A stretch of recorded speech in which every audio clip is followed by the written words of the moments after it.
The once revered immortal sovereign, Luo Chen, unexpectedly finds himself embroiled in a treacherous assault, leading to his rebirth on Earth.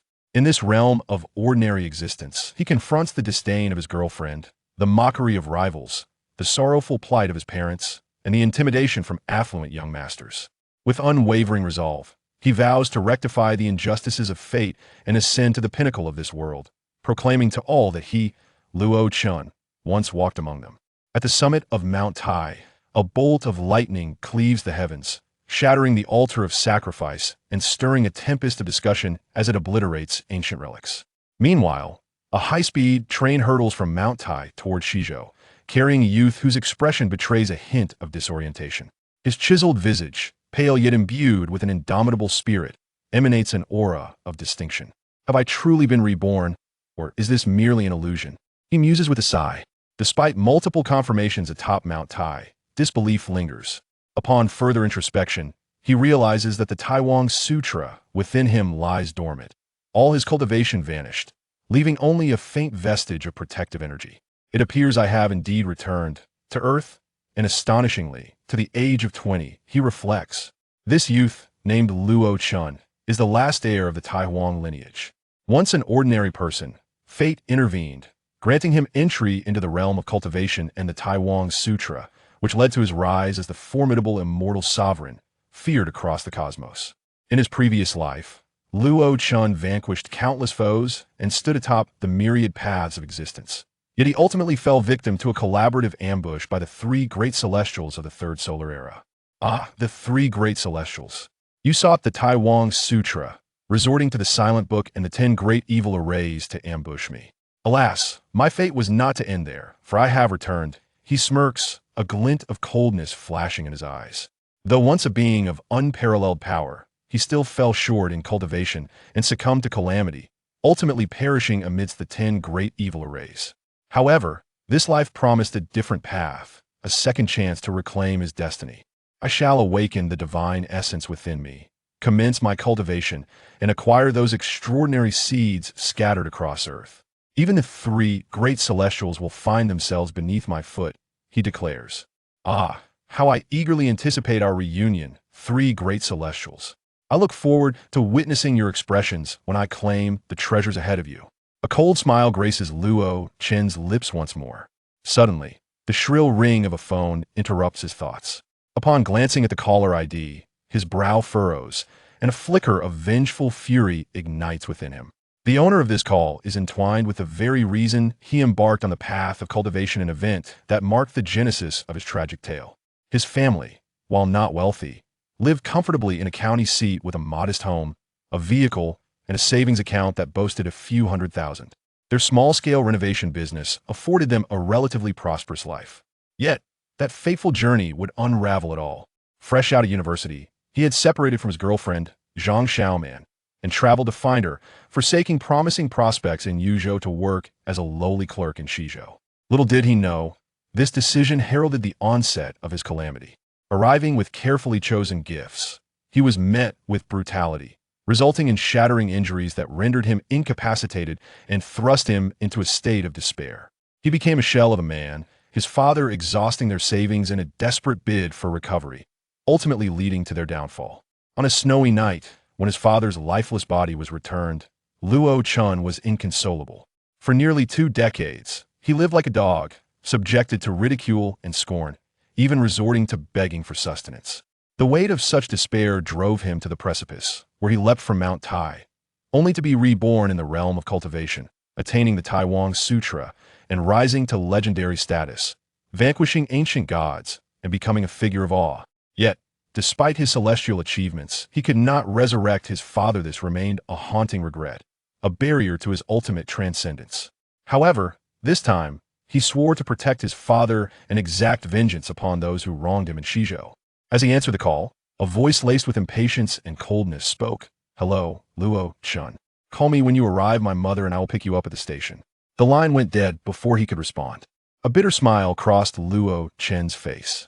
In his past life, he had fervently loved this woman, only to be met with disdain from her parents and relentless ridicule.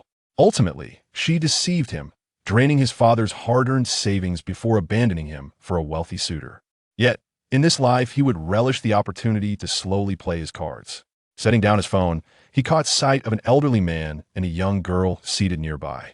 The elder, with a look of anticipation, opened an antiquated box, revealing a painting he admired deeply. However, Luo Chen dismissed it with a glance, unimpressed. What do you know about art? The young girl spat, her pride evident. Raised in privilege, she regarded Luo Chen with contempt, assuming he was merely a rustic who had never encountered true masterpieces. Do not be rude, Shuang'er, the elder interjected, exhibiting a calm demeanor. However, Luo Chen sensed the air of superiority emanating from him. Young man, you seemed quite dismissive of that painting, the elder noted, intrigued by Luo Chen's indifference.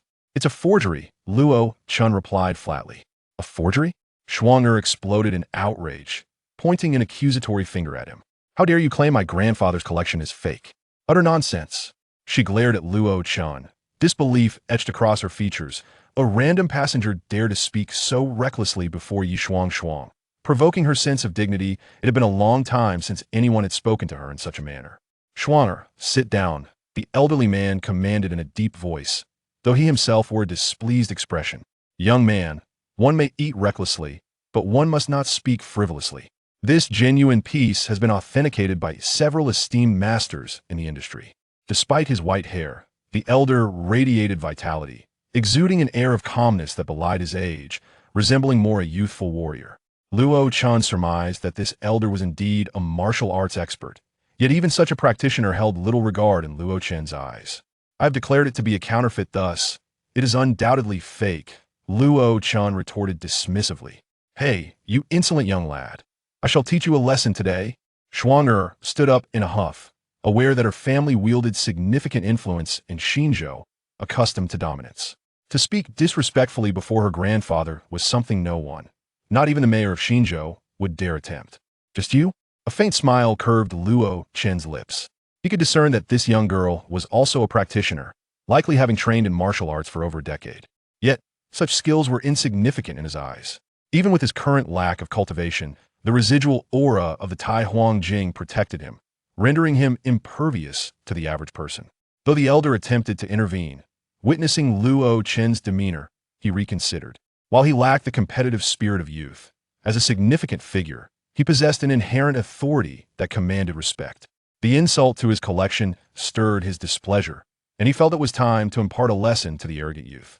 Moreover, despite Shuang'er's gender, she was indeed formidable. The elder had trained her for many years, instilling confidence in her abilities.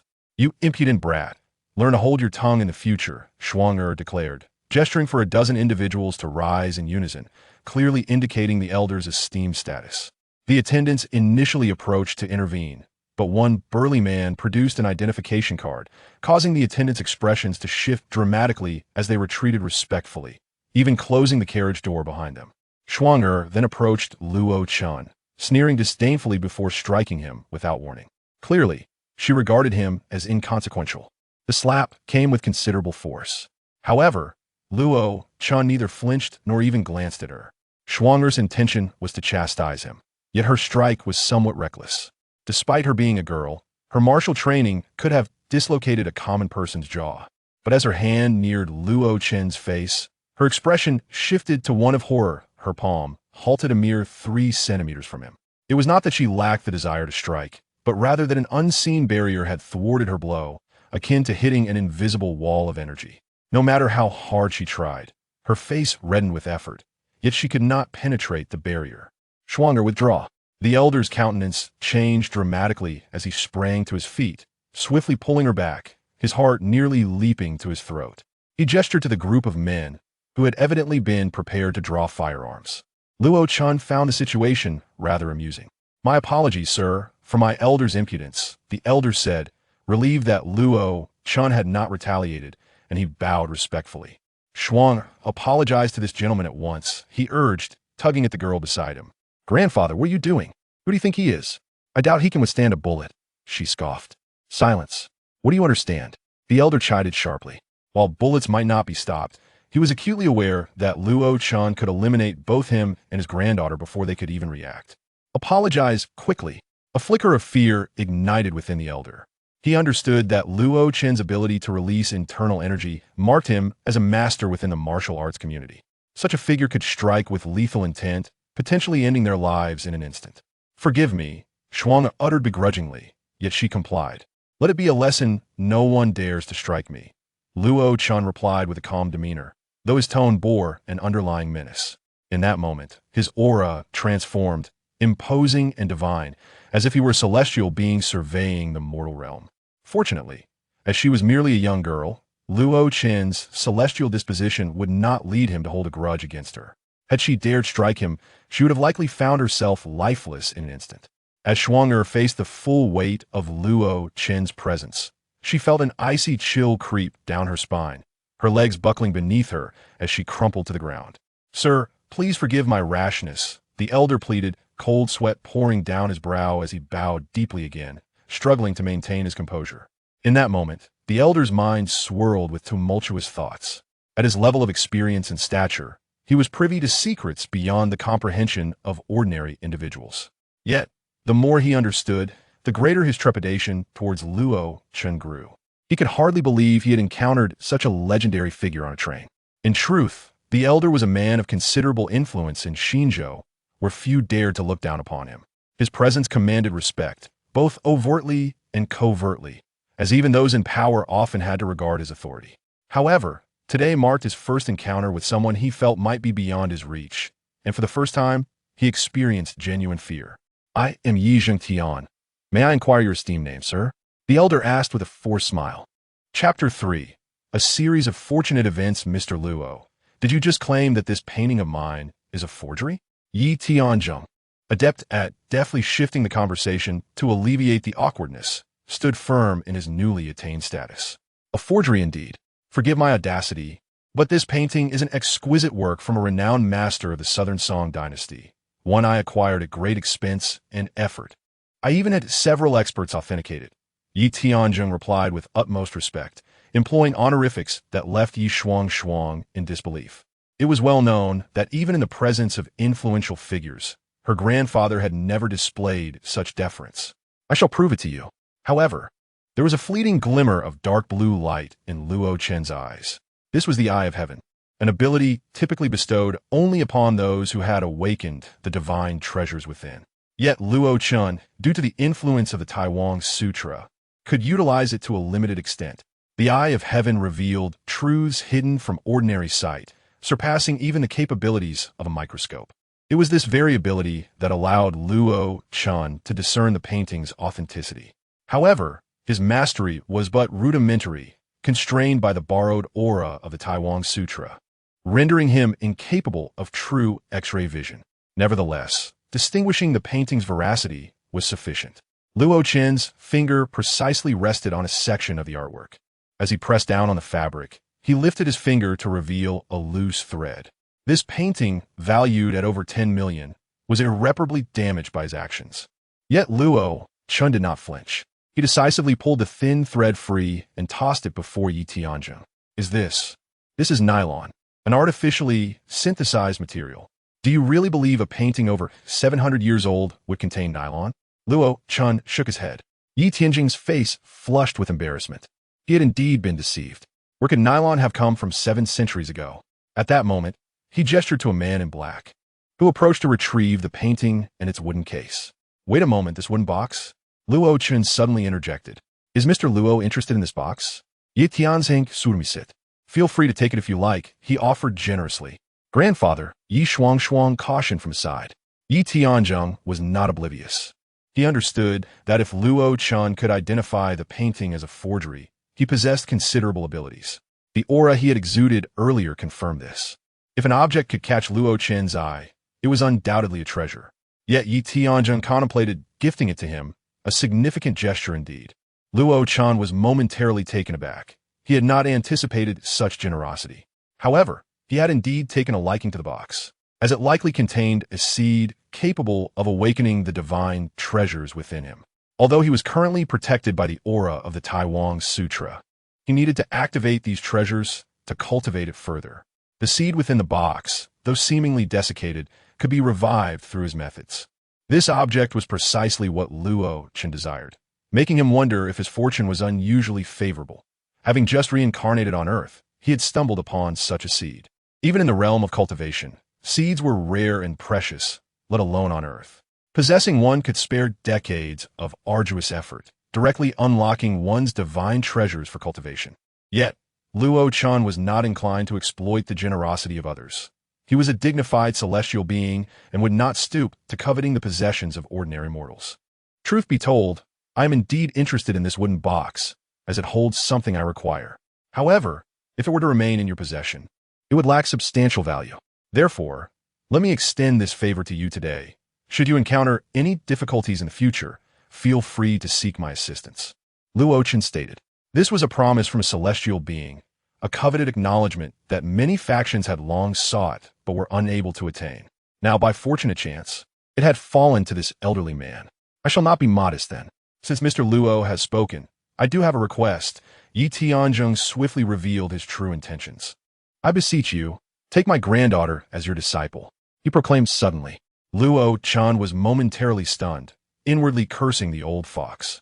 Let us reconsider. I cannot accept her as a disciple. Frankly speaking, she does not meet the qualifications. Luo Chen was not one to break his word. Yet, as a celestial being, he anticipated that many prominent figures would seek to become his disciples in the future. Compared to them, Yi Shuangshuang was indeed lacking. Additionally, her aptitude was subpar. But sir, you have already made a commitment, Yi Tianzheng countered, recognizing the weight of Luo Chen's words. Very well, I will accept her as a registered disciple, Luo Chen reluctantly proposed, ultimately settling for a compromise. Do not delay. Quickly bow to your master. Let us just call him teacher. Luo Chen interrupted Yi Shuangshuang. After exchanging pleasantries, the vehicle soon arrived at its destination. Exchanging contact information, Luo Chen took his leave, carrying his luggage ahead. Once Luo Chen departed, Yi Shuangshuang turned to her grandfather. Why must you insist on my apprenticeship with him? Even if he possesses some skills, with our influence in Tongzhou, countless individuals would vie for the chance to take me under their wing. Hush, what do you know? We have just forged a significant connection, my dear. You may not understand, but I do not blame you, Yi Tianzheng sighed. Surely you have heard of the Grandmaster? Grandmaster? Yishung, Gospodin Shuk. Although she was not from Yi Tianzheng's era, having trained in martial arts alongside him since childhood, she was well acquainted with the concept of a Grandmaster. If she had a singular aspiration in her martial journey, it would undoubtedly be to attain the status of a Grandmaster. Yet, such a feat seemed nearly impossible. Martial arts training involved mastering physical techniques. Typically, one began practicing foundational skills in childhood, and by the age of 30, they might cultivate a modicum of internal energy. In the past, if one could externalize this energy, they would be regarded as a peak martial artist. As for a Grandmaster, they were nearly mythical, capable of establishing their own sect, creating unique techniques, and wielding power beyond the ken of ordinary practitioners. Grandfather, are you suggesting he has the potential to become a Grandmaster? Yi Shuangshuang could hardly fathom the notion. Potential? Silly girl, for what he demonstrated today, I believe he is on the verge of attaining Grandmaster status, Yi Tianzheng lamented. Envy etched on his face. It was a dream he had cherished all his life, yet he knew it would remain out of reach. What? Yi Shuangshuang's expression turned to one of astonishment, her mouth agape, as if she could swallow an egg whole. As long as he remains in Xinzhou, spare no effort in cultivating a rapport with him. Arrange for a company and a luxury vehicle for him. Chapter 4. The former girlfriend of Luo Chen. Before Luo Chen had fully exited the train station, his former girlfriend from his past life, Zhang Xiaoman, along with her mother, awaited him outside. They stood beside a cherry QQ, drawing the attention of passers-by, not for the vehicle itself, but for the striking appearance of the two women. In Xinzhou, while not as affluent as Haidong, there were still plenty of wealthy individuals, with streets bustling with BMWs and Mercedes. A cherry QQ hardly made an impression, rendering it insignificant in the grander scheme. What captivated onlookers was the striking attire of the duo, especially that tall one, exceptionally eye-catching. Despite her age, she appeared as if she were merely 25 or 26, thanks to her meticulous grooming. Dressed in a stylish black crop top that showcased her flat abdomen, adorned with a red string, and with her long golden hair flowing, she wore sunglasses that accentuated her fashionable and alluring persona. In contrast, the shorter one was dressed more conservatively, sporting a light blue pair of jeans paired with a tank top that revealed a generous expanse of fair skin on her back. Nevertheless, her striking appearance and tall stature lent her an air of elegance. This taller figure was, of course, Zhang Xiaoman's mother, who stood with her arms crossed, displaying a look of discontent. "It's scorching. If I get tan waiting here, you'll have to call and hurry them along. I had a hair appointment too." Zhang Xiaoman's mother complained impatiently. Though their family wasn't particularly affluent, she was exceedingly concerned with her image, believing she should embody the essence of a refined lady. Standing at a bus station, waiting for someone was not an activity befitting her status. "Mom, the train has just arrived. They should be out any moment," Zhang Xiaoman said. Exasperated, "We've been waiting 3 minutes. What will happen to my meticulously cared-for skin if I get tanned again? My skincare products are imported from France, costing thousands." Despite it only being 3 minutes, Zhang Xiaoman's mother was already losing her patience. "Did I not tell you to bring an umbrella? You never listen. What? Now that you have a boyfriend, you dare to talk back to your mother?" she retorted, visibly displeased. With no other choice, Zhang Xiaoman dialed Luo Chen's number again, aware that she couldn't disregard her own mother. Just as she connected the call, Luo Chen emerged, dragging a suitcase. "Luo Chen, over here." Zhang Xiaoman waved. "Xiaoman, it's been a while," Luo Chen replied, though he felt indifferent toward her now. However, due to certain circumstances, he refrained from being overtly cold. "Why don't you greet me properly?" Zhang Xiaoman's mother interjected with a scoff. From the moment she laid eyes on him, she found him lacking. In her view, her precious daughter deserved a suitor worth at least $1 billion. Rumor had it that he came from a county town, possessing no wealth whatsoever, and he certainly appeared somewhat rustic. With a discerning glance, Zhang Xiaoman's mother, well-versed in various brands, quickly deduced that his jeans and shirt were likely cheap market finds, devoid of any brand-name apparel. Her initial impression of Luo Chen was already disappointing. "How could someone like him be worthy of becoming my son-in-law?" she thought, comparing him unfavorably to Chen Chao, the son of a former vice mayor, who was not only handsome and wealthy, but also well-connected. "Let's go. By the way, this is my mother." "Hello, Auntie." "Hello. You don't even greet your elders properly upon first meeting?" The youth today truly lack manners. "And Auntie isn't well. Did you not notice how long I've stood here in the sun waiting for you? I'm nearly burnt to a crisp." Zhang Xiaoman's mother continued her complaints unabashedly. "Mom, can you just tone it down a bit?" Zhang Xiaoman sighed in resignation. "Enough standing around. Let us get in the car and head home before I roast." Her mother insisted, irritated. Once in the vehicle, Zhang Xiaoman's mother naturally took the front seat, pulling out a compact to retouch her makeup. "How have you been lately?" Zhang Xiaoman asked Luo Chen. "Not bad," he replied tersely, as he was no longer the Luo Chen of old. "Hey, why are you speaking like that? Did our Xiaoman offend you?" "She asked being friendly, and look at your attitude." Zhang Xiaoman's mother chimed in again. "Mom, focus on your makeup," Zhang Xiaoman said, choosing not to add anything further. Her intuition told her that Luo Chen seemed different today. Previously, his eyes brimmed with affection when he saw her, but now they appeared clear, yet somewhat distant. Perhaps it was due to her mother's presence, she mused. Just then, Zhang Xiaoman's phone rang. She chose not to answer, but set it down, covering it. They passed by a row of upscale apartments. "Dear, do you see that? That's the Times Mansion in the city center. The views here are splendid. I'm not asking you to live in a villa. Just to secure a duplex here would suffice. Then your dad and I could enjoy some of the benefits. You and your partner on the upper floor, while we stay below," her mother remarked. "The average price here is at least 30,000, right?" Luo Chen casually interjected, recalling his past life. Luo Chen knew well about the Times Mansion, situated close to the city center, where the average price per unit was around 30,000. A duplex would cost at least 6 million, considering that a typical unit spanned over 200 square meters. "Why do you say 30,000 is expensive? Young people should have aspirations. The affordable housing in the countryside is only 3,000 per square meter. You would want my daughter to live there, would you? We cannot afford to lose face. Transitioning from urban to rural residency isn't so simple," Zhang Xiaoman's mother said, her dissatisfaction with Luo Chen growing. It appeared that someone from the countryside was indeed unfit to be her son-in-law. If her daughter married him, she would likely endure considerable hardship. Luo Chen, of course, chose not to respond. Soon, the vehicle traversed several neighborhoods, arriving at Zhang Xiaoman's home. While not affluent, her family resided in a modest community, occupying an 80-square-meter apartment on the ground floor. Moreover, this apartment was mortgaged, and they were still repaying the loan. Zhang Xiaoman's father was an ordinary worker at a factory, earning just a few thousand a month. Interestingly, Zhang Xiaoman's father and Luo Chen's father were former classmates. Initially, Zhang Xiaoman's father had a fondness for Luo Chen, but eventually he succumbed to his wife's incessant nagging, leading him to also treat Luo Chen with disdain. As Luo Chen gazed upon the place where he had previously endured humiliation, he wondered how this encounter would unfold. Chapter 5. Retribution. As they entered, Zhang Xiaoman's father, Zhang Dezhuang, emerged from the kitchen, a spatula in hand and an apron tied around his waist. Xiao Liu, it's been years. You've grown taller. Where's your father? It's been ages since I last saw him, he greeted with a smile. Hello, uncle. Long time no see. My dad had some matters at the factory and couldn't make it, Luo Chen replied. Enough with the chatter. Look at you in that apron like a woman. What man spends all day cooking at home? You lack any masculinity.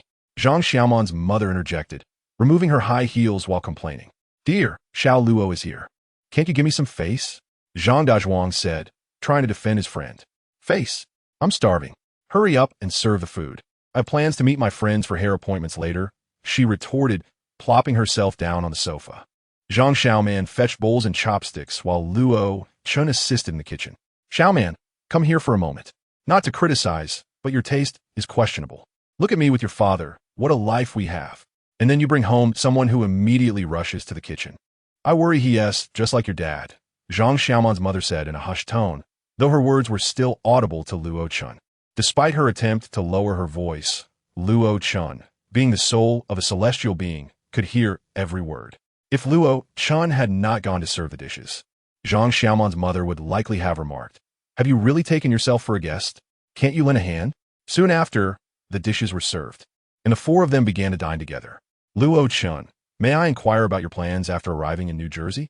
At this moment, Zhang Xiaoman's mother began to speak, her intentions unmistakable as she sought to impose conditions upon Luo Chen. Mom, we are eating. Dear, some matters must be clarified. Whatever you pursue, you must contribute financially.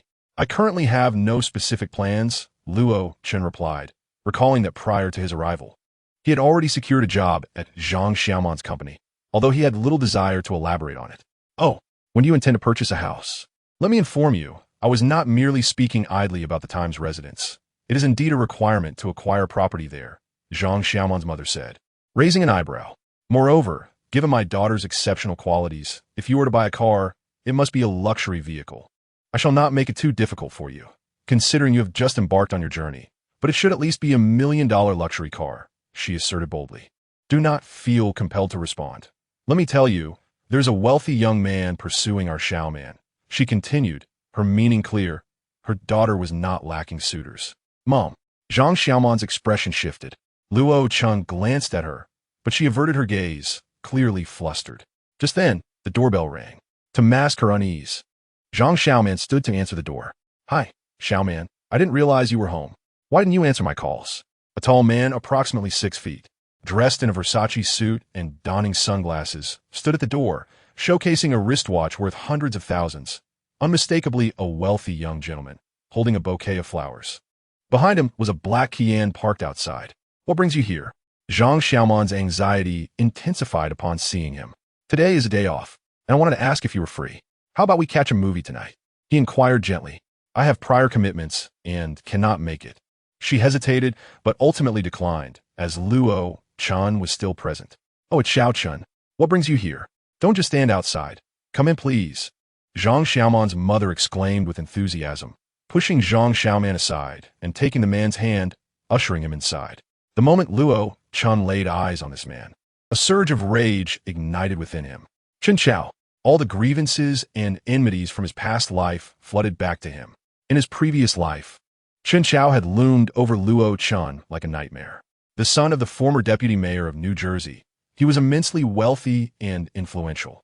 Initially, Zhang Xiaoman's family had opposed their relationship, but Zhang Xiaoman harbored genuine feelings for Luo Chen. Unfortunately, when Chen Chao appeared, showering her with extravagant gifts, she succumbed to temptation and betrayed Luo Chen. Most infuriatingly, while being with Chen Chao, Zhang Xiaoman concealed her relationship with Luo Chen, turning him into a laughingstock among their peers.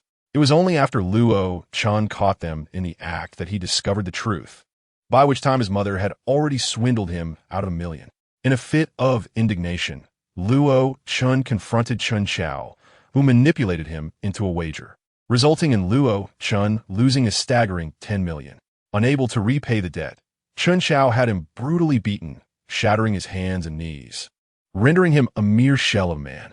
It could be said that the tragedy of his past life stemmed entirely from this man before him. However, the current Luo Chen was no longer the same as before. He vowed to repay Chen Chao tenfold, 100-fold, 1,000-fold for what he had endured. Xiao Chun, you should have given us a heads up. Look, we haven't prepared anything special for you. Please take a seat. Auntie is delighted today and has personally prepared a couple of her signature dishes, Zhang Xiaoman's mother said, tying on an apron. Auntie, this is a perfume my friend brought back from France. I asked her for a bottle. Let me know if you like it. If not, I can have her bring another, Chen Chao said, holding the flowers in one hand and a gift box in the other. I like it. Just your presence is enough. What do you need to bring gifts for?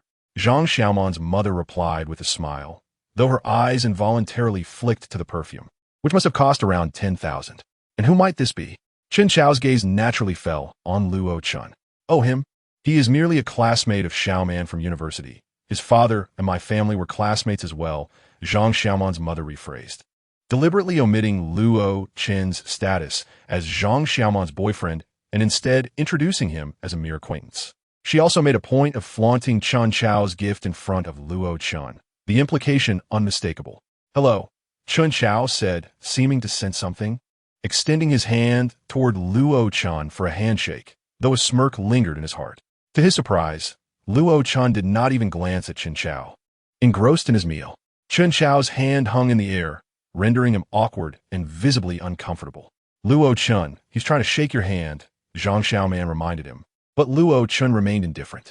Chen Chao withdrew his hand, a surge of anger rising within him. He was a figure of some repute in New Jersey, surrounded by the wealthy elite, and this was the first time someone had dared to snub him, especially someone from a rural background. This compelled Chen Chao to seek an opportunity to teach Luo Chen a lesson. So, brother, are you planning to develop in New Jersey? He said with a smile, masking his disdain. I'm Xiaoman's friend. If you are in New Jersey, we can hang out together. I still have some influence in this area. Chen Chao continued, his smile concealing his contempt, thinking to himself that as long as Luo Chen remained in New Jersey, he would have ample opportunities to make his life miserable. Sounds good. Luo Chen replied with a slight smile, inwardly mocking. By the way, Xiaoman, you mentioned your classmate is looking for a job. Why not arrange for him to join my company? Chen Chao suggested, seizing the opportunity. He was a teacher at a prestigious school, but he also had investments in a company. Despite being aware of Luo Chen's background, he deliberately brought it up to flaunt his status and belittle Luo Chen. However, before Zhang Xiaoman could respond, her mother interjected, Xiao Chen is impressive. At such a young age, he already owns a company and is a civil servant. Luo Chen, you should learn from him. Chen Chao's expression radiated pride at her words, and he provocatively gazed at Luo Chen, as if to say, what do you have to compete with me? Dinner is served, Zhang Xiaoman's mother announced, bringing forth 2 dishes. Chen Chao appeared at ease, picking up his chopsticks and diving into the meal, clearly familiar with the household, having likely visited often. Yet, he failed to notice the fleeting cold smile in Luo Chen's eyes. After only a few bites, Luo Chen set down his chopsticks, stood up, and stepped outside, pulling out a pack of cigarettes and lighting one. Seeing Luo Chen leave, Chen Chao felt a swell of satisfaction, believing Luo Chen had departed to preserve his dignity. Zhang Xiaoman followed Luo Chen outside. Luo Chen, please don't misunderstand. My relationship with him is purely platonic. You must believe me, she said, her expression anxious, clearly afraid Luo Chen would see through her. Luo Chen nodded, but inwardly he scoffed, thinking a platonic friendship? Do you take me for a fool? Upon hearing Luo Chen's words, Zhang Xiaoman felt a twinge of discomfort within her. After all, not rejecting Chen Chao was tantamount to tacitly accepting his pursuit, and she was already in a relationship. Nonetheless, Chen Chao was undeniably exceptional, surpassing Luo Chen in every conceivable aspect. Chen Chao's father had once been the vice mayor, while Luo Chen's father was merely an ordinary man. Chen Chao was already a shareholder in a large corporation, whereas Luo Chen yet. Zhang Xiaoman was acutely aware that it was Luo Chen who genuinely cherished her. But in this era, what value did true affection hold? The life that Chen Qiao led was one that Luo Chen might never hope to touch, and what Chen Qiao could offer her was something Luo Chen could never provide. With a sigh, Zhang Xiaoman noted that there was something distinctly different about Luo Chen this time, though she could not pinpoint what it was. "Weren't you traveling in Taishan a few days ago? I read in the news this morning that it was struck by lightning," Zhang Xiaoman remarked, attempting to shift the subject. "I hadn't heard about that," Luo Chen replied, a cold smirk gracing his lips as he awaited the unfolding spectacle. At that moment, a series of loud, explosive sounds erupted from within the house. Zhang Xiaoman turned, puzzled, and walked inside. However, she quickly retreated, her face turning purple, covering her nose and mouth, tears streaming from her eyes. Soon, her father and mother followed suit, emerging in a state of utter distress. The stench was unbearable, filling the air with a foul odor. If one were to enter at that moment, they would find Chen Qiao reeking, the room close to suffocating. Chen Qiao was stunned, tears flowing from his eyes due to the overpowering stench. Eventually, he could no longer endure it and fled outside, as he was unable to stop the relentless barrage of foul gas escaping him. The entire room was engulfed in a noxious odor, and his relentless emissions were utterly mortifying, especially in front of the girl's parents. For someone as refined as Chen Qiao, this embarrassing predicament made him wish he could vanish into thin air. He felt his carefully crafted image of sophistication crumbling before Zhang Xiaoman and her family. Upon emerging, he found Zhang Xiaoman's family retching nearby, as they had been dining when the noxious odor caused them to gag. Meanwhile, Luo Chen had already distanced himself from Chen Qiao, standing at a safe distance. "I must ask, my friend, are you attempting to suffocate the entire neighborhood?" Luo Chen teased. Chen Qiao wanted to retort, but the incessant sounds of flatulence persisted, the foul odor overwhelming. Zhang Xiaoman's mother now regarded Chen Qiao with an odd expression.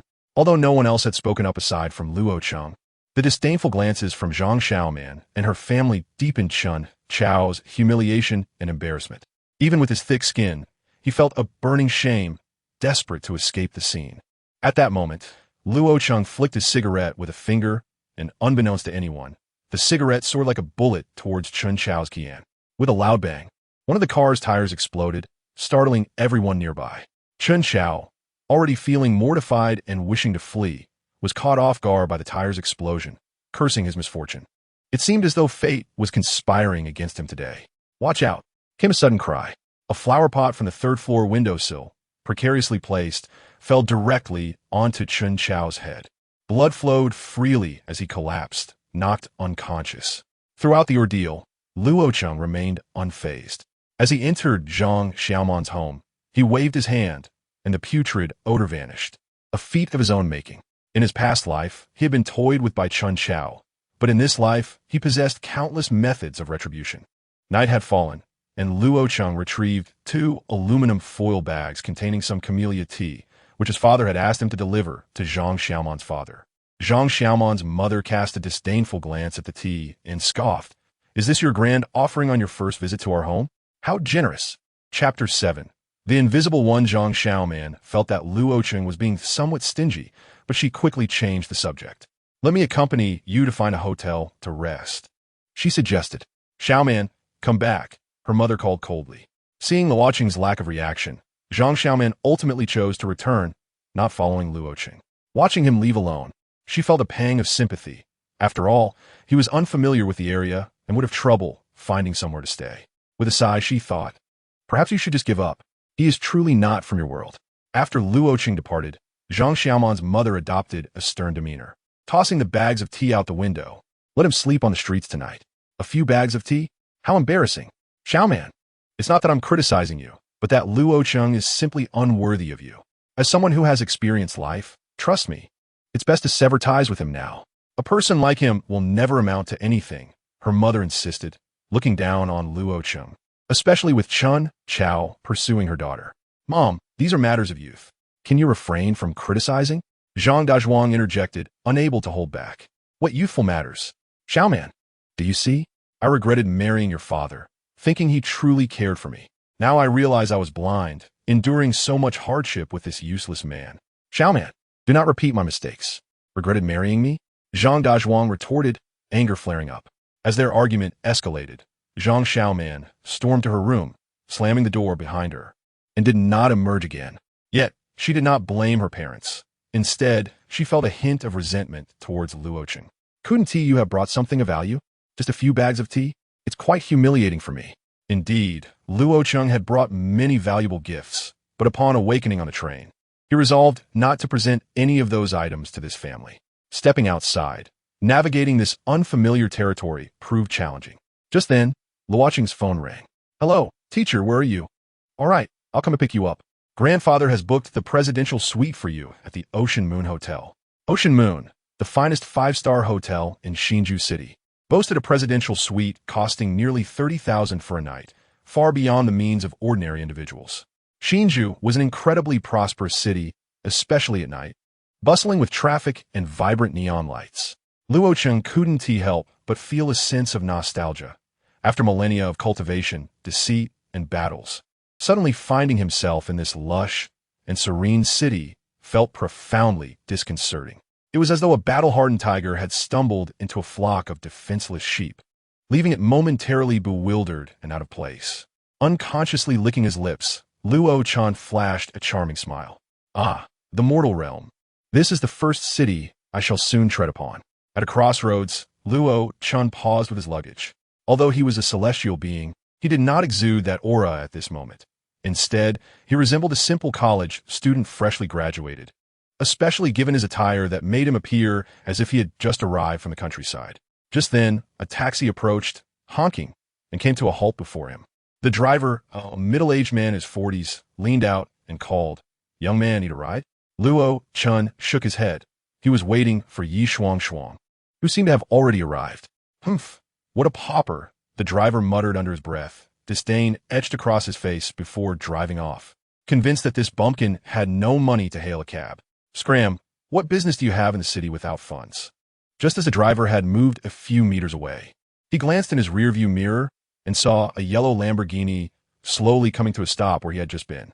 To his astonishment, the so-called bumpkin entered the luxurious vehicle. "Teacher, should we?" Yi Shuang, who had witnessed the scene from a distance, could hardly contain her indignation. After all, she was not one to tolerate such disrespect. While there might be individuals in Hsinchu she wouldn't dare confront, ordinary folk were certainly not among them. However, Luo Chen merely shook his head, seemingly indifferent, though a playful smirk danced on his lips as he gazed at the taxi ahead. This was not an act of magnanimity. Despite being a celestial being, he was sometimes prone to anger, and dignity was not something to be trifled with. Yet, he had no intention of retaliating against the driver who had insulted him, for he had spotted something rather amusing. "Excuse me, can you give me a ride?" A voice startled the driver, who had been observing the Lamborghini in his mirror. Upon closer inspection, he saw a woman in a striking red dress standing beside his car. Naturally, the prospect of a fare delighted the driver, though the sight of a woman clad in red at night was somewhat disconcerting. However, upon glimpsing her face, his demeanor changed to one of lecherous eagerness as he gestured for her to enter. At that moment, Yi Shuang sped past the taxi in her vehicle, and Luo Chen's expression grew increasingly amused. "What is the matter, teacher?" Yi Shuang inquired, intrigued by his demeanor. "Have you paid attention to that taxi?" Luo Chen asked instead of explaining. "Huh?" Yi Shuang hesitated, realizing she had indeed been watching, even noting the taxi's license plate. "The passenger," Luo Chen prompted once more. Suddenly, it dawned on Yi Shuang that the taxi's display had initially shown it was empty, and only when a passenger boarded would the driver change it to indicate that there was a fare. Yet, she was certain there had been no one else in the vehicle besides the driver when she passed. "What is the driver doing changing the display when there is clearly no passenger?" Luo Chen remarked. "Huh?" Yi Shuang gasped in surprise. "This world is vast and filled with wonders beyond ordinary comprehension. One day, you will witness it," Luo Chen said, looking toward the eastern part of Hsinchu. Upon hearing this, Yi Shuang felt an unsettling chill run down her spine. Could it be that someone truly was in the car, hidden from her sight? Where to? Beautiful? To Panlong Bay. Panlong Bay. The driver pressed the accelerator, but he couldn't shake the feeling that something was amiss upon hearing the destination. Chapter 8. The Unwritten Rules. The most luxurious hotel in Hsinchu was located near Panlong Bay, the moonlight on the sea. The hotel boasted not only a grand swimming pool, but also a shopping mall and even an underground casino. Stepping into the lobby via the elevator, one was greeted by opulence. Enormous crystal chandeliers sparkled like stars, and the marble floors radiated nobility and elegance. Luo Chen noted that the underground parking lot was filled with vehicles worth millions, with even the least expensive costing several $100,000. This exclusive venue was not merely for the wealthy. It also required connections or power. Thus, those who frequented this establishment were typically influential figures in Xinzhou. However, due to the unique relationship between the Yi family and this hotel, Yi Shuangshuang did not need to check in at the front desk for a room key. She led Luo Chen directly to the presidential suite on the 27th floor. After settling Luo Chen into his room, she extended an invitation for him to attend a large auction the following day. "Teacher, these are 2 gifts from my grandfather." Yi Shuangshuang did not rush to leave. Instead, she produced 2 items, a Lamborghini key and a document. "My grandfather said this counts as my tuition, so please do not refuse." Fearing Luo Chen might decline, she hurriedly added. Luo Chen recognized the car key, but upon glancing at the document, he realized it was a transfer agreement for a company. "You're gifting me a company?" Luo Chen asked, puzzled. The Yi family owns many companies in Xinzhou. This one is not the largest, but it is respectable, yielding an annual profit of over 8 million, Yi Shuangshuang replied with a smile. Moreover, her grandfather held Luo Chen in high regard, and presenting him with a company was merely a gesture of goodwill. Initially, Luo Chen intended to refuse, but upon seeing the company's name, he changed his mind and accepted. He had not anticipated that this company was the very one where Zhang Xiaoman worked, the same place he was to report to the next day. In his previous life, he had faced exclusion and bullying there. On his first day, he had been publicly humiliated, and after being abandoned by Zhang Xiaoman, the ridicule intensified, with colleagues deriding him openly and covertly, and even the security guard at the entrance looking down upon him. In this life, Luo Chen was eager to see how those who had once scorned him would react when the company became his. This was the true essence of karma. He accepted both the company and the car. Throughout the process, Yi Shuangshuang exhibited utmost respect, no longer behaving as arrogantly as she had earlier that day. This shift was primarily due to her grandfather's words. Anyone who could stand alongside Lin Hualong commanded her respect. After Yi Shuangshuang departed, Luo Chen approached the window of the suite to gaze at the night scenery. Shortly thereafter, he ventured out to buy a few items. However, upon his return, he sensed something was amiss. He had locked the door when he left and taken the room key with him. Yet now he could hear a sound emanating from within. Specifically, a woman's sobs. "Director Wang, please don't do this. I beg you, Director Wang." Upon hearing this, Luo Chen furrowed his brow. How could someone be in his room? He pushed the door open, revealing a rotund, middle-aged man with his shirt removed, exposing his greasy belly, while a stunning woman stood opposite him. She was tall and voluptuous, and her strikingly beautiful face could easily be mistaken for that of a celebrity. Despite the woman's striking beauty, she now appeared flustered and panicked, her radiant cheeks flushed with color, while her clear, bright eyes brimmed with tears. The white dress she wore was torn, exposing large swathes of her fair skin. This only fueled the middle-aged man, known as Director Wang, further. The predatory glint in his eyes intensified. "Oh, pretending are we? Even at this point, you still feign innocence before me? You've been in the entertainment industry long enough. Surely you understand the unspoken rules? If you don't satisfy my desires tonight, do you honestly think you can still land the leading role in this drama? How amusing." Director Wang sneered, seizing the woman's arm, attempting to bring his face closer to hers. "Director Wang, please let me go. I no longer wish to be the leading lady," Blue Buyer cried, trying to evade the repulsive visage of the director. Though he resembled a corpulent toad, his grip was strong, akin to iron clamps, rendering Blue Buyer unable to escape and causing her pain. Moreover, she had been drugged, leaving her dizzy and overheated, diminishing her strength to resist. "I've been in this business for decades and have encountered countless stars. I've seen girls like you before. They all resist at first, but once they indulge, they become willing participants." Director Wang chuckled darkly, forcefully pushing Blue Buyer onto the sofa. "Let me make it clear. If you do not spend the night with me, your career in the entertainment industry is over. I can have you blacklisted with a mere word." As he spoke, he began to undress, leaving only his underwear as he advanced towards Blue Buyer. Faced with his threats, a flicker of resolve crossed Blue Buyer's eyes. Clutching her chest, she huddled in the corner of the sofa, trembling, yet she pleaded, "Director Wong, I beg you, please let me go. Even if I can no longer be in this industry, I implore you to spare me. I'm offering you this opportunity out of respect for you. Do you have any idea how many people are waiting outside?" Just then, Director Wong sensed something was amiss. It seemed someone had entered the room. As a renowned director, he had easily exploited the leading ladies over the years, causing distress to many young women. He had not anticipated encountering a girl like Blue Buyer, who was resolute in her refusals. However, the more she resisted, the more determined he became, ultimately luring her out under the pretense of discussing the script, drugging her, and dragging her inside. Yet, such affairs were inherently clandestine. Upon realizing someone had entered, a sense of unease washed over him. Had the woman called for help while he was distracted? Turning around, he was relieved to find only a young man in his 20s. "Who the hell are you? Can't you see I'm busy? We'll let you in here." Director Wong barked, his demeanor brimming with arrogance. He thought dismissively, just a young man. He must have wandered into the wrong room. However, the young man, Luo Chen, wore a bemused expression, surprised at the unfolding situation and even more astonished that this insignificant creature dared to speak to him in such a manner. Luo Chen said nothing, choosing instead to sit on another sofa, pulling out a pack of cigarettes he had just purchased and lighting one. His posture indicated he had no intention of leaving. "Hey, you little brat, you have some nerve. Get out of here, and I might pretend this never happened. Otherwise, even if you were just a young man, I'll have someone take care of your eyes," Director Wong threatened. As a director of considerable notoriety, he possessed connections that made his threats credible. He believed he could intimidate the young man with ease, assuming he was merely an inexperienced newcomer. Yet Luo Chen was no ordinary individual.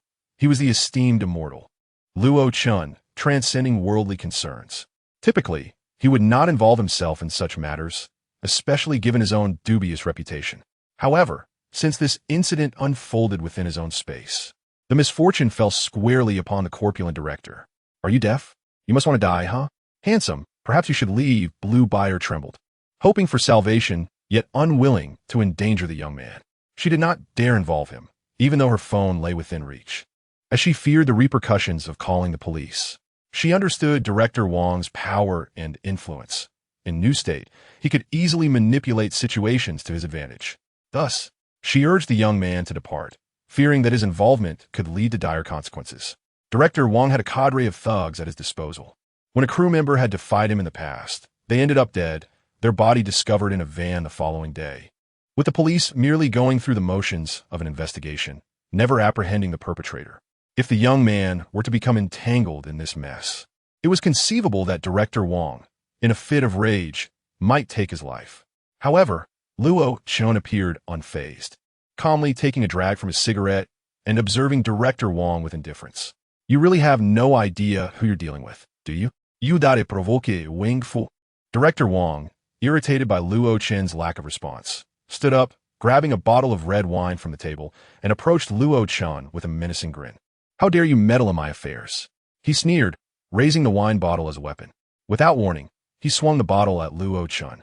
Yet in an instant, Luo Chen moved, seizing Director Wong by the throat and effortlessly lifting the hefty man off the ground before Blue Buyer's astonished gaze. "Let go of me. Do you know who I am? You're finished. You have no idea who you're messing with." Director Wong sputtered, his complexion turning a deep shade of purple as he dangled helplessly. Yet, rather than plead for mercy, he threatened Luo Chen, confident that the young man would not dare harm him, believing his connections would protect him. Luo Chen remained silent, dragging Director Wong toward the window, seemingly intent on throwing him out. To everyone's surprise, Director Wong did not exhibit fear, instead sneering defiantly. "Go ahead if you dare. Kill me. Otherwise, you're the one who will die today."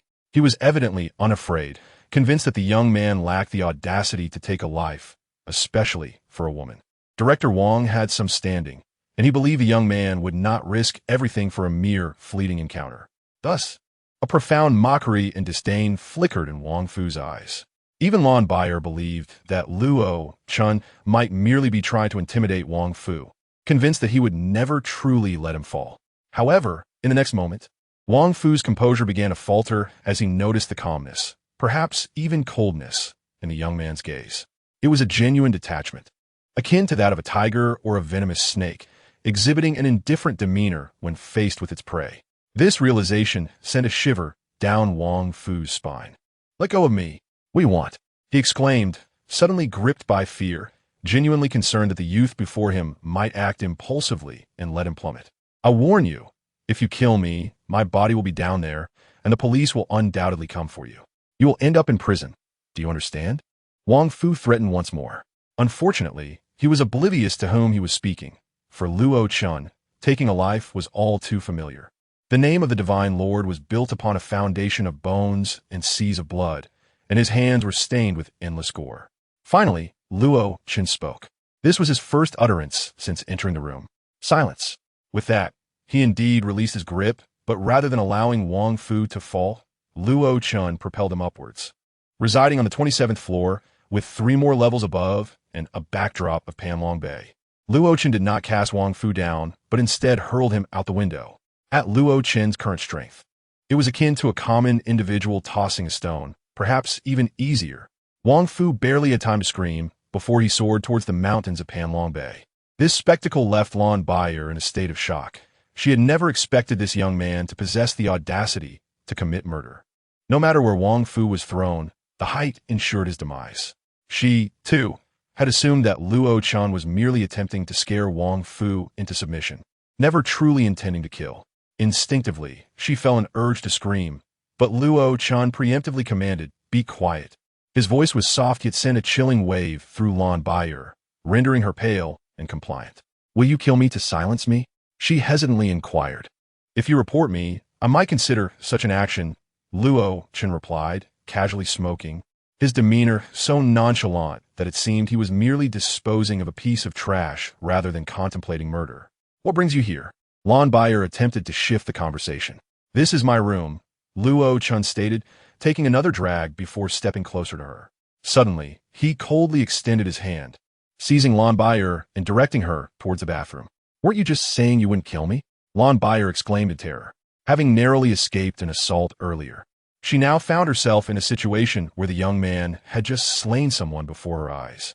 She had thought the ordeal was over, only to fear for her own life. Surely, she had encountered some form of assassin, for she often acted in films and her imagination ran wild, following the script. Having witnessed a killer in action, she might very well meet her end in the restroom. Realizing this, Lan Baier refrained from screaming, knowing it would only hasten her demise. Yet, facing death, she could not suppress her fear, allowing silent tears to flow. Unexpectedly, upon entering the bathroom, Luo Chen merely turned on the tap and placed her beneath the cold water. "Are you going to kill me?" Lan Baier asked, bewildered. "Stay here under the cold for 15 minutes. You've been drugged, and I certainly don't want you crawling into my bed later out of insatiable desire." Luo Chen chuckled. Lan Baier's face was already flushed from the effects of the drug, and Luo Chen's words made her ears burn even hotter. Her white, slightly translucent dress clung to her form beneath the cold water, rendering her both alluring and stunning. However, Luo Chen had no interest in admiring her beauty and simply turned to leave. After several minutes, Lan Baier emerged wrapped in a towel, her long legs still captivating yet trembling from the cold. At that moment, Luo Chen had prepared a cup of hot tea and handed it to her. "Thank you," she said, accepting the cup while stealing a glance at Luo Chen, realizing he was rather handsome. If he were not a killer and had just saved her, he might indeed possess a certain charm, especially with an indescribable aura about him. "You're sleeping on the sofa. I'll take the bedroom. I've turned on the air conditioning so you won't freeze," Luo Chen remarked coldly, abruptly shattering Lan Baier's pleasant daydream. He then stood up and exited, leaving her in stunned silence. Although Lan Baier wished to leave, her clothes were drenched, and given the late hour, it would be quite difficult to depart. Luo Chen found it strange that someone else had entered the room arranged by Yi Shuangshuang. It was indeed a lapse on Yi Shuangshuang's part. Typically, such a presidential suite was seldom occupied, reserved for special guests, so she had not registered at the front desk, simply using her room card to access it. Little did she know that Wang Fu would inadvertently check in. Yet, Luo Chen did not dwell on the matter. For someone like him, who was accustomed to taking lives, it was merely a trivial interlude. What truly captivated him was that seed. While anyone could cultivate, seeds were essential especially for Luo Chen at this moment. Although he wielded power equivalent to that of an ordinary martial arts master thanks to the Taiwan Sutra, it was merely an aura derived from it. True cultivation required awakening and then returning to one's ancestral roots. However, awakening oneself on Earth, where spiritual energy was depleted, could only be achieved through seeds. Of course, there were various types of seeds. For instance, the Buddhist relic known as Shi was also a form of seed. Yet, ordinary seeds were quite mundane, merely serving to awaken the divine treasures within. Certain seeds not only awakened one's internal divine treasures, but also possessed unique abilities. Nevertheless, even the most common seeds were exceptionally rare, akin to SHL, not something one could find on every street corner. They were indeed difficult for ordinary people to acquire. Luo Chen carefully peeled away a layer of wood from the box, revealing a roll of yellowed animal hide. Fortunately, it was the Taiwan Sutra that allowed Luo Chen to sense the seed's presence. Otherwise, he might have missed it entirely. Unrolling the hide, a seed, roughly the size of a slightly yellowish peanut, appeared before him, albeit shriveled and desiccated. This left Luo Chen feeling somewhat vexed, akin to an ordinary person suddenly receiving billions in currency only to discover that the funds were frozen. However, upon further inspection of the seed, a spark of realization ignited within him, and his breath quickened. He could hardly believe it, for this seed possessed a divine ability. Each seed was a remnant of ancient powers that had perished, serving as a form of legacy. Some powerful beings left behind only their spiritual imprints, resulting in rather ordinary seeds meant solely for awakening, while others retained fragments of their inheritance. The seed in Luo Chen's possession was a seed of the heavenly eye, essentially granting him the ability of X-ray vision.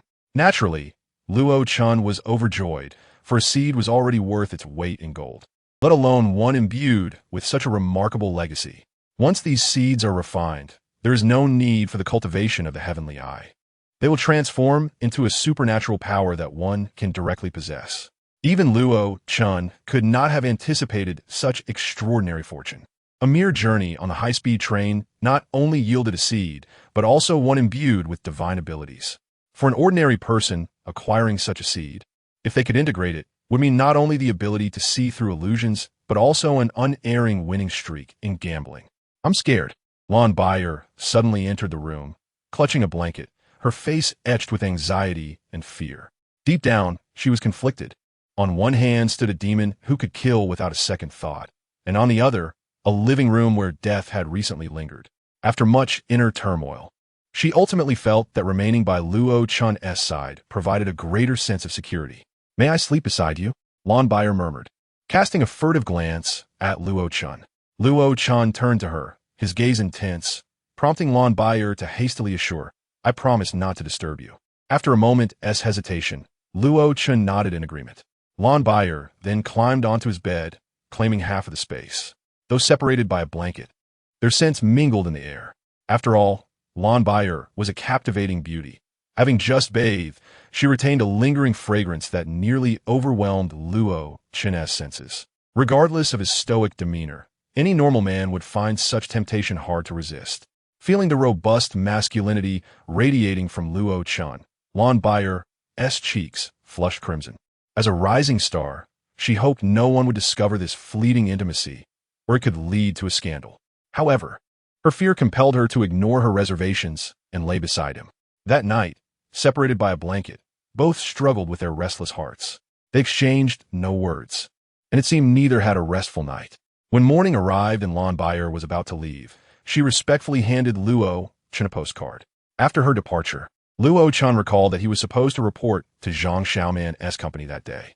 He took a taxi, opting not to drive his Lamborghini, as that would be excessively ostentatious, even though the company now belonged to him. Prior to arriving in Xinzhou in his previous life, Luo Chen had resolved to work alongside Zhang Xiaoman. The idea of sharing a workplace seemed blissful. Regrettably, in his past life, he faced ridicule from colleagues at Zhang Xiaoman's company, and ultimately, she betrayed him, rendering him the subject of mockery. This time around, Luo Chen smiled, knowing that everything would be different. Chapter 11. Employee and boss in the office of the company's chairman. The previous chairman regarded the young man before him with utmost respect. He had received notification the previous night that a change in leadership was imminent. This was indeed a venture of the Yi family, a company that, while insignificant to them, remained substantial in the business realm. Evidently, in an effort to win over Luo Chen, Yi Jingtian was willing to invest significantly. The entire company was handed over to him. After the transfer was finalized, the company that Luo Chen had once worked at alongside Zhang Xiaoman now bore his name. However, he chose not to flaunt his new status, instead behaving like an ordinary employee and calling Zhang Xiaoman. Even though the company was his, Luo Chen opted to follow the same path as in his previous life. Starting as a lowly employee, he wished to maintain the trajectory of his past. Otherwise, he would lose the advantage of foresight. With Zhang Xiaoman as assistance, Luo Chen swiftly completed his onboarding process and commenced work. It was apparent that Zhang Xiaoman's spirits were low, though whether it was due to the events of yesterday or something else remained unclear. His salary was set at a base of 1,800 plus commission, quite modest for Xinzhou, but Luo Chen remained indifferent. As a sales representative, he immersed himself in thick documentation, largely ignored by colleagues, until lunchtime when everyone flocked to the cafeteria. Zhang Xiaoman had brought him along, but it was evident she was reluctant to let their relationship be known, especially within the confines of the office. While it would be expected for a couple to dine together, an unexpected call summoned Zhang Xiaoman away, and she seemed relieved to distance herself from him. "Xiaoman, didn't you mention your boyfriend was coming to our company today?" called out a petite girl adorned in designer attire, clearly affluent. She was a colleague and close friend of Zhang Xiaoman. Zhang Xiaoman feigned ignorance, focusing on her meal. Truthfully, she regretted allowing Luo Chen to join her at work. The competitive nature among women was inescapable, even between friends and colleagues. Among these three co-workers, comparisons were inevitable. If Luo Chen were rich or exceptionally handsome, Zhang Xiaoman would have proudly introduced him. However, Luo Chen was neither. His attire was modest, and he lacked striking features, his background not particularly affluent. In contrast to her colleagues' boyfriends, Luo Chen fell short, prompting Zhang Xiaoman to maintain her distance in the office to avoid embarrassment. "Xiaoman, I heard your boyfriend is just a poor kid from the county?" Hu Xin pressed further. Reluctantly, Zhang Xiaoman nodded. "Then why are you still with him? Look at my boyfriend." Hu Xin's face gleamed with pride.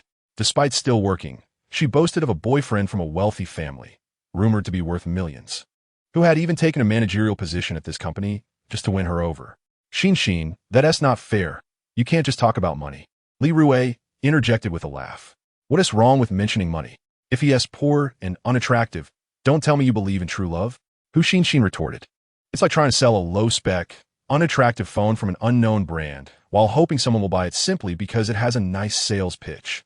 Perhaps you should break up with him, Xiaoman. Who wear such cheap jeans these days? He doesn't even own anything of value," chimed in another colleague, Li Rui, whose boyfriend was a model at an advertising agency, handsome and reasonably well off. Zhang Xiaoman couldn't help but feel envious. Who would prefer a partner who was both attractive and wealthy? "Don't be shy. We're here to support you. Hey, handsome, come here." Hu Xin suddenly called out to Luo Chen, who had been quietly eating. Hearing his name, he assumed something was amiss and approached. "Are you Xiaoman's boyfriend?" With an air of arrogance, Hu Xin inquired, her demeanor suggesting a lack of courtesy befitting a first encounter. It was apparent that she was unconcerned with social niceties and seemed eager to provoke. Luo Chen had initially intended to ignore her, but a sudden recollection struck him. These individuals had mocked him both in his presence and behind his back in his previous life. "Do you believe you deserve our Xiaoman?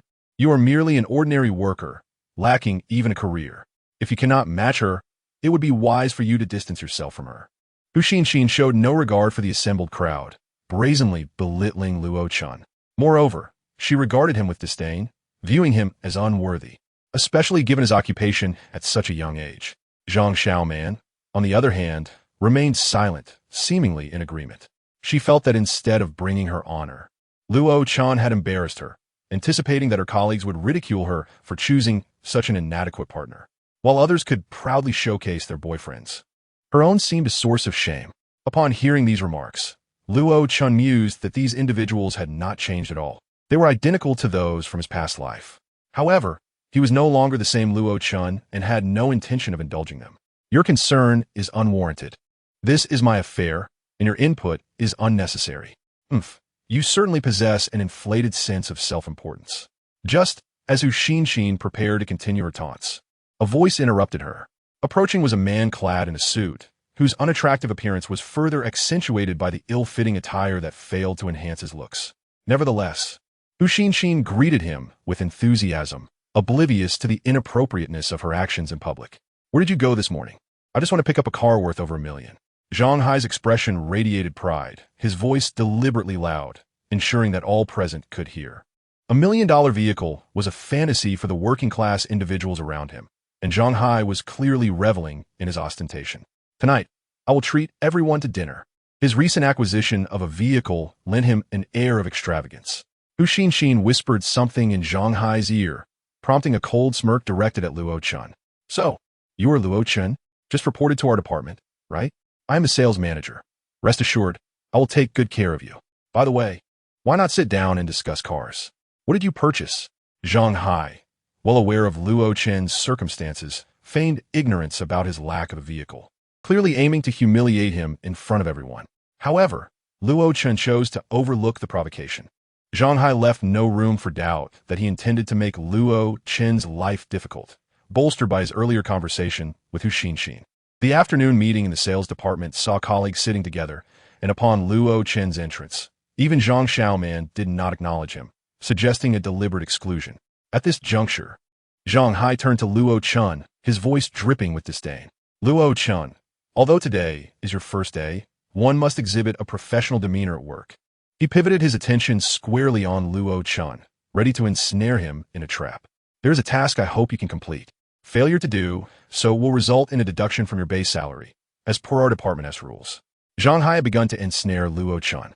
"All right," Luo Chen replied without hesitation, leaving Zhang Hai and the others momentarily taken aback. They had anticipated a refusal, yet he acquiesced with surprising ease. Nevertheless, Zhang Hai's inner thoughts were filled with malice, convinced he could undermine Luo Chen. "Excellent. Your enthusiasm is commendable. The company seeks an image spokesperson. We have approached several celebrities, but to no avail. By the end of the day, I expect a satisfactory response." This was not a mere fabrication. The task was indeed real. However, upon hearing it, the expressions of the others shifted dramatically, for many salespeople had previously faced rejection when attempting to engage with various artists. "What about you, Luo Chen? Do you have a plan?" Zhang Hai leaned back, observing Luo Chen with a mocking gaze. The room was aware that Zhang Hai was intentionally setting Luo Chen up for failure, and no one dared to speak out against it. Zhang Xiaoman opened her mouth, seemingly about to intervene, but Luo Chen interjected. "We can simply find a celebrity, can't we?" Laughter erupted in the room. "Luo Chen, this is work time. Jokes are not permitted." Zhang Hai's fache hardened. "I am not joking. A celebrity will suffice." Zhang Hai's gulp. "Any individual in the entertainment industry qualifies as an artist. But a true star must be at least of the second tier. Even with connections, I could not secure a spokesperson for the company, yet you, a newcomer, believe you can find a celebrity?" Hu Xin derisively chimed in. "A penniless, powerless nobody claiming he can find a star? You must be blind to our experience." An older salesperson stood, pounding the table in outrage. "Luo Chen, you should temper your words." Zhang Xiaoman, desperate to shield Luo Chen from embarrassment, cautioned him, but he feigned ignorance. "We, a collective of experienced individuals, have failed to secure a single celebrity in a year, yet you, a newcomer, presume to find one? What gave you the confidence to make such a claim?" Another seasoned salesperson echoed the sentiment. "Boasting is not a skill." Li Rui, unable to contain herself, expressed her disbelief at Luo Chen's audacity. No one believed Luo Chen could deliver, especially since even those with connections, like Zhang Hai, had been unsuccessful. Zhang Xiaoman felt a wave of disappointment wash over her.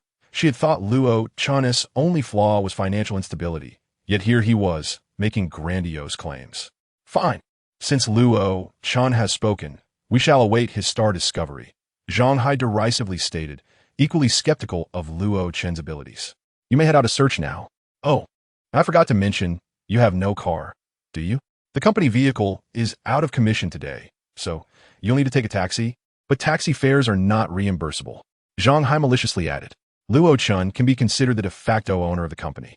He was well aware that the shared vehicle had not broken down. It was a deliberate act by Zhang Hai.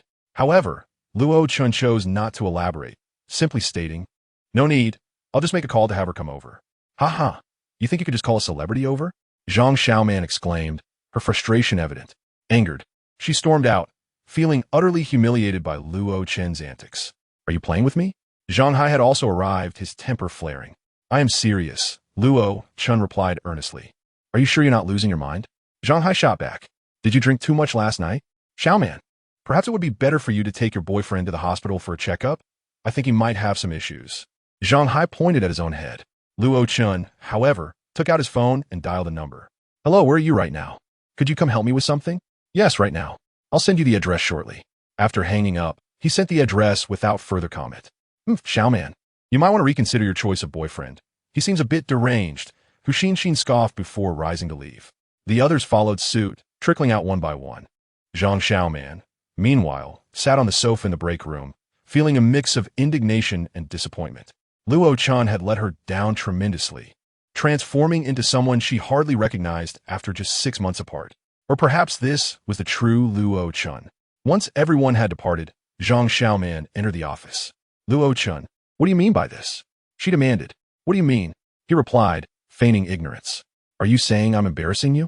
Last night, because of you, my parents had a quarrel, and today my colleagues are mocking me in the cafeteria. Luo Chen, your family may be poor, and perhaps people look down on you, thinking you're unworthy of me. But the more you cling to your pride, the more they will scorn you. I introduced you here not to have you disgrace me. How have I embarrassed you? Luo Chen spread his hands. In what way have I embarrassed you? Can't you dress a bit more appropriately for work? And what you just said, who do you think you are? Do you think others are oblivious? I know very well you can't just summon a celebrity. Luo Chen, face reality. I don't know why, but you have truly disappointed me. I never imagined you would become someone so preoccupied with appearances and prone to exaggeration. Everyone thinks I've found a lunatic as my boyfriend. Don't you think that too? Luo Chen lit a cigarette. Remaining calm despite Zhang Xiaoman's outburst at the door. Her words left her momentarily speechless, and she stormed out. Zhang Hai, meanwhile, had stepped into the smoking area, where he encountered a security guard. What is going on, Zhang? You seem particularly cheerful, the guard remarked, handing him a cigarette. Ha! A new idiot just joined the company. Claiming he could call a celebrity over, Zhang Hai replied, taking the cigarette. Did he not undergo a check before joining? He must be a lunatic, the guard joked. That's what I said. All right, go back to work. After exchanging a few words, Zhang Hai returned inside while the guard resumed his post. Shortly thereafter, a luxury car pulled up outside, and the guard directed it to park. A figure emerged from the vehicle. Lon Bayer, dressed in light-colored jeans that accentuated her long, slender legs complemented by towering heels and sunglasses, approached. Hello, may I ask who you were looking for? The guard, momentarily failing to recognize her due to the sunglasses. Lon Bayer removed her sunglasses and replied, Hello, I'm looking for Luo Chen. Why you're Lon Bayer? The actress who plays the princess in Heavenly Domain? The guard was taken aback. Lon Bayer's fame was undeniable. One only needed to glance at the recent advertisements, dramas, films, and popular variety shows to understand her status as a rising star. Could you please give me an autograph? The overwhelmed guard asked eagerly. Perhaps I can sign after I finish my business with Luo Chen, Lon Bayer suggested. In truth, Lon Bayer had not anticipated that the aloof Luo Chen would seek her out. After last night's events, she had been hesitant to leave her home. But since her residence was nearby, she quickly changed clothes and came over. All right, follow me inside. Everyone come and see. The superstar Lon Bayer has arrived. The guard announced excitedly. Instantly, a crowd gathered. For these ordinary office workers, the chance to meet a celebrity was rare, and many were fans of Lon Bayer. They began snapping photos and recording videos. Hey, Luo, when is your superstar arriving? Zhang Hai, who had been in the sales office, was drawn outside by the commotion. His eyes widened in disbelief when he spotted Lon Bayer surrounded by admirers. Did he really manage to bring her here? Zhang Hai Questin, In Sedulo, Hu Xin, and even Zhang Xiaoman shared the sentiment. This had to be a dream. How could it be possible? Excuse me, is Luo Chen here? Lon Bayer in Quit, prompting Zhang Hai to snap out his daze. Yes, come in and chat. He gestured toward the sales office where Luo Chen was waiting at the door. As Lon Bayer entered, Zhang Hai attempted to follow, but the door shut with a decisive thud. At that moment, no one could concentrate on their work. They all lingered at the door in anticipation. Just moments ago, they had witnessed an unbelievable scene. No one had believed Luo Chen could summon a celebrity. And yet here he was, having called a major star. Unbelievable, Zhang Hai murmured, still grappling with the reality of the situation. Hu Xin and Li Rue shared his disbelief, while Zhang Xiaoman was even more taken aback. How could Luo Chen, on his very first day in Xinzhou, have connections with someone like Lan Baier? Even Zhang Hai, a wealthy second-generation heir, would not have connections to such a prominent star. All right, it's settled then. You'll endorse our company, Luo Chen proposed. What about the fee? Lan Baier asked, a sly smile playing on her lips. If you promise me one thing, I'll waive the fee, she continued. What is it? Luo Chen inquired. I want to take you out for dinner, and you must not refuse, Lan Baier replied with a charming smile. She had already discerned that Luo Chen was no ordinary individual. If he were, he would be the one scrambling to invite her to dinner rather than the other way around. Deal. Luo Chen agreed without hesitation. As he rose to escort her out, Zhang Hai still found it hard to believe that this impoverished youth had truly managed to invite a celebrity. Lan Baier was stunning, exuding a beauty that captivated everyone, a charm that made her universally adored. Zhang Xiaoman, though attractive in her own right, paled in comparison to Lan Baier. Standing beside her, Zhang Xiaoman felt an inexplicable pang of jealousy surge within her. One wonders what trickery was employed to achieve this. Hu Xin retorted, albeit in hushed tones. They dared not speak too loudly, for even now, they could scarcely believe that Luo Chen had truly managed to invite a celebrity. As they observed Luo Chen walking alongside Lan Baier, Zhang Hai and the others felt a mix of embarrassment and anger, their faces burning with shame. Just previously, they had been so certain that Luo Chen could not accomplish such a feat, yet now, despite their disbelief, the undeniable truth lay before their eyes. Zhang Hai glared resentfully at the departing Lan Baier, then turned his gaze to Luo Chen, unconsciously clenching his fists. This fellow absolutely could not be allowed to remain. He must concoct an excuse to have him dismissed. Brother Hai, find a reason to get rid of this guy, will you? Hu Xin chimed in, her own pride now somewhat wounded. All right, Chapter 14, 10 Gambles, 9 Losses. As evening fell and work hours concluded, Zhang Hai proposed a dinner outing for everyone. Initially, Luo Chen had no intention of attending, yet his colleagues urged him to join, for not everyone possessed such a narrow-minded view. A few among them genuinely appreciated Luo Chen, considering he had brought a celebrity with him. Perhaps his connections were not so simple as they had imagined.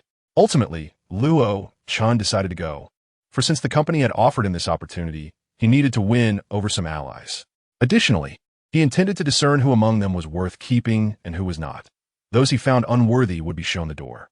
The company was now under Luo Chen's purview, and he had no intention of enduring discomfort. Moreover, Luo Chen wished to sever ties with Zhang Xiaoman, declaring that they would each pursue their own paths henceforth. The company vehicle had been commandeered by other colleagues, and, as Zhang Hai accompanied Zhang Xiaoman and Hu Xin, he disdainfully remarked, "Sorry, Luo Chen, this is my new car. I'm afraid it might get dirty with you inside." Luo Chen, unfazed by the insult, prepare to hail a cab. It seems I shall never set foot in such luxury, Hu Xin mocked from within the vehicle. In truth, Luo Chen did take a taxi to the venue. The dining establishment, known as Haiwei Xiaozhu, featured an upscale restaurant on the upper floor and a bar below. As the group disembarked, Li Rue approached, embracing a tall, exceptionally handsome man, her boyfriend, Wang Kai, who exuded an air of arrogance, clad in designer labels. Even Luo Chen could not help but cast a few glances. For Wang, Kai not only stood an impressive height of nearly 6 feet 3 inches, but also possessed considerable physical prowess. Yet, Luo Chen quickly averted his gaze. After all, secular martial artists held little significance for him. Li Rue, with Wang Kai at her side, introduced him with a hint of pride. "This is my boyfriend, Wang Kai, Brother Kai."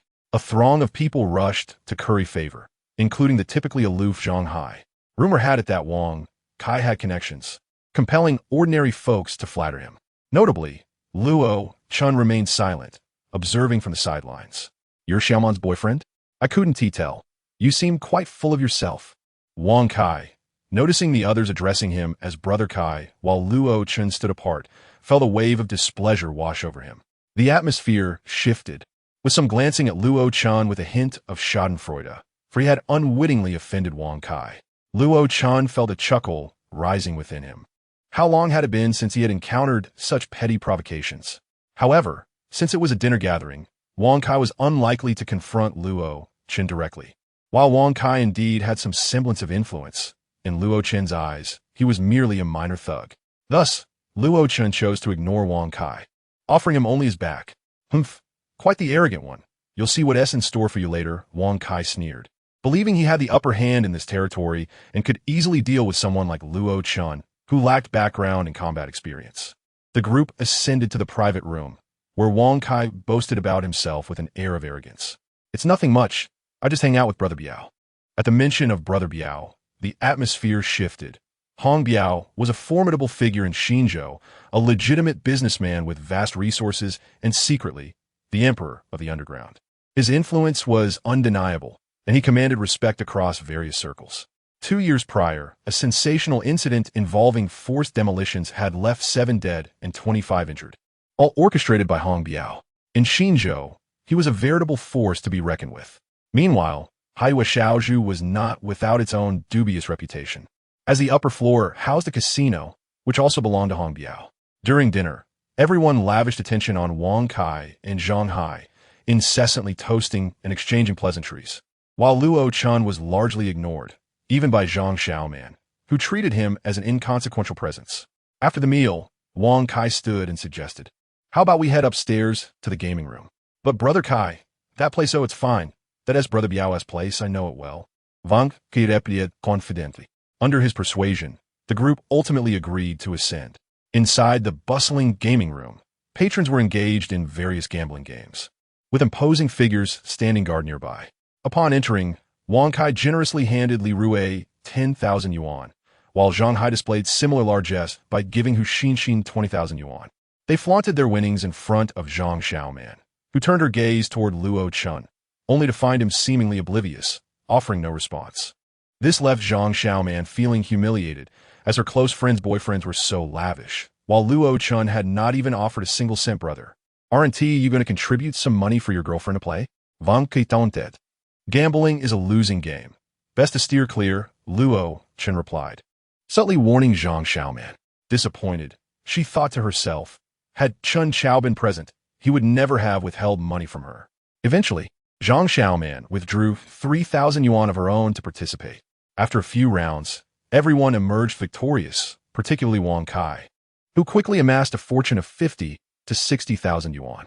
While Hu Xinxin faced minor losses, even Zhang Xiaoman managed to win 20,000. Witnessing Wang Kai and Zhang Xiaoman parading their cash, the others in the company could no longer contain their excitement. "Luo Chen, how about we join in on the fun?" someone suggested. "It's better not to. Winning here is unlikely," Luo Chen remarked flatly. "That's rather discouraging. Everyone else is winning," Li Rue retorted. "Perhaps you're just not lucky enough?" Wang Kai sneered. "Those who follow my lead have all won." Chapter 15. Winning it back. Luo Chen paid no heed to Wang Kai's remarks. Zhang Xiaoman, feeling a twinge of disappointment, cast a glance at Luo Chen. Reflecting on the adage that the bold thrive while the timid perish, was that not a fitting description of him? Though they may not fully grasp the nuances of betting, Wang Kai's fortune was evident. Following his lead had proven lucrative, with Zhang Xiaoman pocketing a significant sum that could cover several months of her salary. Yet, it bewildered her that a man like Luo Chen could display such timidity. After Wang Kai won a few rounds, his colleagues could no longer contain themselves. And aside from Luo Chen, nearly everyone had taken their seats at the table. At that moment, Zhang Xiaoman and the others had managed to win an additional 10 to 20,000.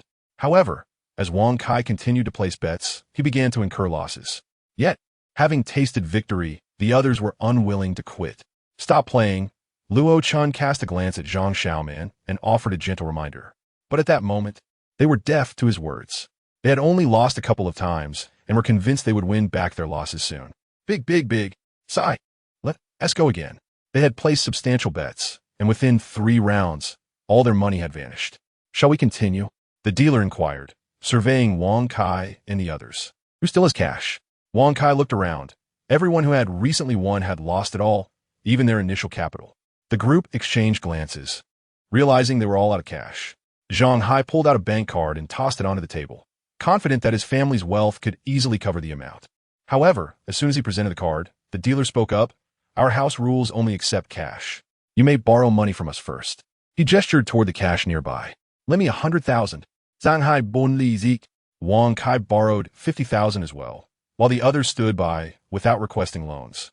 Yet, after this round, Wang Kai surprisingly won again. Upon witnessing this, the others could no longer restrain themselves and began borrowing money, eager to at least recover their capital.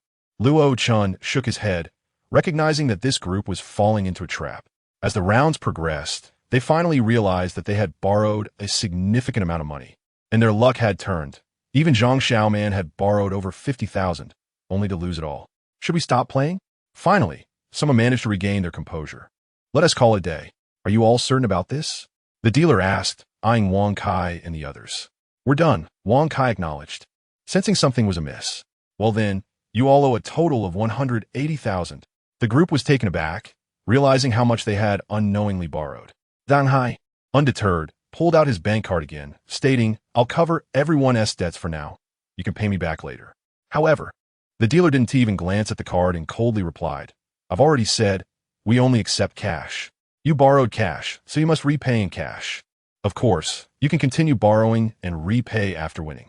The dealer fixed a cold stare on Zhang Hai. At this moment, the group finally grasped the situation. Continuing to borrow would only increase their debts, making it impossible to win back their money. Can't we send someone to get cash for you? Li Rue suggested. Visibly frustrated. Do you intend to cause a scene here? The dealer retorted, summoning a few burly men from across the room. How could they allow the group to fetch more cash? The aim was to entice them to keep borrowing and keep losing. We're not causing trouble. We just... Let me repeat. Either you repay the cash immediately, or you continue borrowing our money and keep gambling. The dealer reprimanded. Friend, I'm with Biao Gu's crew. Zhang Hai exclaimed. Who the hell said they were with Biao Gu? A voice interrupted.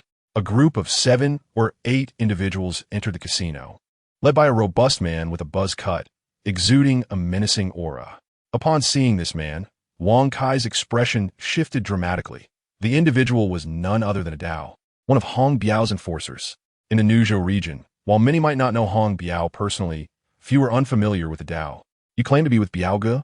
A Dao approached Wang Kai directly. Dao Gu I slap. A Dao struck Wang Kai across the face with a resounding smack. Biao Gu happens to be dining downstairs today. Would you like me to summon him? A Dao sneered. Wang Kai was too frightened to respond. If Hong Biao truly arrived, the matter would escalate uncontrollably, and he, a mere pawn, had no standing to engage with someone of Hong Biao's stature. Dao Gu please, I bang. A Dao delivered a brutal kick, sending Wang Kai, a tall man of over 6 feet, flying several meters away. Zhang Xiaoman and the others, unaccustomed to such violence, turned pale with fear. Do you have cash? A Dao's cold gaze fixed on Zhang Hai, causing him to shrink back. Smack! A Dao struck again. I'm asking if you have cash to repay. Zhang Hai shook his head, clutching his face. No repayment, and you think you can leave? A Dao threatened again. If not, you'll continue borrowing, win back your debts. Understood? A Dao glared at the group. Continue borrowing? If we do, our debts will only grow. Zhang Hai was hesitant to borrow again, knowing that he couldn't win. If he continued gambling, he might ruin himself financially. Panic spread among the group, especially among the ordinary employees who had been swept up by Wang Kai's enthusiasm. They had borrowed thousands, but with their monthly salaries only 3,000 or 4,000, how could they repay such amounts? Some were already turning pale with fear. Luo Chen glanced around. He had no intention of intervening, but seeing the distressed expressions on his employees' faces, he sighed. Lend me 10,000. Suddenly, this unexpected voice broke through the tension. Everyone turned to see it was Luo Chen speaking. Luo Chen, you can't borrow. If you do, it will only lead to more debt, Zhang Xiaoman cautioned. At this point, everyone was contemplating alternative solutions, and he still wanted to borrow money. I'll win it back and repay, Luo Chen stated calmly. However, the others looked at him as if he were a fool. Win it back? What do you intend to win with? They now understood that in this casino, winning was nearly impossible. The dealer was clearly involved in something dubious. Moreover, Zhang Xiaoman recalled that Luo Chen didn't even know how to play poker, let alone gamble. If experienced players like Wang Kai were losing, how could Luo Chen possibly succeed? Fine, lend him 10,000. He now represents all of you, a Dao scoffed, glancing at the dealer. Win it back. What a joke. If winning were possible, why would they even run a casino? This is clearly a scheme to fleece you all, and this place is under Hong Biao's control. Even if you get cheated, no one dares to stir trouble. 1,000 was tossed onto the table. Bet small. Chapter 16. The Big Shot of Nuzhou Bet Small. The group nearly choked on their disbelief. The dice hadn't even been rolled yet, and he was already calling for a small bet? Even Zhang Xiaoman was furious enough to curse. A Dao shot a derisive glance at Luo Chen, convinced he had encountered a complete simpleton. The dealer was not only highly skilled but could roll whatever size was desired. The dice were rigged to determine the outcome at the moment they were cast. With such a setup and an expert in charge, winning was a fantasy. More importantly, Luo Chen had audaciously declared a small bet before anyone had rolled the dice. The dealer could easily roll high numbers at will, and without having gambled, it was already clear that Luo Chen was destined to lose. Wang Kai and the others glared at Luo Chen with resentment, especially since a Dao had just suggested that Luo Chen represent them. It was over. Luo Chen would surely bring doom upon them all. They all cast blameful glances in Luo Chen's direction, knowing that once the gambling commenced, there would be no way to extricate him from the table, and now they all found themselves implicated. Luo Chen now represents not only himself, but all of them. Whatever amount he borrows today, they must assist in repaying it. There is absolutely no room for losing everything. Zhang Xiaoman anxiously gazed at Luo Chen, unable to fathom how foolish he could be. Luo Chen, you are determined to bring us to ruin today. Zhang Xiaoman finally could no longer contain her frustration. I can win, Luo Chen replied calmly. Although the dice dealer was an adept, his tricks appeared utterly ludicrous in the presence of Luo Chen. With a mere flick of his mind, Luo Chen discerned that the opponent had altered the outcome. It was just at the moment the lid was lifted, small. The crowd was momentarily stunned. Even the dice dealer was left dazed, staring at the dice for several seconds without comprehending. The shooting TB, how could it be small? We won. Wang Kai and the others looked at Luo Chen incredulously, astonished that victory was possible. Continue. All right, the dealer sneered, dismissing it as a temporary misstep. The next round would surely teach the young man a lesson. Bet high or low? Small. Luo Chen maintained his calm demeanor. Small. Bet high or low? Small. It remained small. After numerous rounds, the dealer was utterly bewildered. Every single time it was small, regardless of how he manipulated the mechanism, the outcome was consistently small. Gazing at the nearly 2 million in cash before him, Luo Chen glanced at the dealer. The money is sufficient to settle the debts. We can leave now, he said slowly, rising amidst the astonished gazes of the crowd. Zhang Hai and Wang Kai hadn't yet processed what had transpired. How had Luo Chen managed to win? Was it merely good luck? Betting small every time, and it was indeed small? Just then, a Dao suddenly sneered. Others may leave, but you cannot. Oh. Luo Chen regarded a Dao with keen interest, already growing impatient. Do you know whose territory this is? You dare to cheat in Biao Ji's domain? As soon as a Dao's words fell, 7 or 8 individuals swiftly surrounded them. A Dao was determined not to let Luo Chen escape. After all, he had disrupted their plans today. If Luo Chen were allowed to leave unabashedly, how could they face the world again? It's clear that you should leave or not.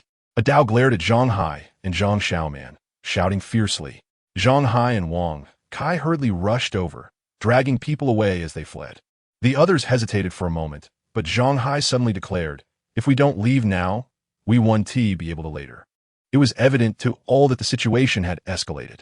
Regardless of whether Luo Chen had cheated, it was clear he could not leave today. Zhang Xiaoman hesitated, but was pulled by Li Rue, ultimately deciding to flee. The remaining individuals continued to waver. You all go ahead. I'll be fine, Luo Chen reassured them. They were merely ordinary wage earners and truly did not dare to involve themselves in this matter.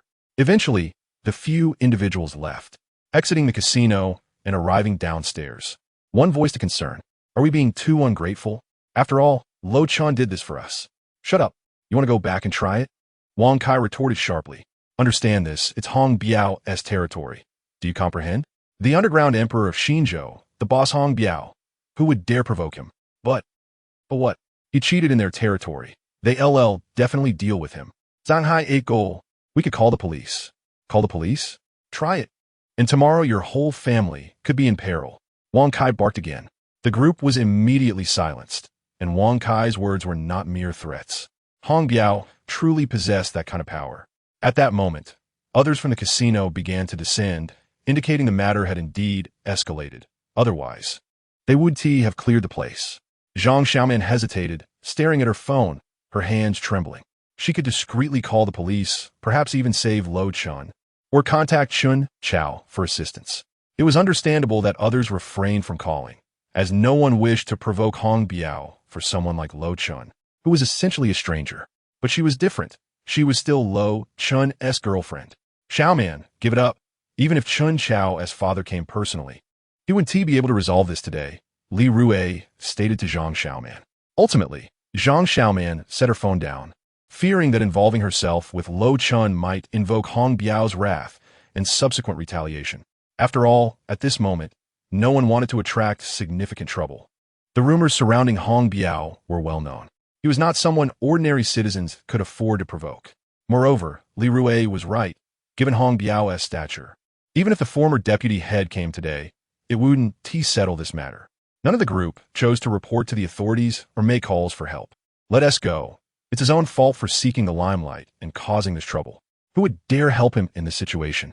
Wang Kai observed the group. To provoke Hong Biao, there's no way they leave without bloodshed today. Meanwhile, in the casino, once everyone had departed, a Dao leaned coolly against the table, watching Luo Chen with a frosty gaze. Are you certain you wish to remain? Luo Chen seemed indifferent to being left alone. You were the first to dare cheat in our territory. A Dao scoffed, brandishing a Nepalese knife. You can leave, but leave behind a hand. Will you do it yourself? Or shall I? Leave behind a hand? Luo Chen chuckled coldly, surprising a Dao. In a Dao's eyes, Luo Chen was just an ordinary company employee. Yet he dared to speak so defiantly. Just as a Dao prepared to act, a large group surged in. At the forefront was a middle-aged man dressed in traditional attire, radiating a commanding presence, his eyes reflecting an air of dominance. Unmistakably a formidable figure. Biao Ge, you've arrived. Biaye, Hong Biya, the undisputed underground king of Xinzhou. I hear someone has been cheating in my establishment. Hong Biao observed Luo Chen with keen interest as his associates brought forth a chair. Hong Biao sat down with an imposing demeanor, and someone lit a cigar to offer him. I present you with two choices.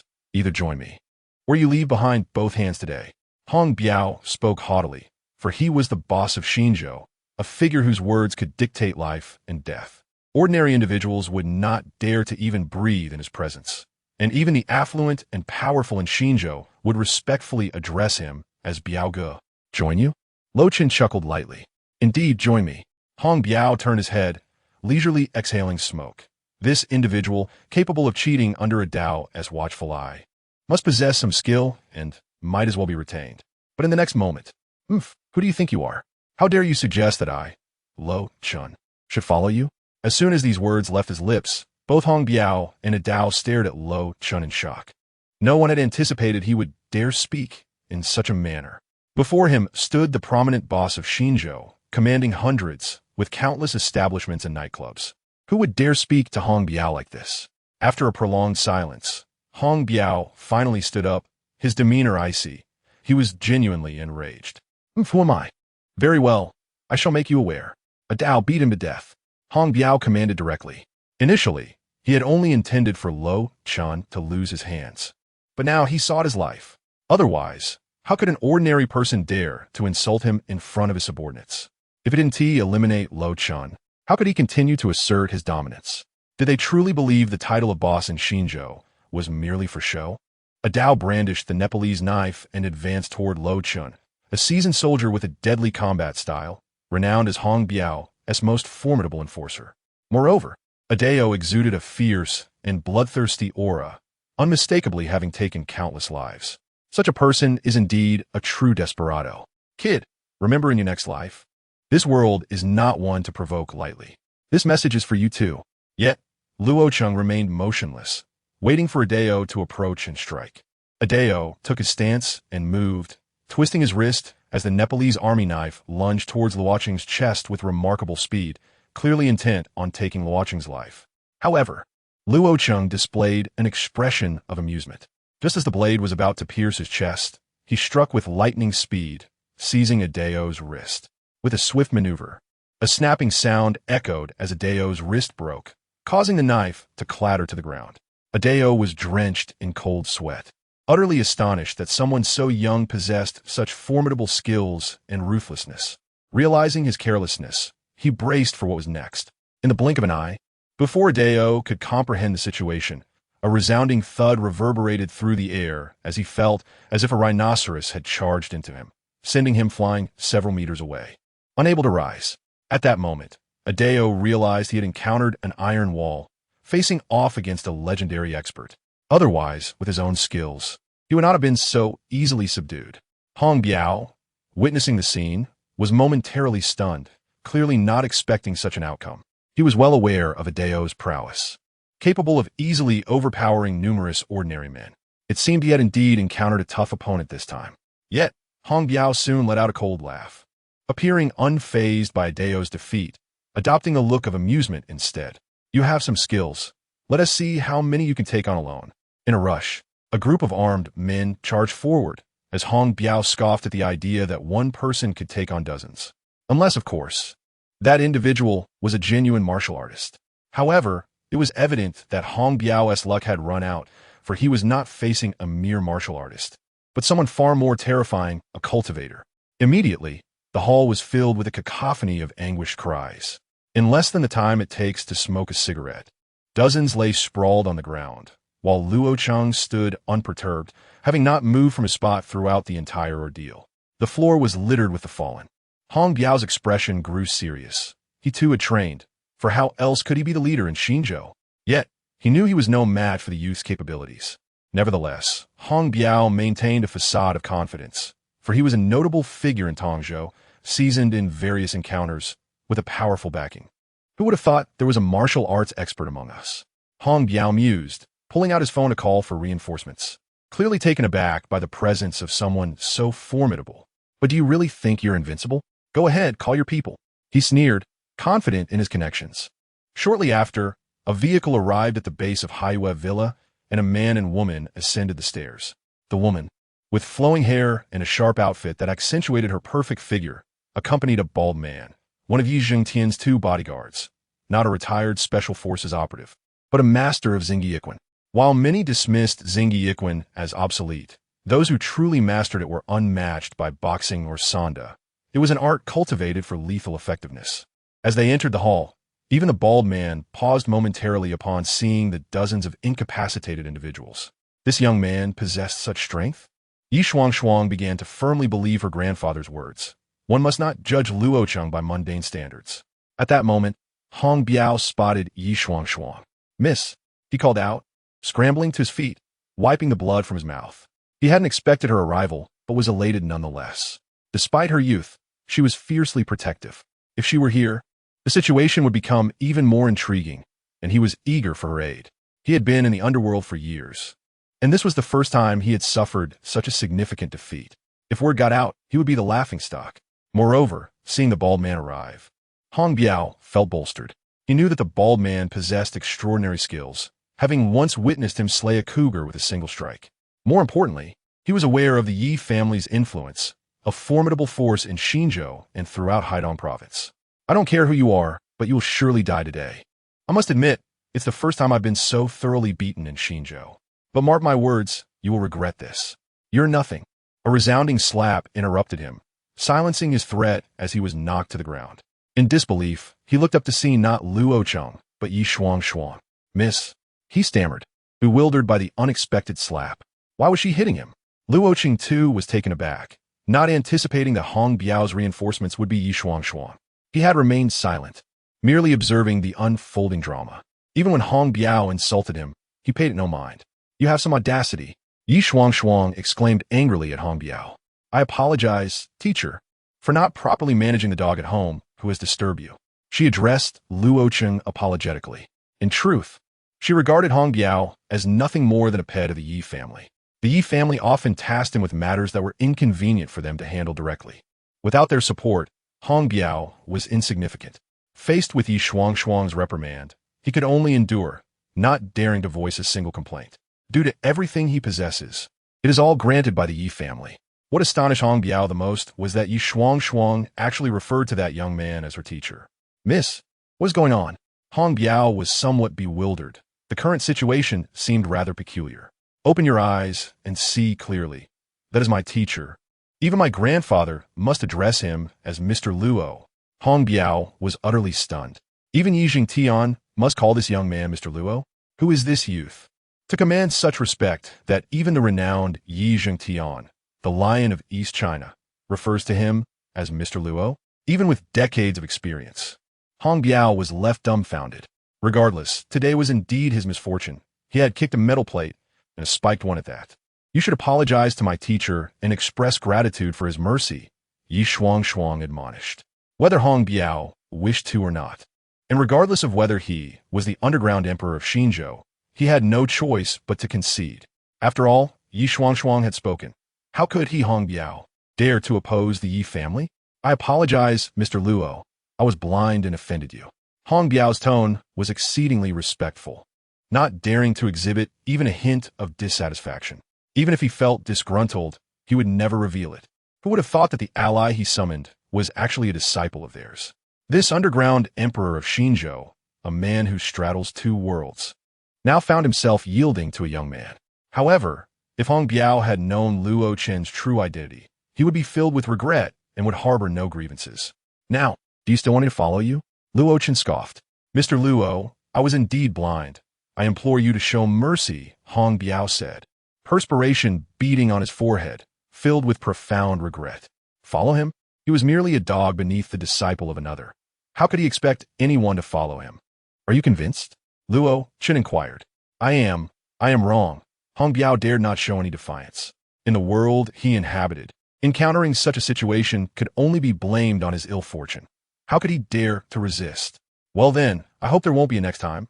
Otherwise, I cannot guarantee that your head will remain upon your shoulders, Luo Chen stated coldly as he rose. Shouldn't you thank your teacher? Thank you, Mr. Luo. Thank you, Mr. Luo. Hong Biao's demeanor was exceedingly respectful. Subsequently, Luo Chen departed with Yi Shuang. Once Luo Chen had left, a Dao turned to Hong Biao. Brother Biao, no more words. Just accept your fate. You've kicked a metal plate, Hong Biao replied with a bitter smile. He dared not entertain any other thoughts. After all, it was the Yi family. Although he commanded respect in Xinzhou, that was all granted by the Yi family. Harshly speaking, he was but a dog. Without the Yi family, he might not survive until tomorrow. Thus, he dared not harbor any other thoughts. Remember, from now on, whenever you see him, treat him with utmost respect and never provoke him. He is not to be trifled with. Hong Biao instructed his subordinates. Additionally, prepare a generous gift. I will personally visit to apologize. Such a person should only be aligned with, and even if we cannot become friends, we must never be enemies.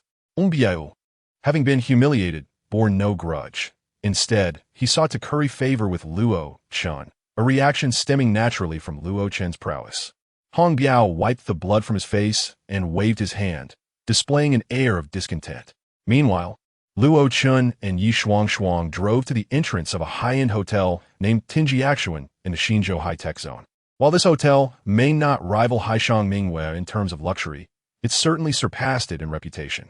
Haishang Mingyue primarily attracted the wealthy, whereas Tinjiaxuan catered to those with power and influence. Generally, patrons of Tinjiaxuan were officials or extremely influential individuals from Xinzhou. Yi Shuang, needing to return to fetch Yi Zhengtian, turned back at the entrance. Teacher, please go in first. I will fetch grandfather.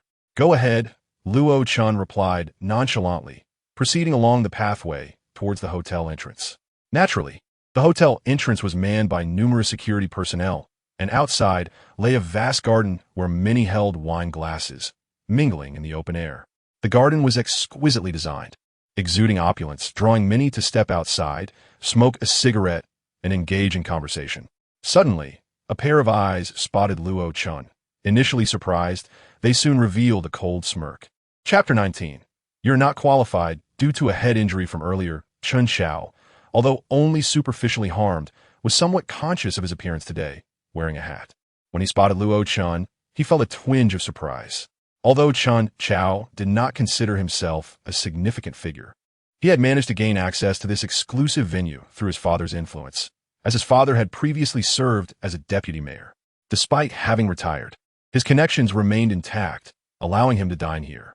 Thus, he accompanied the gathering, but Luo Chen's presence puzzled him. Chen Xiao recognized Luo Chen and vice versa. However, Luo Chen chose to ignore Chen Xiao. Even as a revered celestial being, he bore no forgiveness for this former adversary. Yet in this setting, Luo Chen had no intention of deliberately causing trouble for Chen Chao. With his current strength and prospects, he had ample time to outmaneuver Chen Chao gradually. However, Chen Chao's presence was not the only challenge.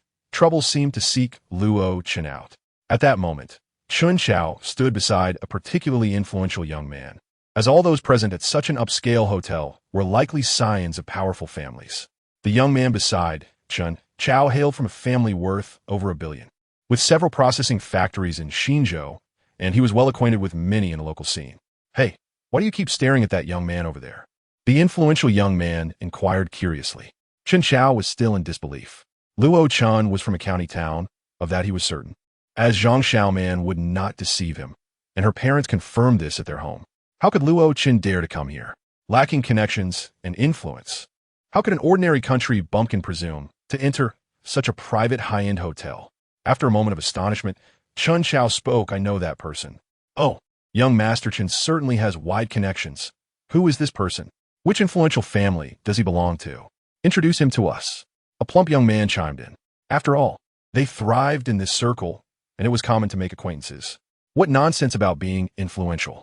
He is merely a country bumpkin from a county town, Chen Chao scoffed, disdain evident on his face. After the humiliation he suffered at Zhang Xiaoman's home, Chen Chao's impression of Luo Chen was decidedly negative. Is that true? Those who dare to come here are usually individuals of status. Ordinary folks do not venture in. Young Master Lu, do not doubt me. Why would I lie? I saw him at a friend's house yesterday. He is truly just a country bumpkin, without power or influence. Chen Chao explained, his eyes brimming with contempt. Even upon seeing Luo Chen here, Chen Chao still looked down on him, for he hailed from a family with power and influence, was a shareholder in a company, and was on the verge of advancing to the Ministry of Education. In the circles where these second-generation elites mingled, how could they possibly respect Luo Chen? Oh, then never mind. I thought he was a rarely seen young master from an influential family. Since he is just a country bumpkin, I shall disregard him. The plump young man, young Master Lu, revealed a look of disdain upon learning Luo Chen's origins. However, Chen Chao continued to regard Luo Chen with displeasure. Young Master Chen, are you upset with him? The curious young Master Lu asked, noticing Chen Chao's expression. I am pursuing a young lady, and this fellow happens to be her classmate. Just yesterday, I was at her home, and I can't shake the feeling that their relationship is more than mere classmates. Naturally, I harbor a strong dislike for him. Chen Chao sneered. With your connections and status in Xinzhou, who would dare to compete for a woman with you? They must have a death wish, Lu Xiao scoffed. Since you find him so displeasing, why not confront him? Let us go. Lu Xiao led the way. They hailed from affluent families, having been pampered since childhood, and thus had long since lost any sense of restraint. When they declared an intention to confront someone, they would act without hesitation. Upon seeing the rotund figure advance, Chen Chao followed suit, clearly intent on making a spectacle out of Luo Chen today. You deserve your misfortune for stepping into my territory. I shall not let you off easily. Just then, Luo Chen reached the entrance, preparing to enter. Oh, isn't this? What was your name again? Ah, yes. Luo Chen, right? Chen Chao approached with a glass of red wine, swirling it in his hand while puffing on a cigar, exuding an air of superiority. Yet, his expression was one of mockery, disdainfully fixed on Luo Chen. Hey, my friend is talking to you. Are you mute or deaf? Lu Xiao, the plump fellow, interjected rudely. I don't entertain every stray dog that speaks to me. Given the unwelcoming demeanor directed at him, Luo Chen naturally reciprocated with equal indifference. Oh, your arrogance is amusing. Do you even realize who you're speaking to? Haha, you seem eager to enter for a meal, don't you?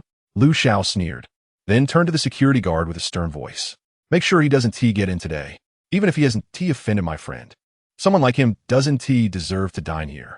The security guard hesitated, knowing he was merely a guard and dared not act recklessly, as those who frequented this establishment often had significant backgrounds. Go fetch your manager, Lu Xiao commanded, glancing at the bewildered guard.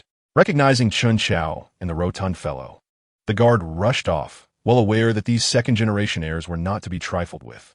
You really are audacious. I found you distasteful yesterday, and today you dare show your face before me? Chen Chao shouted at Luo Chen, instantly drawing the attention of several onlookers, including a few curious young ladies. Regardless of your relationship with Zhang Xiaoman, keep her distant from her in the future, or else don't blame me for the consequences. In Xinzhou, I have 100 ways to ruin you. Chen Chao threatened, and his words were not mere bluster. He indeed had connections in Xinzhou that could make life difficult for an ordinary person. Otherwise, Luo Chen would not have fallen victim to him in his past life. However, in this life, Luo Chen regarded Chen Chao with utter contempt.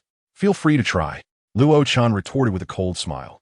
I am quite curious how a country bumpkin like you, devoid of power or influence, dares to be here, Lu Xiao remarked with a grin. You should know that this is Ting Yashuan, not a place for someone like you, who lacks both wealth and status. Do you have any idea how much a glass of wine costs here? Perhaps it exceeds your monthly salary, and yet you wish to enter? Luo Chen coolly interrupted Lu Xiao. The wind rises, rippling the surface of the spring waters. What does that mean? Chen Xiao asked, somewhat perplexed. It means, what business is it of yours? A nearby girl explained, giggling at the exchange. His point is, it's none of your concern. Another girl chimed in, covering her mouth to stifle laughter. This left both Chen Xiao and Lu Xiao visibly embarrassed.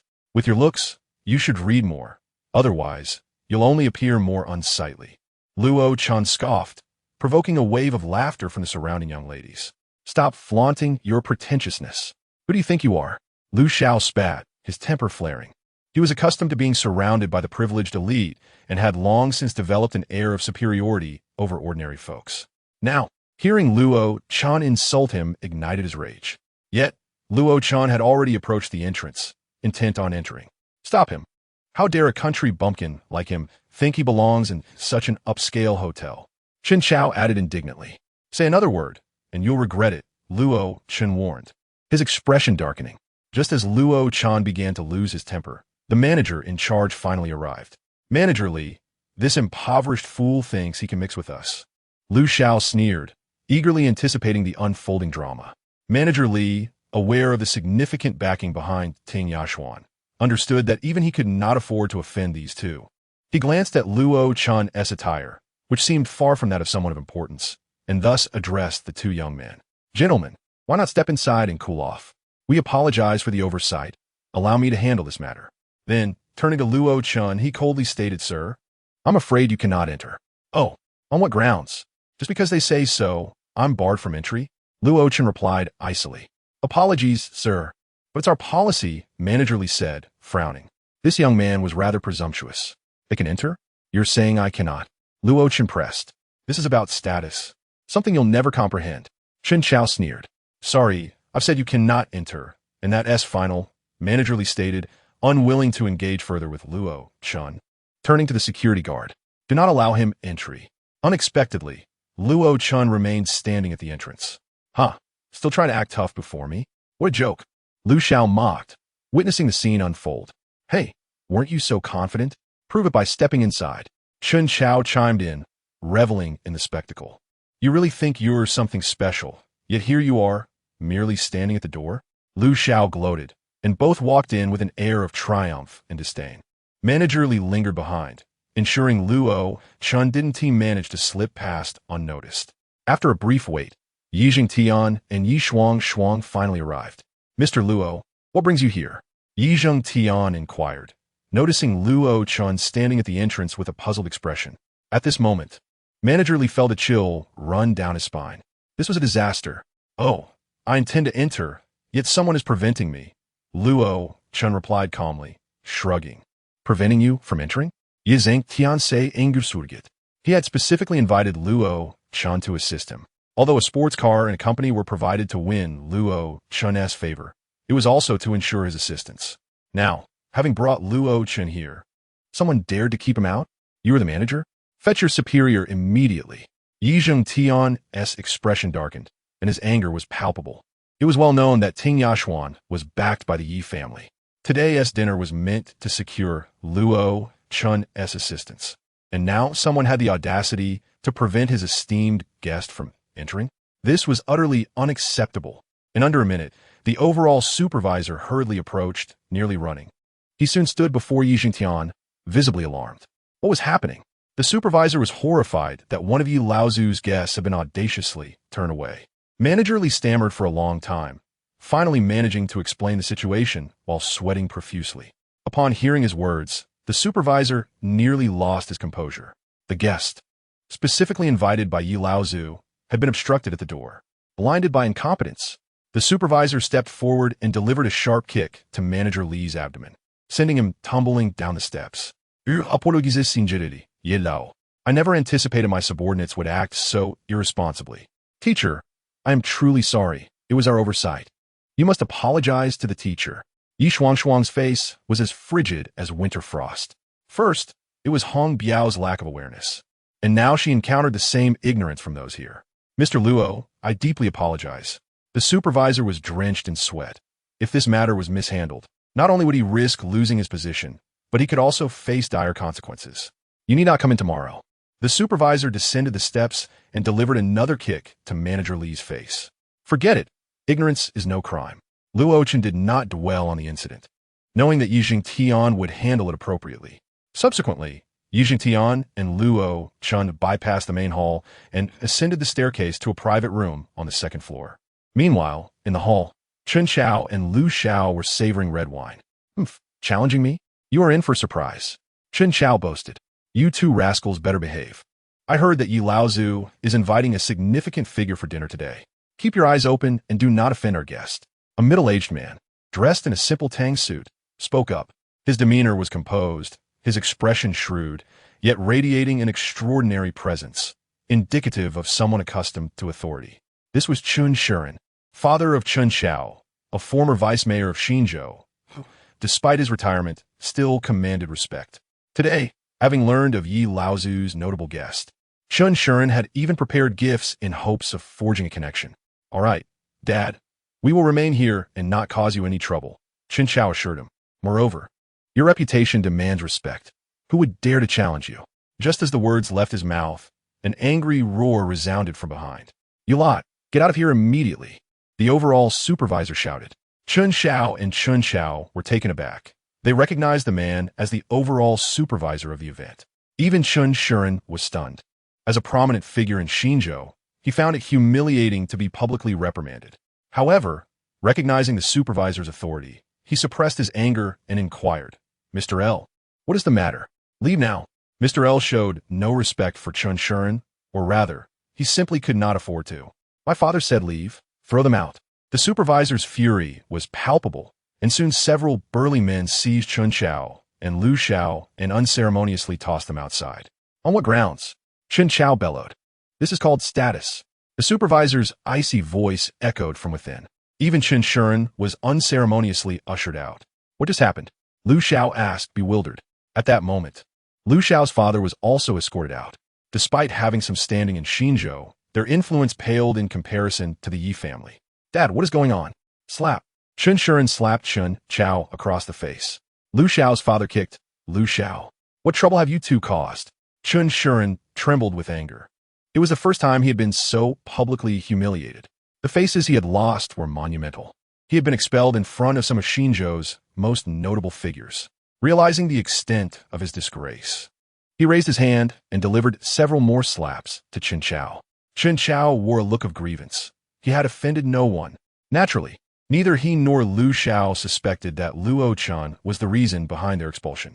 Could it be that Luo Chen possessed such clout? It seemed implausible. Meanwhile, inside the private room, Luo Chen took his seat, and after some polite exchanges, Yijing Tian directly addressed him. Mr. Luo, I hope you can assist me with a small matter. The individual we await will arrive shortly. Yijing Tian was forthright about the purpose of this gathering.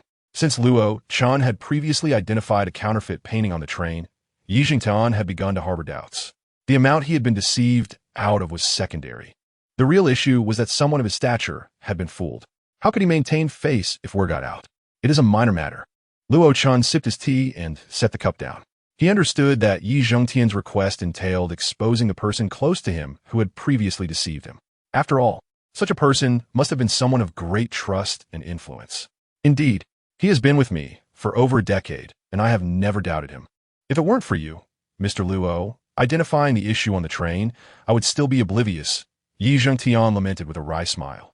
The fact that someone of his standing had been duped was quite embarrassing. Later, I will require your assistance at the auction. Yijing Tian utilized his connections to discreetly arrange an auction in Xinzhou to unmask the traitor. Before long, an elderly man in a blue robe, appearing to be in his 50s, entered. He bore an air of elegance and profound knowledge. Upon entering, he slightly inclined his body and, without ceremony, took a seat. Yilao, who is this? Tang Dong In Guit. Tang Zhonghe had noticed Luo Chen upon entering, but, having been with Yi Zhengtian for over a decade, he was surprised to see a stranger among them. This is a new friend of mine, exceptionally skilled in antique appraisal. I brought him along today to join us at the auction, Yi Zhengtian replied nonchalantly. Tang Zhonghe smiled slightly, but internally his attitude shifted. An appraiser?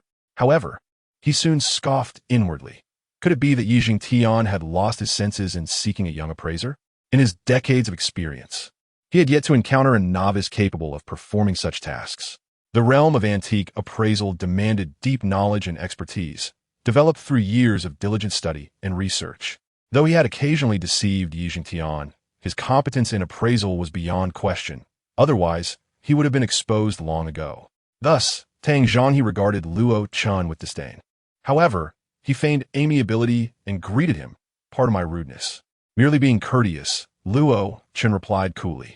Tang Zhonghe, noticing Luo Chen's indifference, felt increasingly irked. As a seasoned appraiser, he believed he deserved some respect. Yet this young man offered none. How presumptuous. Do you think you can discern authenticity and quality? If you can discern truth from falsehood, then have I not wasted my years living like a dog? Tang Zhonghe felt a surge of dissatisfaction within, though he maintained a facade of calm as he sipped his tea. After a modest meal, the group proceeded to the auction. The event was held in an upscale establishment, attended not only by Yi Zhengtian and his associates, but also by other influential figures from Xinzhou.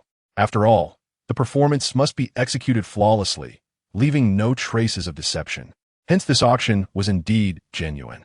Under the guidance of an exquisitely composed lady, they entered a pre-prepared private box, and, after a brief wait, the auction commenced.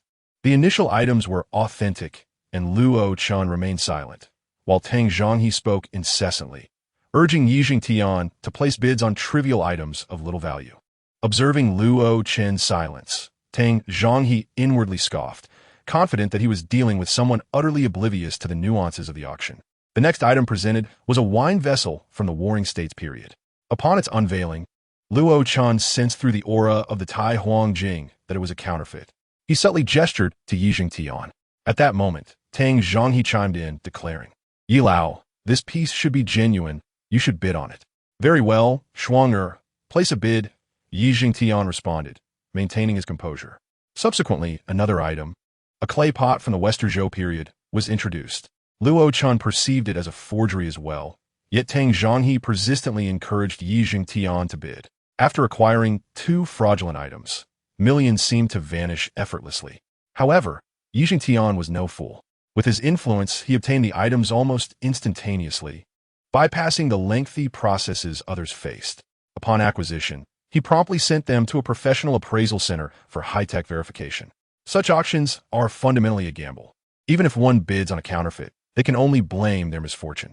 The appraisal results were swiftly transmitted to Yi Zhengtian's phone, and upon reviewing it, he already had his answer. The next item was a seal unearthed from the Western Zhou period. Tang Lao, what do you think of this piece? I suspect it is likely a forgery. Yi Lao, you should refrain from bidding, Tang Zhonghe advised.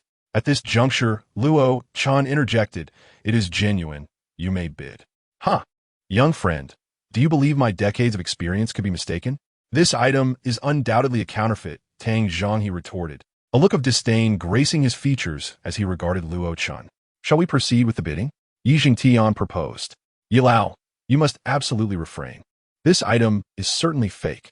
That young friend over there, do not spout nonsense. This piece will cost nearly 300 million, if it is proven to be counterfeit. How will you explain this to Yilao? Tang Zhonghe displayed his dissatisfaction. I assert it is genuine, Luo Chen stated calmly. Huh, how dare you, a mere youth, speak so boldly before me? Do you possess a national certification in appraisal? Are you knowledgeable about Western Zhou culture? Do you understand historical accounts? Do you think determining an item's authenticity is that simple? The cultural context and craftsmanship of the era. These are complexities you know nothing about, yet you dare to speak. Dangjong et glim an vili. Let us bid and verify it. If it is counterfeit, I shall cover the cost. Luo Chen remained unfazed. There is no need for further appraisal. I am the finest appraiser.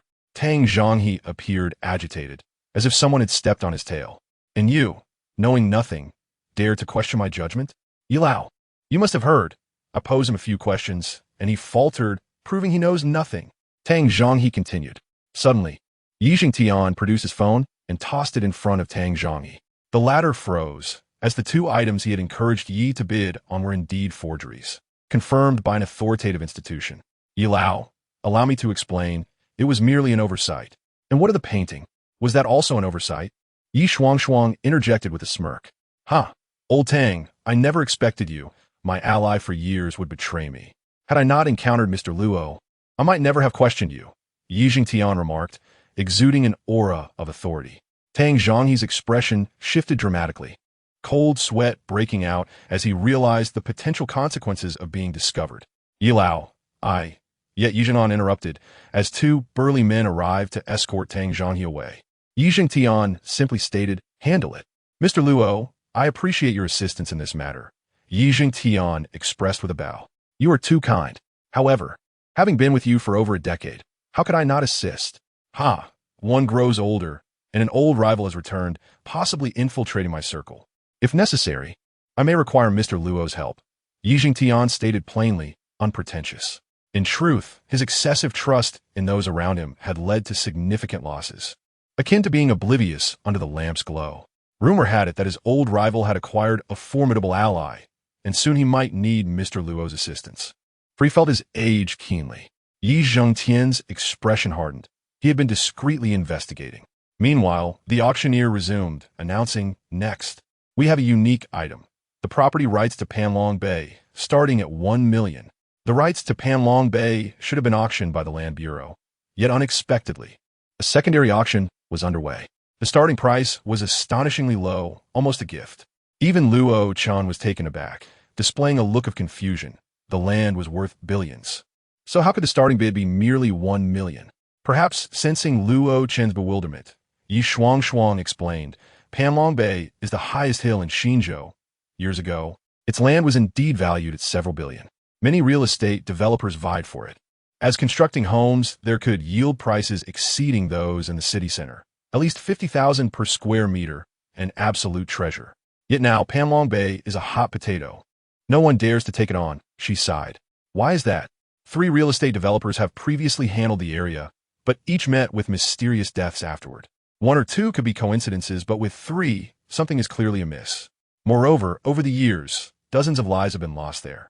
Construction workers often perish without a trace of injury or illness, and reportedly, each body bears a horrific visage. The project has been stalled indefinitely. Just this morning, 2 more bodies were discovered. One belonged to a somewhat famous director in that circle, though the incident was suppressed to avoid scandal. Luo Chen nodded. Even if the matter was hushed, the Yi family's influence would likely uncover the truth. Knowing fully well the circumstances surrounding the so-called director, chose to dismiss the matter. What piqued his curiosity was the fact that the director had met his demise on the rooftop of an unfinished building. A peculiar situation given that there were no higher points surrounding the rooftop. The incident was undeniably bizarre and chilling. The body had been reduced to a gruesome pulp, nearly unrecognizable, suggesting a fall from a great height. Was it conceivable that he had fallen from a plane? Yet, Lazan refrained from probing further, sensing that Yi Shuang herself might not realize that the perpetrator stood right before her. As for the other corpse, it belonged to a taxi driver.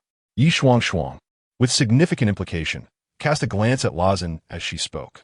The driver lay grotesquely lifeless in his vehicle, devoid of any visible wounds.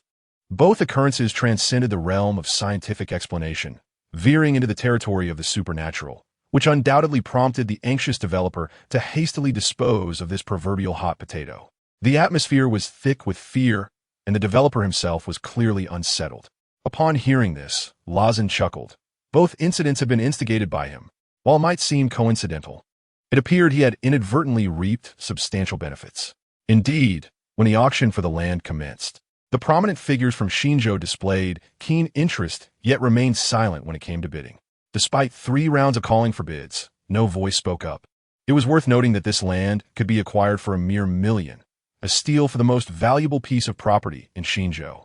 However, those with influence in Xinzhou were acutely aware that no material wealth could outweigh their own lives. The real estate mogul, seemingly undeterred, slipped the auctioneer card, urging him to attempt once more. Panlong Bay property rights, starting bid of 1 million. Hey, Bosley, do you think we're fools? That land is a death knell. Even if you gave it away for free, no one would take it. How dare you put it up for sale? The once prized land of Xinzhou had become a cautionary tale. Who in their right mind would be foolish enough to purchase it? Unless one had a death wish. Who would have the audacity? Naturally, behind the scenes, Bosley was well aware that hope was dim. Just then, a voice emerged from the private box. 1 million. I'll take it. It was Lazen's voice.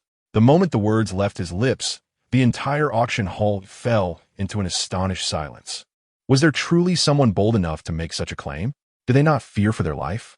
After all, this was the very land that had cost 3 developers their lives. The attendees, prominent figures of Xinzhou, were all equally formidable. Yet even they hesitated to touch this cursed property. Not even the Yi family dared to engage. Yet, now someone had stepped forward? They could only mock internally, as those seated in the private box were of such stature that openly deriding the situation would be unthinkable. Meanwhile, in another box, a young woman chuckled. How intriguing. If he were alive, I would certainly want to befriend him. In Lazen's box, Yi Shuangshuang looked at him with disbelief. It was a well-known fact that this land was ripe for exploitation, yet even her grandfather wouldn't dare to touch it. Teacher? She exclaimed. Not an issue. I'll take it. Lazen waved his hand dismissively, exuding confidence. Just because others were hesitant did not mean he shared their fears. There were indeed malevolent spirits lurking there, a deterrent for most, but for the esteemed Xinzun Lazen, the presence of a few vengeful spirits was hardly intimidating. Securing a piece of land in Xinzhou, once valued in the billions, for just 1 million was an extraordinary windfall. Moreover, the construction there was nearly complete, requiring minimal additional investment.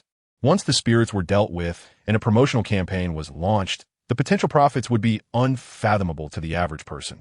Of course, Lazen's interest in the location was not solely financial. There were deeper motivations at play. Nevertheless, the accompanying value was indeed a significant boon. Yi Xingtian regarded Lazen with an increasingly profound sense of mystery.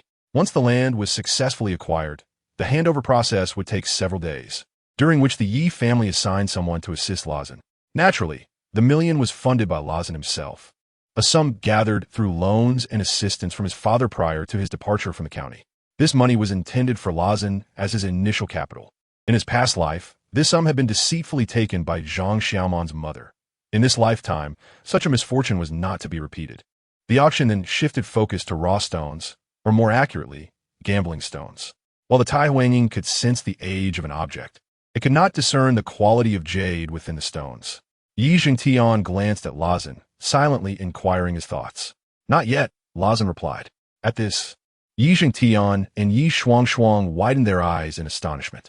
They had expected Lazen to outright decline, yet he had said not yet, which was rather unexpected. After all, these were jade stones. Teacher, do you possess some form of X-ray vision? Yi Shuangshuang could no longer contain her curiosity. Perhaps in a few days, Lazen responded, his gaze fixated on the stones being auctioned, a glimmer of anticipation in his eyes. Upon returning to the hotel, Lazen noted that the hour was still early. He strode purposefully toward the back mountain of Panlong Bay, eager to uncover what supernatural entities might lurk there. Scaling the wall with ease, he entered the neighborhood of Panlong Bay, but sensed something amiss before fully stepping inside. A palpable aura of malice enveloped the area. Not merely a chill of the wind, but a distinct malevolence. The name Panlong Bay suggested a dragon coiling through the mountains. And this neighborhood was situated at the dragon's head. Lazen's interest in the location stemmed significantly from the potential to establish a large-scale gathering formation according to the topography. How intriguing, Lazen mused, a slight smile curling at the corners of his mouth. While an ordinary person might have been terrified by such phenomena, he found it rather engaging. The community boasted towering buildings in the front and rows of villas in the back. The night sky was devoid of stars. And though this was the highest point in Xinzhou, illuminating lights from below were nowhere to be seen. The area was shrouded in darkness. As Lazen approached the villa area, he found himself back at the starting point after a circuitous route, suggesting he had encountered a ghostly obstruction. However, he paid no mind, as he had come specifically to seek out spirits. "Hey, who let you in here?" Suddenly, a middle-aged man clad in a security uniform approached, cigarette dangling from his lips. "Young man, you shouldn't be wandering around here at night. It's not safe. Come with me." Whether out of concern or another motive, the security guard urged him to leave. Lawson remained silent, following the guard, yet felt something was off. Logically, they should be heading towards the main entrance. Yet the guard led him deeper inside. "This path," Lawson thought. "The main gate is locked now. We have to use the back entrance. Don't ask questions. Just stick close to me. Whatever you see, don't look back. There are real ghosts here. Several of my colleagues have died in this place," the guard warned kindly. After passing through the community's buildings, they arrived at the villas, where a flickering light suddenly caught their attention. Ahead, an elderly woman muttered incoherently, tossing paper into a fire while repetitively encouraging others to eat more. "Alas, you old crone, how dare you burn paper offerings here in the dead of night? Quickly extinguish that fire." The security guard, upon discovering someone indulging in this peculiar ritual, felt compelled to intervene. After all, what if it sparked a fire? Yet the old woman, seemingly deaf to his admonitions, continued to bow her head and burn the paper, muttering incessantly about eating more. Perhaps she was fulfilling a promise made to her son, who worked at this construction site. After a few futile reprimands, the security guard, noting her erratic behavior, ceased his tirade, likely wishing to avoid further complications. However, as he passed by her, the old woman suddenly stood up and addressed Luo Chen, exclaiming, "Young man, where are you headed? Do not leave, do not leave. He is a ghost." With an unsettling grin revealing her yellowed teeth, she continued her bizarre proclamation. "Old hag, what nonsense are you spouting?" The security guard interjected, frowning. Luo Chen glanced at the guard, then back at the old woman. It was evident that she was indeed a specter, and curiously, the security guard appeared to share her supernatural status. Ghosts, as Luo Chen had observed, walk without their heels touching the ground. Just as he prepared to expose their true nature, a blinding flash of light illuminated the scene. "Raise your hands." In an instant, the paper-burning crone vanished, leaving only the guard and Luo Chen, as if she had never existed at all. Approaching them were three figures clad in police uniforms. One was a tall, lanky individual with an air of indifference, while another was a woman whose beauty and poise were unmistakable even in the darkness, her fair skin radiating an aura of nobility. What intrigued Luo Chen the most was the final figure, a pallid-faced officer with a sullen expression. Yet Luo Chen could barely suppress a smile, for this officer, too, walked on tiptoe. As Luo Chen surveyed the peculiar assembly, the situation grew increasingly intriguing. In the dilapidated and forsaken Panlong Bay complex, a bizarre scene unfolded at this late hour. Luo Chen, the security guard, and three police officers, led by the striking female cop, whom he surmised to be a blooming flower of the law. Despite the late hour, Xia Jingqing had taken it upon herself to investigate this incident, for two individuals had perished here the previous night. Holding a prominent position within the police force, she was determined to prove that her ascension was not merely a result of her connections, but rather her merit. However, her background was common knowledge, and her beauty often overshadowed her capabilities, igniting her desire to demonstrate her worth. Though her senior colleagues had cautioned her against venturing out at night, Xia Jingqing, raised on tales of Edison and Marx, was skeptical of superstitions in this modern age. Furthermore, Captain Zhou, who had received his education abroad, shared her dismissal of ghostly tales. The final officer, a newcomer, while unfamiliar, was swept up in the eagerness of the investigation alongside Xia Jingqing and Captain Zhou. "What brings you here at this hour?" Xia Jingqing's demeanor was frostier than the night air. "Just lost my way," Luo Chen replied succinctly. "Humph, from a criminal investigation standpoint, you're highly likely to be a suspect," Captain Zhou sneered, his hand hovering near his firearm. "Your appearance suggests misfortune awaits you," he added, his tone dripping with skepticism. "Enough of this foolishness. Such absurdities are mere fabrications," Zhou chastised, his suspicion of Luo Chen palpable. Indeed, if one were to scrutinize, Luo Chen fit the profile of suspect. "Extend your hands," Xia Jingqing commanded, her eyes scanning Luo Chen coldly as she approached, brandishing handcuffs. "Are you really going to cuff me?" Luo Chen raised an eyebrow, taken aback by her unreasonable approach. "I have reason to suspect you. You must accompany us to the station for questioning. Please cooperate." "Comrade, you are wrongfully accusing an innocent person," This place is haunted, Luo Chen cautioned, but his words fell on deaf ears. Extend your hands. Haunted? Do you think such tales will deceive us? Xia Jingqing regarded him with disdain, convinced that he was either a suspect feigning innocence or someone lacking a proper education. Fine, Luo Chen relented, extending his hands, unwilling to escalate matters with the police, who were not inherently malevolent. Once handcuffed, he was asked for identification. Captain Zhou glanced at Luo Chen's ID, sneering, "Ah, a rural lad. No wonder you speak of ghosts. Clearly, you lack higher education. Rural areas are breeding grounds for superstitions. People from such places often harbor beliefs in the supernatural. Many lives have been lost here." Luo Chen warned again. "Are you truly so timid? What fear is there in death? Come, we shall escort you back to the station for questioning." Captain Zhou regarded Luo Chen with disdain, deeming him cowardly for his fears. "Let me make this clear. Even if you are innocent, I will reprimand you for speaking of the supernatural. In an earlier era, you would be subjected to public denunciation." Xia Jingqing embodied the authoritative demeanor of a seasoned officer, firmly rooted in the belief that only science and law held merit. Any mention of the supernatural elicited her instinctive contempt, especially from a young man like Luo Chen. Is there still a peculiar individual like you in this era? A belief in vengeful spirits? How utterly foolish. Zhou mocked, his expression rife with scorn. "Security officer, please lead us out," Xia Jingqing instructed. "Certainly," the guard replied, turning to reveal a wide grin that stretched unnaturally across his face, an unsettling sight. As they moved forward, the security guard led the way, with Xia Jingqing and Luo Chen in tow, while the third officer remained silent, shrouded in darkness. Xia Jingqing and Captain Zhou continued to scan the area with their flashlights, steadfast in their belief that ghosts did not exist. "Would you like a ride?" A taxi suddenly illuminated its headlights at the exit, and the driver leaned out to inquire. "No, what business do you have here at this hour?" Xia Jingqing questioned. "I just dropped someone off. I'm empty now and happened to see you," the driver explained amiably. "Our vehicle is parked at the main entrance. This complex is quite expansive, so walking around would be a hassle. Why not let him take us part of the way?" suggested the silent officer, breaking his silence. "Indeed, comrades. It would be quite a trek to exit through the back and circle around," the security guard concurred. "Very well," Captain Zhou conceded, acknowledging the size of the complex. "Then please take us part of the way," he requested.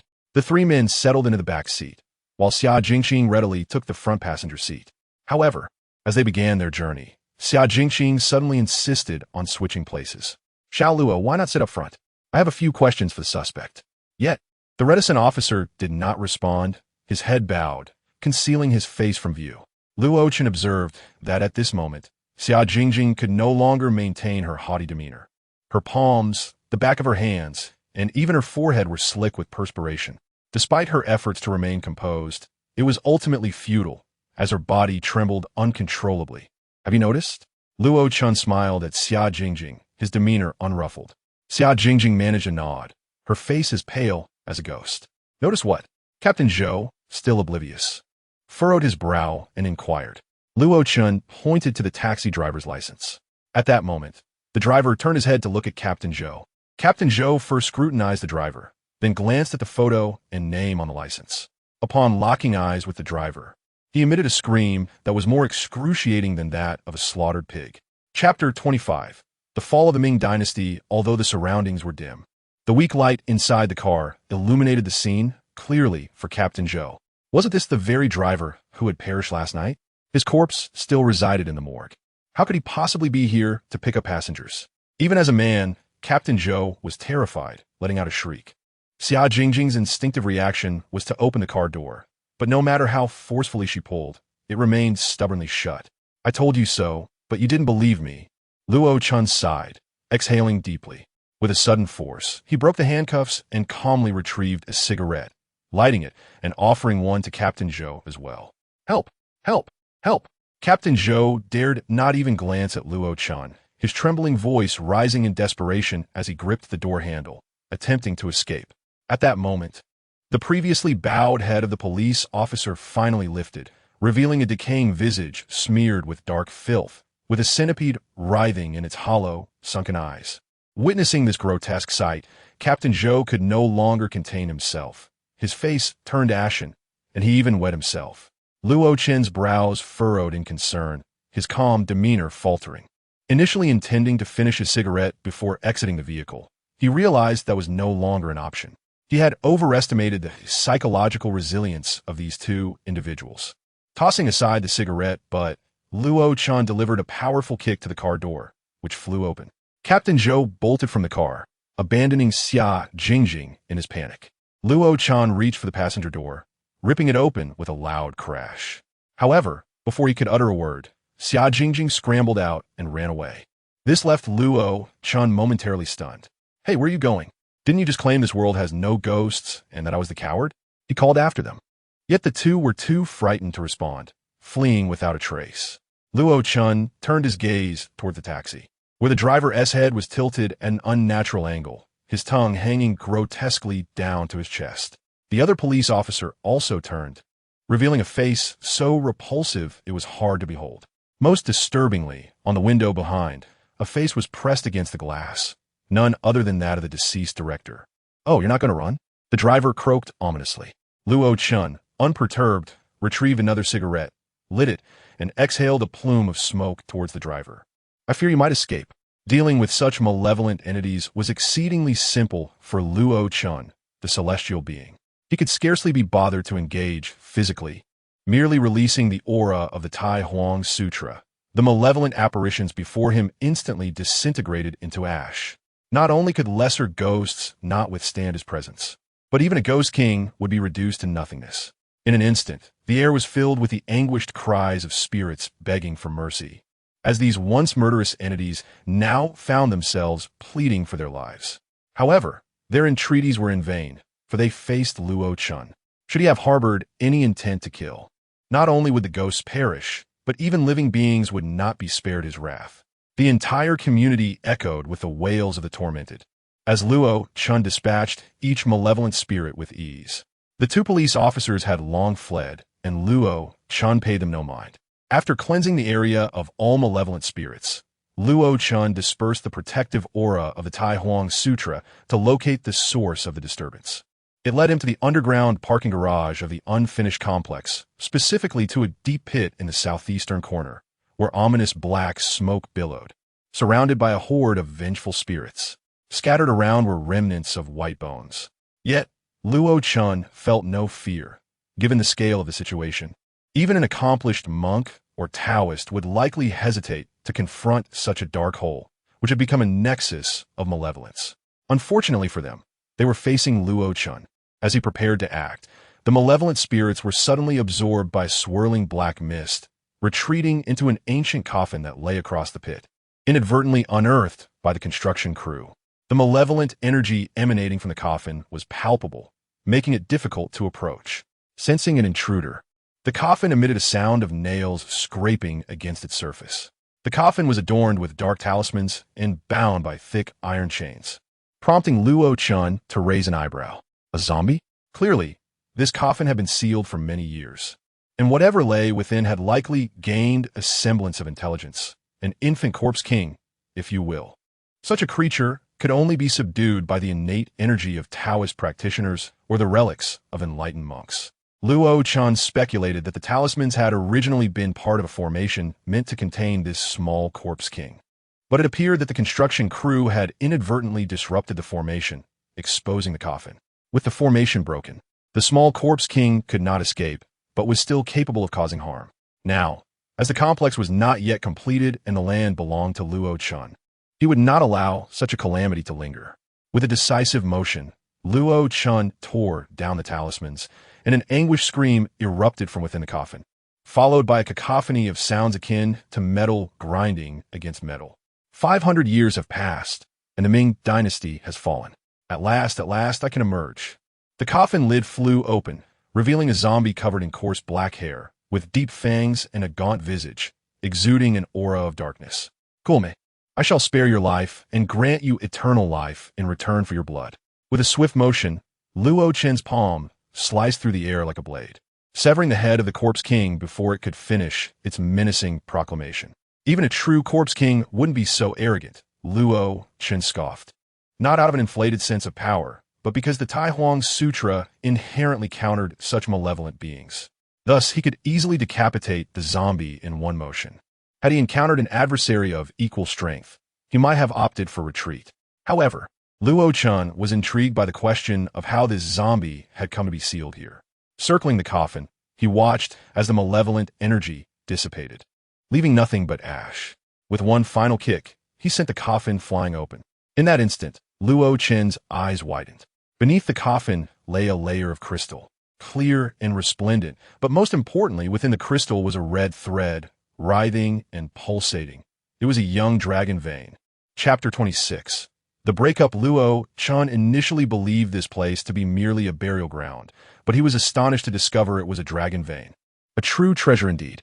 Ordinarily, locations with dragon veins are not prone to the emergence of zombies or malevolent spirits. However, the formidable aura of Panlong Bay was overwhelming. In truth, daring to bury a corpse within a dragon vein is akin to courting death, for no mortal can withstand such celestial might. Luo Chen exerted tremendous force and struck down, yet the crystal remained utterly unmoved. It is worth noting that his current strength was extraordinary, yet even with a powerful punch, he could not shatter it. Nevertheless, this did not deter Luo Chen. He simply excavated the entire crystal and departed with it in his arms.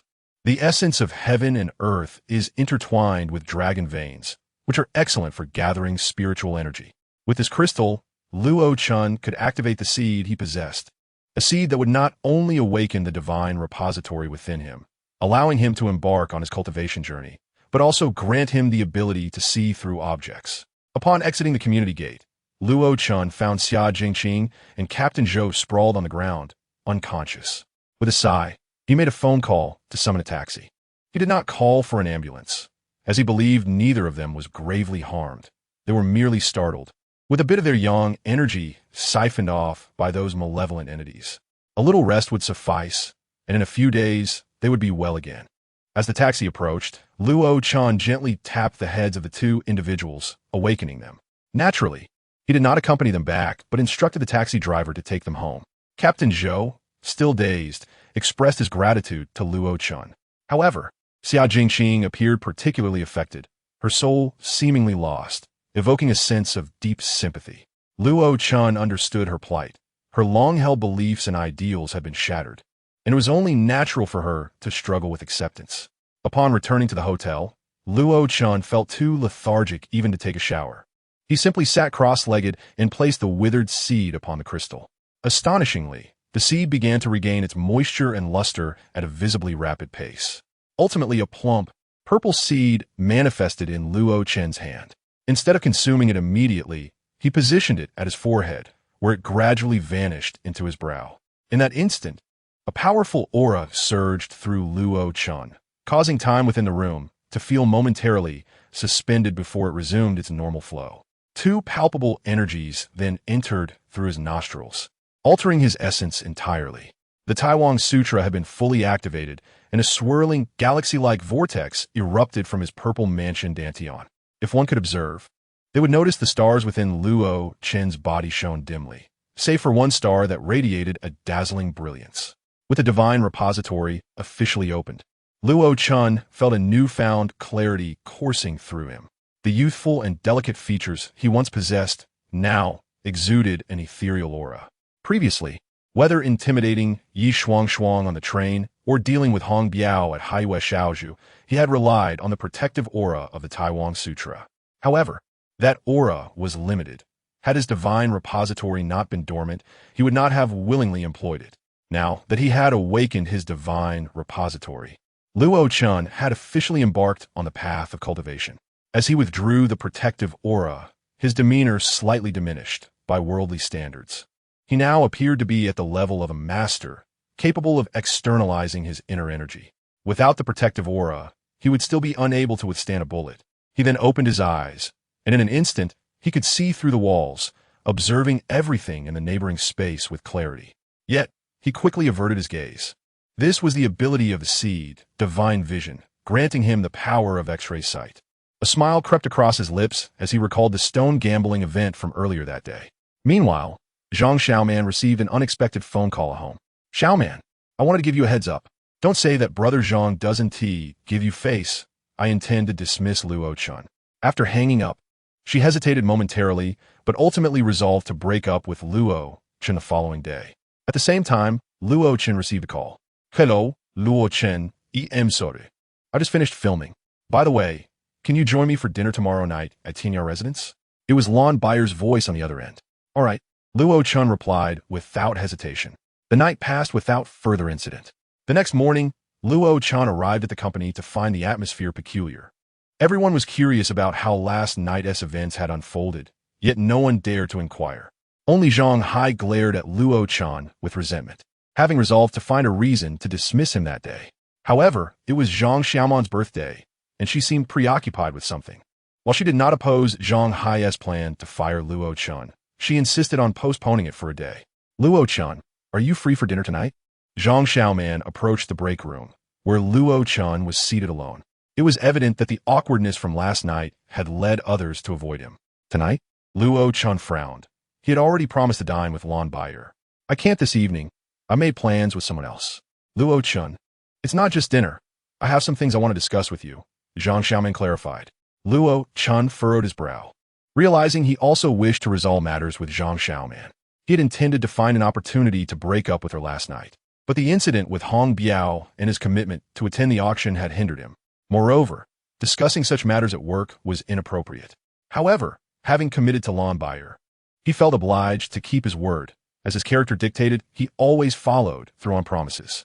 You must come to Tianyar residence tonight, Zhang Xiaoman stated without elaborating further before departing. Luo Chen was taken aback. What a coincidence that they were both going to the same place. After Zhang Xiaoman left, he joined Hu Xinxin. Xinxin, do you think it's appropriate for me to speak with him today? What is inappropriate about it? You should cut ties with a man like that sooner rather than later. You have demeaned yourself enough. He is simply not worthy of you, Hu Xinxin encouraged. Meanwhile, on the other side, Lon Bayer's manager looked at the pile of discarded clothes strewn about. Hey, who are you planning to go on a date with tonight? You've already started picking out outfits this early in the morning. Tell me if I confess to a self-absorbed man or a deeply enigmatic one on the first date. Do you think I might be rejected? Lan Bayer Sudenli Inquit? Oh, come now. That is not something a national goddess like you should say. You're the dream girl of countless men. Why would you fear rejection? Her manager exclaimed in surprise. Now, tell me, who is this man? What is his background? Is he handsome? Lon Bayer's manager was instantly intrigued. After all, the man who could capture the attention of a star like Lon Bayer was bound to be fascinating. I don't know anything about him. Besides, I can support him financially if he lacks wealth, and if he is not conventionally attractive, that is my choice. Lon Bayer replied with a light laugh, dismissing her manager's concerns. Oh, so you're planning to pamper a pretty boy? Her manager raised an eyebrow, astonished. I'm just joking. I haven't gotten to know him well, but I'm certain he is anything but ordinary. In the past, I believe that with my looks and status as Lon Bayer, few could capture my interest. Regardless of who they were, I felt entitled to stand alongside them. However, upon encountering him, I discovered a surprising sense of inferiority in his presence. Lon Bayer chuckled bitterly, feeling a wave of anxiety within her. It is essential to acknowledge that she is a major star, desired by countless men, yet she now worries about not being worthy of Luo Chen, fearing he might not regard her highly. Is that man truly so remarkable? I inquired. Even a star of your caliber feels insecure? It is perplexing, yet my intuition tells me he is no ordinary individual, perhaps someone beyond my reach. Lon Bayer remained anxious. A woman's intuition is often remarkably accurate.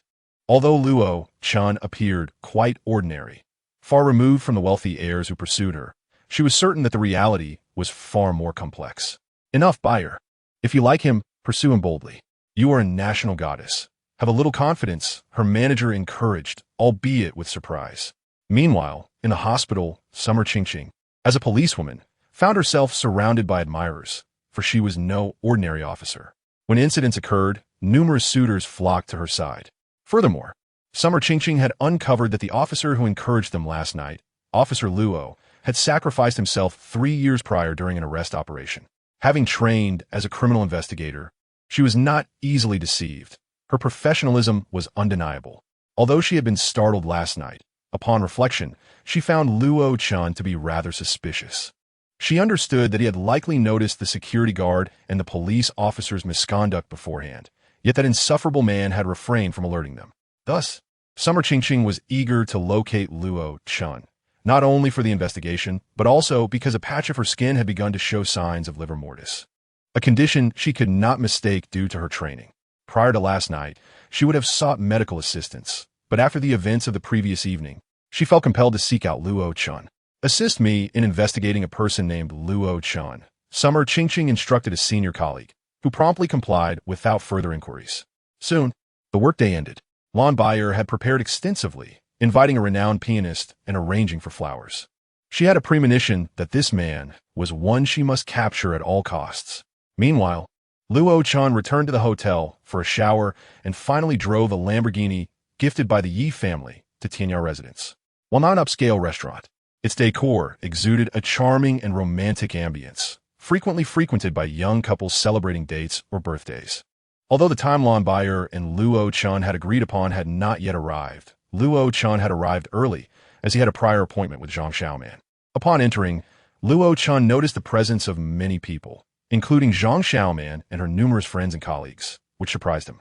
A large birthday cake adorned the center of the hall, with a group animatedly chatting and laughing. Luo Chen paused, pondering whose birthday it was. In his previous life, he would have remembered, but in this existence, he had long since lost interest in Zhang Xiaoman, and her birthday had slipped from his mind. Oh, is that her boyfriend? How curious, arriving empty-handed. Hu Xinxin remarked sarcastically upon seeing Luo Chen with bare hands, as if he had committed a grave offense. Zhang Hai and others regarded Luo Chen with indifference and disdain. Their delight grew upon realizing he had brought no gift. As they were already aware that Zhang Xiaoman intended to break up with Luo Chen at the birthday celebration, they eagerly awaited the unfolding drama.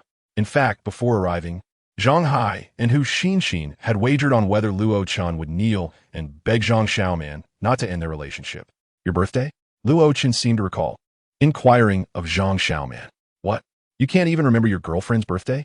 Li Rui chimed in with mockery, sharing her disdain for Luo Chen, believing such a man could never achieve anything in life, rendering him unworthy of Zhang Xiaoman. I apologize, I forgot, Luo Chen replied without glancing at Li Rui, offering a simple apology to Zhang Xiaoman instead.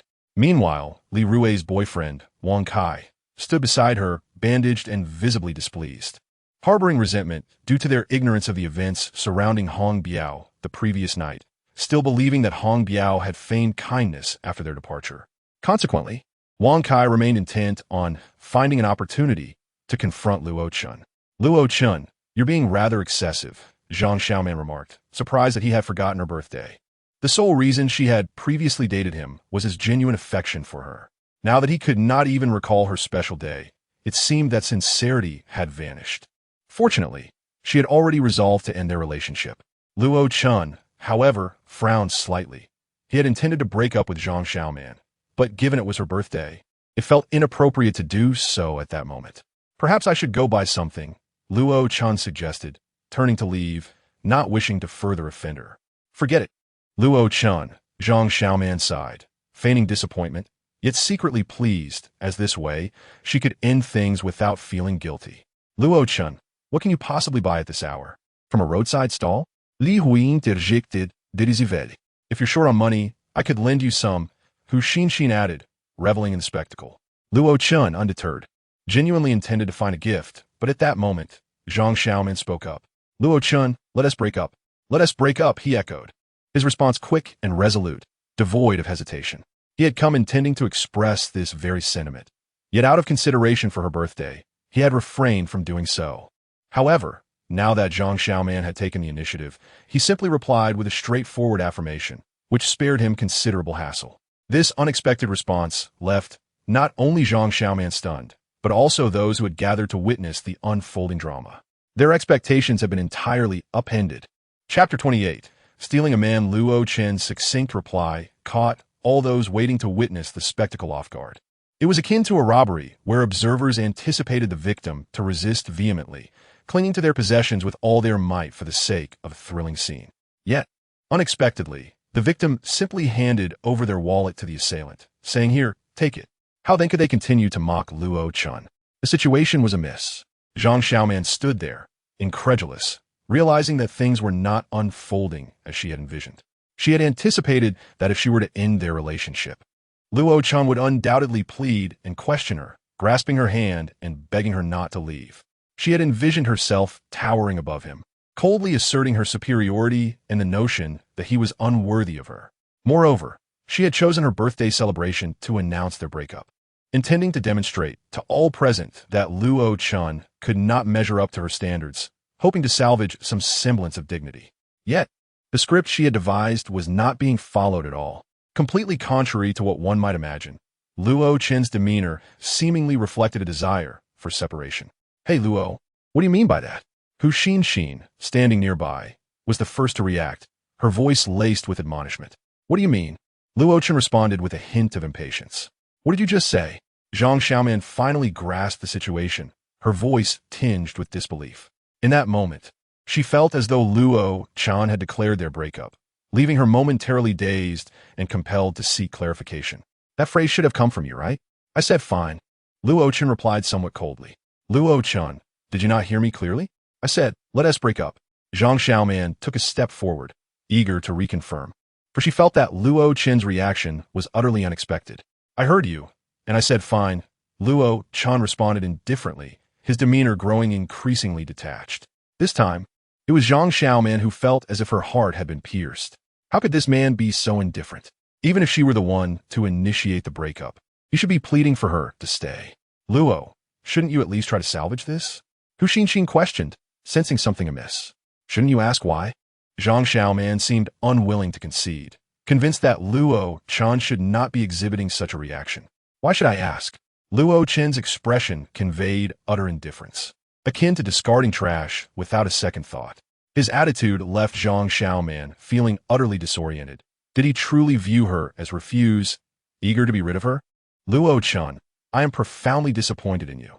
Suddenly, Zhang Xiaoman burst into tears, for despite having ended things, she felt as though it was Luo Chen who had cast her aside. The wave of distress overwhelmed her, and she could no longer contain her sobs. "Xiaoman, stop crying. He's not worth your tears." Hu Xin comforted her, giving a disdainful glance at Luo Chen. 3 years of college together, and you turn out to be. I never imagined you could be this kind of person." Zhang Xiaoman wiped her tears and pointed an accusatory finger at Luo Chen. "Oh, I'm quite curious. What exactly is wrong with me?" Luo Chen's reaction sent Zhang Xiaoman into a state of panic. "You came to my house with nothing but some cheap tea. Do you have any idea how embarrassing that was in front of my parents?" She erupted. "You have no car, no house, and you didn't even bother to dress appropriately when visiting my workplace. My colleagues laughed at me.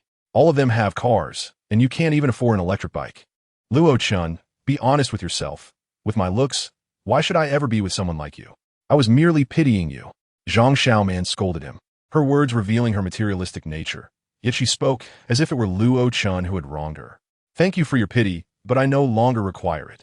Luo Chen replied, still unperturbed. "You? A person like you deserves to be single for life. Let me tell you, Luo Chen, if it weren't for my pity, do you think someone with your attributes could ever find a girlfriend? Countless suitors pursue me, and you should know you could never match me." Zhang Xiaoman defined Luo Chen with clarity, for she understood him all too well. No wealth, no connections, merely an ordinary laborer in Xinzhou. "I sincerely apologize for wasting your time. Now, we shall part ways." Luo Chen maintained his indifferent demeanor, yet the more he acted this way, the more Zhang Xiaoman felt unsettled, as if her heart were constricted. "Luo, you ought to take a good look in the mirror. You dress like a beggar, possess no background or wealth, just a country bumpkin. Xiaoman deserves better than being with you. It was truly a pity for you," Li Rue chimed in, openly mocking Luo Chen, aligning with Zhang Xiaoman in her derision. "Indeed, just look at yourself. If it weren't for Xiaoman, do you believe you could have even entered this company? You might still be toiling away in the countryside," others echoed, relishing the opportunity to belittle Luo Chen. "Luo Chen, hear me well. Now that Zhang Xiaoman has rejected you, your life is utterly over." With the crowd's jeers restoring her confidence, Zhang Xiaoman proudly declared, "You will never have a woman who cares for you." "Not necessarily," a cold voice retorted sharply. Suddenly, the enchanting notes of a piano cascaded down from above, shattering the tension in the air. The music was joyful, filled with affection, and the lyrics spoke of admiration and affection. The atmosphere, once fraught with awkwardness, transformed dramatically with the arrival of a sweet, playful melody. Everyone turned to see a young woman descending the stairs, her long hair flowing gracefully, adorned in a purple dress that exuded elegance and beauty. A spotlight illuminated her, making her the center of attention, breathtakingly stunning, while the other women seemed like mere ducklings beside a swan. The song was unmistakably one of confession, a sentiment that even the deaf could perceive if they understood the language. The competition for your affection is fierce. I wish to guide you across the street. No need for a map. The next stop is happiness. Zhang Hai, Hu Xin, and others suddenly grasped this startling possibility, their expressions filled with disbelief. Everyone recognized Lon Bayer. Unless one lived under a rock, it was impossible not to know her, for she was indeed a superstar. Yet now, she seemed poised to confess her feelings to someone, and the implications were unmistakable. Zhang Xiaoman's jaw dropped, her eyes wide with shock as she considered the implications. No, that must be impossible. Chapter 29, The Lesson. Another beam of light focused directly on Luo Chen, redirecting the crowd's attention back to him. At that moment, Zhang Hai and his companions realized that what had once seemed impossible was now within the realm of possibility. Zhang Xiaoman stood frozen, as did Zhang Hai, Hu Xin, and the entire assembly. Lon Bayer, blushing with a mix of shyness and boldness, approached Luo Chen, cradling a bouquet of red roses in her hands. As those around her watched in astonishment, her radiant beauty made Zhang Xiaoman and the others feel like mere ugly ducklings gazing at a beautiful swan. In an instant, the expressions of Zhang Xiaoman, Li Rue, and Hu Xin transformed, for this was a declaration of love. The national goddess, Lon Bayer, was expressing her affection for Luo Chen. The crowd could hardly believe their eyes. A profound silence enveloped the room, punctuated only by the sound of breath. How could it be? The national goddess was confessing her feelings to someone like Luo Chen. Just moments ago, they had mocked him, yet now they stood corrected. Even someone of Lon Bayer's stature was drawn to Luo Chen. How could they dare to look down upon him? Compared to her, they were no match at all, not even in the same league. After all, setting aside Lon Bayer's overwhelming beauty, her status as a star was beyond their reach. No matter how arrogant Zhang Xiaoman might be, she could never claim to be more beautiful than Lon Bayer. In comparison, Zhang Xiaoman was but an ugly duckling. She had just asserted that Luo Chen would never find a woman who cared for him, and now, before the gathered crowd, he was being openly courted. Once again, a woman who could overshadow Zhang Xiaoman in every aspect confessed her feelings. To put it bluntly, no matter how much Zhang Xiaoman resorts to cosmetic enhancements, she could never compare to Lon Bayer, as the latter's innate grace is simply unparalleled. Approaching Luo Chen, Lon Bayer gazed at Zhang Xiaoman with an air of haughty provocation. I fail to comprehend where your confidence originates. Such a remarkable man, and you claim he is unworthy of you? My dear lady, your taste is indeed exquisite, she remarked with a light laugh. This statement instantly flushed Zhang Xiaoman's cheeks, and the scornful remarks she had just directed at Luo Chen now echoed back as a painful mockery of herself. The heat rising to her face made her wish to vanish into the ground. Not only Zhang Xiaoman, but even Zhang Hai and Hu Xin felt their faces burning with embarrassment. Luo Chen, you must have been cheating on me all along, haven't you? Zhang Xiaoman accused, her voice dripping with desperation as she pondered why Luo Chen had been so indifferent and composed earlier. How dare you? You scoundrel! Hu Xin interjected, attempting to salvage some dignity.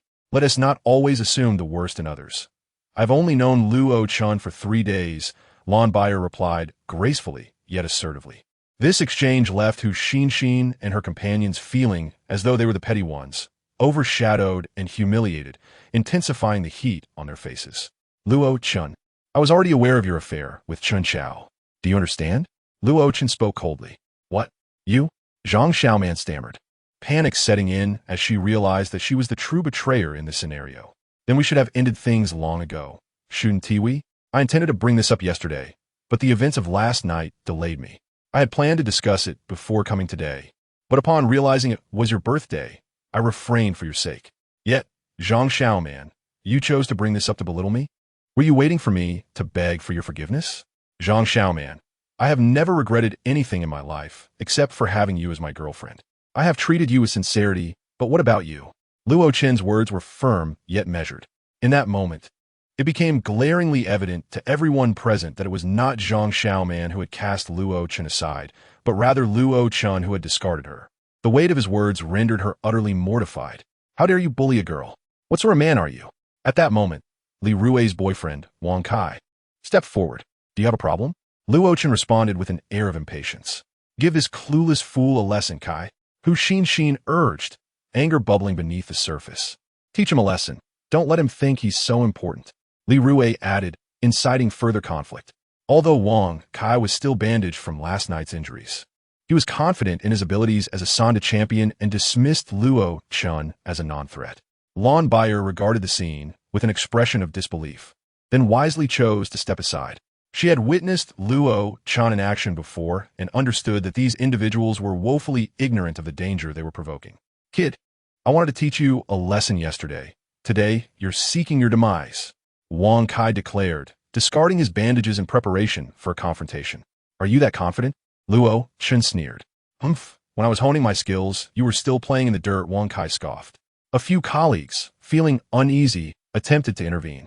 Luo Chen, perhaps you should apologize to Xiaoman? One suggested. Yes, a wise man knows when to retreat, another added, but Luo Chen remained unfazed. Seeing this, Wang Kai was slightly taken aback, yet undeterred. Despite his recent defeat, he was still a formidable Sanda champion with years of experience. You can choose to seek your end if you wish, but the cost may be beyond your means to bear. Luo Chen, now irritated, prepared to retaliate. Once I'm done with you, you'll be picking your teeth off the ground. Wang Kai threatened, towering over Luo Chen with disdain. Zhang Hai eagerly anticipated this confrontation, hoping to see Luo Chen humiliated after their previous encounters.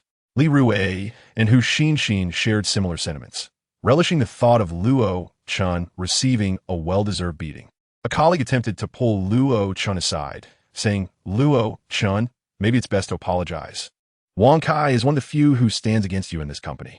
However, Luo Chen merely nodded, offering a reassuring glance.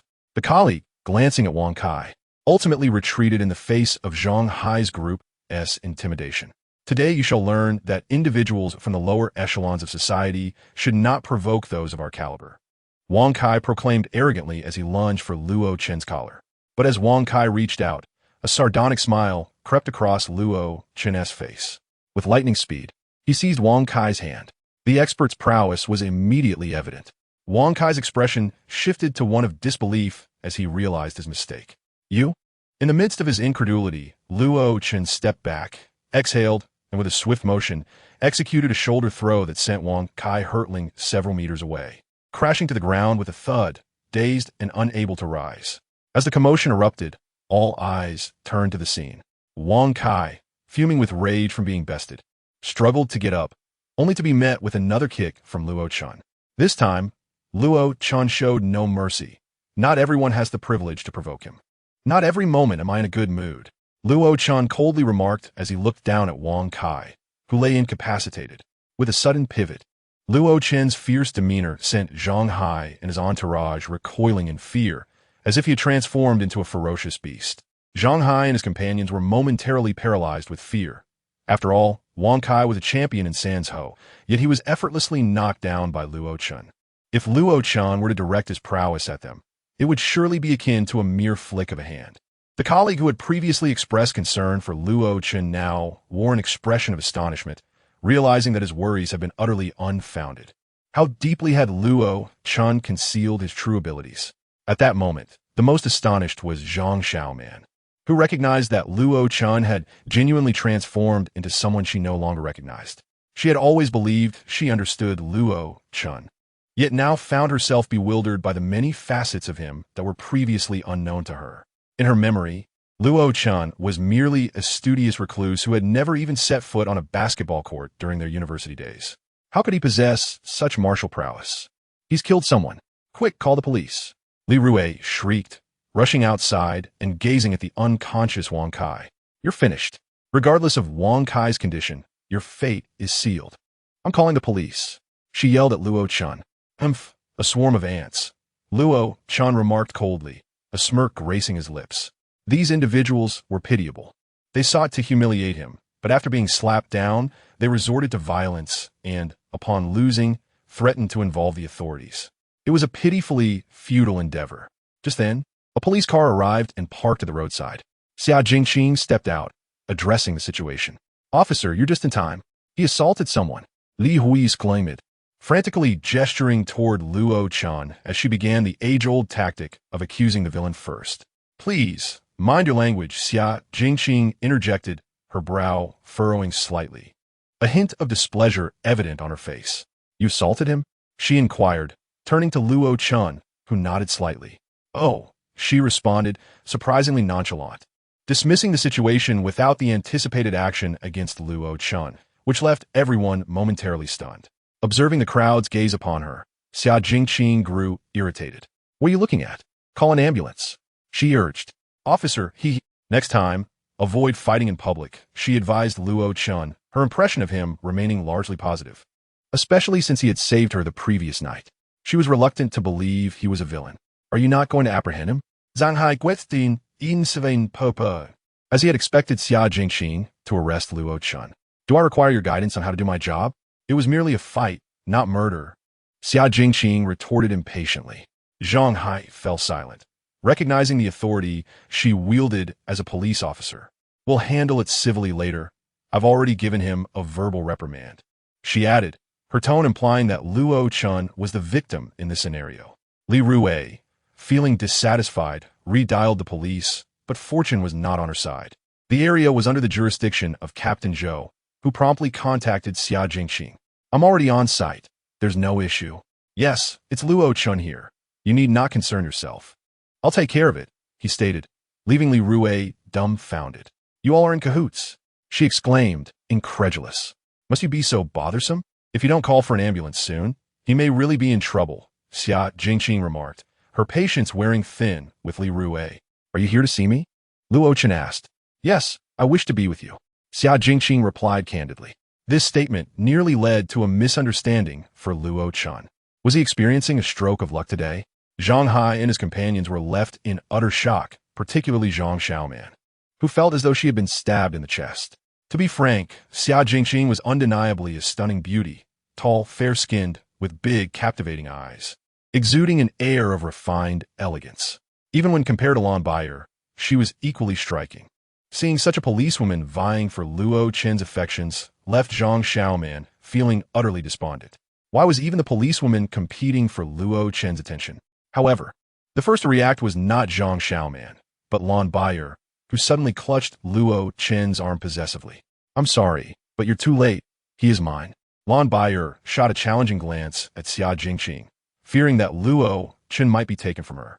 Xia Jingqing quickly realized her slip of the tongue and clarified, "No, what I meant was that I would like him to stay with me during this time." Her intention was to have Luo Chen by her side, given the trauma from the previous night and her current unease. However, this statement only deepened the misunderstanding. One must adhere to the order of declarations. "I confessed first," Lan Baier asserted, her expression shifting dangerously as she clung tightly to Luo Chen's arm, unwilling to yield. Meanwhile, Zhang Xiaoman was thrown into disarray. Just moments ago, she had confidently declared that without Luo Chen, her life would be over, that he would never find another girlfriend. Yet now, not only was a celebrity pursuing Luo Chen, but a policewoman was also entering the fray, competing against Lan Baier. The situation unmistakably resembled a contest between two women for one man, leaving Zhang Xiaoman feeling as if she had lost something significant. Both Lan Baier and Xia Jingqing were strikingly beautiful. Their poise and charm left Zhang Xiaoman feeling inadequate. What right did she have to speak to Luo Chen? A bitter smile crossed her lips, but she quickly reconsidered. Perhaps she had misjudged Luo Chen. After all, his family was merely of moderate means. Hadn't she seen that he couldn't even afford a car? Following him would surely lead to hardship and ridicule. Who does he think he is? Hu Xin sneered. A man who can't even buy a car? Who would want him? But as fate would have it, the unexpected occurred. A server rushed over from the entrance. "Whose car is that outside? The yellow Lamborghini? What's the matter?" Luo Chen turned to inquire. "Could you please move it?" "It's blocking someone's vehicle," the server replied politely, beaming at the sight of Luo Chen, as such luxury cars were a rarity in Xinzhou. "Of course, I'll move it now," Luo Chen said, realizing that the commotion had disrupted his appetite, and he planned to leave. "What a show-off. I'll be watching you drive away." That's a Lamborghini, right? Zhang Hai scoffed from a distance, disbelieving that the car belonged to Luo Chen. The others shared his skepticism, especially Zhang Xiaoman, who had been in a relationship with Luo Chen for over a year during college and knew his family's financial situation well. A Lamborghini? What a joke. Just being able to afford a car was commendable. Yet, the next moment, in front of the astonished crowd, Luo Chen produced a set of keys from his pocket and pressed a button, successfully unlocking the Lamborghini. Zhang Hai was rendered speechless, as he suddenly recalled mocking Luo Chen yesterday for not being able to afford a car worth over $1 million. Now, he found himself unable to laugh, realizing they were no longer on the same level. As Luo Chen began to leave, Zhang Xiaoman could no longer contain her disappointment and retorted, Luo Chen, you've hidden so much from me. How many more secrets do you have? Likewise, perhaps you should first consult your conscience regarding Chen Chao. It's time for us to part ways, he replied. Luo Chen turned decisively, showing no inclination to engage in further conversation with Zhang Xiaoman. Meanwhile, Xia Jingqing and Lan Baier neither left nor hesitated. Instead, they hurriedly boarded the Lamborghini. The crowd around them, captivated by the sight of luxury cars and beautiful women, couldn't help but cast envious glances. It was a lifestyle many men would covet, and even Zhang Hai felt a twinge of jealousy. Amidst the lingering roar of the engine, the Lamborghini swiftly vanished from sight. Suddenly, Zhang Xiaoman was overcome with regret. Had she treated Luo Chen better, she would be the one getting into the car now. While Zhang Hai and his companions felt utterly awkward, Li Rue and Hu Xinxin exchanged uncomfortable glances as they watched the Lamborghini depart, recalling how they had mocked Luo Chen as a simpleton and a pauper just the day before. Yet, if those who could drive a Lamborghini were considered penniless, what did that make them? Beggars? They had boasted about their own boyfriends in front of Zhang Xiaoman, deriding Luo Chen in the process. Yet now, compared to Luo Chen, their boyfriend seemed utterly inadequate. Tears streamed down Zhang Xiaoman's face as she watched Luo Chen leave, realizing how little she understood him. A man coveted by policewomen and celebrities had just been dismissed by her. Reflecting on Luo Chen's kindness during their university days, her emotions became a tumultuous mix of regret and longing. Zhang Hai broke the silence, assuring her that he would take care of it, vowing to humiliate Luo Chen publicly if he dared to show up at the company the next day. His frustration was palpable as he glared in the direction Luo Chen had gone, determined to expel him without reason. Despite being flanked by two stunning women, one sultry and alluring, the other cool and aloof, Luo Chen felt no joy. The two women had followed him into the hotel, a situation he hadn't anticipated, as he had intended to cultivate his skills that evening. Xia Jingqing, though somewhat naive, still recognized that this venue was not merely accessible to the wealthy, nor could any ordinary wealthy offspring afford to stay here. As they passed through the lobby, many cast envious glances at the two beautiful women accompanying Luo Chen, leading them to assume he must be extraordinarily wealthy. Upon entering Luo Chen's suite, the two women took charge, with one boiling water while the other tidied up. Xia Jingqing was driven by fear, partly due to the ominous marks on her body, while Lan Baier, concerned for Xia Jingqing, felt a competitive urge to assert herself. Luo Chen, caught off guard, could hardly respond as both women were determined to stay close. I want to stay with you for a while, Xia Jingqing declared bluntly, unaware of the implications of her words. Isn't it inappropriate for a man and a woman to share a room? Lan Baier interjected with a sardonic laugh, feeling competitive as she had just been about to confess her feelings. Well, if you think it's inappropriate, you can join us, Xia Jingqing shot back defiantly. Do you think I would leave? Lan Baier zito. The atmosphere was charged with tension, yet both women were careful not to provoke Luo Chen unduly. You both can sleep in the living room, Luo Chen suggested, but Xia Jingqing, anxious and needing his assistance, refused. She lifted her shirt to reveal her abdomen, which bore the troubling marks. The sight was undeniably alluring, and Lan Baier misinterpreted Xia Jingqing's actions as an attempt at seduction, prompting her to follow suit. Look at me, Lan Baier exclaimed, displaying her own waist and drawing attention to her lace trim. Luo Chen was nearly overwhelmed, feeling the heat rising. Both of you, stop causing a scene, he implored, attempting to divert their attention from his own concerns. Xia Jingqing, however, was focused solely on her predicament. Look at the marks on my abdomen, she insisted, stepping closer to Luo Chen in desperation. In her mind, The presence of such marks was a grave matter, which was why she had insisted on staying. Luo Chen, observing the marks, concluded that they were not a dire issue. With a few days of rest, they would likely resolve themselves, merely the result of a minor toxin. It's nothing to worry about. It will heal in a few days, he reassured her casually. However, Xia Jingqing found his response dismissive. Fine, I'm going to sleep, she said, feeling slighted. Just as Luo Chen lay down, Xia Jingqing dashed in and lay beside him, determined to stay until he addressed her concerns. Lan Baiya, unwilling to allow Xia Jingqing to monopolize Luo Chen, quickly followed suit, positioning herself on the other side. With a beautiful woman on each side, Luo Chen felt a surge of frustration, fearing he might lose control. All right, he sighed, resigned to the situation. He decided to send Xia Jingqing away by preparing some tea and asking her to fetch glutinous rice. After a half-hour application of the rice and tea on her abdomen, the marks faded away. Let us go, Luo Chen said, raising his hands in exasperation. Xia Jingqing, seeing the marks had vanished, felt a surge of joy, realizing she had been right all along. She was not foolish. Rather, she was astute. Having recognized Luo Chen's capabilities after he had remained unharmed while they had been in peril. Thank you. I'll treat you to a meal later, she said. Leaving swiftly, her demeanor transformed. Safe travels. No need to see me out, Luo Chen called after her, just as Xia Jingqing stepped out. A call came in from Captain Zhou. Hello, Jingqing. Do you remember the director who felt his death on the rooftop? We've traced his last known location to the presidential suite 302 on the 27th floor of Haishang Mingyu. Xia Jingqing instinctively looked up, realizing that was Luo Chen's room. Yet, it had been advised not to investigate or disturb anyone inside. Who has such influence? She pondered, surprised at Luo Chen's growing mystery. The Yi family, she realized, taken aback. She had underestimated Luo Chen's connections, as he was evidently under the protection of a powerful family. Yet, she remained unfazed, knowing she too had formidable backing. Turning back, she knocked on Luo Chen's door once more. Mr. Luo, I now suspect you may be connected to a murder case. Please come with me. Xia Jingqing's demeanor shifted dramatically, as if she were disavowing any previous gratitude. I saved you just now. This would be the second time. Luo Chen replied, standing at the door, bemused by her abrupt change.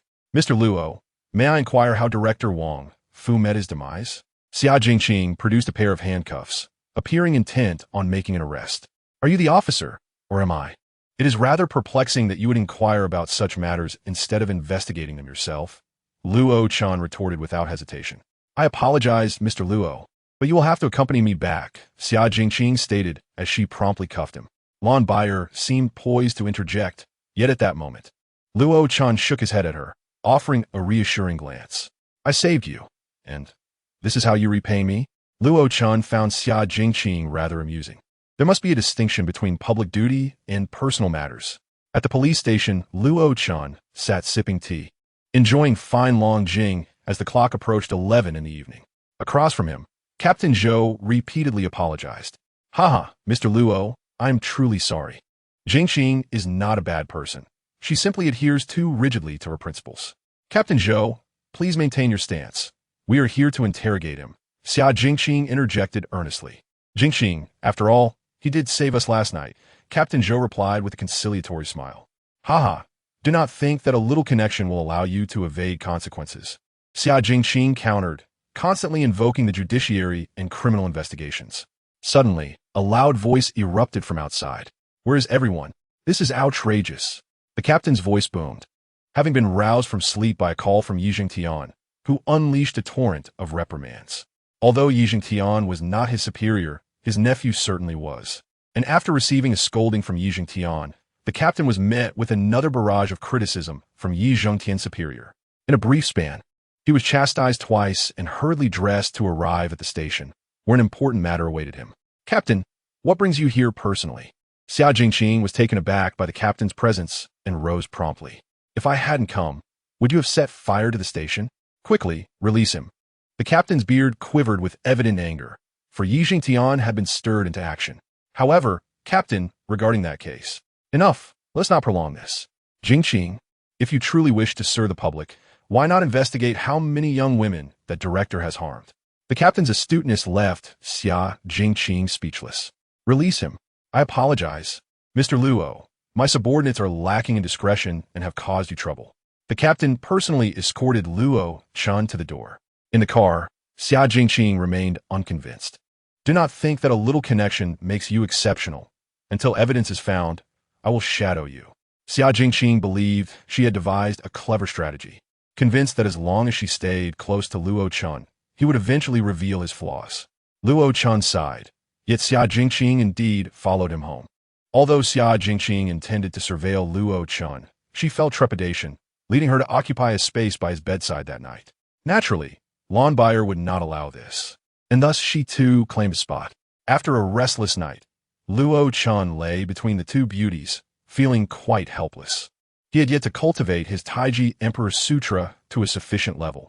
Otherwise, would these two women dare to lie beside him? If he did not act upon their presence, how could he justify the title of man? Luo Chen sighed, realizing he needed to elevate his cultivation swiftly. In the morning, Luo Chen rose and went to a park in Longpan Bay to meditate. Sitting cross-legged beneath a tree, he practiced the Taiji Emperor Sutra as dawn broke. The sun rising majestically. Although this place lacked spiritual energy, the Taiji Emperor Sutra was incredibly potent, capable of absorbing the essence of the rising sun.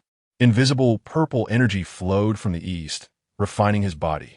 It was not until 8 in the morning that he concluded his practice, drawing the attention of passers-by who cast him disdainful glances. What a peculiar young man to meditate in the park at such an early hour.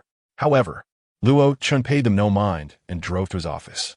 At the company, Zhang Hai had been waiting, having resolved to dismiss Luo Chen without further excuses.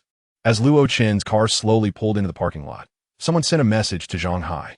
Zhang Hai picked up his phone, a cold smirk crossing his lips as anticipation flickered in his eyes.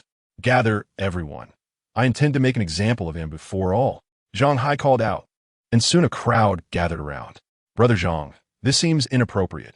After all, Luo Chen has committed no real offense. One of those who had spoken on Luo Chen's behalf yesterday chimed in.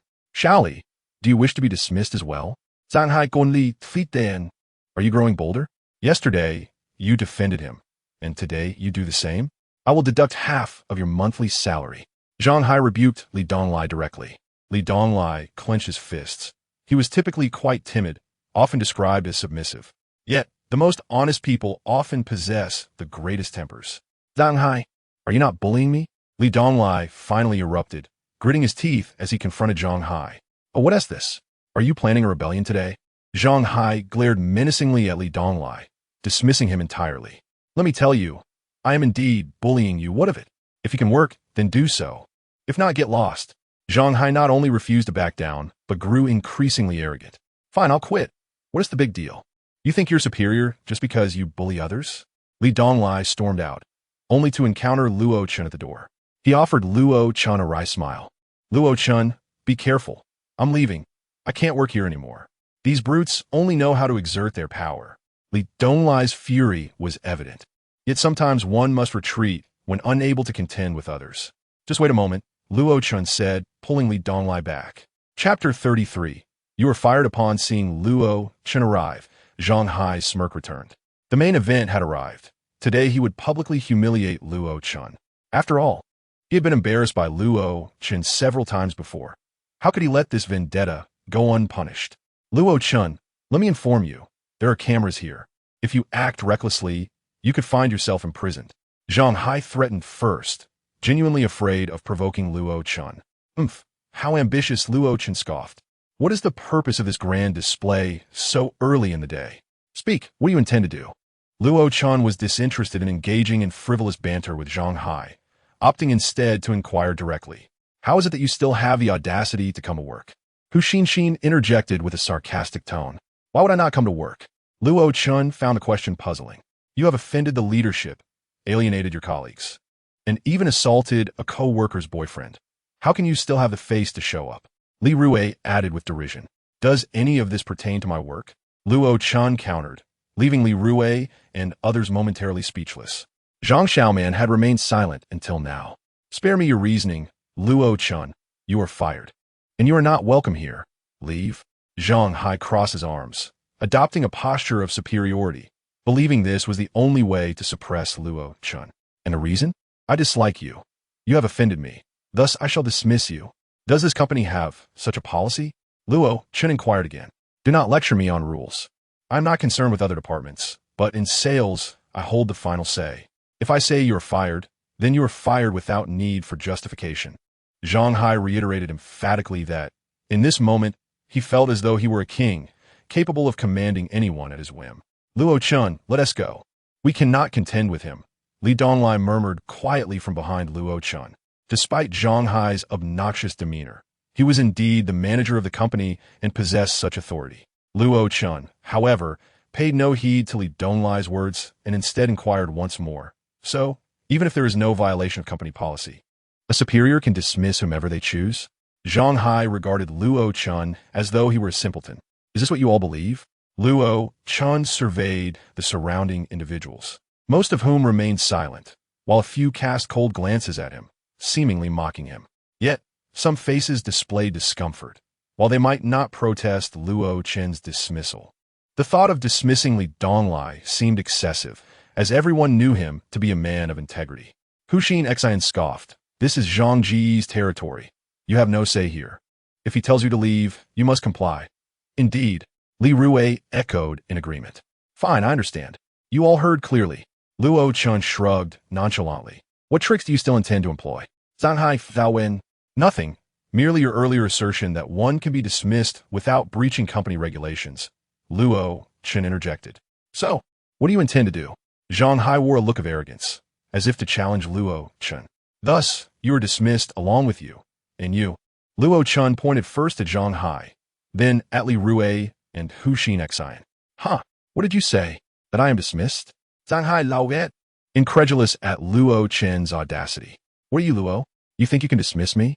Huxin Xian scornfully accused. Li Rui found the entire situation absurd. Have you not awakened from your slumber? Are you still dreaming? Zhang Hai Sna. I said you were dismissed, and thus it is so. Luo Chen spoke without superfluous words, promptly retrieving his phone and dialing a number. Come down for a moment.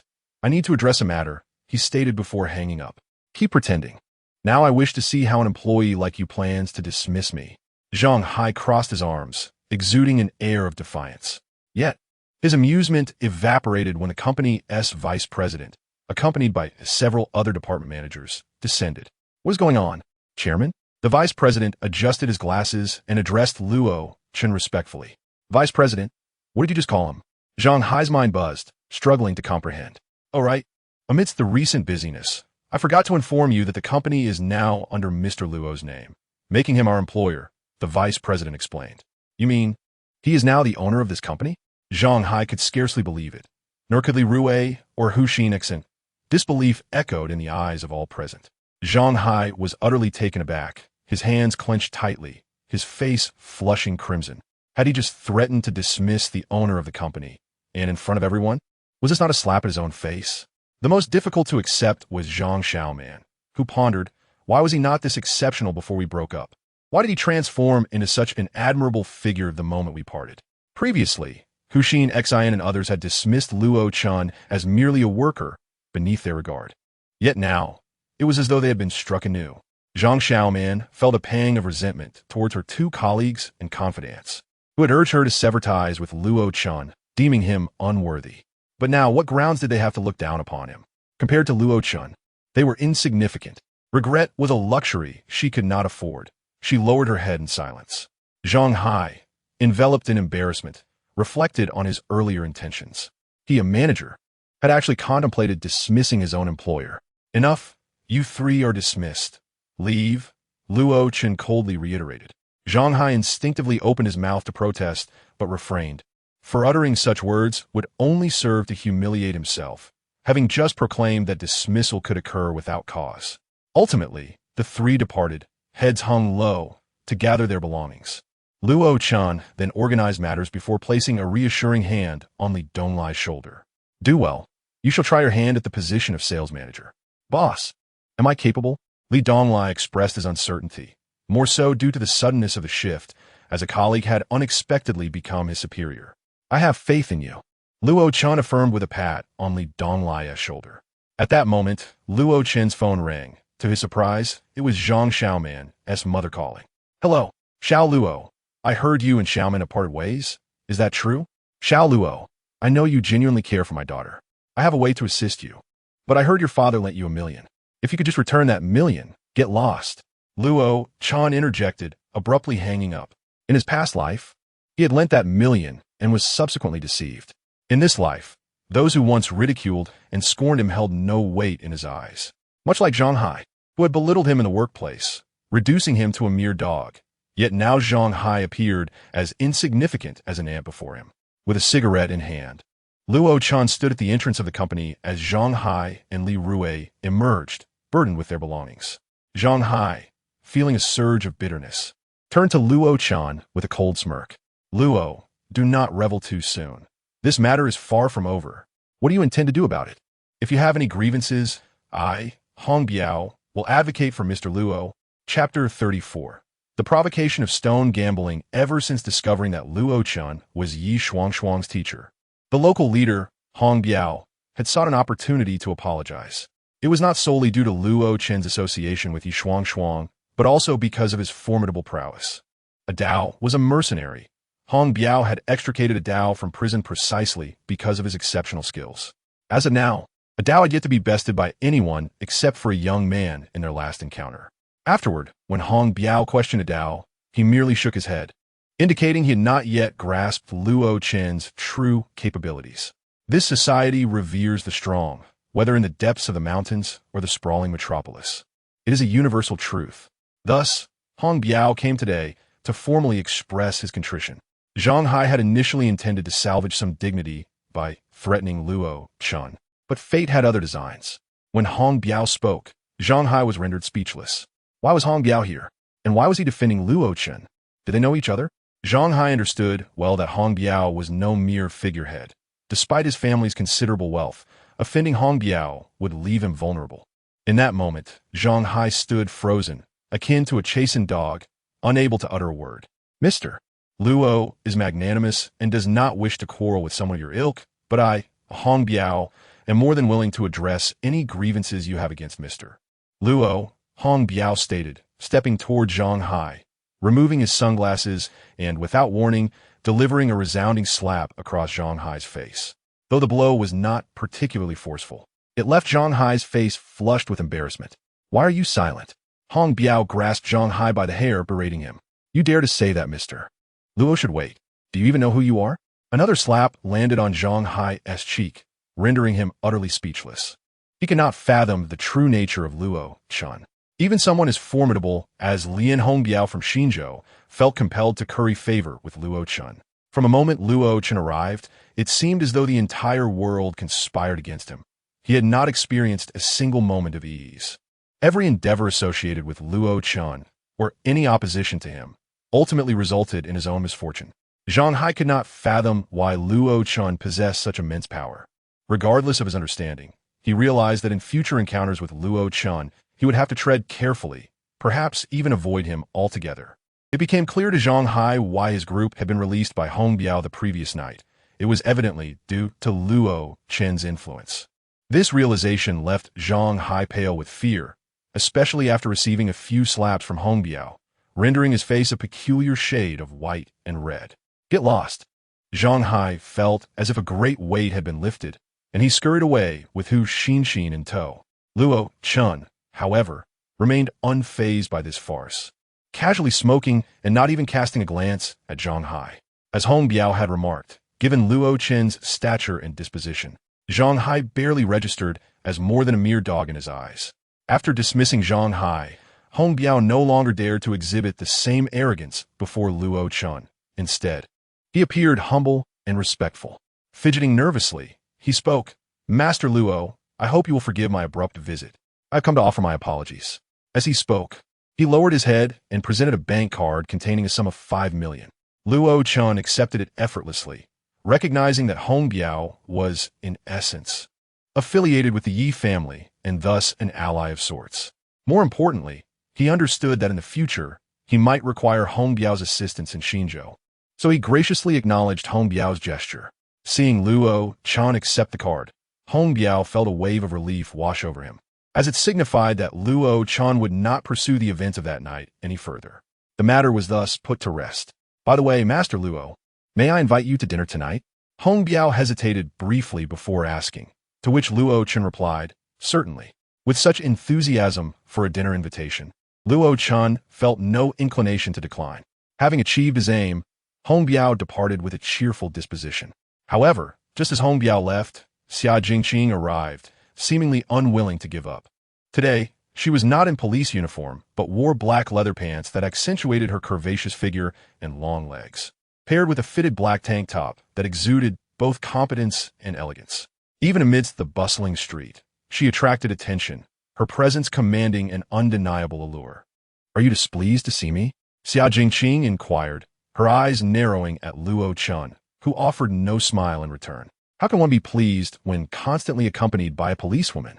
Luo Chen retorted as he flicked away his cigarette butt and entered his office. Xia Jingqing followed closely, only for Luo Chen to discover that she had brought a homemade meal as well. "Come, try the dishes I personally prepared." "Thank you for saving me twice," she said. Xia Jingqing was indeed an enigma. Her behavior often perplexed even the most rational individuals. Just the night before, she had apprehended Luo Chen, yet here she was delivering him a meal. This sudden shift left Luo Chen bemused, reflecting the elusive nature of a woman's heart.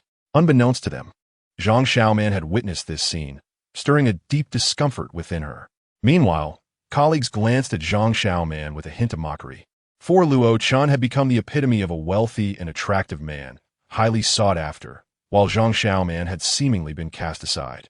As night fell, Hong Biao sent someone to escort Luo Chen, only to find Xia Jingqing insisting on accompanying him. While Luo Chen was reluctant, it was evident that Xia Jingqing was not someone he could easily deter, especially after she had claimed his bed the previous night.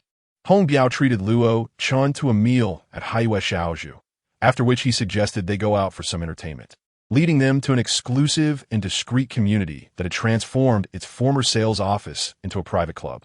Throughout the journey, Hong Biao expressed curiosity about Xia Jingqing, though he dared not entertain any improper thoughts, knowing she was associated with Luo Chen. "Master Luo certainly knows how to enjoy himself, bringing a beauty along," Hong Biao remarked. "But do heed my warning. This lady is none other than the renowned Officer Xia from Xinzhou. Should you wish to indulge in some tea, feel free." Hong Biao fell silent. He may not have recognized Xia Jingqing, but he was well aware of another prominent figure bearing the surname Xia, someone of considerable significance within the province. Meanwhile, Xia Jingqing glared at Luo Chen, recognizing that he had failed to caution Hong Biao. As they arrived at their destination, Hong Biao led everyone inside to the club's basement level, where Xia Jingqing raised an eyebrow at the sight of an array of jadeite rough stones. "Are they gambling on stones?" she thought, though she refrained from voicing any objections, knowing it did not fall under the category of gambling. "Master Luo, would you care to select one and try your luck?" Hong Biao suggested, but Luo Chen shook his head, indicating he was considering selections, but not at that moment. Hong Biao picked a few stones for himself, yet they proved to be worthless. In a short span, he had thrown in 1,000,000, which essentially went down the drain. Standing aside, he sighed, lamenting his misfortune. At that moment, the owner emerged, and Hong Biao discreetly introduced him to Luo Chen. "This fellow is known as the Stone King of East China. 10 years ago, he was merely a scrap collector, but after discovering a rough stone, he struck it rich and has since won every bet." The owner had a keen eye, consistently selecting the finest jade, never suffering a loss. "Biao, does your friend wish to partake in a few rounds?" the owner asked with a challenging demeanor, as Hong Biao had already wagered 1,000,000, while Luo Chen remained inactive. This provocation elicited a smile from Luo Chen. He was well aware of the owner's intentions. "Master Luo, why not pick one? I'll cover the cost, and if you cut something valuable, it's yours," Hong Biao urged, wanting to ensure Luo Chen enjoyed himself. However, Luo Chen declined once more. "Friend, why not test your luck? Are you afraid?" the Stone King taunted, sensing an opportunity for profit. He presumed Luo Chen to be a novice, given his youth. "Well then, I shall graciously accept," Luo Chen replied. He stepped forward and began to examine the raw stones. After a thorough inspection, he selected a stone the size of a fist, priced at over 800,000. "Excellent choice, my friend. This is a treasure of our store, though no one has dared to cut it before." "Are you truly intent on taking it?" the Stone King remarked, Despite his lack of extensive knowledge about the stone gambling industry, Luo Chen understood the underlying tricks of the trade. In the realm of stone gambling, proprietors often rely on their experience and various characteristics to assess a stone beforehand to avoid financial loss. To be frank, while there may be exceptional stones, the majority consist of exceedingly poor materials, often deceptively packaged. When cut, these stones yield little to nothing, or perhaps reveal only a trace of jade, lacking both quality and color. The true artistry in this trade lies in how one can present subpar materials as premium offerings and sell them at inflated prices. Once a sale is made, the proprietor has secured their profit, leaving the buyer to contend with their own misfortune. The Stone King is evidently adept in this craft. For instance, the stone before them has been thoroughly evaluated, and it is absolutely certain that it contains no valuable material. Its placement is strategic, conspicuous yet not overtly so, which easily draws attention. However, for the average individual, this is merely a gamble. A misstep could lead to dire consequences, such as having to toil away in labor. Yet, for Luo Chen, such concerns are non-existent, for he possesses the gift of clairvoyance. Even before the stone is cut, he is aware that it harbors a quality material within.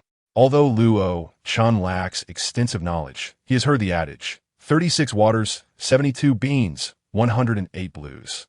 Inside, there should lie a piece of green jade, albeit with some impurities, potentially worth 2 to 3 million. However, the Stone King does not share this optimistic view. Otherwise, he would not have offered the stone for sale. This particular piece is essentially a marginal stone, having been disregarded as merely ordinary since its arrival. Naturally, no one desires such a stone, but the Stone King thrives on this very business, often using such pieces to confuse buyers. Thus, he has made a slight effort to enhance its presentation. While there may be a glimmer of hope within this material, it is undoubtedly designed to tease and then deliver a harsh blow. The Stone King recognizes that Luo Chen is a novice, unfamiliar with the intricacies of the trade, and initially hoped he would avoid selecting this stone. The fate of the gamble is precarious. A single cut can lead to fortune or ruin. If Luo Chen fails to experience even a hint of success on his first try, he may well withdraw from his venture. This would make it significantly more challenging for the Stone King to extract further profits from him. Nevertheless, upon seeing that Luo Chen seems determined to choose this stone, the Stone King can only sigh inwardly. Any profit is better than none, especially since this material was essentially free. Selling it for 800,000 would still yield a gain. Yet, no matter how skilled the Stone King is, he pales in comparison to someone like Luo Chen, who possesses the gift of clairvoyance. Frankly speaking, if Luo Chen wished, he could discern the color of Zaya Jinking's undergarments without hesitation. Competing in stone gambling against someone like Luo Chen is tantamount to courting disaster. As for Hong Biao, he does not impede Luo Chen's decision. 800,000 is a trifling sum in his eyes, and allowing Luo Chen to learn a lesson could be beneficial. However, when the cut is made, both the Stone King and Hong Biao are left in stunned silence. The Stone King's expression darkens, a surge of uncontainable ire rising within him. What luck, Luo! Your fortune is remarkable. A conservative estimate suggests this could fetch over 5 million. Hong Biao, who frequently engages in such dealings, can immediately assess the jade's worth. Damn it, I visited here often and have never encountered such quality. Hong Biao's face betrays a mix of jealousy and astonishment. The cut reveals a vibrant green hue. Although not of the highest quality, it is indeed worth over 500,000. The Stone King is taken aback, flames of frustration igniting within him. Had he cut the stone himself, that 500,000 would have been his. Yet, in the blink of an eye, it has been snatched away by another. This loss is a significant blow to his pride, for he is the Stone King, and such a spectacle is rather humiliating. Luo, what extraordinary luck! Hong Biao praises, completely unaware that Luo Chen's success is due to his clairvoyance and not mere chance. Mr. Luo, would you care to engage in a high-stakes gamble? The Stone King's dissatisfaction is palpable, clearly intent on ensnaring Luo Chen further. Oh, what sort of gamble? Luo Chen responds with a smile, his interest peaked following his previous success. This area boasts materials priced over 30 million, with some even reaching 50 million, while others are merely valued at a few hundred thousand. Here's the deal, Mr. Luo. You provide 2 million, and regardless of whether the stone is priced above 30 million or merely worth a few hundred thousand, You may choose any piece you desire. The Stone King exudes confidence, believing that most of the materials are of inferior quality. Surely, he muses, Luo Chen's luck cannot hold for a second time. Indeed, none of the stones here could possibly be worth 2 million. The prices are arbitrary. This is undoubtedly a gamble of considerable magnitude. Nevertheless, Luo Chen agrees. However, Hong Biao shakes his head and attempts to dissuade him. Mr. Luo, I acknowledge your prowess in physical combat, but while dabbling in stone gambling can be entertaining, I urge you not to wager against that man. Each trade has its secrets, and he has mastered them. You are an outsider and risk significant loss. Hong Biao's caution is not without merit. The Stone King's title suggests he possesses exceptional skills, managing such a vast jade market without faltering. Yet Luo Chen merely smiles, patting Hong Biao's shoulder to convey his confidence before stepping forward. Witnessing Luo Chen's determination, Hong Biao cannot help but regard him with a mixture of admiration and concern. Indeed, Luo Chen's martial skills are formidable, yet his youth renders him susceptible to being easily deceived. Having borrowed the funds from Hong Biao, Luo Chen knows he can do so without hesitation. Once the money is secured, the Stone King revels in his impending victory. It would be remarkable if anything within could exceed 2 million. After all, he personally selected the materials and is well aware of their true worth. As the Stone King, he has long held sway in this industry and is confident in his ability to manipulate the situation to his advantage. Luo Chen will undoubtedly fall victim to his schemes. However, Luo Chen's audacity stems from his knowledge of a remarkable material, imperial green, fully saturated, of glassy texture. Though not particularly large, it is likely worth no less than 100 million. As he selects materials, the Stone King maintains an outwardly calm demeanor, but internally he is filled with scorn. Today, I shall not let you escape unscathed. After years in this trade, I have never allowed anyone to profit at my expense. In the past, I was always the one to benefit. Today, I must reclaim my honor. Little does the Stone King realize that amidst his domain lies a treasure of unparalleled quality. While Hong Biao readily lends money to Luo Chen, he grows increasingly anxious as the moment to cut draws near. Mr. Luo, consider this carefully. A single cut can lead to fortune or ruin. If this blade fails to yield, 2 million will be lost. Hong Biao offers a warning. My friend, if you have any second thoughts, now is the time to reconsider or select another piece. The Stone King stirs the pot, yet internally chuckles, cut it. This will ensure your downfall. Observing Luo Chen's casual approach to a 2 million wager, Xia Jingxing is left in awe. Is Luo Chen truly only in his 20s? His calm demeanor and readiness to part with such a sum seem far beyond that of a typical young man. Even having encountered many affluent individuals, she has never witnessed anyone so nonchalantly spend money. Her curiosity about Luo Chen continues to grow. Go ahead. Luo Chen exudes confidence, for in his view, this is not a gamble, but a selection process. Thanks to his clairvoyance, he sees clearly which materials hold value and their quality. As for the 20 million trap set by the Stone King, it posed no challenge for Luo Chen. Had there not been goods valued at over 20 million here, he would certainly have refrained from gambling. Without a hint of hesitation, several individuals lifted the stone beside the cutting machine, where the cutter hesitated and glanced at Luo Chen. Cut! Observing Luo Chen's resolute demeanor, Hong Biao internally sighed, while a flicker of disdain flashed in the Stone King's eyes. The cut was made. Hiss! My goodness! Pure green, an astronomical price, truly astronomical. This exclamation drew a crowd. The stone cutter nearly leaped up in astonishment. I've spent my entire life cutting stones and have never seen such a masterpiece. Master Luo, would you like me to contact potential buyers immediately? Hong Biao exclaimed excitedly. The material was indeed genuine imperial green, of glass quality, entirely green. The Stone King was utterly flabbergasted. How could such a premium piece exist here? He, who prided himself as the Stone King, had also misjudged a stone before.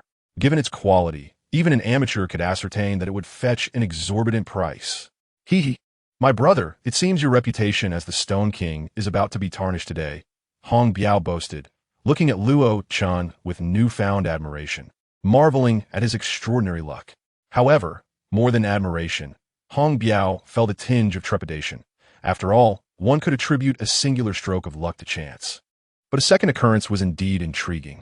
The Stone King remained stunned for a considerable time, his facial expressions shifting multiple times before he regained his composure. Hee. Congratulations to this friend, congratulations indeed. It was evident that the Stone King's smile was forced. After all, 100 million had just slipped from his grasp and into another's hands. Managing to muster a smile was a testament to his composure.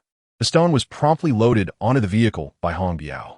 At that moment, the Stone King unexpectedly displayed a generous demeanor, presenting a stone the size of a fist as a gift to Xia Jingqing, which endeared her to him. Once aboard, the buyers on the other end, impatient, called in haste, prompting Hong Biao to procure a vehicle to assist Luo Chen in selling the goods, while a driver remained to escort Luo Chen and his companion home. However, less than 10 minutes into their journey, they were intercepted. A few individuals stood at the intersection, directly blocking their vehicle. Hee, my friend, we meet again. The Stone King sneered, flanked by his cohorts. Luo Chen stepped out of the car, observing the Stone King, who clearly bore ill intentions. Indeed, the Stone King was unwilling to relent. After all, it was not a trivial amount, 100 million. Thus, he had come to confront Luo Chen. He, my friend, you must leave the stone behind, or else I fear you will encounter grave troubles. The Stone King's eyes glinted coldly as he fixed his gaze on Luo Chen, exuding an air of certainty. Oh, Luo Chen arched an eyebrow. Are you preparing to rob me? Rob? The Stone King regarded Luo Chen with a chilling stare, then sneered.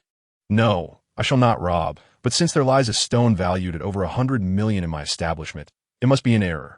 You still have time to leave the stone behind. The Stone King crossed his arms, while his two henchmen shared cold smiles. And if I refuse? Luo Chen maintained a cheerful demeanor, unfazed. Refuse? The Stone King scoffed once more. If you refuse, I fear you will regret it immensely. I assure you. The Stone King's words carried an ominous weight. Oh, is that so? Luo Chen raised an eyebrow. My friend, if you are willing to leave the stone, then all can be negotiated. If not, when the police arrive and discover illegal items in your possession, my friend will find himself in a predicament. The Stone King laughed coldly, having already devised a scheme. What do you propose? Luo Chen was curious about the Stone King's intentions. The stone I just gifted to a friend was meticulously selected. If my friend were to break that stone, he would discover something quite intriguing inside. Powdered substances. The Stone King leaned casually against the car's hood, exuding an air of calm. By the way, I must remind my friend that the stone bears the girl's fingerprints. I was wearing gloves when I handed it over. How's that sound? Will you wait for the police, or will you hand over the goods? The choice is yours. The Stone King had long plotted this. He could not allow anyone to take away the 100 million worth of raw material. Thus, the stone gifted to Xia Jingqing had been tampered with. Not a genuine stone, but one hiding drugs. Moreover, the moment he handed it over to Xia Jingqing, he had worn gloves, leaving her fingerprints behind. So, have you made your decision? The Stone King smiled at Luo Chen, seemingly awaiting his capitulation. Luo Chen, initially intrigued, lost interest upon hearing such a clumsy ruse. Though you claim to be the Stone King, I dare say your luck may be waning, he snorted, finding the man truly unfortunate. What do you mean? The Stone King sensed something amiss, as Luo Chen appeared too calm. I mean to say, let the police come. Luo Chen replied with a smile, shaking his head. It was quite audacious to attempt framing Xia Jingqing. This man truly had gall. My friend, you must think carefully. Concealing illegal items is no trivial matter, the Stone King threatened, pointing viciously at Luo Chen. No worries. Luo Chen returned to the car, appearing entirely unconcerned. Very well. I am eager to see how you conclude this. The Stone King seemed determined to thoroughly entrap Luo Chen. The wailing of sirens soon filled the air. And it was not merely a few officers, but a whole squad of armed police. Who reported this? Officer, I did. This group possesses illegal items, concealed within the stone held by that girl. The Stone King sneered, pointing at those in the car. I warned you that you would regret this. The Stone King approached the window, whispering to Luo Chen, arrest him. Suddenly, a loud command erupted from within the vehicle, and Xia Jingqing stepped out with a scowl. Officer Xia? Some among the armed police recognized her. After all, she was a renowned police officer. Officer Xia? The Stone King was taken aback. You have quite the audacity to attempt framing your own aunt. You? Open your eyes and see clearly who my aunt is. Xia Jingqing produced her credentials. The Stone King was rendered speechless. You are under arrest. It was only when Xia Jingqing produced handcuffs that he regained his senses. You brought a police officer with you? The Stone King panicked, realizing he had attempted to frame a police officer. Truly, he was unfortunate beyond measure. No, Officer Xia, I was merely joking. Please let me explain. Explain it to the judge. Furthermore, I recorded your earlier remarks with a voice recorder. You can elucidate those to the judge as well. Xia Jingqing stated as she handcuffed the Stone King. Take this, it's evidence. Furious, Xia Jingqing handed the stone over to the police. How audacious to attempt to frame her. It was a brazen act indeed. Though the Stone King had conducted significant business, he lacked the audacity to confront the police and could only surrender, casting a venomous glare at Luo Chen. Yet, mere glances could not inflict harm. Had he not sought to entrap Luo Chen, he would not have found himself in such dire straits. This inquiry would likely lead to a lengthy incarceration, a classic case of hoisting oneself by one's petard. After all, who could have anticipated that the beautiful woman beside Luo Chen was a police officer? Luo, I will not let you off easily. Luo Chen remained unperturbed by the incident. It was trivial in his eyes. Soon, news arrived from Hongbiao, and not long after, Luo Chen's account swelled by 80 million. Contemplating the newfound capital, he resolved it was time to contact an old classmate and commence the development of Longpan Bay. In truth, Luo Chen's acquisition of Panlong Bay is primarily attributed to the inherent natural advantages that allow for the establishment of a grand spirit gathering array. Regardless of the urban lifestyle, cultivation remains paramount. After all, Luo Chen's vision extends far into the future, as his true adversaries are the three supreme deities from myth. Thus, he is compelled to seize every moment to embark on his training. The spiritual energy on Earth is indeed scarce, necessitating the use of the spirit gathering array to absorb what little there is. Therefore, Luo Chen harbors a sense of urgency regarding the developments at Panlong Bay. That evening, he dialed a number belonging to an old classmate from Xinzhou. Although Luo Chen had many classmates there, most had drifted apart during their studies, leading to little contact. The individual he reached out to was one with whom he still maintained a reasonably close relationship. Hello, Luo Chen, came the surprised voice on the other end. It's been nearly a year since you last thought to reach out. How inconsiderate. By the way, where are you now? I'm in Xinzhou, Luo Chen replied, nodding. Things are going well for me here. If you visit Xinzhou, I'll cover your food and lodging, Wang Fei exclaimed, his tone brimming with excitement. They arranged a time to meet, and Luo Chen returned to his hotel. The following morning, he took a taxi to the location where Wang Fei was waiting. It was a bar, still closed for business at this early hour, a request made by Wang Fei himself. Hey, how's life treating you in Xinzhou? Upon arrival, he was greeted by a flamboyant young man with long, dyed golden hair and tattoos adorning his arms. Luo Chen was momentarily taken aback, nearly failing to recognize him, as he bore little resemblance to the bespectacled, neatly dressed campus heartthrob from their university days. Indeed, Wang Fei had been quite the charmer back in college, often receiving flowers from admirers in their dormitory. However, at that time, his aspirations were for a doctorate, and he appeared rather studious, seemingly disinterested in romance. While even the introverted Luo Chen had experienced love, Wang Fei had remained single throughout their 3 years at university, buried in books. Yet now, with his golden hair, earrings, and tattoos, Luo Chen couldn't help but reflect on how society had transformed him. What are you up to these days? Luo Chen inquired, scrutinizing Wang Fei's appearance. Oh, not much. Just running a bar, Wang Fei replied with an ostentatious flair. Aren't you supposed to be studying design and architecture? Luo Chen raised an eyebrow. Wang Fei casually draped an arm over Luo Chen's shoulder, cigarette dangling from his lips. Everyone has to earn a living, don't they? By the way, how are things with Zhang Xiaoman? Wang Fei seemed reluctant to delve deeper into that subject, swiftly changing the topic. It's over, Luo Chen stated matter-of-factly. I'm sorry to hear that. Wang Fei's expression shifted as he grasped the weight of Luo Chen's feelings for Zhang Xiaoman, which had been unwavering. If they had parted ways, it was easy to imagine the pain Luo Chen must be enduring. Luo Chen merely smiled faintly, choosing not to elaborate further. Their conversation was brief, and after sharing a meal, Wang Fei recalled how Luo Chen had intended to work alongside Zhang Xiaoman after graduation, despite knowing the meager salaries offered. Wang Fei felt a pang of sympathy, pondering how Luo Chen had fallen to such depths.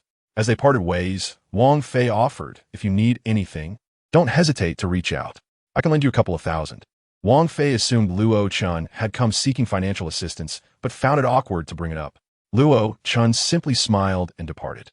As night fell, Luo Chen returned quietly to the bar without notifying Wang Fei. Upon entering, he was enveloped by the pulsating rhythms of heavy metal rock music, accompanied by the lively movements of young men and women, revealing a different side of the city under the cloak of night. In a dark alley behind the bar, a burly man with tattoos sneered, "Wang Fei, if you can't repay me this month, I'll break your arm." He brandished a glinting knife, while a gang of 4 ruffians menaced Wang Fei, who hung his head, blood trickling from his mouth, half of his face swollen. "Wolf, please give me a few more days. I promise I'll pay," Wang Fei pleaded, his eyes filled with defiance yet laced with desperation. Knowing full well the notorious reputation of this local thug who collected debts with ruthless efficiency. "Few more days," Wolf growled, gripping Wang Fei's hair and delivering a sharp slap across his face. "You think you could just ask for more time? Today I'll collect some interest." He pressed the knife ominously against Wang Fei's face, causing him to squirm in fear. "Wolf, what do you want? Please don't," Wang Fei cried, trembling.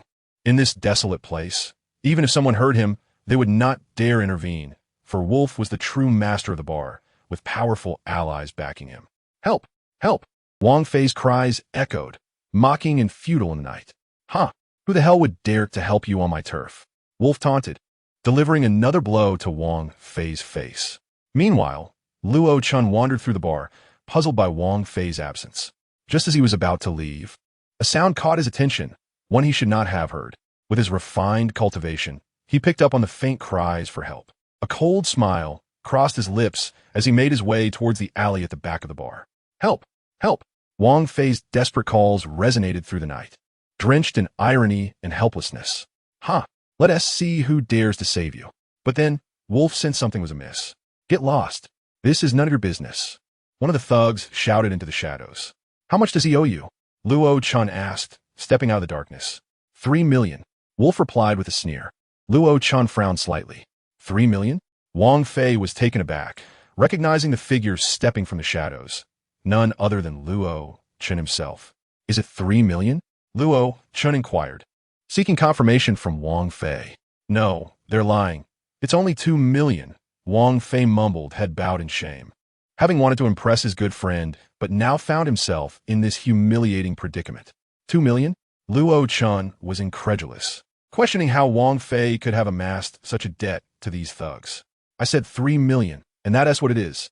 Either pay up, or you'll be staying here today," Wolf retorted, twirling the knife in his hand, eager to teach this seemingly young interloper a lesson.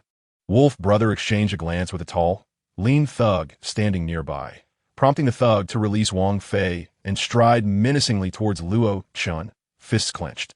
"Run, Luo Chen," Wang Fei urgently warned upon sensing the impending threat.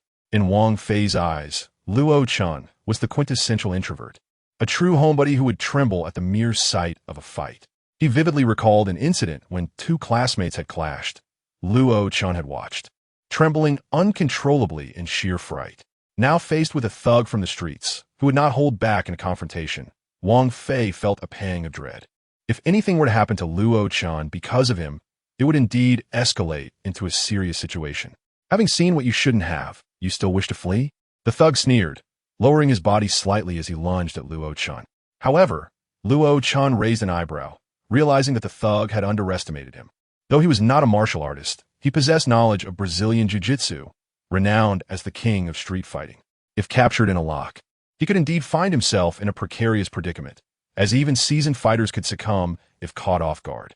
Yet, to Luo Chen, these threats seemed trivial, akin to childish play. As the thug charged, his speed was commendable, but he was oblivious to the existence of ancient martial arts and cultivators.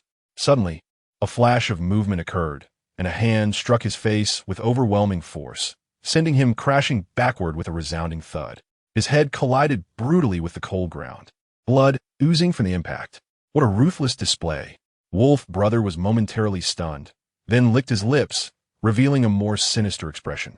He had not anticipated such ferocity from an ordinary youth. The thug now lying on the ground would likely spend the rest of his life in a wheelchair.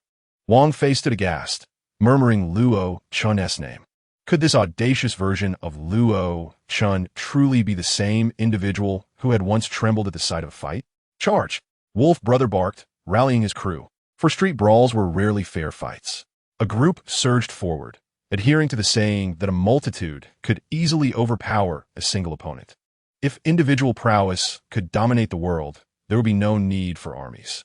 Yet, this principle only applied to ordinary people. After all, during the incident at Haiwa Xiaozhu, dozens have been unable to lay a finger on Luo Chen. They hadn't even managed to warm him up. Luo Chen deftly sidestepped a flying brick and delivered a swift kick to one thug's neck, rendering him unconscious. Another lightning-fast strike to another thug's knee sent him crashing to the ground, wailing in agony. Finally, with an upward kick, Luo Chen sent Wolf Brother flying several meters away. After a lengthy pause, Wolf Brother spat out blood, glaring at Luo Chen with venom. "You'll regret this. Just wait until I call for backup. Let us see how tough you really are." "Fine.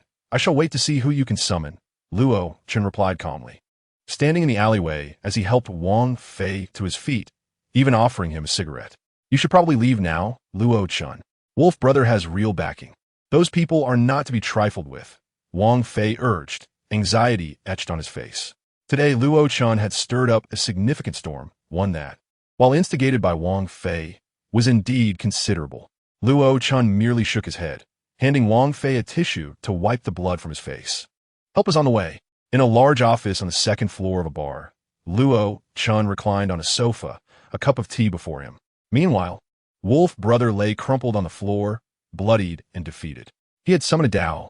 A Dao rushed in with over 100 men, and upon seeing Luo Chen, nearly lost his nerve, immediately striking Wolf Brother with a blade.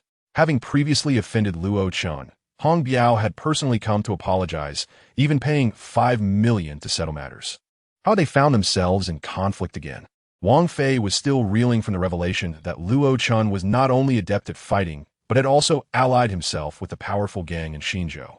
"Oh dear, a misunderstanding indeed," Hong Biao exclaimed upon his arrival, eager to apologize while inwardly wishing to eliminate Wolf Brother for inciting Luo Chen's wrath. "My classmate owes him 2 million. I'll repay it, and we'll be even." Luo Chen, expressionless, produced a bank card. No, Luo He, you mustn't tea. We're all family here," Hong Biao insisted, terrified that taking the money would cost him dearly. "Fizi, how do you see this?" Luo Chen turned to Wang Fei, acknowledging that this matter ultimately rested upon him. Wang Fei finally grasped the gravity of the situation. While he had never met Hong Biao, he had certainly heard of him. Witnessing this powerful figure address Luo Chen with such deference left him utterly dumbfounded, waves of astonishment crashing through him. In just a year, Luo Chen had ascended to such heights, while he felt as though he had stagnated. With a surge of bloodlust, Wang Fei approached and slashed Wolf Brother's face with a knife, effectively concluding the matter. Though Hong Biao had intended to treat Luo Chen to supper, Luo Chen politely declined, instead driving Wang Fei home. "Fizi, doesn't your family live in the Inu building?" Luo Chen followed Wang Fei's directions, veering toward the outskirts. "That was in the past," Wang Fei replied with a pained smile, appearing despondent. "What happened?" Luo Chen inquired. "My mother has cancer, and my father has passed away," Wang Fei replied, tears welling in his eyes. "After graduating, I had intended to study abroad, but then a woman entered my life. I was foolishly captivated, and in my desire to be with her, I sold our family home. My father was furious and ultimately succumbed to the stress, leaving me abandoned. To pay for my mother's treatment, I resorted to high-interest loans." Wang Fei's tears flowed freely as he recounted his heartbreaking tale. Luo Chen felt a pang in his heart. The similarities to his past life were striking. "For the last 6 months, I've been working at a bar, and you know the rest," Wang Fei continued. "Fizi, I have a project. Would you be interested in assisting me?" Luo Chen stated directly, revealing his intentions. "What project?" "Panlong Bay is now mine. As a design and architecture major, I need your help with the stall construction project." Luo Chen genuinely required Wang Fei's expertise. "Sure, I'll help you find people through my network," Wang Fei agreed, realizing the enormity of Luo Chen's current status. "By the way, this card contains 5 million. Use it to send your mother abroad for treatment. If more funds are needed, just let me know," Luo Chen said as he handed Wang Fei the card upon his exit. Wang Fei hesitated, stunned, but ultimately accepted the money, recognizing it as a lifeline. Luo Chen, I vow that my life belongs to you from now on.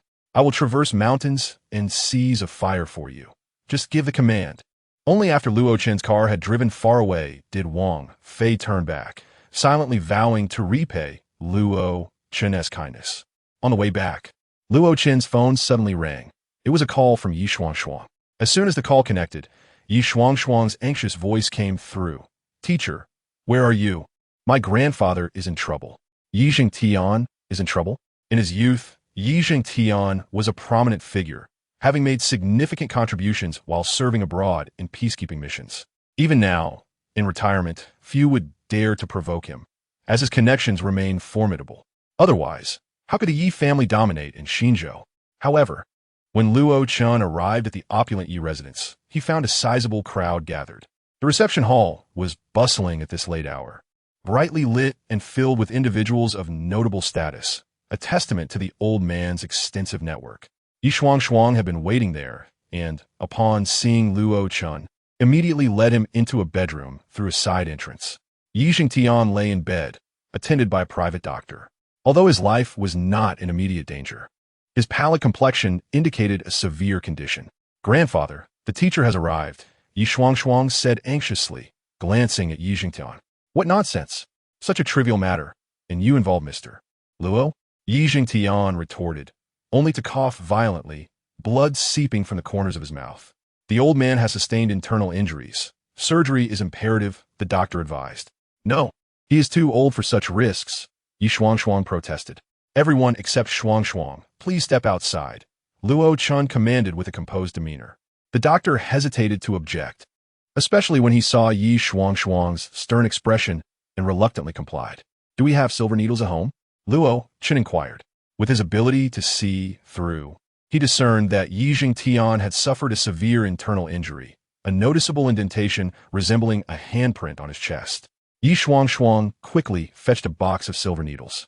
Luo Chen began to manipulate the needles to help restore Yi Jingtian's qi and blood flow, gently tapping his back in a rhythm that varied between rapid and slow. Suddenly, Yi Jingtian expelled a mouthful of dark blood, feeling significantly relieved. Thank you, Mr. Luo, he said, opening his eyes. I am no longer in critical condition. A period of recuperation is all that is needed. After washing his hands, Luo Chen reflected on the subtle infusion of purple energy he had introduced into the silver needles, which, though minimal, would nourish Yi Jingtian's lungs. What could have transpired? Luo Chen pondered, forgiven Yi Jingtian's status in Xinzhou. It was unthinkable that anyone would dare to harm him. Though Yi Jingtian may not have impressed Luo Chen, he was certainly no slouch in martial prowess.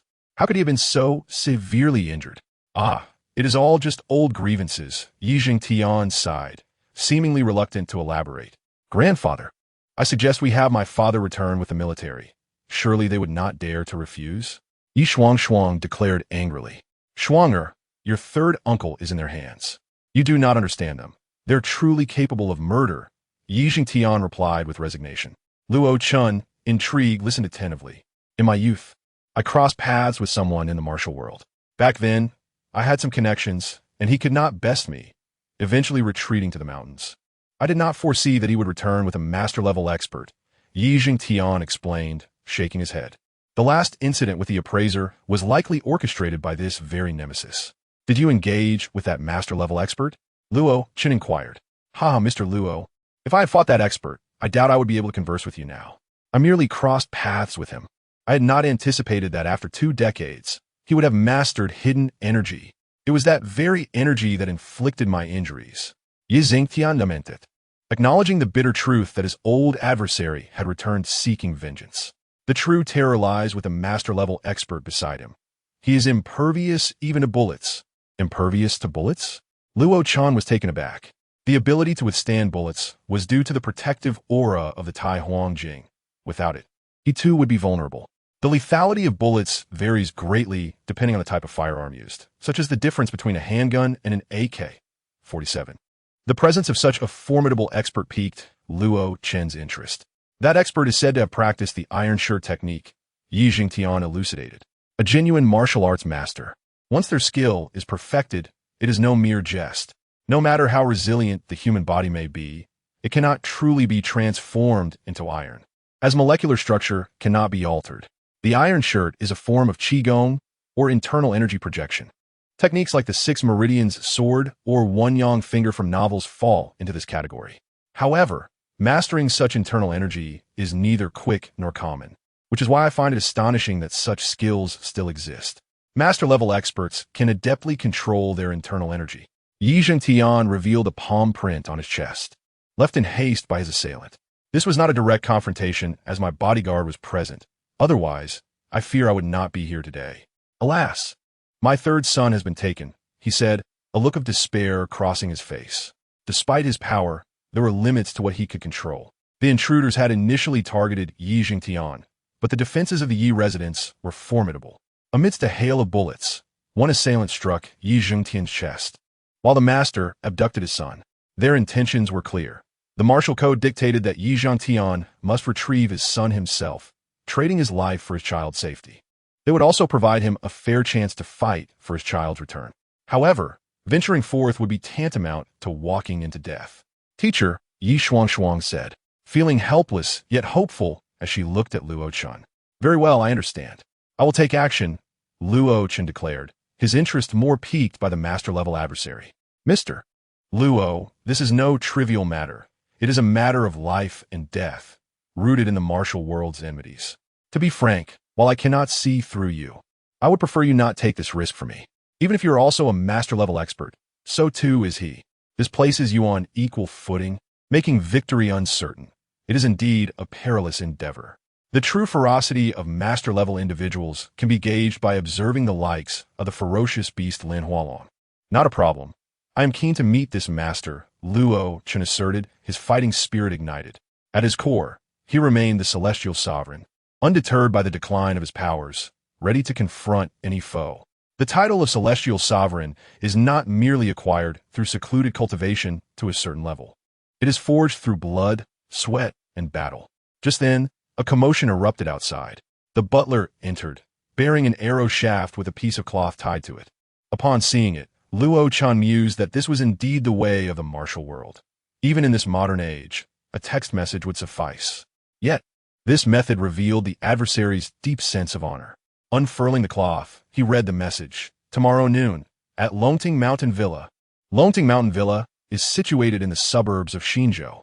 On the surface, it appears to be a quaint farmhouse. However, in reality, it serves as an underground fighting venue. Here, a diverse array of individuals from society converge. At 11:30 in the morning, Luo Chen and Yi Zhengtian, accompanied by their entourage, arrived at the villa. Yi Zhengtian understood the unspoken rules of the place.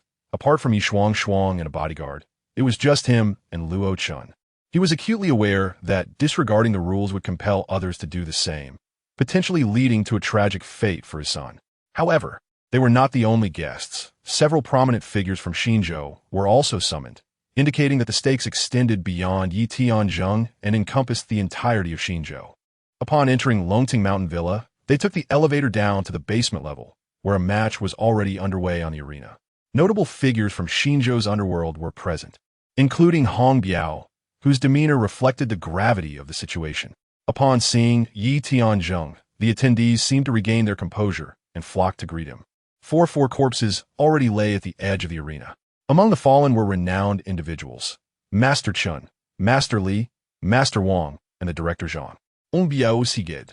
These were formidable figures, known for their exceptional skills. While a Dao was considered a master among ordinary people, against these four, he would likely falter. In the center of the arena stood a tall, muscular young man with dark skin, facing an unexpected opponent, a nearly 50-year-old elder. The elder's weathered face bore the marks of time, having been hastily summoned from Alaska as a champion boxer. Hong Biao lamented that with the defeat of Xinzhou's four top experts, the region was left vulnerable. The match commenced as the boxer moved with agility, hands poised for both attack and defense, showcasing his expertise through swift, calculated movements. In stark contrast, the elder stood with his hands behind his back, exuding an air of arrogance, even closing his eyes as if meditating rather than competing. After a few probing strikes, the boxer launched a lightning-fast hook, clearly a combination of well-practiced moves, indicative of his extensive combat experience. Yet, In an astonishing turn, the elder seemed to anticipate the attack, twisting his body and evading the blow with a graceful spin. In an instant, the boxer collapsed backward, leaving the audience in stunned silence. Even Yi Zhenglong's face darkened with confusion at the unexpected turn of events. The many leaders of Xinzhou were left wondering who could rival such formidable strength. After all, the boxer had been a highly sought-after fighter brought in from Alaska. Only Luo Chen discerned the truth. The elder had not merely evaded the strike, but had countered it with blinding speed. In a split second, he had struck the boxer's throat with 3 fingers, delivering a lethal blow with precision and efficiency. This was the essence of true Chinese martial arts, deadly and decisive, where there is only life and death, not merely victory or defeat. The elder's expression was one of disdain, clearly prepared to dominate all of Xinzhou. The assembled leaders felt a mix of anger and fear. While the elder's arrogance was palpable, his previous display of skill had instilled a sense of dread in them. "Ah, I thought you might not show up today," the elder remarked, casting his gaze upon Yi Zhengtian, his eyes reflecting contempt. "Where's my son?" Yi Zhengtian's face darkened. The elder gestured toward a section of the audience where a middle-aged man was bound and gagged. Murongxiong. Yi Zhengtian glared at the elder with gritted teeth. "Ah, you still remember my name after all these years. Is this your granddaughter?" The elder taunted, glancing at Murongxiong. "And this young man will fight in my stead today," Yi Zhengtian declared, fixing his gaze on Murongxiong. "How amusing. I thought you would have come to terms with reality by now. Yet you send a mere child to face me," Murongxiong scoffed, casting a dismissive glance at Luo Chen. "Child? You dare call me a child?" Luo Chen's expression shifted. In truth, he had lived for millennia. Yet here he was being referred to as a mere boy. "You should be grateful I even acknowledge your existence. Otherwise, you would not be worthy of my attention. Consider this a warning. Leave while you still can." Murongxiong stood with an air of superiority, believing himself to be the mightiest beneath the masters. Do you think a young man could ever reach such heights? This isn't a novel. Not every talented martial artist exists in reality. "Oh, you wish for me to leave?" Luo Chen raised an eyebrow, his anger beginning to surface. "Indeed, if you wish to survive, you should." Murongxiong adopted a condescending tone, convinced that Yi Zhengtian had sent a young man to shield himself from confrontation. He dismissed Luo Chen entirely. Luo Chen stepped onto the arena, beckoning Murongxiong with a crooked finger. "Are you truly seeking your demise?" Murongxiong chuckled at the audacity of this young man, who dared to confront him so boldly. He had dedicated his life to martial arts, guided by a master, and had achieved his current prowess. Now, a mere boy had the audacity to challenge him. It was both laughable and infuriating. "I could kill you with a single kick. You are but an ant beneath my foot," Murongxiong proclaimed, exuding an aura of arrogance. Luo Chen, long devoid of murderous intent, felt provoked. "I practiced martial arts before you were born. Since you seek death, I shall oblige." A glimmer of malice flickered in Murongxiong's eyes as he regarded Luo Chen. The tension between the elder and the youth captured the attention of the entire assembly. As the defeated masters lay lifeless, and even the Thai boxer had succumbed, many wondered why Yi Zhengtian had chosen a young fighter. Murmurs of uncertainty rippled through the crowd. Perhaps Xinzhou had truly run out of capable warriors, or maybe Yi Zhengtian had a plan. Or perhaps Luo Chen possessed some extraordinary skill. Yet, they could not shake the feeling of dread. The strength of their opponents was palpable, leaving them questioning the viability of their champion. "Can he truly hold his ground?" "I have my doubts," one whispered. "Grandfather?" Yi Shuang expressed her concern. "Fear not. Murongxiong is no match for Mr. Luo," Yi Zhengtian assured, his gaze fixed on the arena with unwavering confidence. On the stage, Luo Chen lit a cigarette, placing it between his lips, while Murongxiong stood with his arms crossed, eyes closed. "Come then. If you wish for death, I shall grant it." Murongxiong awaited Luo Chen's move. "You are laying it on a bit thick." Luo Chen shook his head, and the battle was about to commence. Murongxiong was on the verge of speaking when his expression suddenly shifted. He realized he had overplayed his role. Had he approached the confrontation with Luo Chen with caution, he might have managed a few exchanges. However, pretending to be a martial arts master was a grave miscalculation, one fraught with peril. Just as he had kept his eyes closed, they snapped open at the moment Luo Chen uttered his words. He sensed Luo Chen was still 5 meters away. Yet as he spoke the word "you," He was taken aback to find Luo Chen's attack had already reached him. A foot struck out, and though Murong Xiong opened his eyes, it was too late. A simple upward kick, straightforward and effective. With a resounding thud, Murong Xiong was sent flying, crashing into the ceiling with a deafening bang. He then fell to the ground, his body a disheveled heap. But where was the life left in him? As Luo Chen had stated, it took but a single kick to eliminate Murong Xiong. The prominent figures on the New State Road were stunned. This young man was unexpectedly formidable. The one who had dispatched the Muay Thai champion with a single strike had now met his own end at the hands of this youth. Well done. They cheered, finally releasing the pent-up frustration they had harbored. If their adversary had survived, they might have met their own demise today. Yet, as the applause erupted, a voice echoed through the arena. To everyone's surprise, my return has not been in vain, as I have encountered a true master. At the mention of a master, the glass surrounding the venue shattered explosively, its sound akin to a lion's roar, sending shards flying and eliciting screams from the audience. Fortunately, a few lights remained intact outside. Otherwise, the venue would have been engulfed in darkness. Then, a figure leapt over 10 meters, landing gracefully on a competitor's head before descending onto the stage like a hawk. The platform, originally constructed of stone, cracked like a spider's web upon his arrival, plunging the arena into silence. Suddenly, a voice broke through now. Allow me to introduce a mysterious guest. Growing up, we were all captivated by martial arts films, yet we know they are mere fabrications. Today, you shall witness that some phenomena are not mere myths. What you just witnessed was the so-called lightness skill, something beyond the realm of science, a treasure bequeathed by our ancestors. The true essence of Chinese martial arts, the authentic grandmaster, has returned from prison. Master Wanyang. Master Wanyang stood proudly, hands clasped behind his back, his white beard and hair suggesting he was in his 70s or 80s, yet his youthful demeanor belied his true age. Clad in a dark blue robe from the Republic era and wearing black cloth shoes, he exuded the aura of a seasoned martial artist. His eyes sparkled with a fierce intensity, captivating all who beheld him. I have come here today to convey a singular message. Henceforth, Wanyang shall have the final say in Xinzhou. His voice, though not loud, resonated with clarity, reaching every ear in the crowd. Old fool, you think we will heed your words? Do you believe Lord Wu truly fears you? A thin, short figure rose, leveling a gun at Master Wanyang. Despite the palpable intimidation emanating from Wanyang's earlier display, many remained defiant.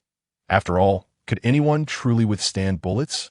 The irate figure, not one to back down, pulled the trigger. Bang, bang, bang. 3 shots rang out.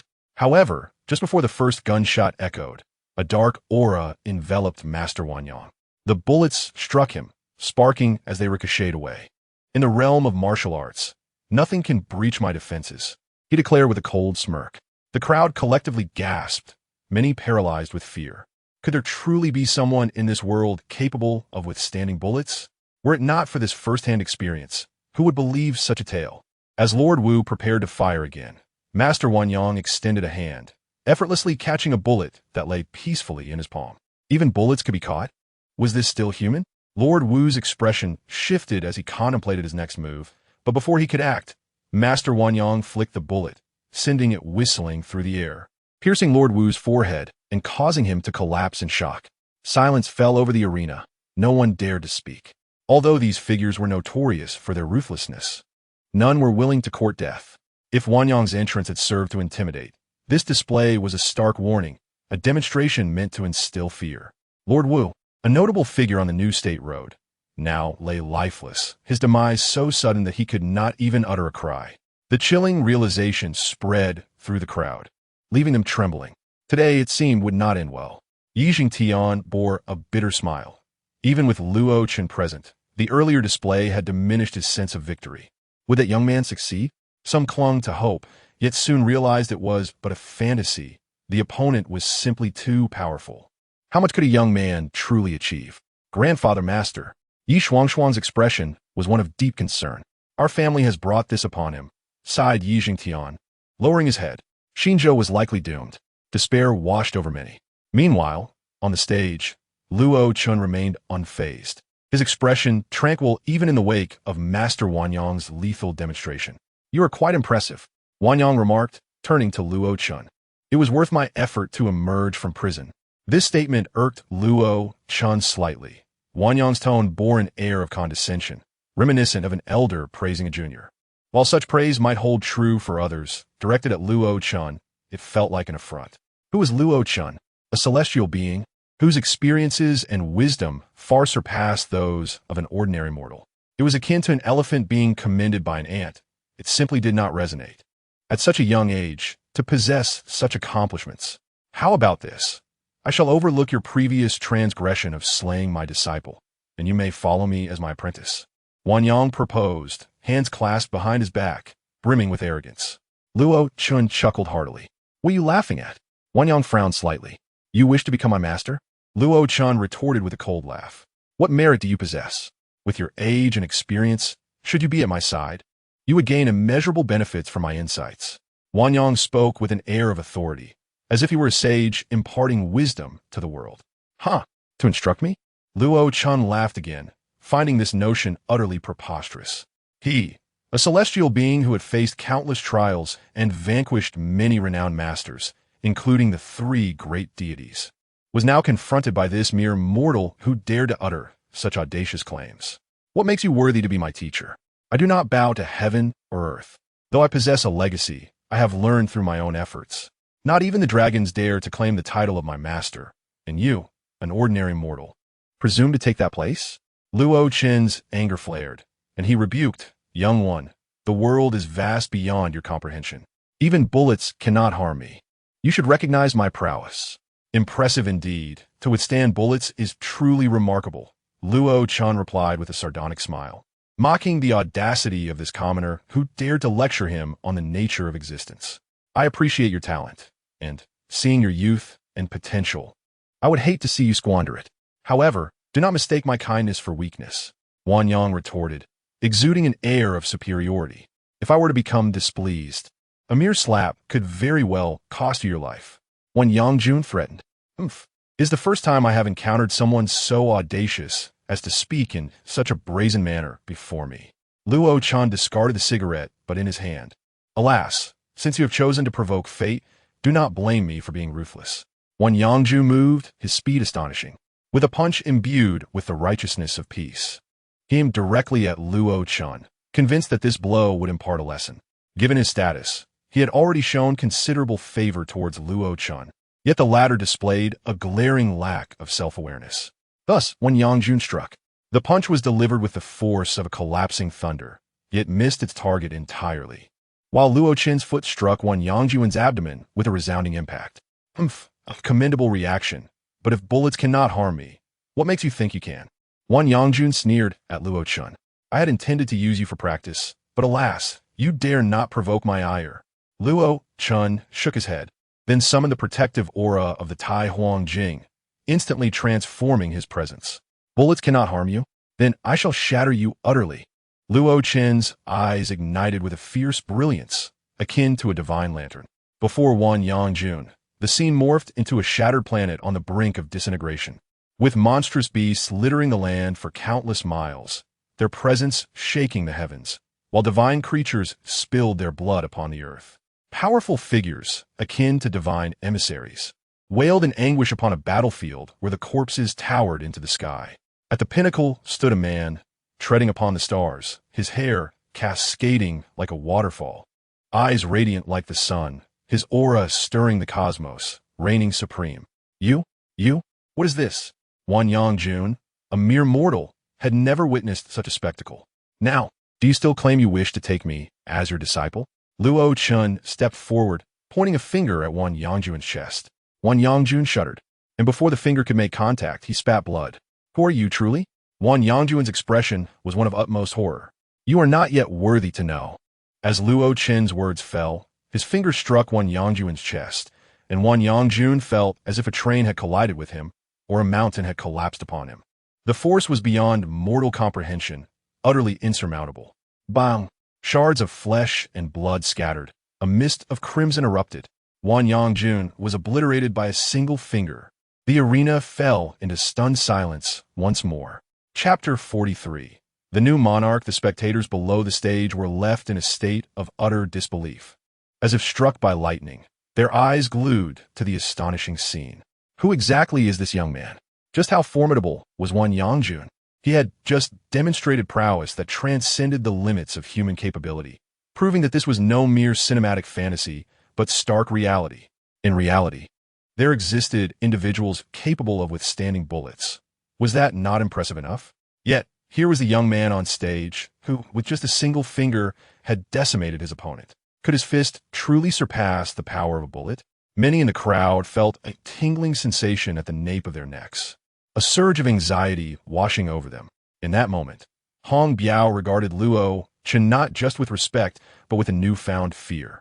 Was this truly the extent of Luo Chen's might? Yi Shuangshuang watched in astonishment, overwhelmed by the sheer dominance displayed by Luo Chen. Is this still a mere mortal?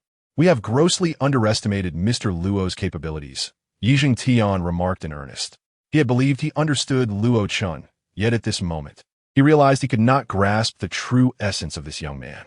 All eyes turned to the figure standing upon the stage, unblemished and radiating an unassailable aura. Exuding unparalleled majesty. Well done. Remarkable. I, Guangkuan, have never bowed to anyone in my life, but today I yield to that young man on stage. Applause erupted from the powerful figures in New State. Luo Chen, however, paid no heed to their cheers and instead picked up a wolf-tooth pendant from ground. This pendant belonged to the fallen Wan Yangjun, and Luo Chen's intention in retrieving it was far from mere admiration for its aesthetic appeal. Upon picking it up, he sensed a peculiar energy emanating from the pendant. Just as I suspected, Luo Chen confirmed his hypothesis. This wolf-tooth pendant was no ordinary trinket, but rather a seed.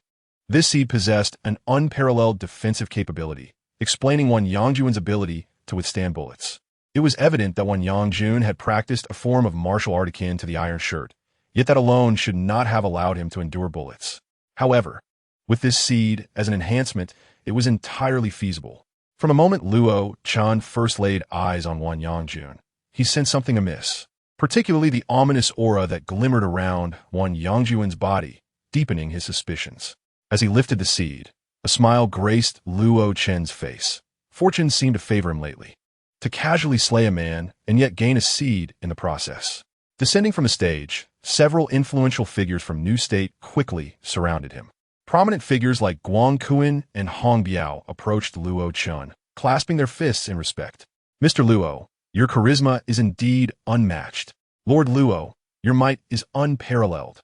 Previously, this assembly had little faith in Luo Chen, given that Wan Yangjun's display had surpassed the comprehension of ordinary individuals, and Luo Chen's youth did little to inspire confidence. Yet now, by virtue of his undeniable strength, he had proven himself, earning the genuine admiration of the powerful figures in New State. Lord Luo, should you require assistance in the development zone, do not hesitate to call upon me. I, Guangkuan, will be at your service. A tattooed magnate from New State spoke up. The crowd reacted with surprise, for although Guangkuan held sway in New State, he was also influential throughout the entire Haidong province. While he had recently adopted a low profile, it was undeniable that he was a true heavyweight in both New State and Haidong province. With this declaration, coupled with the Yi family's stance towards Luo Chen, it was clear that Luo Chen had firmly established himself at the pinnacle of New State. After this confrontation, it was likely that no one in the region would dare to disrespect Luo Chen. Mr. Luo, should you ever wish to visit my Wang family, you are always welcome. Suddenly, a striking woman in professional attire spoke up. Many turned to regard her. For while the Wang family did not operate in the same circles as Guangkuan and Hong Biao, their influence in the open world was substantial, and they had connections within the province due to a family member in a significant position. The Wang family's overture toward Luo Chen signified that he would undoubtedly garner respect in the upper echelons of society in the future. What is this? Do you all disregard my presence and begin to scheme right before me? Yi Jingtian raised an eyebrow. In truth, he feigned displeasure, for he understood that someone of Luo Chen's caliber was destined to soar to greater heights, a dragon that no mere Yi family could hope to confine. Alas, Ailderye, you jest. We shall rely on you for many matters in New State henceforth. Guangkuan and the other magnates chimed in. It was evident to all that Luo Chen shared a special bond with Yi Jingtian, and if they wished to engage Luo Chen's assistance, they would undoubtedly need Yi Jingtian's endorsement. Gentlemen, I have run a boxing gym for many years and have never bowed to anyone. However, today I yield to you. Lord Luo, I believe it is not an exaggeration to call you New State's foremost expert. An elder, appearing nearly 60, spoke up. He was the vice president of the New State Boxing Association, and many of the bodyguard for the magnates present were sourced through him. His words elicited a chorus of agreement from the crowd. Ladies and gentlemen, let us proceed thus. The position of president of the New State Boxing Association has long remained vacant. If you would honor us, Lord Luo, we officially extend an invitation for you to assume this role. The old man spoke. I have grown accustomed to idleness and have no desire to engage in activities I dislike. Luo Chen declined. The elder continued, rest assured, Luo Yi, this is merely a matter of reputation. In truth, those such as Xian Zhou Guanquan and Hong Biao are all members of the association. I trust you understand my meaning. He elaborated. This boxing association represents the entirety of the underworld in Xian Zhou. The reason Wan Yangjun set up the arena was to secure the position of president, which signifies that this individual commands authority over the entire underworld in Xian Zhou, akin to a chieftain in ancient times.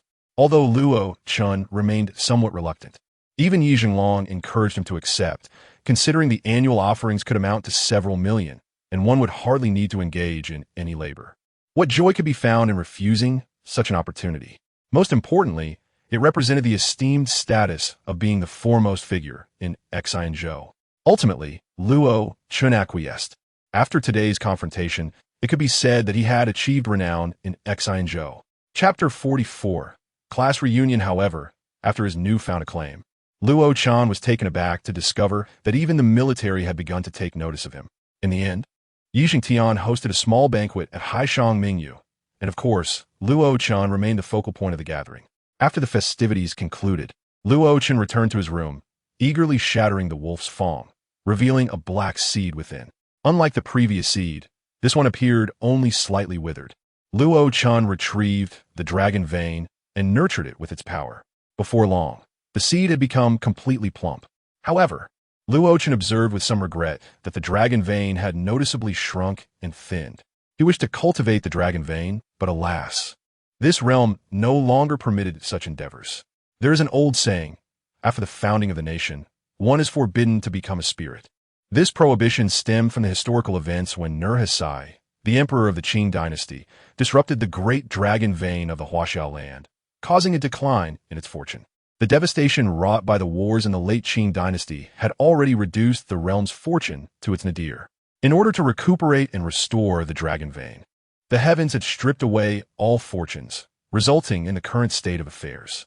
Setting aside the dragon vein, Luo Chen began to merge with the seed, placing it at his brow. Instantly, a surge of dark energy enveloped him, turning the entire room into a shadowy abyss. As the darkness dissipated, Luo Chen felt a crackling in his bones. Although his cultivation had not significantly advanced, he recognized that, given his current strength, he could withstand bullets without even relying on the protective aura of the Tai Huangjing. Not just any bullets, but those from formidable weapons like the AK-47 or Gatling gun. On the surface, it seemed that these small arms posed no threat to him. At that moment, the phone rang. It was Wang Fei calling. Luo Chen, I've contacted several construction teams, and negotiations are ongoing. By the way, do you remember Su Wenbing? That fellow is now in the construction business. Upon learning that I have the Pandong Bay project, he requested to host a class reunion and asked me to invite you. Why not join us tonight? After all, you'll need to make the final decision on this matter. Forget it, I won't go. You handle it. Luo Chen declined. He still had some recollection of Su Wenbing, who had ended up with the class beauty while Luo Chen had been with Zhang Xiaoman. Although there was a slight grudge, it had long since faded in Luo Chen's mind, for he was no longer the same person he once was. His experiences in the cultivation world were far beyond what an ordinary person could comprehend. Don't be like that, Luo Chen. Everyone is a classmate. Can't you indulge me and attend for old-time sake? Wang Fei implored. Su Wenbing was particularly eager to meet the owner of Pandong Bay. There is a saying that class reunions are merely occasions for boasting, and Luo Chen genuinely feared that his own reunion would devolve into such a scenario. After all, he felt he had little to flaunt. However, after much persuasion from Wang Fei, Luo Chen reluctantly agreed, not wishing to offend his friend. Soon, evening arrived, and the reunion was set to take place at Haiyu Shaoju. Luo Chen drove there, recalling his last visit had ended in a brawl. As he parked, the owner of Haiyu Xiaozhu came out to personally greet him. After all, even the notorious Hong Biao treated Luo Chen with utmost respect. Having witnessed Luo Chen's formidable prowess firsthand, the owner was eager to accommodate him. Ah, Luo Yi, you have arrived. Yes, I believe I have a class reunion in Box 8. Shall I escort you there? No need. You carry on with your duties. I can find my way. Luo Chen waved his hand, preferring to go alone. Checking the time, he realized he might have arrived a bit early. Nevertheless, it was of no consequence. He had just contacted Wang Fei, who seemed to be stuck in traffic and would take a while longer. Upon entering Box 8, he found several individuals already present. The leader, clad in a burgundy suit and sunglasses with a slick hairstyle, exuded an air of fashion and success, even carelessly tossing a BMW key onto the table as if to flaunt his wealth. Luo Chen recognized him immediately as Su Wenbing. In truth, Su Wenbing had always looked down upon him since university, and now, seeing Luo Chen's casual attire, he couldn't help but smirk inwardly, concluding that Luo Chen's situation must be dire. Is that you, Luo Chen? Su Wenbing feigned surprise. What brings you here? How have you been lately? One of the portly individuals adjusted his glasses, though his demeanor was far from warm. Instead, it bore a hint of indifference. As the saying goes, clothes make the man, and a glance at Luo Chen's attire revealed much about his current status. Hey, fatty, Luo Chen remarked. The term fatty did not diminish the fact that their relationship was relatively amicable, verging on friendship, though they had drifted apart after school. Seeing Fatty again caught Luo Chen off guard. Alas, Luo Chen, how can you address him as Fatty?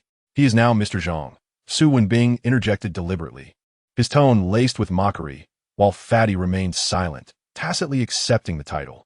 A flash of pride crossed Fatty's face, as if he truly embodied Mr. Zhang. My apologies. It's just a habit, Luo Chen replied, brushing it off. By the way, how have you been, Luo Chen? I heard Mr. Zhang's annual salary is now 100,000. It's quite enviable, another classmate chimed in. I heard from Zhang Xiaoman that Luo Chen is going to work for him, and I think it's just 1,800, right? Su Wenbing continued, purposefully putting Luo Chen on the spot. Is that true, Luo Chen? Fatty echoed, his surprise evident. He had not anticipated that Luo Chen had fallen so low, further diminishing his respect for him. Luo Chen, if you're struggling, why not come work with me? Fatty laughed, recalling their school days when he was not particularly successful and only socialized with introverted individuals like Luo Chen. Now that he perceived Luo Chen's misfortune, he felt a sense of satisfaction. Of course, Fatty himself was not doing particularly well, merely a small company employee earning 4,000 a month. Yet he boasted a monthly salary exceeding 10,000 for the sake of appearances. Here, the least successful among us is Fatty, and even he earns over 10,000 a month. Thank you, Luo Chen replied with a smile. Don't be shy, we are all classmates. If you're facing difficulties, just speak up, and we will surely help you, right? Su Wenbing laughed, his intention clear, to further embarrass Luo Chen. Indeed, Luo Chen, look at Mr. Su. Doing splendidly well, just got himself a BMW 5 Series. By the way, Luo Chen, have you bought a car yet? Another girl added. Not yet, Luo Chen shrugged. Hey, Xiaolin, that comment was a bit excessive. Asking someone earning 1,800 if they VE bought a car is just downright insulting. Apologize to him. Su Wenbing feigned concern, while internally reveling in Luo Chen's discomfort. My apologies, Luo Chen. I could be rather blunt. The girl chuckled, her apology devoid of sincerity, instead tinged with sarcasm. Xiaolin, didn't I hear you recently opened a clothing store? Su Wenbing turned to a beauty, who happened to be the class flower that both Luo Chen and Su Wenbing had pursued. Why don't you send Luo Chen a couple of outfits? We're all classmates, and if someone is in need, we ought to assist. Although we had our differences in the past, as an older brother, I will overlook them. Let Xiaolin send you a couple of outfits. Attending a gathering in such attire is quite embarrassing for all of us. Su Wenbing continued, clearly intent on humiliating Luo Chen. That is unnecessary. Thank you, Luo Chen politely declined. In reality, his outfit was not just any sportswear. It was custom-made by a top Italian designer. Thanks to Yi Shuangshuang's connections, the materials and craftsmanship were exquisite, but bearing no brand. It appeared akin to inexpensive street vendor clothing, despite its true worth being in the millions. Yet, everyone understood that Su Wenbing's comments were a deliberate attempt to belittle Luo Chen. Since Luo Chen entered the room, Su Wenbing had subtly signaled for everyone to join in on mockery. The beauty, Xiaolin, smiled as memories of the past surfaced. She had always favored Luo Chen over Su Wenbing due to his superior demeanor and looks, though she ultimately chose Su Wenbing for his wealth. Now, witnessing Luo Chen's downfall, she felt a pang of sadness, albeit masked by her earlier decision. Well, since our esteemed Luo Chen is so proud, we shan't say more. Su Wenbing chose not to pursue the topic further, diverting his attention to jovial conversations with others. Not only Su Wenbing, but everyone else looked down upon Luo Chen. Such is the nature of society and reality. Wealth and power attract admiration, while poverty and powerlessness invite disdain, even from former classmates and friends. Luo Chen opted to find a seat, waiting for Wang Fei. Otherwise, he would have departed already. "Excuse me, Luo Chen, this seat is taken." Su Wenbing obstructed his path. Unperturbed, Luo Chen assumed someone had genuinely reserved the spot, so he sought another. "Hey, Luo Chen, that seat is also occupied." Su Wenbing blocked him again. Realization dawned on Luo Chen. This was a deliberate snub. "Luo Chen, all these seats are taken. Why not sit over there?" Su Wenbing gestured toward the corner. Luo Chen raised an eyebrow, but remained silent, walking over to the indicated spot. He had not anticipated such behavior at a class reunion. Though he tried to remain magnanimous, he felt a twinge of irritation as he observed the unfolding situation. "Fine, if it must be this way, I shall see how you conclude this," he thought. Sitting in the corner, silent. At that moment, Su Wenbing produced a pack of cigarettes, distributing them among classmates, even offering to the female attendees. Yet he deliberately ignored Luo Chen. "Su, you forgot about Luo Chen. He smokes too," Fatty pointed out, eager to curry favor with Su Wenbing while joining in the ridicule of Luo Chen. "Oh, my apologies for forgetting." Su Wenbing feigned regret, then retrieved a cheaper pack of cigarettes, offering Luo Chen a 5 yuan cigarette instead of the premium ones given to others. This was no longer merely belittling. It was a blatant humiliation. Luo Chen's brow furrowed, ready to retort, but just then, the owner of Highway Xiaozhu arrived. Chapter 46. Do you even deserve it? Since Luo Chen occupied room 8, the owner was initially hesitant to disturb him, but felt compelled to ingratiate himself. He entered with 2 bottles of Maotai, addressing the group. "Hello everyone. These 2 bottles are for you all. Please enjoy. Our stock is running low, so I will fetch more shortly. Please continue your gathering without interruption."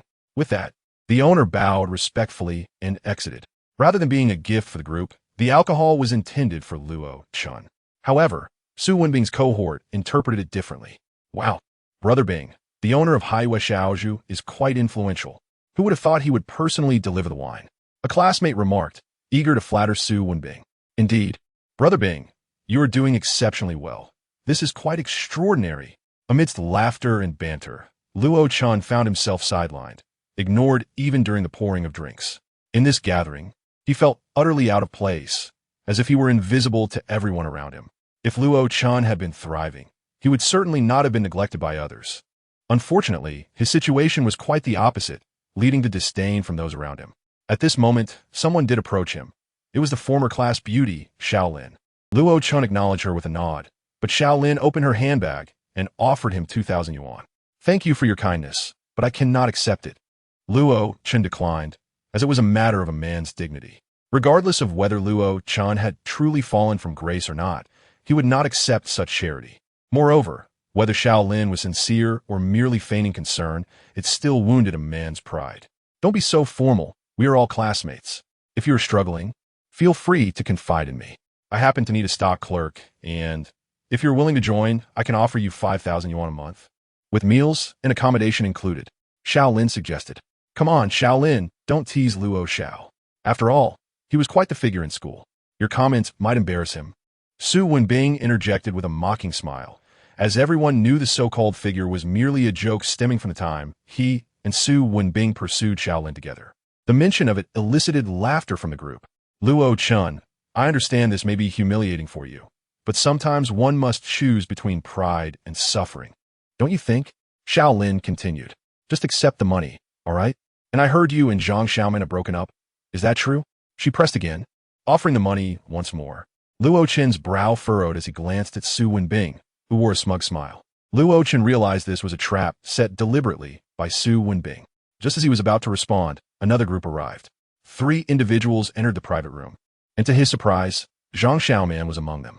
However, she acted as if Luo Chen were invisible, enthusiastically greeting everyone else while deliberately ignoring him. She was now with Chen Xiao. Although Luo Chen had impressed her somewhat, it mattered little. He had a luxury car and a company. Yet how could he compare to Chen Xiao, whose family was worth hundreds of millions?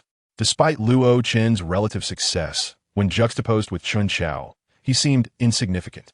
Zhang Xiaoman exchanged pleasantries with Su Wenbing, and soon the group was engrossed in conversation, leaving Luo Chen isolated and ignored.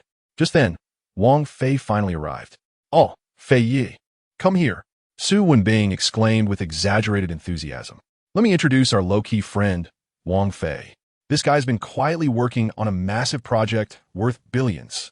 "Impressive, Wang Fei." Everyone chimed in. Just as Wang Fei was about to speak and introduce Luo Chen, he noticed Luo Chen sitting in the corner, which soured his mood. Wang Fei then took a seat next to Luo Chen.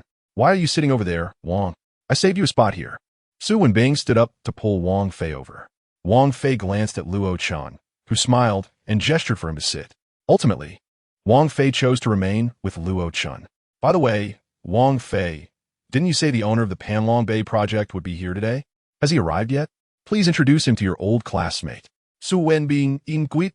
"Introduce?" Wang Fei was taken aback, unsure of the situation. After looking at Luo Chen, he sought his permission, but Luo Chen shook his head. Wang Fei quickly understood and replied, "He probably hasn't arrived yet." "All right, we'll wait.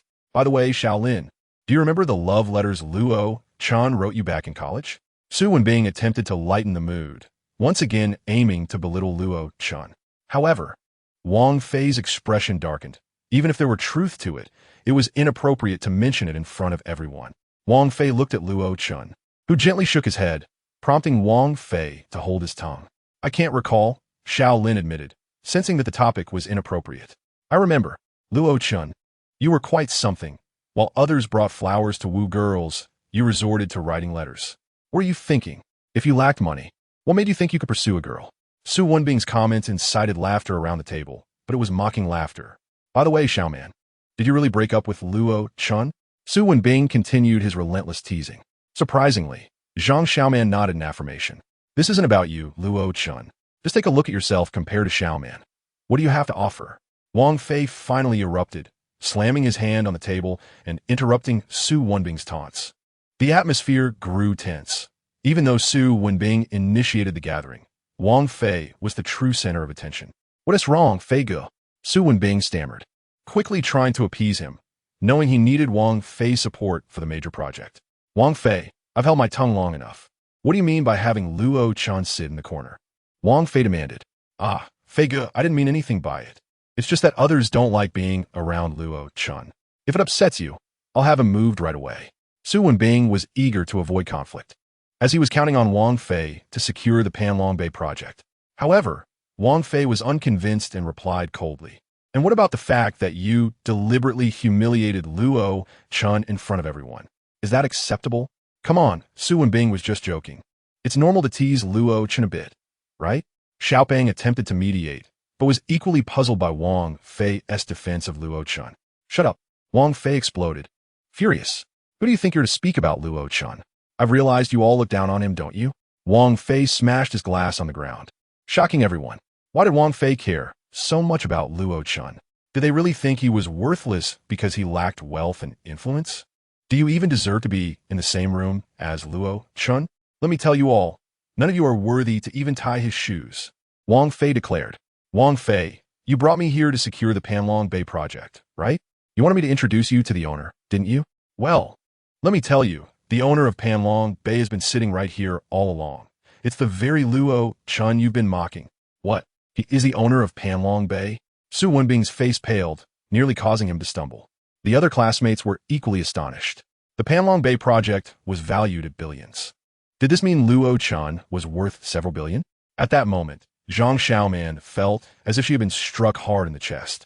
She initially believed that Luo Chen was merely the owner of her company. However, she was astonished to discover that he was, in fact, the proprietor of Panlong Bay. Indeed, if Luo Chen were only the owner of her company, he would pale in comparison to Chen Xiao. But if Luo Chen was simultaneously the owner of the Panlong Bay project, then what was Chen Chao worth? Could he even be compared to Luo Chen? Not in the slightest. Suddenly, a profound sense of regret surged within Zhang Xiaoman. Why had she chosen to part ways with Luo Chen? Was it not because she deemed him unworthy, believing he could never provide her with the luxurious lifestyle she desired? She had perceived him as merely an ordinary worker, destined for mediocrity, yet now it was clear that Luo Chen was a figure from whom she could never aspire to reach. Tears welled in Zhang Xiaoman's eyes. This man, who had only days ago been securely in her grasp as her boyfriend, was now a distant memory, leaving her with nothing but regret. Xiao Peng also felt remorseful. He had maintained a decent relationship with Luo Chen, but had chosen to mock him to curry favor with Su Wenbing. Now he realized who the real boss was, and whom he ought to have befriended, but it was too late. Su Wenbing, too, was filled with regret. Luo Chen, it was all a misunderstanding. I sincerely apologize. He hastily stood up. Although Su Wenbing had amassed some assets in Xinzhou, he paled in comparison to Luo Chen's billions. No need, Luo Chen replied, discarding his cigarette butt and rising. Please, continue your gathering. I shall take my leave. With no further words, he made his way to the exit. This farce needed to come to an end. At that moment, the door swung open, and the owner of Hai West Xiaozhu entered. Lao Yi, I apologize for my earlier rudeness. I only brought up 2 bottles of wine. Allow me to provide a few more. Several bottles of Mao Tai were promptly delivered by the servers. Such generosity was indeed remarkable. Surely this meal did not warrant such expense. Yet, all eyes were drawn to Luo Chen, for the owner's words held significance. Lao Yi? For you, Lao Yi? Su Wenbing and Xiao Peng were both taken aback. They had previously assumed that Su Wenbing's status had afforded him such privilege, only to realize it was in deference to Luo Chen. Ah, since you are all friends of Lao Yi, please do not hesitate to ask for anything. It's all in the house. Enjoy your meal. I will take my leave. Lao Yi, I look forward to seeing you again. The owner bowed respectfully to Luo Chen. The room fell silent. Gifts for Luo Chen? Observing the confusion on everyone's faces, the owner chuckled softly and surveyed the crowd. Surely you do not think this wine is for you? He scoffed once more. If it were not for Lao Yi, you would all be nothing in my eyes. Lao Yi, I speak candidly. I hope you won't take offense, he continued. But Luo Chen interjected. Return the wine. The gathering is over. Understood, Lao Yi. The owner replied with utmost reverence, promptly instructing the staff to remove the wine. The entire process displayed unparalleled respect for Luo Chen, while he barely acknowledged Su Wenbing and the others. Were it not for Luo Chen, the owner likely would not have deemed them worthy of a conversation. Lao Yi, I was wrong. Could you grant me another chance? Su Wenbing's heart brimmed with remorse. The owner of Panlong Bay was right before him. Yet he had insulted him since the moment he entered. What had prompted him to organize this gathering? Was it not to impress Luo Chen? Now all was lost. Luo Chen coldly remarked, if you all look down upon me, then I have nothing to say. Let this friendship end here. With that, Luo Chen turned and departed. Su Wenbing, are you out of your mind? Wang Fei exclaimed, glaring at the departing Luo Chen. At a class reunion, we should at least have some decency. How could you leave Luo Chen in a corner while you bask in the limelight? Have you no shame? Wang Fei was furious, pointing an accusatory finger at Su Wenbing. And you all, you're nothing but sycophants. I, Wang Fei, am ashamed to call you classmates. What, just because Su Wenbing is doing well, you all fawn over him? You ignored Luo Chen, thinking he was beneath you? It was a misunderstanding. Fei Ge, it was all a misunderstanding. He was just being too low-key, Su Wenbing stammered, raising his glass in apology. Fei Ge, is there any way to salvage the situation? Salvage? You think it can be salvaged? Luo Chen is here now, and you think a few words can fix this? If you were in his shoes, would you still want to associate with us? Wang Fei retorted. We may be classmates, but if you insist on ranking us by status, then I'm sorry, you're all beneath me. From today onward, we're no longer classmates. Let us not keep in touch. Farewell. With that, Wang Fei stormed off.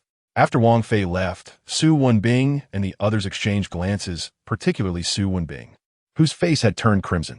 A solid opportunity had slipped through his fingers due to his arrogance and disdain for Luo Chen. Xiao Man, are you all right? Xiao Lin consoled, noticing Zhang Xiaoman's smudged makeup from crying.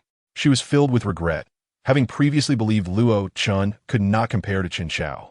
Now, the truth was evident. Chen Chao could not hold a candle to Luo Chen. Moreover, she was acutely aware that Chen Chao's interest was fleeting. Once his amusement waned, he would likely discard her. In contrast, Luo Chen had always treated her with sincerity. Overwhelmed by regret, Zhang Xiaoman trembled. "I'm fine," she managed to say, while Xiao Lin remained silent, also regretting her earlier judgments. Luo Chen's billions had left a lasting impression. Compared to him, Su Wenbing was inconsequential. Had she known Luo Chen's true nature during college, she would never have chosen Su Wenbing. The shame of having given someone 2,000 yuan now flushed her cheeks with embarrassment. Su Wenbing sighed, awkwardly surveying the crowd. This was entirely self-inflicted. He had believed himself to be accomplished, having started a company merely a year after graduating. But in comparison to Luo Chen, he was insignificant. Meanwhile, Wang Fei caught up with Luo Chen, repeatedly apologizing as the incident had stemmed from his actions. Nonetheless, Luo Chen bore no ill will toward Wang Fei. He advised Wang Fei to leave and attend to project matters while he planned his own departure. Exiting the restaurant, Luo Chen intended to bypass the bar below and leave altogether. However, at that moment, four young thugs with brightly dyed hair emerged, dragging a girl who appeared to be only 16 or 17, clearly underage. The thugs were leading her towards a nearby alley, and their intentions were all too apparent. Ordinarily, Luo Chen would have refrained from intervening. Yet, having just experienced the fickleness of human relationships, a flicker of compassion stirred within him. Thus, he decided to follow. "Let me go. Let me go." The girl, dazed and confused, could hardly discern her surroundings. It was undeniable that she was beautiful, resembling a school beauty, dressed provocatively, especially with her long, slender legs, an undeniable temptation. "Hey, what luck tonight? Who would have thought we'd find a gem like this? Let us take turns, boys." One thug with yellowing teeth exclaimed, leering at the girl. "Wow, a student. She is so fresh. Inadita moment." Another ruffian reached out to strip the young girl of her clothing. The girl attempted to resist, but the alcohol had sapped her strength. With a tearing sound, her garment was ripped apart, leaving her in shock, the effects of intoxication rapidly fading. "What are you doing? Let me go, let me go," she cried, her face a mask of panic. The ruffian, however, was filled with excitement, reaching out again, threatening to completely tear away her clothes. Tears streamed down the girl's face, reflecting her despair and terror. At that moment, a hand seized the ruffian's outstretched arm. Upon turning to see Luo Chen, a surge of anger ignited within him. "Mind your own business. We're seeking death," he shouted. Luo Chen offered no response, but exerted a slight pressure, eliciting a scream akin to that of a slaughtered pig from the alley. "It hurts. Brother, please let go. It's going to break." The other ruffian, witnessing his companion being subdued, revealed a fierce expression and brandished a butterfly knife at Luo Chen. Without flinching, Luo Chen caught the sharp blade in his hand and delivered a powerful kick to the ruffian's groin. A heart-wrenching scream echoed, sending the remaining ruffians fleeing in terror. Abandoning their writhing comrade, Luo Chen turned his attention to the girl lying on the ground, seemingly around 17 or 18, likely a high school student. However, she was rendered speechless with fear. There's a saying, a good person must see things through. Leaving her here could lead to further misfortune. Yet, upon observing the inebriated girl, Luo Chen furrowed his brow, choosing to lift her up. A nearby faucet provided an immediate solution, and he placed her head under the stream of water.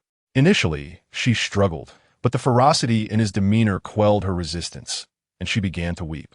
After a while, once the alcohol had completely dissipated from her system, Luo Chen ceased his efforts. Noticing the girl shivering, he removed his jacket and draped it over her. "Are you awake now? You shouldn't come to places like this." He tossed 200 yuan onto the ground before departing. "Wait, what is your name?" The girl called out from behind him. "There is no need for us to know each other. We likely one team meet again," Luo Chen replied, continuing on his way. The girl watched his retreating figure, a flicker of intrigue in her eyes. After a moment, she picked up the 200 yuan and hailed a taxi to return to school. Meanwhile, in a military green jeep, a man and a woman clad in sleek black suits exuded a sense of professionalism. "Boss, the report states that the person introduced by the Yi family is named Luo Chen. I've reviewed the information. He is only in his 20s. Does he truly possess such capabilities?" The man questioned, skepticism lacing his tone. "We shall see once we meet him," the woman replied. "Very well, I'll gauge his abilities." I refuse to believe he is as formidable as the rumors suggest. Otherwise, my years of training in the military have been in vain. He has undergone systematic training and holds disdain for those lacking substance, she noted. Luo Chen, someone wishes to meet you, came Yi Lao's voice on the phone. Oh, who? Luo Chen inquired. It's Yi Zheng Tian, the caller responded. All right, Luo Chen acknowledged, refraining from asking further questions. This response left Yi Zheng Tian in a predicament. Mr. Luo, if it's convenient, could you come over? They are waiting for you here. Yi Zheng Tian Sigit. It's not convenient. Please inform them that if they wish to see me, they must come find me themselves. I lack the time to meet irrelevant individuals. Luo Chen hung up, not out of disrespect, but because he was not one to be summoned at will. His temperament was such that if displeased, it mattered not if one were high-ranking or lowly. Even celestial beings would not sway him. Yi Zheng Tian conveyed this message tactfully to the man and woman before him. What arrogance, the man remarked, sitting rigidly, radiating an aura of determination. Fei Long, he was specifically requested by Su Xiao. You should be cautious. I care not for Su Xiao's wishes. I only recognize strength. We can meet him, but he had better not disappoint me. Otherwise, he shall face the consequences. Fei Long retorted coldly. The woman shook her head in resignation. Thank you, Yi Lao. We appreciate your assistance. She stood, departing alongside her companion. Grandfather? Yi Shuang Intajistet. Displeased by the man's overbearing demeanor while seeking assistance. Once they encounter Mr. Luo, they may not remain so arrogant. Yi Zheng Tian chuckled, unfazed. Fei Long, do be more courteous when you meet him, the woman reminded as they drove. I still fail to understand why Su Xiao values him so highly. He is merely a youth. How formidable could he truly be? Fei Long expressed disdain. The woman refrained from arguing, acknowledging that although he was arrogant, he had the capability to back it up. A master of Xingyi Yiquan, he was a force to be reckoned with, unmatched even by multiple special forces operatives, tasked with the protection of prominent figures. Soon, they arrived at Haishang Mingyu, took the elevator, and rang the doorbell. Upon opening the door, Luo Chen immediately recognized their demeanor as those of the high-ranking individuals Yi Zheng Tian had mentioned. Before Luo Chen could offer them a seat, Fei Long disdainfully remarked, "Not impressive at all. You exude no presence." What? Luo Chen turned, puzzled. I said you're unimpressive. Care for spar? Fei Long, the woman admonished. Boss, I'm merely stating the truth. He lacks significant strength, Fei Long insisted, his eyes filled with contempt. You wish to spar with me? Luo Chen questioned. Indeed, I do, for I perceive you as no threat. But before he could finish, Luo Chen radiated a palpable pressure, an oppressive aura enveloping the room, chilling it despite the warm weather. The intensity of his presence grew heavier. Even the woman began to sweat, overwhelmed by the weight of Luo Chen's power. Fei Long felt paralyzed, as if facing a ferocious beast, unable to move a muscle, realizing that merely standing before Luo Chen required all his strength. My subordinate is inexperienced. I apologize, Mr. Luo. Please show mercy, the woman implored, beads of sweat forming on her brow, her composure faltering under the strain. Fei Long, too, began to sweat, his knees trembling. Luo Chen let out a cold snort, retracting his oppressive aura. I apologize, Mr. Luo. I was blind to your capabilities, Fei Long admitted, his arrogance dissipating. Next time you utter such words, you may find no opportunity for apologies. Luo Chen casually settled onto the sofa, disregarding the need for formalities. Mr. Luo, we actually came here to... I have no interest and do not wish to listen. You may leave now, he interrupted, displeased by their presumptuous attitude. The woman shot a glare at Fei Long, seemingly blaming him for their predicament. Mr. Luo, please forgive my earlier rudeness. We have come with a mission and hope you can show some magnanimity. The woman is indeed adept at socializing. We seek your protection for an individual. Not interested. The door is that way. You may leave. Luo Chen interrupted her once more with a cold laugh, issuing another dismissal. Who did they think he was? Asking him to be a bodyguard was simply out of the question. Mr. Luo, we implore you to allow us to finish speaking. The woman felt a headache coming on, but the more he resisted, the more determined she became to fulfill this task assigned from above. We have no interest in safeguarding any prominent figures or leaders. Luo Chen remained resolute in his refusal. Mr. Luo, you misunderstand. The individual we wish to protect is a student. Find someone else.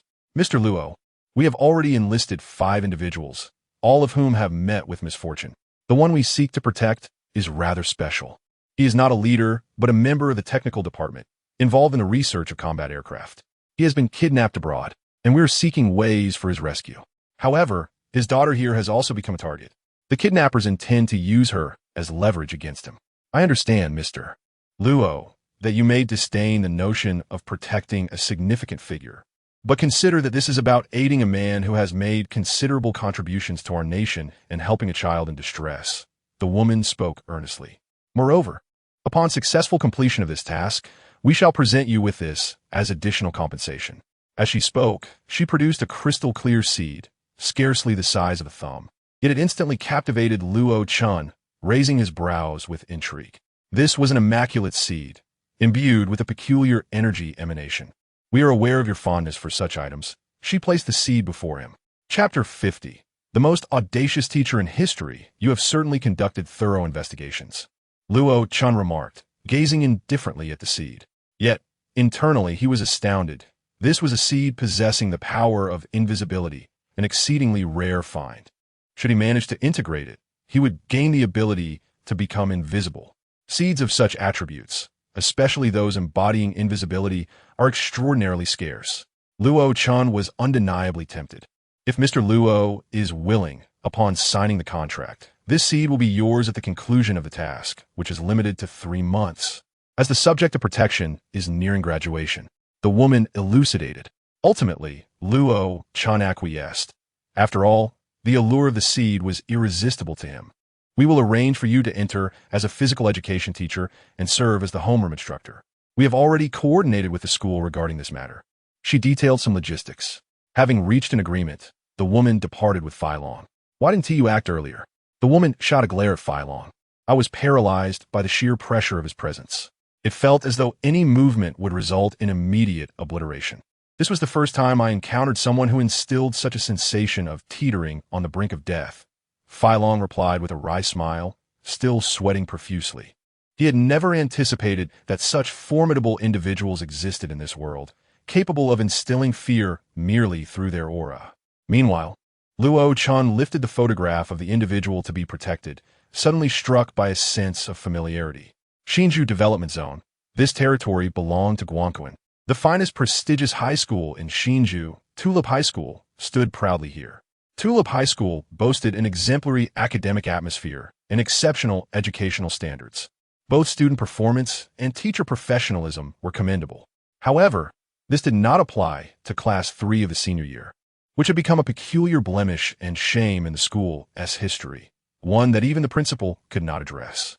Class 3 of the senior year housed 3 of the school's 4 notorious scions, along with 2 dominant bullies. The class boasted both the highest and lowest academic performers. Daily, students skipped classes, brawled, smoked, drank, dyed their hair, extorted teachers. 11 homeroom teachers have been replaced over 3 years, with 2 currently hospitalized. A class with such notorious behavior should have been disbanded long ago, yet continued to exist merely 3 months from graduation. The reason was simple. This class was composed entirely of the privileged offspring, sons of the wealthy, bureaucratic heirs, or the progeny of Xinju's elite. Among them were sons of high-ranking officials, deputy mayors, and even the grandson of Yi Jingtan. This class, though only containing 21 students, consisted of individuals not easily trifled with, even by the principal. In the principal's office, no, principal, this matter is absolutely out of the question. I oppose it. A sharply dressed man, slicked back hair and impeccably groomed, erupted in anger within the principal's office. Chen Chao, this decision has been made by higher authorities. The principal, appearing to be in his 50s, exuded an air of cultured wisdom honed through years in education. Chen Chao, I know his background thoroughly. He is merely a recent university graduate with no teaching qualifications. What right does he have to be the homeroom teacher for Class 3? Chen Chao scoffed disdainfully, having learned that Luo Chen was to assume the role. You two are barely out of university and currently serving as the director of education. The principal sighed. He was unable to offend Chen Chao. Yet he could not afford to cross Luo Chen either, as the task had been assigned to him from above. It was not merely a job, but a mission. Can he compare with me? I graduated from a prestigious university abroad, while he hails from a mere ordinary institution, lacking higher education. Chen Xiao held a poor impression of Luo Chen, who had fortuitously disrupted his plans.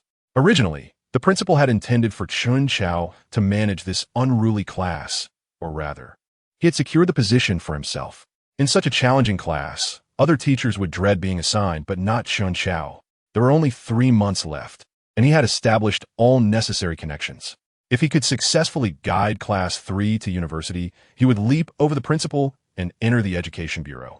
Class 3 had become a significant stepping stone for his ambitions. Even the previous teacher's downfall bore his influence, just as victory seemed within reach. The unexpected arrival of Luo Chen thwarted his plans. This matter is settled. We cannot change it. The principal raised his hands in resignation. With the principal saying so, Chen Xiao had no choice but to relent. Yet, he clenched his fists, internally vowing, "You're out of luck. I had planned to let you off after I took your girlfriend, but since you dare to obstruct my path, I shall have to eliminate you. The others should be here soon. Call the other teachers as well." The principal prompted. Luo Chen pushed open the door, and a long table stretching several meters was already filled with individuals. The atmosphere in the office felt heavy, as numerous pairs of eyes turned toward Luo Chen. To his surprise, Chen Xiao was also present, though he appeared to be deliberately ignoring Luo Chen, maintaining a stern expression. Luo Chen recalled that this man had previously made a fool of himself in front of him. The atmosphere was slightly tense, permeated with an undercurrent of hostility. The atmosphere unmistakably conveyed that the vast majority of individuals present did not welcome Luo Chen. At that moment, the principal rose and spoke, introducing Luo Chen as our new colleague, who would be responsible for Class 3 of the senior year. He concluded with a hope for everyone's support in Luo Chen's endeavors. Humph. Chen Xiao was the first to emit a disdainful snort, expressing his discontent. At that juncture, a balding teacher with glasses suddenly stood up and inquired, "Mr. Luo, do you possess any educational experience? Do you have any educational philosophies or methodologies?" Knowing Luo Chen's background, this question was clearly intended to embarrass him and provoke him deliberately. "And you are?" Luo Chen retorted. "I am Sun Jiangwo, with over 30 years in education. My students are spread across the nation. Some have become wealthy tycoons, while others hold esteemed positions." Sun Jiangwo introduced himself with an air of arrogance, as if claiming sole credit for their achievements. "Oh, Mr. Sun, have you not heard the saying, 'To educate others, one must first cultivate oneself'?" Luo Chen naturally countered, refusing to allow Sun Jiangwo to gain the upper hand. "And what of that?" Sun Jiangwo sneered. "How can you teach others when you lack basic manners and upbringing?" Luo Chen boldly responded, then pulled out a chair to sit, leaning back nonchalantly with his legs propped on the table, exuding an air of defiance. The atmosphere in the conference room instantly froze. You dare to accuse me of being impolite?" Sun Jiangwo was incredulous, finding Luo Chen's audacity overwhelming. "If your hearing is intact, or if your intellect is sound, then it is certain that I am indeed addressing you." Luo Chen smirked coldly. "Luo Chen, do you even possess manners yourself?" Chen Xiao slammed his hand on the table, rising in indignation. He had already harbored resentment towards Luo Chen, and now found an opportunity to confront him. There's a saying, "Speak appropriately to people and appropriately to spirits." Since I find myself among ruffians rather than esteemed educators, I shall not concern myself with decorum. With that, Luo Chen lit a cigarette, declaring, "No one here dares to act two-faced. Class 3 of the senior year is under my charge now. If you have grievances, feel free to jump off a building, or else muster the courage to take Class 3 from me, or simply remain silent. You worthless beings." Luo Chen brazenly insulted them, uninterested in placating their egos. The atmosphere grew even more awkward. No one had anticipated that Luo Chen would boldly insult others on his very first day. Initially, he had intended to discuss effective student management and educational practices with the teachers, but now, his idealistic view of the teaching profession had been shattered. "You dare insult me?" Chen Xiao stood again. "Please do not take it personally." Luo Chen tossed aside his cigarette, but, Mr. Luo, please do not lose your temper. After all, we are all discussing the welfare of Class 3's students, as they are notoriously difficult to manage. At this point, the principal intervened as a mediator. "Give me 1 month. Within that time, all students of Class 3 will be thoroughly obedient. If I fail, I shall resign voluntarily. However, if anyone attempts to sabotage during this month, They shall not find me lenient. Laughter erupted. What did you say? A month? We have been unable to resolve issues for 3 years. Do you truly believe you can achieve this in 1 month? Do you have any idea how formidable Class 3 is? The principal's assertion was met with derision. Look at his demeanor. He hardly resembles a teacher. He is far too arrogant, others chimed in. Such a person is scum. How can he be a teacher? A chorus of mockery and ridicule ensued. I wager one day, if you are still here before dinner, I shall concede. One teacher proclaimed. Fine, I also wager one day, you will undoubtedly be eliminated before the end of the workday. Another teacher chimed in. Just for today, if you manage to stay in Class 3, we shall all call you teacher henceforth. I have no desire for students with such dubious morals. Luo Chen retorted sarcastically. Over half the teachers stood up in agreement. Let us do this. If something goes awry in Class 3 today, I shall leave immediately. If nothing happens, or if I remain unscathed, all you standing teachers will run 50 laps on the playground. A hint of mockery graced Luo Chen's lips. Fine. Do you think I fear you? It is settled. The meeting dispersed. Hello, Mr. Luo. I am Zhou, the English teacher for Class 3. Given your recent arrival, you may be unaware of the situation, but your earlier actions were quite impulsive. Zhou, a man in his 30s, approached with enthusiasm. What is the matter? Luo Chen asked as he walked down the corridor, Zhou catching up. Mr. Luo, I admire your spirit, but you must exercise caution. You are unaware of the influential backgrounds of those children. 2 teachers, Liang and Chen, are currently hospitalized due to the situation. Zhou cautioned. It's fine. Those kids are merely a bit mischievous. Luo Chen asserted confidently. Well, all right, but do remain vigilant. However, Mr. Luo, your actions earlier were indeed cathartic.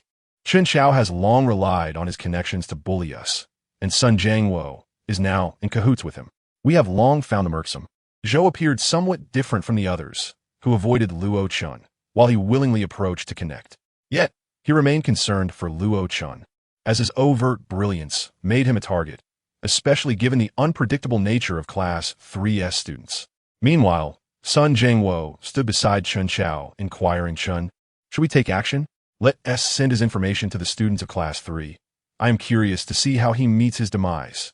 In Class 3, the early study period commenced.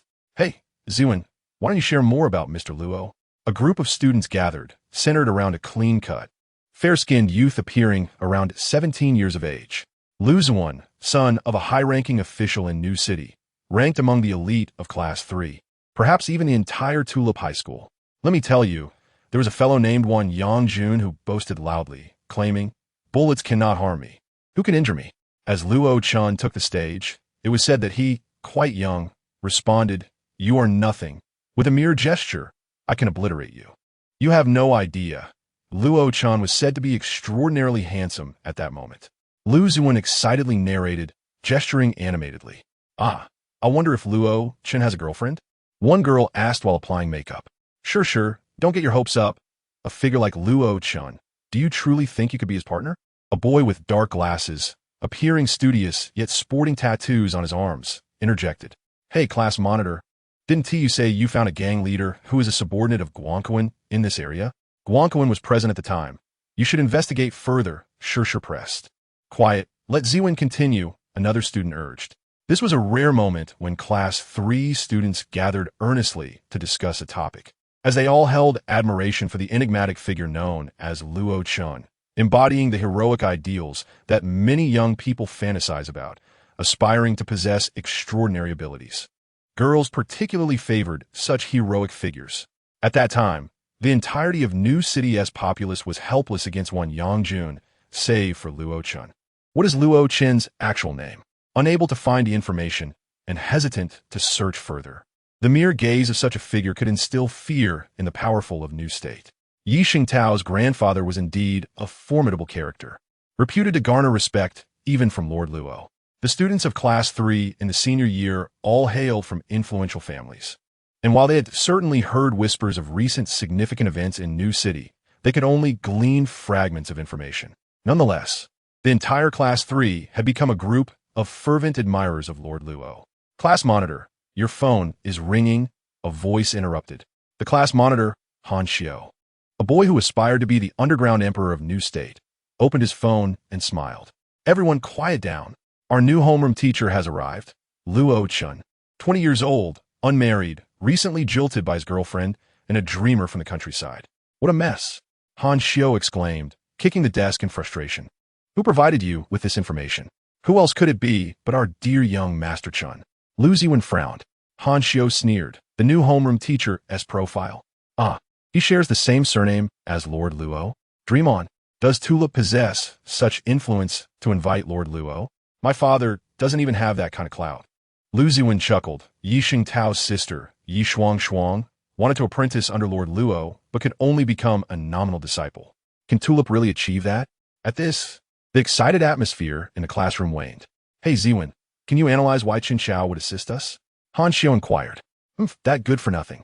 Though his father has stepped down, he still holds some connections. If he can gain control over Class 3, it might propel him up the ranks. After all, who in our class can't leverage connections to get into college? If we foster a good relationship with him, it could benefit us later. But I disdain such individuals. Lu Ziwen replied, possessing a keen intellect despite his disinterest in academia, having won a national math competition in his youth. Wait, there's more. He is a physical education teacher. Damn it. Even PE teachers can be homeroom teachers now? Han Siyu Fruovnid. This is the mess you created. Last time, you had someone beat up Teacher Liang and Teacher Chun, so the school had to find a resilient one, Lu Ziwen speculated. Those fools. What is wrong with watching adult films in class? They had to bother me, utterly lacking in discernment.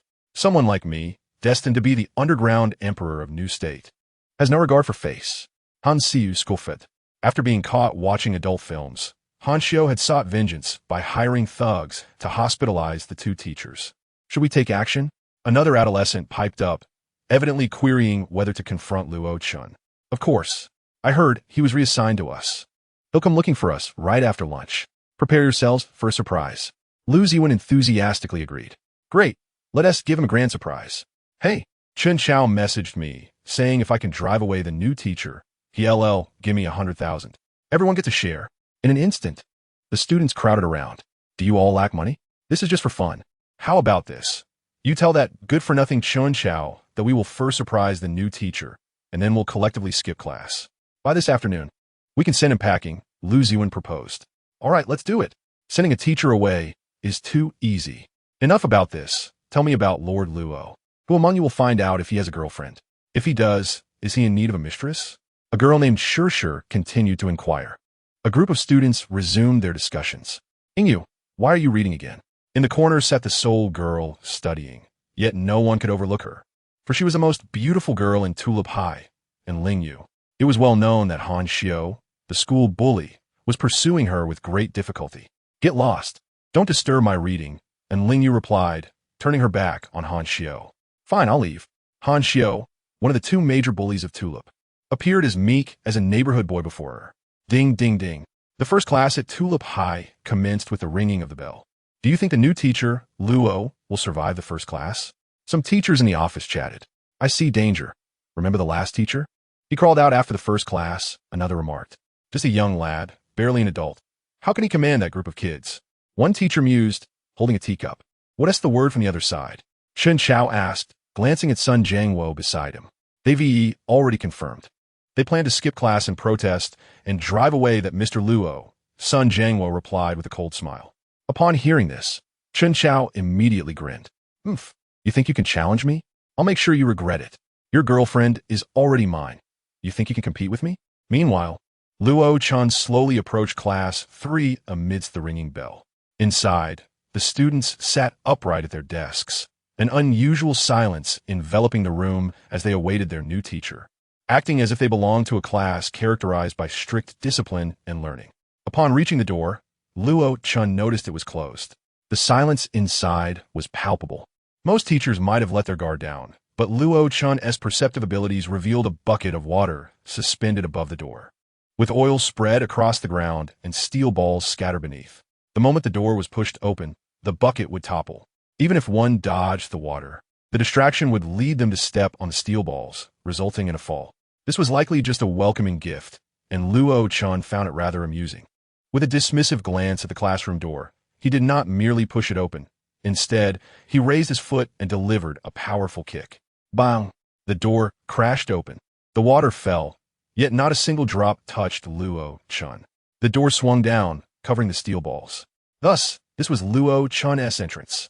As he walked in, the students gazed at him in astonishment. In the distant office building, the principal observed through binoculars, a smile creeping onto his face. Wow! A synchronized chorus of voices erupted as the students momentarily froze, astonished that their teacher had actually kicked the door open. Was he a teacher or a thief? Yet the plan must proceed. They quickly regained their composure. How boring. Teacher, you're too impressive. You've ruined the gift we prepared for you. Please don't be upset, sir. This is a tradition in our class, a special welcoming ceremony, to make amends for our earlier mistake. This is a cake I made myself. A girl approached, smiling sweetly as if genuinely apologetic, offering a box of cake to Luo Chen. Han Xiu stood up, grinning. Hello, teacher. I'm the monitor of Class 3, and this is a token of respect from us, brought from abroad. He presented a beautifully wrapped gift box containing a pack of cigarettes. Luo Chen glanced down. The cake contained a worm and likely some laxative, while the cigarettes were laced with firecrackers. Teacher, you may sit there smoking and enjoying cake. I even have beer. Han Xiu stood before Luo Chen, gesturing toward the chair beside him, which was cleverly concealed with strong adhesive. Luo Chen smiled faintly and, as he prepared to take a seat, unexpectedly hooked a foot around the chair, pulling Han Xiu over instead. With a firm hand on Han Xiu's shoulder, he pressed him down into the seat. The smile faded from Han Xiu's face. Luo Chen, expressionless, picked up the beer, cake, and cigarettes, discarding them into the trash with a decisive motion. This left the group of students momentarily stunned. Was he able to see through our ruse? They thought. Teacher, that was our heartfelt gesture. How could you? From today onward, I will be in charge of Class 3. Now you all study. With that, Luo Chen turned and walked away, leaving the students in bewilderment. How audacious! He claims authority over Class 3. Clearly, he possesses some skill, as he could see through our ploys. I had thought he would introduce himself. Yet the chalk I tampered with went unused, as did the materials on the blackboard.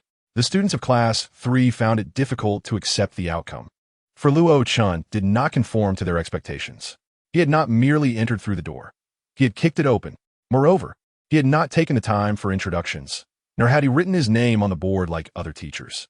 He had spoken only a single sentence before departing. Was he truly a teacher? They had prepared thoroughly, yet all their efforts proved futile. Let us consider it his good fortune. We shall proceed with our next step. Starting from the next class, we will strike. Lu Ziwen declared, shaking his head. All right, yes. The class erupted in enthusiastic agreement. However, in the corner, Enlingyu's eyes widened, fixated on the departing Luo Chen. From the moment he entered, her gaze had not strayed from him, for she recalled the man who had saved her in the alley outside the bar that night. Everyone be quiet. Suddenly, amidst the clamor, Enlingyu stood and shouted, bringing the class to an abrupt silence. What is wronging you? Why are you so angry? Han Xiu, in pursuit of Enlingyu, was naturally concerned. I don't care what you all think, but if anyone dares to trouble Teacher Luo, they will be opposing me. Enlingyu. With that, she dashed out after Luo Chen. The class was once again taken aback. Just moments after speaking, someone had defected. Han Xiu hesitated, furrowing his brow. Today's strike is cancelled. I may disregard other matters. However, the strike must not proceed. But there are no buts. Ling Yu is upset today. Given Han Xiu's insistence, the class felt compelled to honor his authority.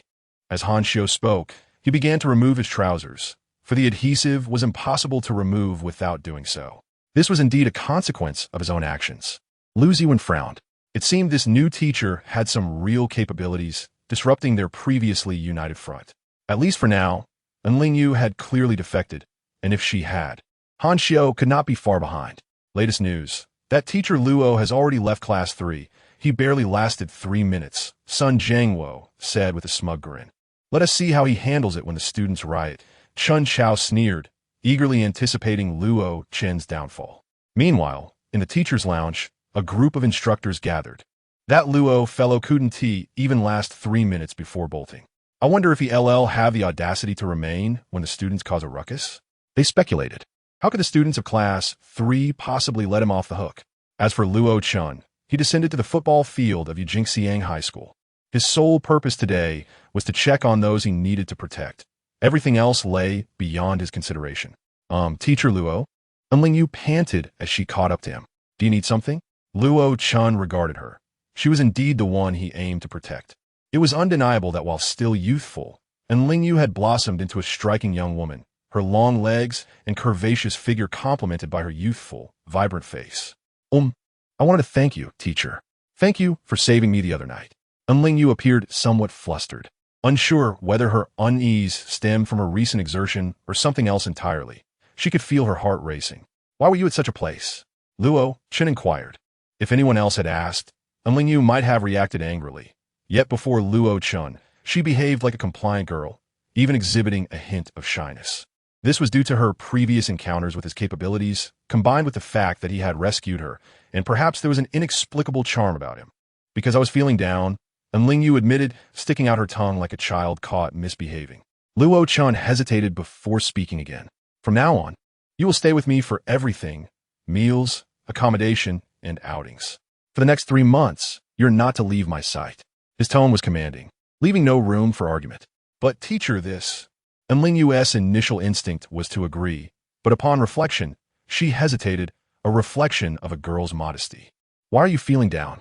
Luo Chen was not particularly interested in whether Yu would comply. He merely wished to caution her. My father has neglected me. He has called or answered my calls for 2 months. He has never cared for me. I even thought he might be dead. Yu seemed to harbor significant resentment toward her father. I only wish to hear you say that once. If you utter it again, you will truly be on your own, Luo Chen stated coldly. Your father hasn't abandoned you. He has been kidnapped. I am responsible for your safety. Regardless of your rebellious nature or thoughts, you must follow my instructions for the next 3 months. Otherwise, I cannot guarantee your survival to reunite with your father. Luo Chen's voice was heavy with gravity. My father is in trouble? Yu froze, tears streaming down her face. This was information Luo Chen had intended to keep from her, but to avoid future complications, he made the unilateral decision to disclose it. He simply did not have the time to navigate the emotional turmoil of a rebellious teenager. He only needed her cooperation. Everything else was beyond his concern. However, just as Luo Chen finished speaking, his phone rang. Hello, Mr. Luo, this does not align with our agreement. We demand that you do not disclose this to the child. Luo Chen responded brusquely, irritation evident in his voice. My affairs are not subject to your oversight. Either adhere to my terms, or I will leave at this moment. He was not in the least bit courteous, especially given that they had placed a listening device on her. The previous conversation had clearly been overheard, prompting their immediate call. A silence fell on the other end of the line. Luo Chen had no intention of coddling the young girl to make her comply. He simply lacked the time and energy to resolve the complexities of a father-daughter conflict. His sole purpose was to protect one individual, and he had no interest in anything beyond that. Upon hanging up, Luo Chen turned to the weeping Yu. To be honest, despite her tender age of 17, she had matured exceptionally well. Moreover, she was dressed in an extraordinarily mature manner, revealing a fair and deep neckline, with even black lace edging visible. Nestled within was a golden pendant, adding to her allure. Upon witnessing this, Luo Chen suddenly reached for Yu's chest. Instinctively, Yu attempted to evade him. But Luo Chen's speed was too swift. She could not escape in time. He forcefully grasped the pendant from her chest and tore it away. Within the pendant lay a listening device, which Luo Chen crushed effortlessly. Yu's face flushed as he had indeed touched her. She was not particularly surprised by her father's abduction, as he was involved in research and held some core technologies. However, she yearned to inquire of Luo Chen why her father had been taken so abruptly, yet he chose to remain silent on the matter. Luo Chen doubted that the parties involved would disclose the true reasons for the incident, thus he dismissed the thought. His sole concern was ensuring Yu's safety. Observing the shattered pendant, Yu recalled that it had been a gift from a colleague of her father, a kind aunt. Though she had not anticipated it contained a listening device. Well, it was time to return to class. Luo Chen appeared indifferent. In truth, Yu harbored a deep admiration for Luo Chen, a sentiment that had blossomed into a romantic inclination since the previous night when he had saved her. With a heart fluttering with excitement, Yu returned to her classroom, while Chen Chao and others awaited the disruption in Class 3, eager to witness Luo Chen's embarrassment. Chapter 54. The Embarrassment of Director Chen Dingling. The bell rang for the second period. Teacher Zhou had already approached Class 3's classroom. while Chen Chao and Sun Jiangwo lingered in the hallway. Just wait. Something is about to happen. Soon, the entire Class 3 will erupt, and I want to see how Luo Chen will handle it. Chen Chao scoffed, underestimating Luo Chen entirely. To him, Luo Chen was nothing but a country bumpkin, someone he could easily humiliate with a few tricks. Mr. Chen, regardless of his connections, I can guarantee that he won't last a day here.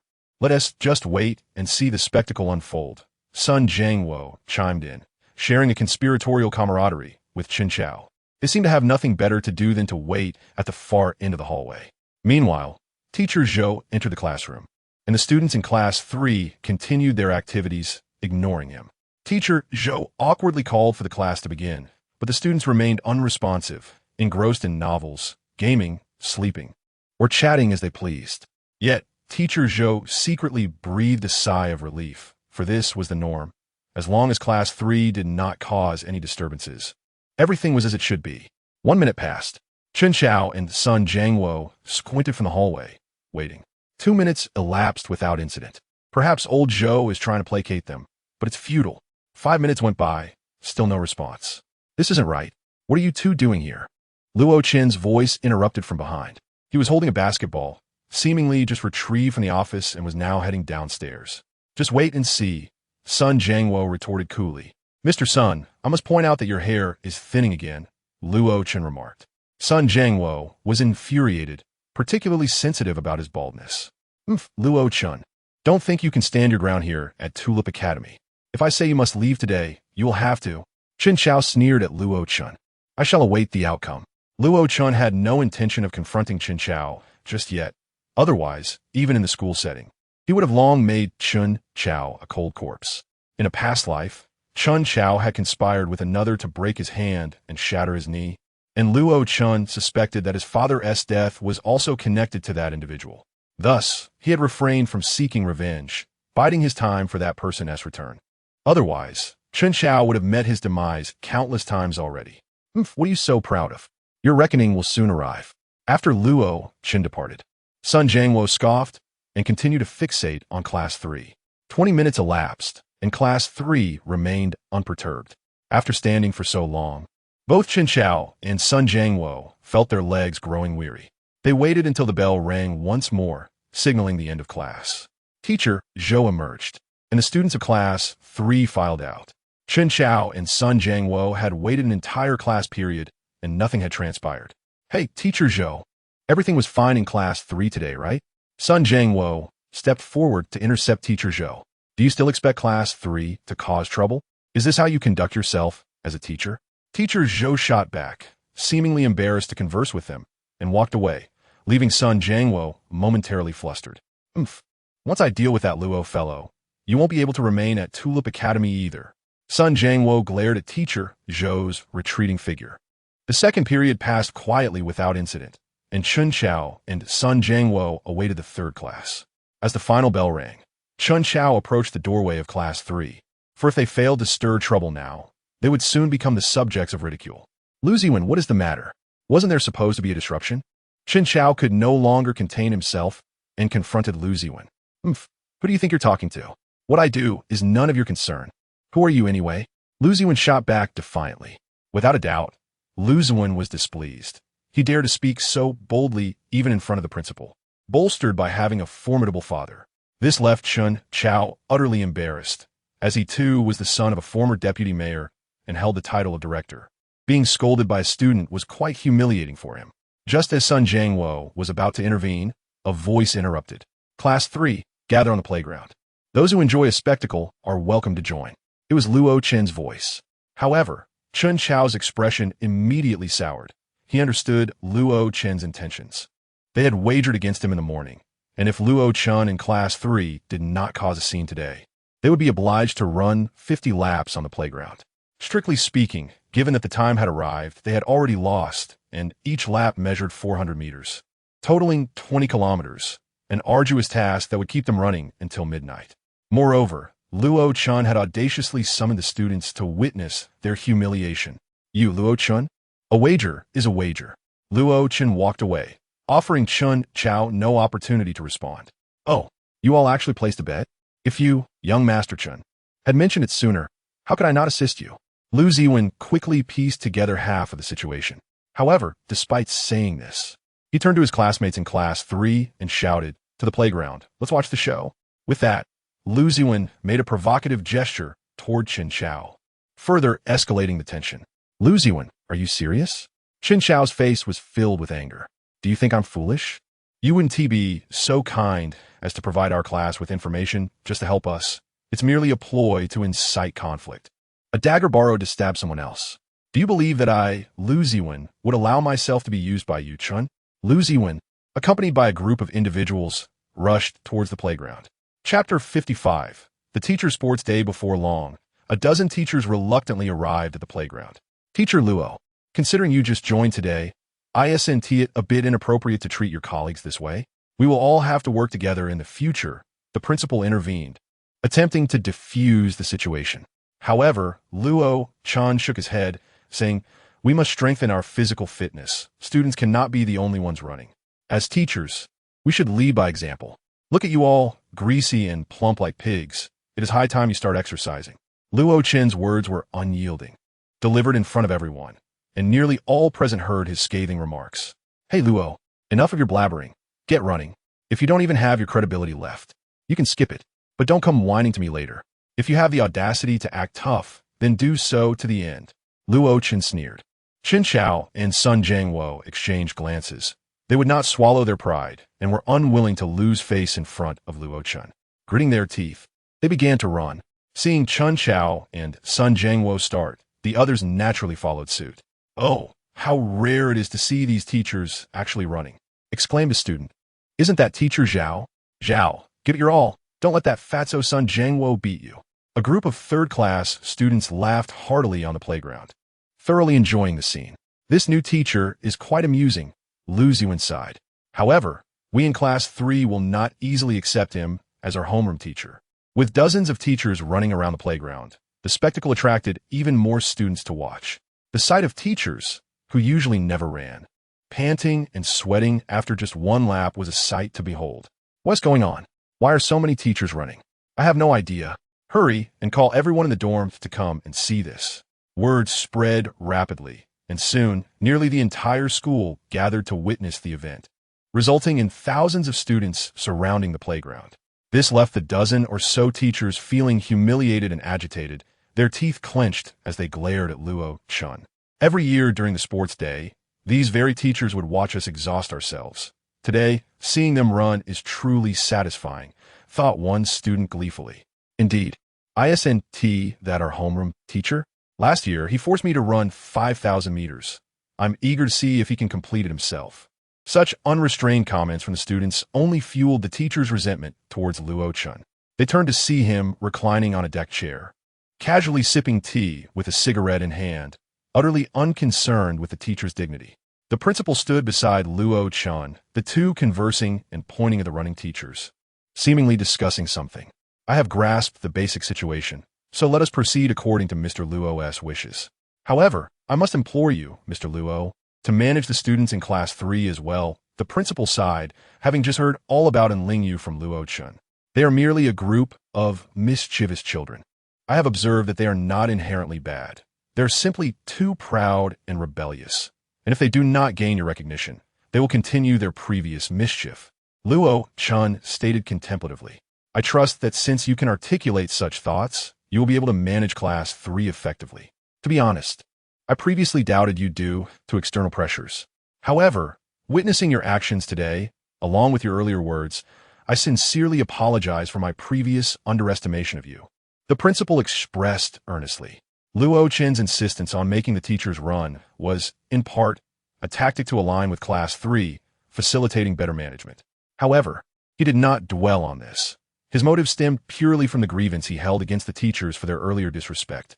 "Ziwen, this fellow is truly impressive. My impression of him has considerably changed," remarked a tall, muscular youth standing at over 6 feet, who approached Lu Ziwen. "Don't be careless.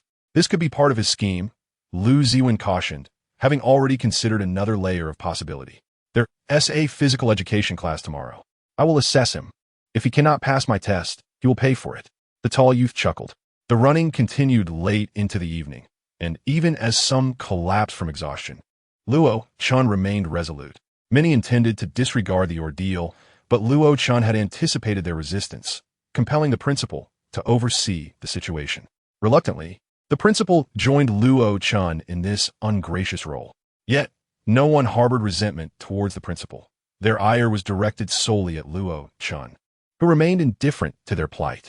In the end, many lay exhausted on the ground, including Chun Xiao, who sprawled out in humiliation. This is a disgrace. The son of a former deputy mayor, a graduate from a prestigious university abroad, has lost to a mere country bumpkin. This humiliation led the teachers to band together, their disdain for Luo Chen palpable, with many of them contemplating revenge. Among them were seasoned teachers with years of experience, all of whom felt their dignity had been stripped away. Yet, none reflected on the fact that their disdain for Luo Chen had led to this situation. The next day, several teachers called in sick, citing exhaustion from the previous night. The first class in the afternoon was physical education, a subject generally favored by students, as it often involved little more than a light warm-up before free activity. Old Li, bring a basketball. Let us have a game later. Xiao Zhu, I'm heading to the restroom for a smoke. The group was already plotting. Gao Meng, are you playing basketball later? Gao Meng, true to his name, was exceptionally tall and robust, standing at over 6 feet at just 17 and still growing. More importantly, his athletic prowess was nearly extraordinary. He had been approached by provincial teams multiple times, hoping he would join right after high school. No, I need to gauge our new homeroom teacher. Just wait and watch. It will be entertaining, Gao Ming replied as he stretched his limbs. All right, we'll wait for you to make him uncomfortable. No one doubted Gao Ming's words. In sports, even professional athletes might struggle to compete against him. He was a provincial champion, after all. Soon, the physical education class commenced.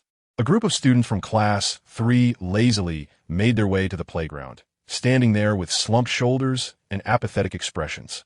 Some even plopped down on the ground. Before the class could begin, several girls approached Luo Chen, requesting to be excused from participation. Teacher, our relatives are visiting. We can't engage in physical activities. Luo Chen, discerning the falsehood, replied, Greet your relatives for me. Today my door is closed. They can return tomorrow. With a sardonic smile, he declared, Let us begin running now. Without organizing them into lines, he spoke directly. Just as the girls were about to protest, a booming voice interrupted. Wait a moment, teacher. Gao Ming stepped forward, his towering presence commanding attention. What is it? Luo Chen inquired. Teacher, are you the physical education teacher? Gao Ming pressed on. Chapter 56. An unlikely victory. The spectacle has arrived, and instantly, the entire third class became invigorated. Without a moment's hesitation, Luo Chen agreed. Laughter erupted. This foolish lad dared to accept Gao Ming's challenge. Was he truly fooled? Across the entire school, indeed throughout all of New State, no one would dare accept Gao Ming's challenge, yet he brazenly agreed. Teacher, aren't you going to ask what the challenge is? Gao Ming was elated, having ensnared Luo Chen. Whatever, Luo Chen shrugged, appearing indifferent. All right, I must make this clear. If I win, do you see that grand gate over there? Gao Ming pointed towards the school entrance. You shall return whence you came. I never wish to see you at the Tulip Academy again. Gao Ming sneered. And if I win? Luo Chen inquired with a smile. If you win? No, you need not consider that, for you cannot possibly win. Not even professional athletes from the provincial team can defeat me. How can a mere physical education teacher hope to prevail? Gao Ming scoffed. If you win, you may do as you please. Before Gao Ming could speak further, Han Xiu interjected. Very well. Luo Chen nodded. A deal is a deal. Coincidentally, at that moment, Chun Xiao and Sun Jiangwo arrived. Oh, Teacher Luo, are you going to compete with classmate Gao Ming in sports? Chun Xiao chuckled. Mind your own business. Luo Chen retorted curtly. You? Luo Chen. You might not be aware of just how formidable Gao Ming truly is. Chun Xiao, witnessing Luo Chen's self-destructive bravado, disregarded the insult.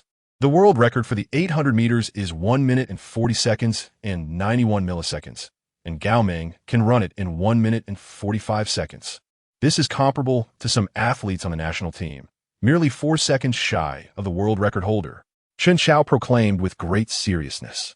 As for the long jump, the world record stands at 8 meters and 95 centimeters, yet Gao Ming can leap to 8 meters and 30 centimeters. Given your profession in sports, You must comprehend the significance of this. Chen Xiao gazed at Luo Chen with pride. He anticipated that after sharing such statistics, Luo Chen would appear pale with fear. However, shall we begin?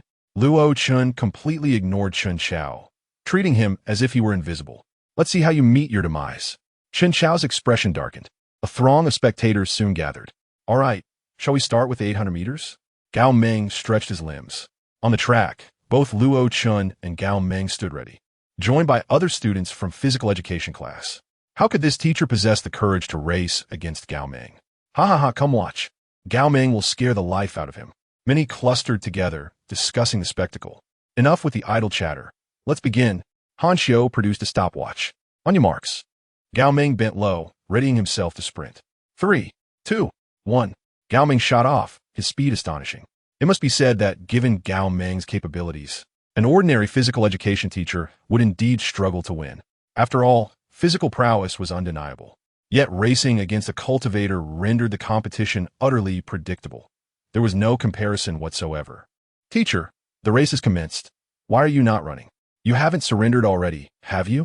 I fear I may bully him, Luo Chen replied, stretching his limbs as Gao Meng sprinted far ahead. Suddenly whoosh, a gust swept past, and upon closer inspection, Luo Chen had already taken off. Gao Meng noticed Luo Chen had started running but paid him no heed, convinced that victory was assured. However, before long, he found himself outpaced. Gao, keep it up. I'm off, Luo Chen exclaimed, accelerating until he became a blur. He returned to the starting point. That was the first lap. Luo Chen sped up again, whoosh. Keep going. Gao Meng merely heard a voice beside him, yet saw no one. Then Luo Chen halted, having completed the second lap, while Gao Meng had barely managed a lap and a bit. Gao Meng, feeling defeated, dashed back to the starting point, snatching the stopwatch. What on earth? 1 minute? How can this be? 1 minute. This must be a new world record. The astonishing result seemed to surpass human limits. Gao Meng stood there, dumbstruck, while others were equally flabbergasted, questioning their own eyesight. How could anyone achieve such a feat? Han Xiu was also in disbelief. Chen Xiao was left speechless. The victory came too easily, making him wonder if he had encountered a ghost. Enough of this days. Next, Luo Chen clapped Gao Meng on the shoulder, bringing him back to reality. All right, onto the long jump. Gao Meng still felt a pang of humiliation, grappling with the defeat of something he had long prided himself on, especially when Luo Chen achieved a height he could never hope to reach. Unbeknownst to him, Luo Chen was merely toying with him, not exerting his full effort. Otherwise, Gao Meng might have been utterly crushed. Taking a deep breath, Gao Meng joined the others at the long jump area. Shall you go first? He asked tentatively. I don't know how far you can jump. I fear my distance may intimidate you. Luo Chen spoke truthfully, though to the others, it sounded arrogant. Are you looking down on me? Gao Meng retorted. You may interpret it that way. Luo Chen replied nonchalantly. Very well, just wait and see. Gao Meng huffed, striding away to prepare. After warming up, he sprinted forward, then shouted as he launched himself from the takeoff line. Touchdown, 8 meters and 4 centimeters. My goodness, Gao Meng. You've surpassed yourself. Han Xiu exclaimed in astonishment. Gao Meng stood tall, brushing off the sand, wearing a triumphant expression as he glared at Luo Chen. Luo Chen applauded, then approached the takeoff line. You won't tell me you're going to stay and jump, just to avoid bullying me?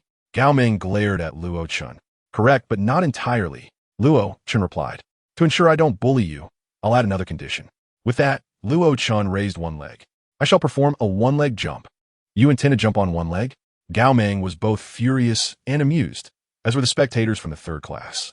Yet the next moment, to their astonishment, the leg Luo Chen used for support bent slightly, and as he propelled himself upward, he soared into the air, landing at the far end of the sandpit. Gulp! Han Xiu swallowed hard. Is he flying? This is unbelievable. How's he do it? Is he a robot? That must have exceeded 12 meters. A one-leg jump over 12 meters? The students of the third class and onlookers were left in a state of shock. Gao Meng was utterly speechless. Teacher, are you sure you are human? A female student asked. Yes. Luo Chen replied playfully, then turned serious. A wager is a wager. Now line up in single file. Surely you don't lack the courage to lose? Luo Chen said disdainfully, his gaze filled with contempt. Who said we cannot accept defeat? We must uphold our honor. Everyone line up. Han Xiu was incensed. The third class began to assemble, including the girls. All right, 1,000 frog jumps. Let's begin. Chapter 57. We are all broke. A chorus of lamentations erupted. Yesterday, they had reveled in watching their teacher. But today, it was their turn to face misfortune. Director Chen, if you have time to spare, you might as well join us in jumping. You appear a bit under the weather and could use some exercise. Luo Chen jested, addressing Chen Chao beside him. Luo Chen, you had best not become too complacent. Chen Chao's complexion was quite grim, utterly unprepared for such an outcome. If you're not going to jump, what are you doing here? Get lost. Luo Chen retorted without hesitation, cursing him outright. Just wait. Chen Chao stormed off, vowing to take revenge on Luo Chen. He swore he did not want to see him here even for a moment longer.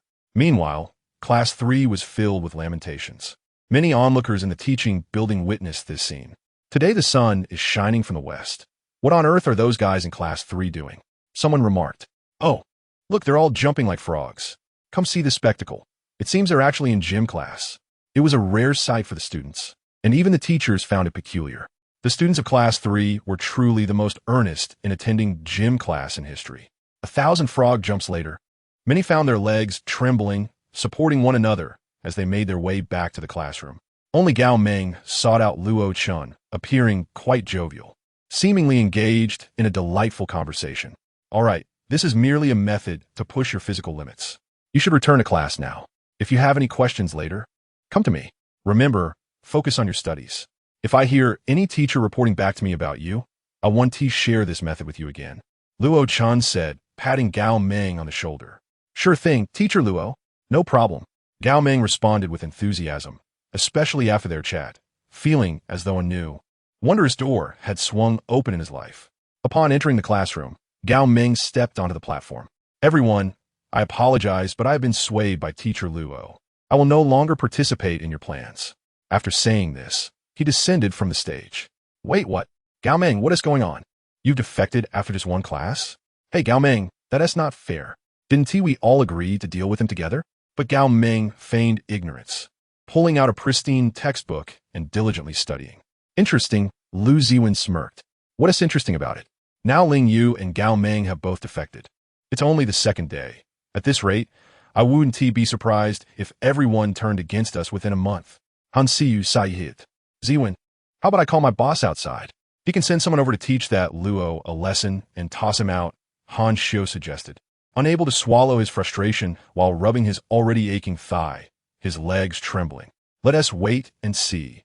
Lu Ziwen preferred to observe further. What are you looking at? My boss is Guang Kuen's subordinate. No matter how capable that Luo is, he cannot stand against Guang Kuen, Han Xiu scoffed. I have a clever idea. Doesn't that Luo seem poorly dressed? Lu Ziwen proposed. And then? Well, a teacher's monthly salary is just over 8,000. After deductions for Social Security and other things, he is left with just over 5,000, especially since he just arrived, Lu Ziwen meticulously calculated. So, the cafeteria has a second floor, and each meal costs at least 100. Let us make him treat us to a meal. Excluding Ling Yu and Gao Meng. We have 18 people, right? Lu Ziwen was quite calculating. That is only 1,800 for a meal. It may sting a bit, but it's not insurmountable. On Siyu Sai hit. If one meal isn't enough, we can have two. Let us see if he can withstand being treated for 3 days. Han Siyu huklid vikidli. In the cafeteria that afternoon, it was indeed true that there was a second floor which served as a dining hall. Although the average cost was 100 at the very least, many could afford it, and it wasn't just an occasional treat. It was a regular occurrence. Luo Chen, having just arrived 2 days prior, was oblivious to this. As he entered the cafeteria, he found many students already dining. Hello, Teacher Luo. Hey, isn't this Teacher Luo? Sun Jiangwo approached Luo Chen, eyeing the meal he had just collected. What is up? Luo Chen found a spot to sit down. Oh, nothing, just here for a meal. How is it going? Getting used to it? Sun Jiangwo attempted small talk. If there is nothing else, please leave me be. I'm here to eat. Luo Chen expressed his disdain for Sun Jiangwo. At that moment, Han Xiu and Lu Ziwen arrived as well. Teacher Luo, you're eating here? Lu Ziwen greeted with a grin. Luo Chen's attitude softened towards his own students. Teacher Luo, can you treat us to a meal? Lu Ziwen asked. Why? Luo Chen inquired. I'm out of money. Soon I'll be eating dirt, and I can't even afford breakfast this morning. Lu Ziwen feigned a pitiful look. All right, go get your meals and put on my tab. Luo Chen saw through their intentions, but chose not to press the issue. Teacher Luo, we want to eat upstairs. After all, we worked hard today. Han Siyu interjected. Fine, let us go, Luo Chen acquiesced. Teacher Luo, you're biased. You're treating them without us. Exactly, Teacher Luo. How could you do this? No way, Teacher Luo, you have to treat us too. A whole crowd from Class 3 gathered, all except Lingyu and Gao Meng, who chose not to join the fray. This caused Luo Chen to furrow his brow. Did they intend to bankrupt him? Just as Luo Chen was about to speak, Sun Jiangwo had already notified Chen Chao, who then arrived. You're being ridiculous. How could your teacher's meager salary afford to treat you all? Chen Chao sneered. At this, Lu Zuan and Han Xiu exchanged glances, eager for the impending drama. You're all out of money? Luo Chen disregarded Chen Chao. Uh-huh. The students of Class 3 nodded in unison. No need to bother your teacher. I'll treat you all. You must consider your teacher's circumstances. After all, he only earns a few thousand a month. With so many of you, a single meal would cost him 2,000. Chen Chao ridiculed. And let us not forget, your teacher hails from a county, and he's rather stingy. Rumor has it, when he first visited his girlfriend's home, he brought along just a few bags of tea leaves. How stingy is that? Chen Chao continued his mockery. Is that so? Is Chen teaching not stingy? Luo Chen raised an eyebrow. At least I'm more generous than you. Chen Chao proclaimed arrogantly, asserting that he was wealthier than Luo Chen. Fine. I dare you to treat your class to a meal. Who will you treat? Luo Chen retorted. As long as you dare to treat your class, I'll treat everyone on this floor. Chen Chao was incensed, roughly estimating that over 500 people were dining on the first floor, amounting to over 50,000. For Chen Chao, money was no object if it meant humiliating Luo Chen. And are you bold enough to add a little more? Chen Chao challenged. What do you mean by add more? Luo Chen asked. If you dare to treat your class to 10 meals, I'll treat everyone here to 10 meals. If you dare to treat 100 meals, I'll treat 100 meals. What do you say? Chen Chao taunted. He wagered that Luo Chen wouldn't dare. Having heard from Zhang Xiaoman that Luo Chen was merely a working-class individual from county, earning only a few thousand a month. Would he really spend that much for the sake of pride? As for 100 meals, Luo Chen could hardly afford such extravagance.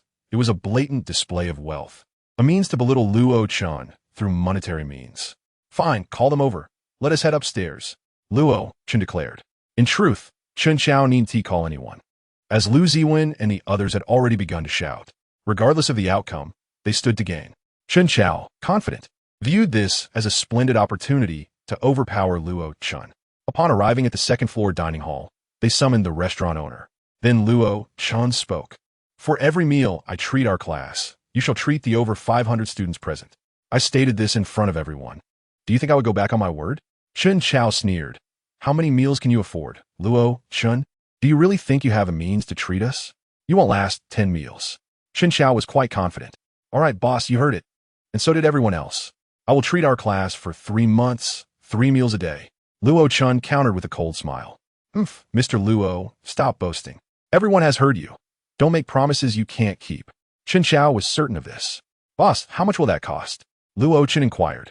A total of 540,000. The boss quickly calculated. Let's see if he can come up with 50. He tossed out a bank card. Swipe it. Luo Chen coldly gazed at Chen Chao. Chen Chao was momentarily stunned. You really dare to bluff. You can't possibly think that showing me a card will intimidate me, right? Chen Chao scoffed. Only Lu Ziwen inwardly cursed him for being foolish. Swipe. The boss indeed processed the transaction, and a receipt was printed. Chen Chao, now incredulous, hurriedly grabbed the receipt. Is it really 540,000? He couldn't believe it. Where did this kid get so much money? Impossible. Wasn't he just an ordinary worker? Would an ordinary worker actually dare to throw away such a sum? Hey, Teacher Chen, it's your turn now. Boss, how much for 500 people? Lu Ziwen suddenly interjected. Calculated. That will be 13,500,000. The boss looked at Chen Chao. 13,500,000. While a few 100,000 might not be a significant sum for Chen Chao, 13,500,000 was not trivial. Moreover, this amount would be akin to throwing money away. Chen Chao felt cornered. Pay up, Teacher Chen, Luo Chen said with a cold smile, raising an eyebrow. What's the matter, young Master Chen? Are you having second thoughts? Lu Ziwen mocked. Chen Chao was at a loss. Before the amount was calculated, he could boast freely, but now that the figure was revealed, it was a different story. He could manage to put together 13,500,000, but it would mean losing half of his assets, much of which were tied up in real estate, making it impossible for him to raise that amount of cash. And he certainly couldn't ask his family for such a sum. Could he? Do you think I'm foolish enough to just throw away 13,500,000? Naturally, Chen Chao backed down. What other choice did he have? Upon hearing this, Luo Chen remained unfazed. Lu Ziwen stood up, banging the table, and shouted, "Bah! I absolutely despise people like you. What is the point of pretending to be a big shot when you have no money?" This statement left Chen Chao red-faced with embarrassment. Exactly. Teacher Chen, you just claimed in front of everyone that you would treat us, and now Luo Laoshe has already acted on it. You were just challenging Luo Laoshe, and now you're backing down? Indeed, Teacher Chen, as an educator, how can you say one thing and do another? Right, if you're broke. Why pretend to be a big shot? A chorus of scorn erupted, causing chaos in the cafeteria. Quiet down. Is this how you should speak to a teacher? At that moment, Sun Jiangwo stepped forward. Teacher Chen, the principal needs to speak with you. Please come with me. Sun Jiangwo pulled Chen Chao away. Luo Chen didn't intervene. However, as the two turned to leave, Lu Ziwen seized a plate and hurled it at them. With a loud crash, it struck the back of their heads, splattering food all over them. Who did that? Step forward. Sun Jiangwo and Chen Chao turned, only to be hit by a bun from behind. Soon, food began flying from all directions, causing Sun Jiangwo and Chen Chao to flee like rats chased from street. Bah! What a fraud. All of you are liars, disgusting people. We minors have more integrity. Indeed, that smug look earlier was utterly shameful. You're completely useless. If you had guts, you would have stood your ground. A barrage of insults continued, and it was clear that this incident would soon spread throughout the school. After Chen Chao left, the others dispersed, leaving only Class 3 behind. Laoshe, you're not having second thoughts, are you? Lu Ziwen asked with concern. Do I seem like that kind of person? Besides, the money is already in the boss's pocket. He want to return it. Luo Chen chuckled, taking a bite of an apple. You all enjoy your meal. Before graduation, you won't have to worry about food. Luo Chen walked away, followed by 4 girls. What is up? Han Xiu asked. Things are getting tricky. Don't underestimate this situation. Did you see how those 4 just turned on us? Lu Ziwen shook his head. If it were up to me, I'd just find my big brother, confront him, and be done with it the next day. Why bother with all this hassle? Han Xiu sighed. All right, you handle it however you like, Lu Ziwen agreed, realizing there weren't many good options left. Getting Han Xiu to beat Luo Chen into the hospital would save a lot of trouble. This was the first time he felt he was up against a tough opponent. But unfortunately, that guy was around. If Yi Shengtao were here, perhaps there would be a way. Laoshe, wait. The 4 girls caught up. Why are you following me instead of going to eat? Luo Chen turned back to ask. Laoshe, we want to apologize for what happened earlier. The 4 girls said sincerely. All right, no need for apologies. You are all the hope of our nation and need to be nurtured. Enjoy your youth. But don't indulge excessively. Furthermore, while I may not be able to teach you language or mathematics, I hope to set a good example for you. No matter what you pursue in the future, learn to be a person first and foremost. Be grounded and sincere, and don't emulate Teacher Chen. Now, I want to keep you from your meal. Go eat. Today's frog leaps have been exhausting. Treat yourselves well. Luo Chen waved his hand. Thank you, Laoshe. And we apologize for looking down on you earlier, the 4 girls said once more, and Luo Chen merely smiled before walking away. Did you all think Laoshe was particularly impressive just now? One of the girls remarked. Absolutely. He was quite manly and very warm-hearted. All right, let us head back for a meal. Have we not also switched sides? Chapter 59, Seizing the Advantage. Unfortunately, Lily refused to come with me. Never mind. Lily's situation is special. The 4 girls returned to their meal, while on the other side, Chen Chao looked thoroughly displeased, his eyes practically blazing with anger. Luo Chen. Chen Chao gritted his teeth. Sun Jiangwo appeared equally downcast. The 2 of them, covered in food remnants, looked quite disheveled, and the events had spread quickly, reaching the ears of some teachers. Along the way, people pointed and whispered at them. That fraud is ridiculous, utterly shameful. Indeed, strutting around the cafeteria, only to back down when it came time to pay. What a disgrace. I just came from over there. This guy was so confident, claiming that if Luo Laoshe dared to pay, he would too. And now he is backing out? What a joke. The insults naturally reached Chen Chao and Sun Jiangwo's ears, making their steps hasten. Upon arriving at the office, Chun Chao angrily kicked over a table. I can't swallow this. Lao Sun, think of a way. This is too humiliating. Chen Chao was nearly fuming. Sun Jingwo also felt the embarrassment of the situation, realizing that Luo Chen was increasingly gaining the upper hand. It was only the second day, and they had already suffered 2 significant losses. At this rate, it was only a matter of time before they were finished. How about we target the head of Class 3? Sun Jingwo suddenly had a glimmer of insight. What do you suggest? Chun Chao inquired, his expression dark and brooding. Every student in Class 3 has issues. I propose we directly apprehend them and coerce that fellow named Luo. Sun Jingwo chuckled, contemplating a more aggressive approach towards the students. But whom should we seize? Chen Chao asked. We dare not touch the others. How about we target Zhou Lily? Isn't she the big sister of the Tulip Gang? She collects protection fees from the girls' dormitory every night. Let us go after her. Sun Jingwo suggested. Excellent idea. We hesitated to confront her before, but the situation has changed. We'll capture her without informing her parents and summon Luo Chen. Let us see how he handles this. Chun Chao applauded the notion. Indeed, he is the homeroom teacher of Class 3. With such a scandal involving his students, I wonder how he will react. Sun Jingwo concurred, pleased with his own suggestion. Furthermore, Zhou Lily comes from a unique background and possesses a rather eccentric personality. He will have no leverage against her. A splendid plan. Let us execute it tonight.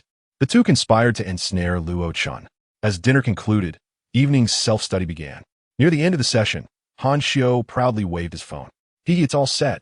My boss will be here shortly with his crew, he boasted to Lu Zuan.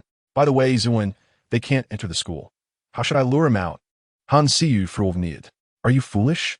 Here, as my suggestion. Cause a commotion at the school gate, and naturally, someone will call him out, Lu Zuan replied, devising a clever ruse. This way, you can distance yourself from a situation. Lu Zuan's idea struck gold. Haha, you're brilliant, Zuan. Your IQ of 180 is no exaggeration.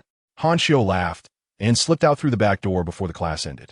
Soon, the self-study session concluded, and students returned home or to their dormitories, though few could actually go home. At that moment, Luo Chen's phone rang. Luo teacher, a student from your class is causing trouble outside. You should check it out, Zhou teacher informed him. All right, I'll head over immediately. Luo Chen frowned, but made his way to the school gate. Upon arrival, he found Han Xiu being reprimanded by Sun Jingwo. However, upon seeing Luo Chen, Sun Jingwo redirected his ire towards him. Luo teacher, is this the kind of student you raise? Sun Jingwo, who had intended to capture someone in the dormitory, rushed over when the security guard informed him that his car window had been smashed. He hastily left Han Xiu for Chun Chao to handle. All right, Mr. Sun, I have grasped the situation. You may leave now. I will ensure he receives adequate correction, Luo Chen stated. What do you mean you understand? I haven't even explained the matter. Sun Jingwo was exasperated. Enough, Mr. Sun. You have your affairs. I'll take care of this, Luo Chen insisted.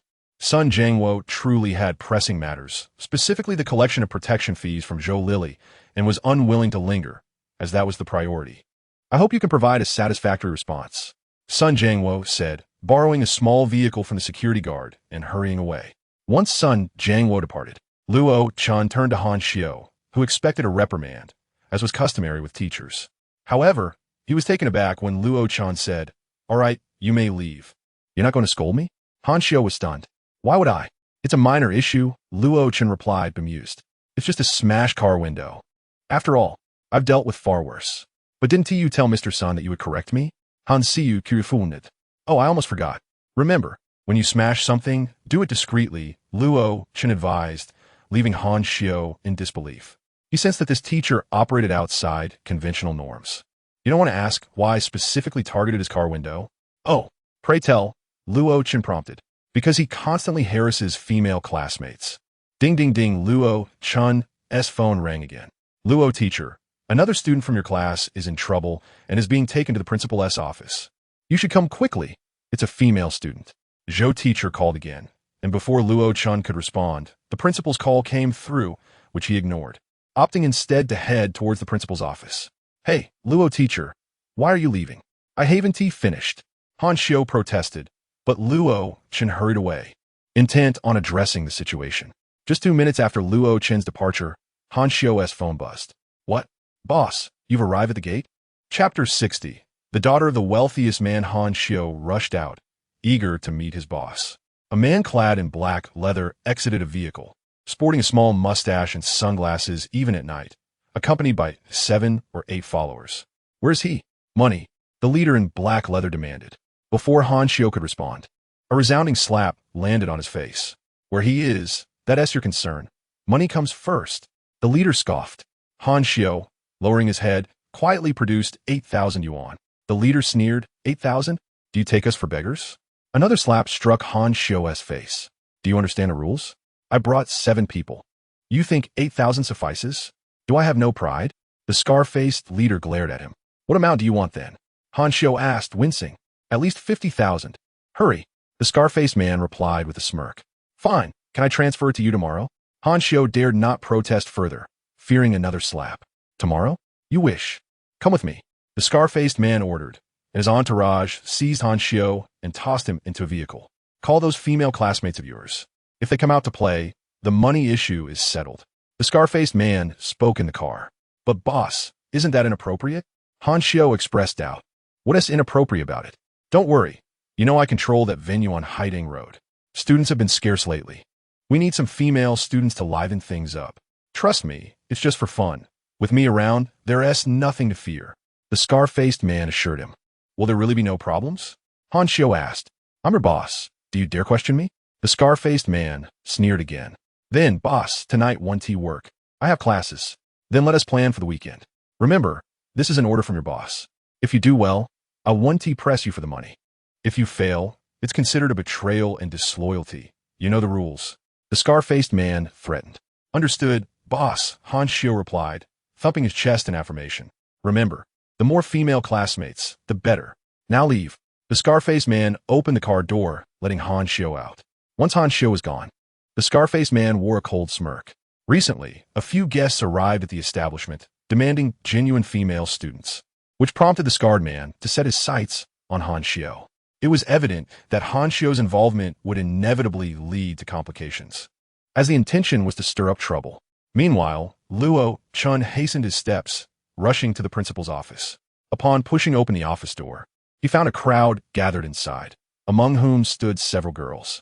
One of the students bore scratch marks on her face and was in tears, while the others were also sobbing, seemingly having suffered considerable abuse. On the other side, there was a girl, approximately 7 meters tall, dressed in a black tank top that exposed a large, colorful tattoo on her shoulder. Her hair was dyed a striking gray, and she wore heavy makeup. Clad in short shorts with tattoos adorning her thighs, she chewed gum with an air of indifference, standing silently with a look of disdain, not even glancing at the others. She epitomized the rebellious youth. As Luo Chen entered, numerous eyes turned towards him. What was the matter? He certainly did not perceive this as a significant issue. After all, it wasn't a murder case. He had witnessed far more severe situations, and this appeared to be nothing more than child's play. Lao teacher, your timing is impeccable. We are deliberating on calling the police, Sun Jiangwo remarked with a sneer, while Qin Xiao also chuckled derisively. Your students are quite audacious, committing crimes now. Previously, they refrained from confronting Zhou Lili due to her family's influence, her father being the wealthiest in New State, with connections that held considerable weight. Even when aware of Zhou Lili's misbehavior at school, they chose to turn a blind eye. However, this time was different. It was evidently targeted at Luo Chen, and with the situation escalating, it was incumbent upon him to address it, as he was now Zhou Lili's homeroom teacher. Mr. Chen, I must remind you that, as an educator, one should possess a certain level of culture and be mindful of one's language. Luo Chen retorted sarcastically. What? Are you offended by my words? You may explain it to the police. I've already alerted them, Chun Chao said with a smug grin. Very well. Then this matter does not concern you. You may leave, Luo Chen countered with equal mockery. What do you mean it does not concern me? As the school's director, this is precisely my responsibility. This student of yours has wandered into the girls' dormitory after evening study, demanding protection fees. Chun Chao coldly pointed at Zhou Lili. Mr. Chun, you are an educated man. Please uphold your standards. As a teacher, courtesy is paramount. Did your mother not teach you that pointing at others while speaking is impolite? Luo Chen boldly chastised. What do you mean by that, Luo? Is it permissible for your students to bully others and extort money, yet we cannot reprimand them? Are these beaten children not human? Sun Jiangwo interjected. Is this your method of educating children? Luo Chen retorted in disbelief. Lily, come with me, he said, moving to grasp Zhou Lilia's hand. What? Luo, the police have yet to arrive, and you wish to take her away? I simply do not want to set a poor example for the children. Rest assured, I will not leave, Luo Chen stated. Then led Zhou Lili to a separate room partitioned by sliding doors. How much did Lily take from you? Luo Chen turned back to the sobbing girls. But they remained silent, evidently having reached a prior agreement with Chen Chao to feign greater distress. What? Luo, do you intend to silence them with money? Sun Jiangwo rose to speak. That girl inside, engaging in such disgraceful behavior, has no shame. At such a young age, if she does not learn properly, she will undoubtedly become a societal menace in the future, he scolded vehemently. To hell with you. Luo Chen retaliated with a swift slap to Sun Jiangwo's face, causing him to spin before collapsing to the ground. Hey, what are you doing? Mr. Luo, striking someone is unacceptable. Let us discuss this civilly. In an instant, the onlooking teachers rushed forward. All right, Luo, you dare to hit someone? You will regret this. Chen Chao threatened, though inwardly he reveled at the chaos unfolding. It took a moment for Sun Jiangwo to rise, clutching his face, swollen and bruised. You dare strike me? You're finished. I will report you and have you imprisoned. You struck first, and you expect to be a role model? Mistakes are human, but that does not justify punishing students. That child may have erred, yet your conduct as a teacher is even more deplorable. Luo Chen scolded. And do you think I am unaware of your intentions? You lack the demeanor of educators. Blatantly seeking to use this child's situation to torment me? Is exploiting a child what it means to be a teacher? Reflect upon your conscience. Do you truly embody the title of teacher? Luo Chen said with palpable disdain towards Sun Jiangwo. I don't care. You struck someone, and you will pay for it. The police are on their way, Sun Jiangwo cried, tears streaming from the pain. Sure enough, not long after, the police arrived. However, as the lead officer entered, he was taken aback. Mr. Luo, what are you doing here? The officer was none other than Captain Zhou. Captain Zhou, is it really you? Luo Chen smiled. I've been temporarily reassigned to this area. Captain Zhou explained warmly. After the previous incident, he had specifically requested a transfer, now overseeing the development zone. The two exchanged pleasantries, reminiscing about the past, until Captain Zhou remarked, I must be going now. Do let me treat you to dinner sometime. Turning to leave, he did not even acknowledge the others present. Hey, officer, wait. He assaulted me. Sun Jiangwo protested, pointing at himself. Yet Captain Zhou, preparing to exit, frowned, thinking, is this person truly oblivious? I have made my intentions clear, and he still brings up the assault? Reluctantly, Captain Zhou managed a wry smile towards Luo Chen before stating with authority, all right, you two, take this injured party back to the station for a statement. Two uniformed officers stepped forward, escorting Sun Jiangwo away. Striking someone is wrong. It disrupts public order. I am issuing a verbal warning, and you'll be fined 200. Mr. Luo, please sign here, and remember to pay the fine later. Captain Zhou produced a pen and paper, to which Luo Chen signed. All right, dismissed. Outside, Sun Jiangwo stood in shock, bewildered by the turn of events. How could this be? He was the one assaulted, yet why did it feel as though he was the perpetrator? As Captain Zhou exited, he discreetly tore up the citation and discarded it in a nearby trash bin. Take him away. That night, Sun Jiangwo was destined to spend a long, uncomfortable night at the station. The other teachers exchanged glances, astonished by the unfolding drama. What a brilliant maneuver. Mr. Luo, even the police are on your side. However, this is a school, and schools have their own rules. If a mistake is made, the school must impose consequences. Luo Chen, undeterred by Chen Chao's remarks, opened the door and brought Zhou Lili out. Lily, how much did you take from them? He inquired, viewing the matter as trivial. Simply repay the money and apologize. There was no need for such a commotion, though this also stemmed from his inclination to protect his students. However, Zhou Lili's response was unexpected. She shoved Luo Chen and exclaimed, mind your own business, before dashing out. This scene left Luo Chen momentarily stunned, while Chen Chao wore a smug expression, relishing the moment. Luo Chen reached for his wallet, which contained only 5,000 in cash, and handed it to the girls, saying, you may take the money first. However much Lily has taken from you, I shall compensate later. I apologize on behalf of Lily for her inappropriate behavior. Furthermore, I shall ensure that Lily publicly apologizes to you all during a school assembly. Luo Chen expressed his regrets to a few female classmates. Oof. To have Zhou Lily apologize to them in front of the entire school? Chen Chao scoffed. Once I have made a promise, I shall fulfill it. Why don't you mention writing a letter of self-reflection as well? Chen Chao sneered again. That is also an option. Can you guarantee that Zhou Lily will not steal again? Will she not repeat her mistakes? Chen Chao mocked. Can you guarantee that Zhou Lily will apologize in front of the entire school? Can you assure that she will write a letter of self-reflection? Chen Chao continued to jeer. Once I speak, I shall naturally act. Luo Chen appeared remarkably composed. What if you cannot fulfill it? Chen Chao pressed on. If I cannot, I shall resign. Is that not the answer you, Teacher Chen, desire most? Luo Chen retorted.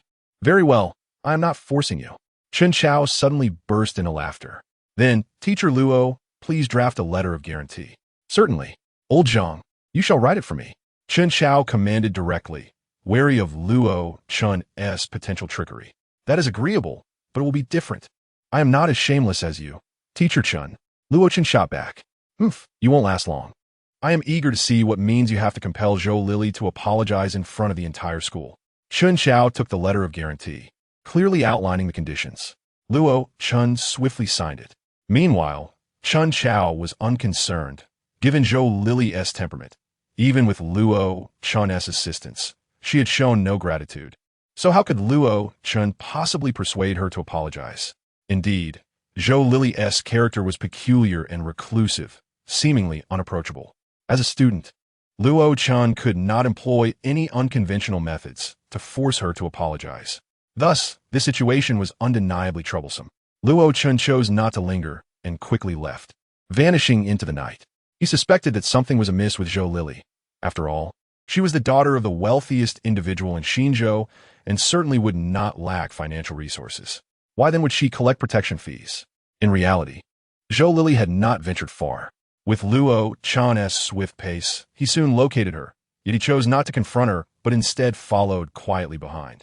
Zhou Lily did not reside on campus, which Luo Chen was aware of. However, it was said that her home lay at the opposite end of Xinzhou. Where could she possibly be staying? After trailing her for about 10 minutes, Zhou Lily entered a dilapidated old neighborhood. She then slipped into the courtyard of a modest dwelling, approaching a water faucet where she unexpectedly leaned in to wash her hair, with shampoo conveniently placed nearby. By the time she finished, her once gray hair had transformed into long, lustrous black locks, and her heavy makeup had been washed away. After wrapping a towel around her hair, she proceeded to cleanse her tattoos, which were evidently merely temporary. Subsequently, Zhou Lily donned a school uniform. This appearance bore no resemblance to her previous tough girl persona. Instead, she resembled a well-behaved student, the epitome of a model pupil. Finally, Zhou Lily ascended to the second floor via a staircase in the courtyard. The second floor was dim and somewhat shabby, even rather disheveled, with scarcely any space to stand. She produced a key to unlock the most worn door and stepped inside. Luo Chen rushed to the window, peering through a crack to observe the interior. Mom, I'm back from school. Zhou Lily's earlier indifference melted away, replaced by an indescribable tenderness. Upon turning on the light, it revealed a single bedroom, which, although tidy, was cluttered due to an excess of belongings, leaving little room to move. Lying on the only bed was a woman. Lily, are you back from class? How was school today? Pretty good. Zhou Lily replied, while rummaging through a pile of medicine on the sole desk. Mom, you forgot to take your medication again. As she spoke, she began to open the bottles. It was evident that these were not inexpensive medications. My health is deteriorating day by day. It's not getting any better. Zhou Lily's mother sighed. How could that be? By the way, Mom, this is 3,000 yuan from Dad. I'll buy you medicine first thing tomorrow. Zhou Lily placed the money on the table. Your father sends you money every day, yet he refuses to visit me. Zhou Lily's mother shook her head. He's busy. There's too much going on at the company lately, and he has to work overtime. Zhou Lily poured a glass of water and brought it to her mother. However, Luo Chen was taken aback to see Zhou Lily's mother groping around to grasp the cup. She was completely blind. After her mother took her medicine, Zhou Lily helped her lie down and then picked up a basin to fetch water. Is this the reason you've been collecting protection fees? Luo Chen asked, standing at the door with a cigarette. You've been following me? Zhou Lily, upon seeing Luo Chen there, felt neither fear nor alarm, but rather anger.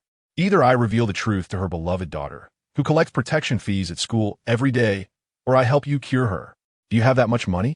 My mother has nearly spent over 10 million in the past few years, Zhou Lili scoffed. You misunderstood. I meant I would heal her. She isn't sick. She has been poisoned.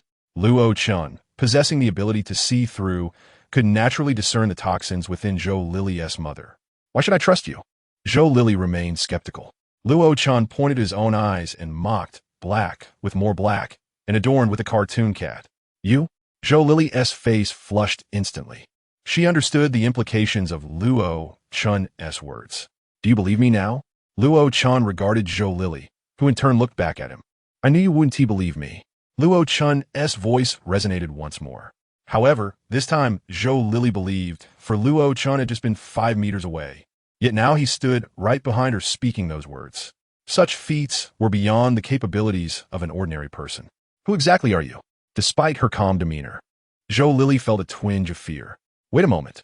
Luo Chen suddenly vanished. After a brief interval, a knock resounded at Zhou Lili's door. Upon opening it, she found Luo Chen standing outside with a pack of silver needles. Zhou Lili's mother seemed about to speak, but Luo Chen flicked his finger, sending a silver needle flying into her mother's forehead, causing her to fall unconscious. Luo Chen then utilized his ability to see through, beginning the acupuncture process. After half an hour, the needles lay scattered around, having expelled the toxins. It resembles snake venom, which manifests gradually rather than immediately. It is quite peculiar, Luo Chen remarked. Zhou Lili appeared to suddenly recall something, her expression turning somber. When she awakens, she will be fine. With time, she should replenish her vitamins and protein. Luo Chen gathered the needles. Is it truly that simple? Zhou Lili seemed incredulous. Luo Chen playfully tapped her head. Trust your teacher. Now tell me. The daughter of a billionaire collecting protection fees is indeed quite the tale. Zhou Lili paused in silence. This is my mother. My father divorced her, and my custody lies with him, yet he neglects her entirely. I began to ask him for money, which I secretly used to treat her, but once he discovered it, he stopped giving me as much, leaving only living expenses. But this is my mother. I cannot stand by and watch her die. Hence, I resorted to collecting protection fees for her medical expenses. The situation was as straightforward as it was cruel. Moreover, Luo Chen had a faint suspicion regarding the poison that afflicted Zhou Lili's mother, compounded by Zhou Lili's father's attitude toward his wife, hinting at numerous familial conflicts and unspeakable secrets. However, Luo Chen had no intention of involving himself in such matters. Observing the somewhat precocious girl, he sighed.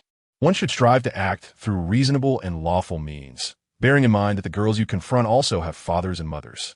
Very well, get some rest. Do not be late for class tomorrow, he advised before departing, refraining from mentioning any apologies, as he believed Zhou Lili to be an astute young lady. The following day, before Luo Chen had even risen from the teacher's apartment, Zhou Lili was already at his doorstep, holding breakfast. She did not knock, but quietly awaited his presence.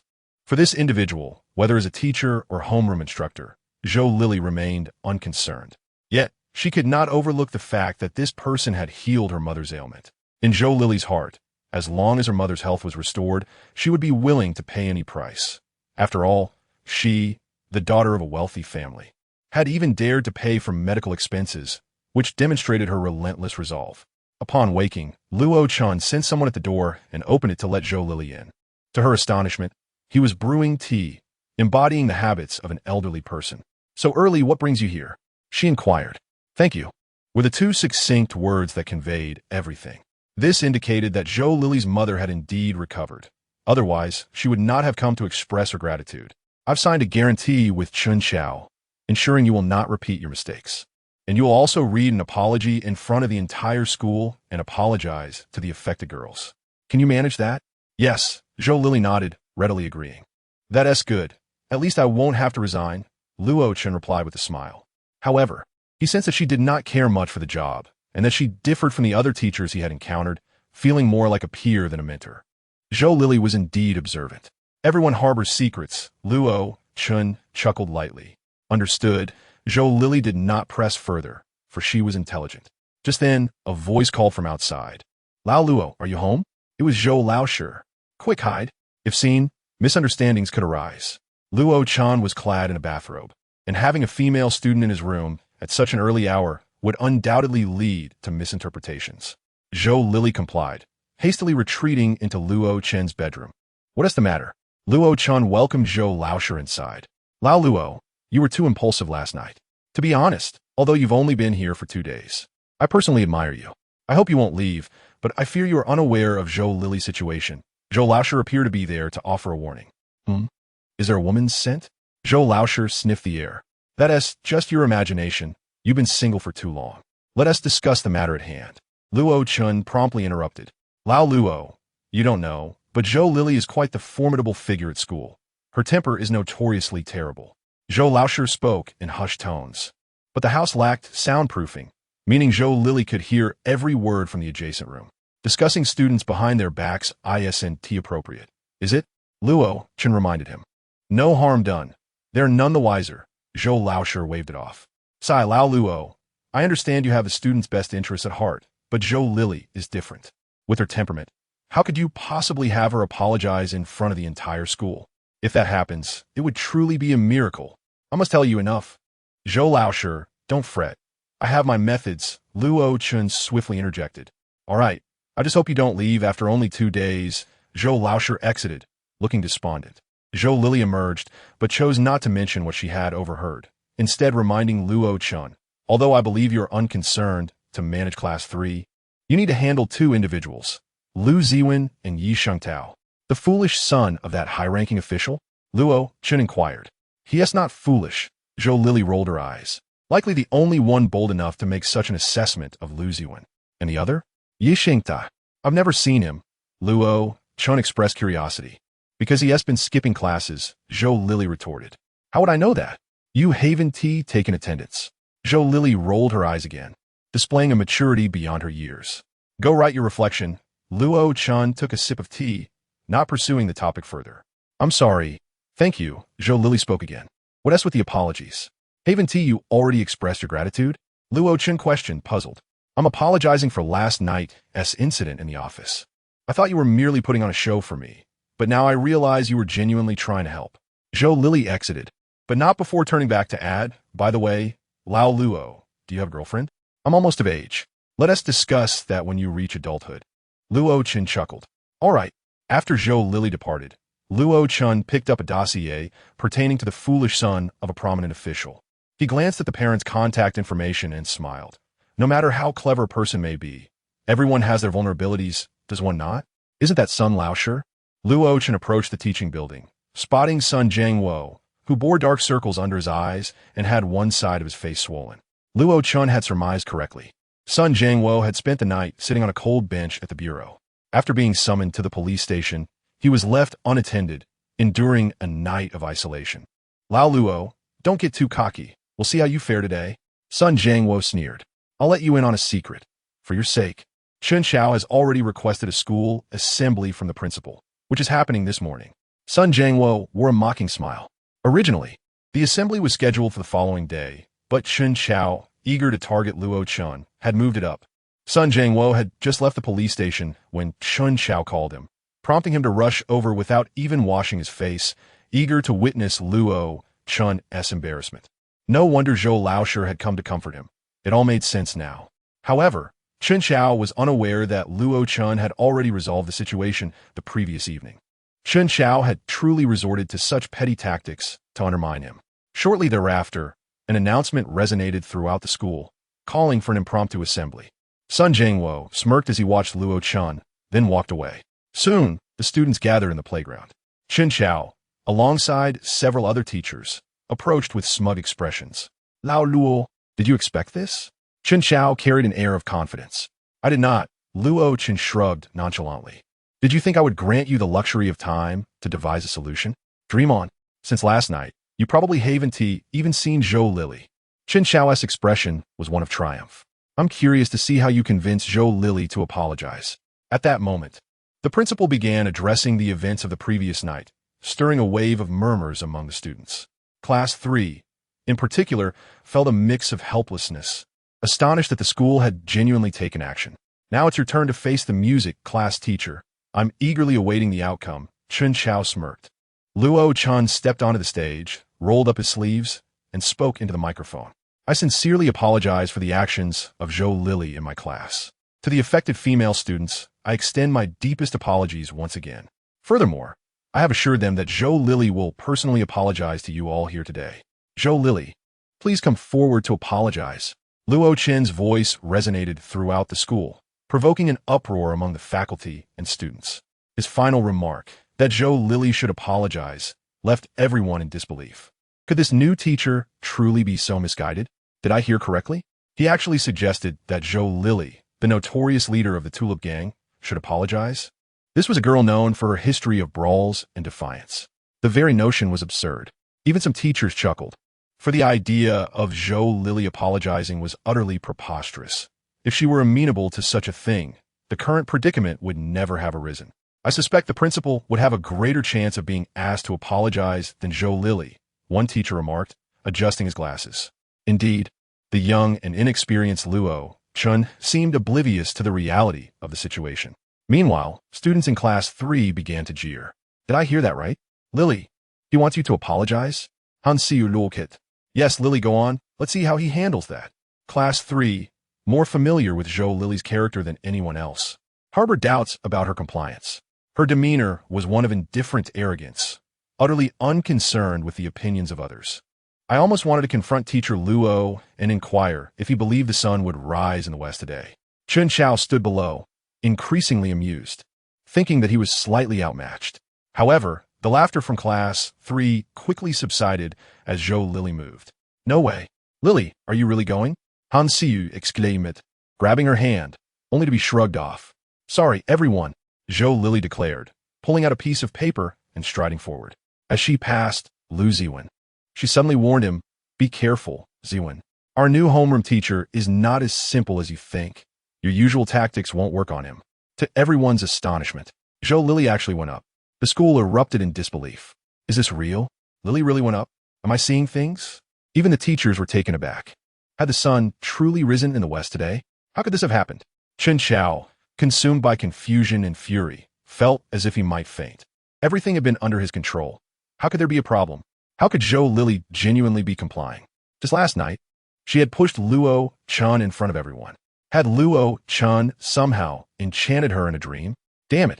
Chen Chao seethed with rage. The broadcast then carried Zhou Lily's voice. I apologize for everything I have done. What followed was a heartfelt reflection, overflowing with thousands of words. Clearly sincere and not merely perfunctory. Finally, I would like to thank my new homeroom teacher, Mr. Luo. He has given me hope and light, pulling me back from the abyss. Thank you, my teacher Luo. Upon concluding her speech, Zhou Lily stepped down. Chen Chao remained in a daze, unable to comprehend the situation. Equally astonished was Sun Jiangwo, who still found it hard to believe. Lily, hope and light, pulling back from the abyss. If I hadn't heard it myself, I wouldn't have believed those words came from you, a female classmate teased. Lily, don't tell me he helped you resolve that issue. Lu Ziwen inquired. Others may have missed the significance of her closing remarks, but Lu Ziwen understood perfectly, having long been aware of Zhou Lily's secret. Zhou Lily merely nodded in acknowledgement. Damn, I miscalculated. It seems I must take action first, otherwise the entire class is doomed, Lu Ziwen thought, clenching his fist and plotting his next move. Well done, Teacher Luo. You've managed to handle a student as difficult as Zhou Lily, one teacher congratulated. Indeed, Mr. Luo, I must re-evaluate my opinion of you. Initially, I thought you were clueless, but you have effortlessly managed to rein in Zhou Lily, another teacher praised sincerely. As Chen Chao passed by, Luo Chen mockingly remarked, disappointed, are you, Teacher Chen? Don't get too smug. Chen Chao stormed away in anger. Meanwhile, Lu Ziwen took out his phone, hesitated briefly, then ultimately dialed a number. Hello, Sheng Tao, where are you? I need to tell you something. Our homeroom teacher has changed again, and this one seems quite formidable. Be careful. After hanging up, Lu Ziwen smirked, glancing at the upcoming language class. Luo Chen was in good spirits until he received a call just as class began. Class 3 had gotten into trouble again. Lu Ziwen and a language teacher had quarreled, nearly coming to blows, and the teacher had ended up in tears after a few minutes of class. It seemed time to address this issue. Luo Chen hung up and headed toward Class 3's classroom. Upon entering, he found Lu Ziwen joking with Han Xiao. At that moment, Chen Chao arrived, clearly intent on addressing the situation, seeking an opportunity to confront Luo Chen. Was this deliberate? Luo Chen asked Lu Ziwen directly. What if it is? Lu Ziwen shrugged nonchalantly. Are you challenging me? Luo Chen pressed. Yes, I want you to understand who truly holds the power in this class. Lu Ziwen grinned. I'll admit you possess some skill, but it means nothing here. Whether you attempt to bribe me, threaten me, or employ any other tactics, none will succeed. Lu Ziwen continued with a smirk. In other words, you have no leverage over me. Even the principal cannot sway me. In this school, even the principal must heed my authority. Lu Ziwen boasted, fully aware of the harsh realities of their social dynamic. Does your father know you speak this way? Luo Chen inquired. My father? To be honest, I do fear him, but don't think you can report me. I can assure you, even if you make a call, you might not even reach him. His secretary would block you. Lu Ziwen stated confidently. And I understand your intention. You want to involve my parents, right? Lu Ziwen feigned understanding of Luo Chen's motives. Ask that fool behind you. Not only can my father not be summoned, but neither can any of the parents in Class 3. You are just a teacher, an agreeable term. To put it bluntly, you're merely an employee, while we are either rich heirs or scions of influential families. You cannot shake our status. Lu Ziwen articulated his thoughts with clarity. In fact, that fool behind you is the son of the vice mayor of Xinzhou, and even he cannot summon our parents. Consider your position compared to his. What are you?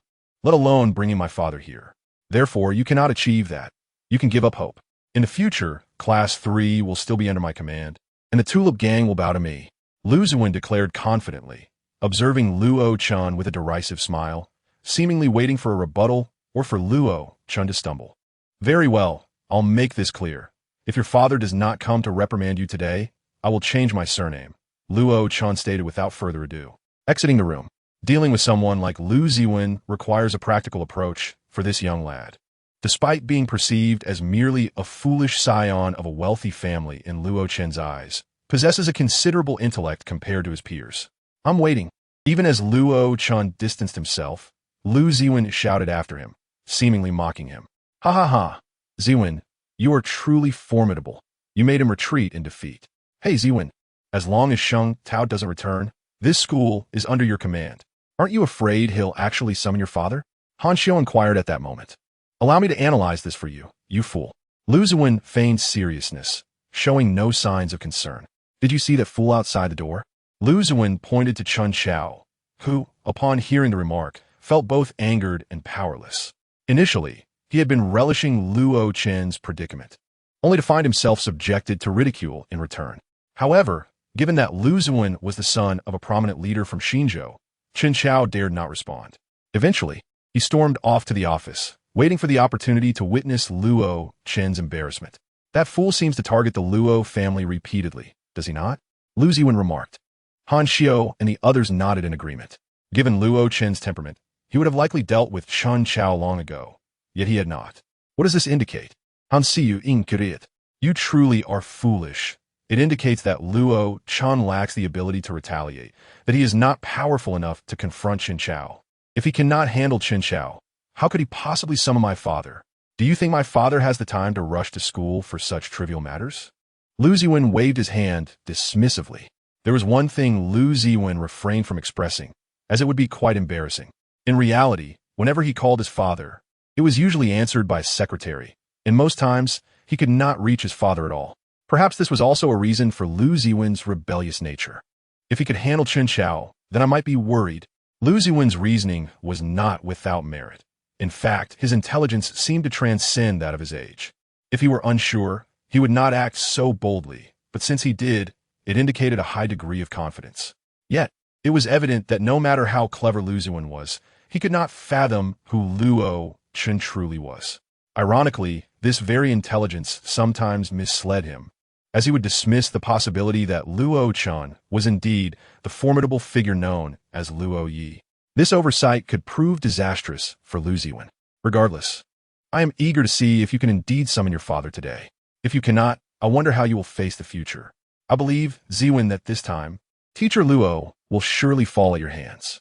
The group erupted into laughter, while Lu Ziwen reveled in the attention. Han Xiu's phone buzzed with a message from his superior, reminding him that the weekend was approaching and not to forget to invite a female classmate. Han Xiu promptly responded, assuring completion of the task. The matter concerning Lu Ziwen soon faded into the background, seemingly a mere display of authority to establish who truly held sway in Class 3 of the senior year. Upon returning to his office, Chen Chao splashed cold water on his face, then began to contemplate the situation repeatedly. Old son, do you think it's possible for me to summon Lu Ziwen's father? Chen Chao asked earnestly. Without hesitation, Sun Jiangwo replied, Teacher Chun, while you may have some connections, I believe this is beyond your capabilities. I also think I cannot do it. However, let me tell you something. Just now, Luo Chen, in front of me and the entire Class 3, claimed he would summon Lu Ziwen's father. Chen Chao was still astonished, questioning if he had misheard. Impossible. If he could manage that, I would willingly offer my head as a football. Sun Jiangwo asserted confidently. The leaders of Xinzhou are either in meetings or on their way to meetings or busy with official documents or inspections. Where would they find personal time? Sun Jiangwo reasoned. Do you really think the leaders are so idle? What gives him the audacity to say such things? Chen Chao, having learned from his earlier defeat against Luo Chen, had become more astute. I see this as an opportunity. Sun Jiangwo suddenly exclaimed. What opportunity? Chen Chao was taken aback. You should report this to the principal and arrange for Luo Chen to attend a parent-teacher meeting.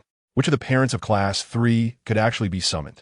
Moreover, let us not forget, we still have a trump card to play. Yi Shangtao. Oh, how could I have overlooked that? Chen Chao jumped to his feet, a cold smile creeping onto his face. I wonder if you will escape this time. I refuse to believe you will always have such luck. Luo Chen did not return to the office, but instead headed back to his apartment, where he kept Lu Ziwen's information. Soon, he found the phone and decisively dialed a number. There was no doubt about it. Luo Chen was determined to prove that he possessed at least this minimal authority. Indeed, previous homeroom teachers had failed in this regard, but Luo Chen was different. He was not a conventional teacher, but merely filling in temporarily, and he had his own network to rely upon. When the call connected, a woman's voice greeted him. Hello, this is Mayor Lu's private line. I am his secretary. Who may I ask is calling? I'm looking for Mayor Lu. I apologize, but he is currently in a meeting. Could you please tell me your name or the nature of your call? I can assist you in scheduling an appointment, the secretary replied. Oh, then tell him. Luo Chen is calling, and if he does not return my call within a minute, he will face the consequences. Luo Chen hung up the phone. He was not one to tolerate disrespect. Making a call regarding his son was already a concession. Should the other party wish to play games, Luo Chen would not hesitate to take drastic measures, even if it meant eliminating Lu Ziwen to avoid further trouble. Without considering the potential repercussions, Luo Chen remained unfazed. If truly provoked, he was capable of extreme actions, for he was no ordinary person. He was a celestial being, and many worldly constraints could not bind him. In his past life, he had been decisive in matters of life and death, often terminating a being's existence when displeased. After all, why else would he be revered as a celestial being? Meanwhile, the secretary on the other end of the line found herself somewhat irked. Who is this person to speak so arrogantly? Yet, she ultimately reported the call, recognizing the significance of a call to a high-ranking official's private line. At that moment, Lu Yanhai was engrossed in reviewing documents. Mayor Lu, there was a peculiar call just now from someone named Luo Chen, the secretary informed him. Lu Yanhai, while busy with paperwork, looked up momentarily. Wait, I'll address it later. The secretary hesitated, ultimately refraining from further comment. Half an hour later, Lu Yanhai set aside his documents and inquired, Who did you say was calling me? Luo Chen. He mentioned that if you do not return his call within a minute, you will face the consequences. The secretary relayed. Who? Lu Yanhai suddenly recalled the name. Luo Chen. Chapter 66. Let him wait. Lu Yanhai swiftly grabbed his phone and dialed a number hastily. As a leader of Xinzhou, he was well aware of the recent stir surrounding Luo Chen. Hello, is this Mr. Luo? Oh, Mayor Lu seems quite busy. Luo Chen replied, visibly displeased. I apologize, Mr. Luo. I was indeed engrossed in reviewing documents. Lu Yanhai said apologetically. No matter. Your son, Lu Ziwen, has made a mistake at Yijingxiang High School, and I happen to be his homeroom teacher these days. That is all there is to it. With that, Luo Chen ended the call abruptly. Prepare the car, immediately. Lu Yanhai was visibly agitated. His son, did he care? Certainly he did. Yet, at times, he was exceedingly busy. If it were someone else, it might be manageable. But this time, it seemed he had offended Luo Chen, which was indeed a grave matter. For anyone else, Lu Yanhai could easily handle the situation. But Luo Chen was a different story altogether. Elder Yi had previously warned him about this individual. Moreover, Liu Yanhai had meticulously reviewed the detailed dossier concerning Luo Chen's past actions at Longting Mountain Villa. In his position, he understood that some individuals were simply beyond one as control. Unfortunately, Luo Chen was precisely such a person. If things went awry, the consequences could be dire. Once in the car, Liu Yanhai instructed the driver to head to Tulip High School, his mind aflame with fury. He even began to suspect that Lu Ziwen might have landed himself in serious trouble, especially since Luo Chen had personally made a phone call. This was undoubtedly no trivial matter. Meanwhile, Lu Ziwen was comfortably asleep at his desk, oblivious to the storm brewing outside. However, as it was during class hours, Liu Yanhai was forced to wait outside, which was torturous for someone who valued time as he did. Watching his son sleep soundly only fueled his anger further. Finally, after what felt like an eternity, the class ended and the teacher exited the classroom. Liu Yanhai was on the verge of an explosion, yet Lu Ziwen remained blissfully unaware, still lost in slumber. Liu Yanhai practically rushed into the room, prompting the students of class 3 to wonder about the sudden intrusion. Without hesitation, he grabbed Lu Ziwen by the hair and yanked him upright, delivering a sharp slap across his face. Lu Ziwen jolted awake, stunned. He never expected someone would dare to strike him at school. However, upon realizing who it was, he froze in disbelief. Dad? Liu Yanhai was far from finished venting his frustration. With another swift motion, he delivered another slap and then, with a stern expression, commanded, "Come with me." Lu Ziwen, still grappling with the surreal nature of the situation, covered his face as he walked out. Upon seeing his father standing in the hallway, it dawned on him that this was indeed real. Meanwhile, the classroom erupted in chaos. Did he just call that person Dad? Am I hearing things? If that's not his father, who on earth would dare to hit him like that? Did teacher Luo seriously call his dad here? This is bad, really bad. Is it too late to apologize to teacher Luo now? Many students were genuinely frightened rather than joking, as the implications of Lu Ziwen's father being involved meant that other parents could very well be summoned too. This was becoming a serious matter. Who in the class would dare to oppose Luo Chen after this? Outside the classroom, Liu Yanhai inquired, "Have you gotten into trouble?" In truth, he was deeply concerned. While he had no fear of Luo Chen, after all, he was a prominent leader in Xinzhou. He was reluctant to offend him or become entangled with someone of Luo Chen's sensitive status. Yet, because of his irresponsible son, he found himself compelled to confront Luo Chen. "Take me to your homeroom, teacher." Liu Yanhai seethed with anger. At that moment, due to Chun Chao taking son Zhang Wo's suggestion, he had spent considerable time discussing matters with the principal, ultimately leading to Luo Chen being summoned for a meeting. "Teacher Luo, it seems someone is looking for you outside," a teacher announced. "Tell him I'm in a meeting and have him wait outside."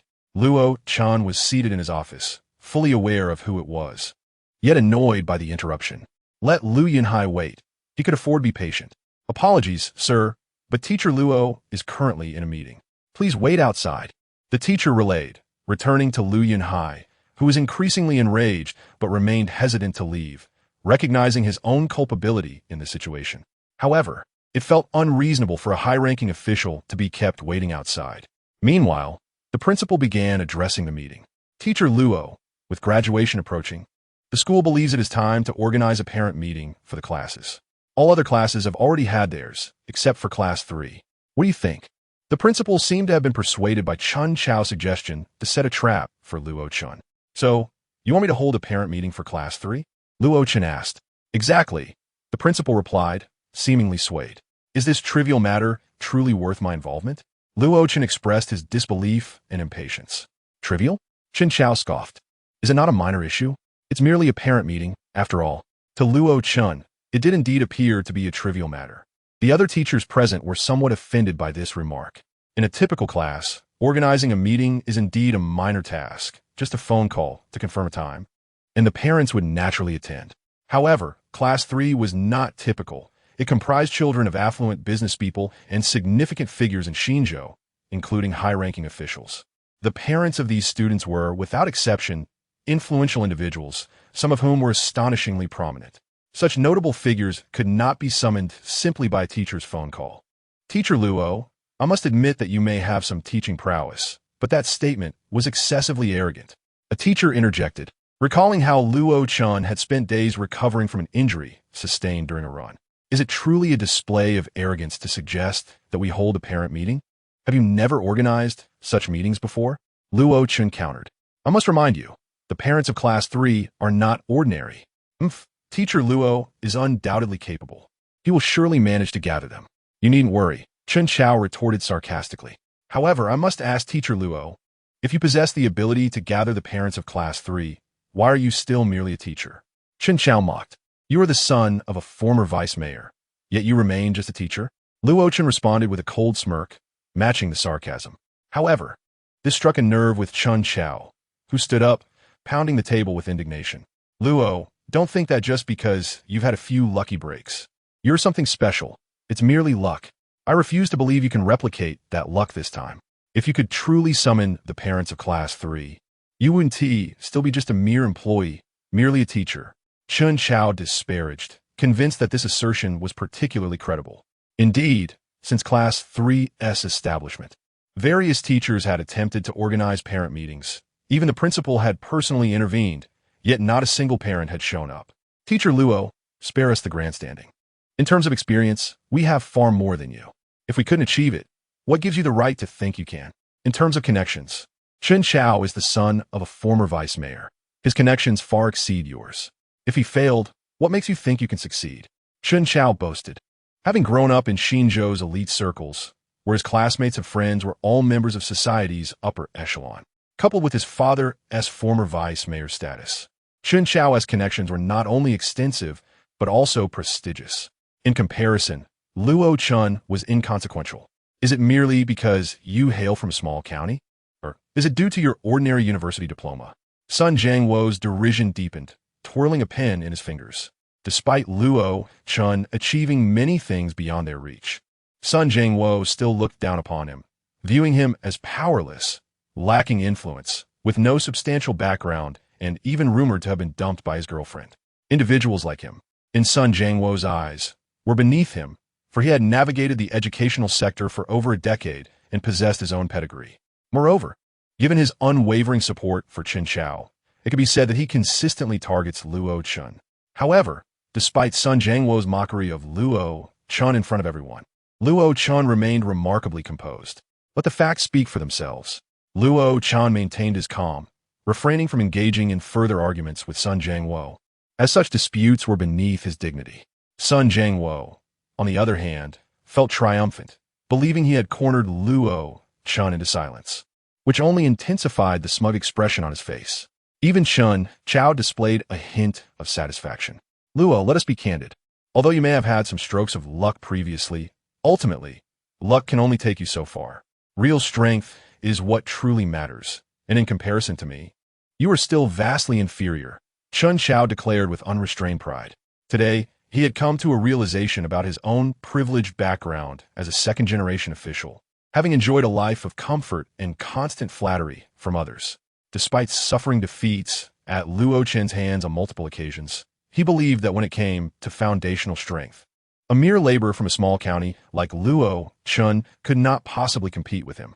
Tomorrow, I will host a parent-teacher meeting for Class 3, and I will ensure that every parent is present, without exception, Luo Chen stated calmly. However, the teachers present exchanged glances filled with derision and mockery. In their eyes, if Luo Chen wished to be arrogant, they would allow him to do so, confident that by the next day, he would come to realize the folly of his boastful claims. Very well, we shall wait and see. One teacher scoffed. Indeed, I extend my congratulations in advance to Teacher Luo for successfully convening the Class 3 parent meeting. I look forward to witnessing just how capable a laborer from a county truly is. These attendees incessantly referred to him as a laborer, consistently belittling Luo Chen, their words dripping with a sense of superiority, even disdain. Yet, they conveniently overlooked the fact that they too were, in essence, laborers, earning salaries in their own right. The meeting continued amidst this atmosphere of mockery and disdain until the principal delivered a few concluding remarks, marking the end of the session. Now, 2 hours had elapsed. Lu Yanhai stood outside, seething with rage, feeling as if he might explode. As a prominent leader of Xinzhou, it was the first time someone had denied him entry and made him wait for so long. He had never been treated with such disregard. even when reporting work to provincial leaders. After the meeting dispersed, Chen Chao whispered a few words to Sun Jiangwo, prompting Sun Jiangwo to glance at Luo Chen with a hearty laugh. At that moment, Luo Chen was already walking toward the door. "What's the matter, Teacher Luo? Did you not claim in front of Class 3 today that you would summon Lu Ziwen's parents?" Chen Chao taunted. "I wonder if the parents you invited have even arrived yet?" He continued to mock. Just as Chen Chao's words fell, Luo Chen arrived at the door, where Lu Yunhai stood anxiously with Lu Ziwen, waiting for him. As Chen Chao's ridicule echoed, he caught sight of Lu Yunhai's anxious demeanor and the silent Lu Ziwen at the entrance. While others may not have recognized this high-ranking leader, Chen Chao certainly had. Initially, he thought he must be seeing things. How could someone of Luo Chen's caliber have summoned such an individual? But he quickly confirmed it when Lu Yunhai spoke. Despite being on the verge of exploding from waiting outside, Lu Yunhai still managed to smile upon seeing Luo Chen, for he had to acknowledge his own shortcomings. "You must be Teacher Luo, correct? I apologize for the delay. Please forgive me for any inconvenience caused," he said, employing courteous language and a polite demeanor. Yet, Luo Chen disregarded his words, glancing at Lu Ziwen before adopting a sullen expression and walking away without a hint of consideration. Not only did Lu Yunhai stand there stunned, but even Chen Chao was taken aback. Who would dare disregard the leader of Xinzhou, let alone show him such disrespect? Yet Luo Chen did just that, leaving without looking back. Chen Chao was momentarily shocked, almost breaking into a cold sweat. Did Luo Chen truly not comprehend the gravity of his actions? Did he dare to defy such authority? However, Chen Chao soon recognized this as an opportunity to interject, perhaps even forge a connection with Lu Yunhai. With a sudden bright smile, he hurried forward. Hello. You must be Ziwen's parent, right? I am a director of this school. Please come and take a seat," he said, extending his hand for a handshake. But what was Lu Yunhai's status? The reason for his courtesy towards Luo Chen was evident.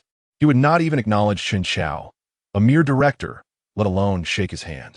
Lu Yunhai was there for Luo Chen and had no time to waste on Chen Chao.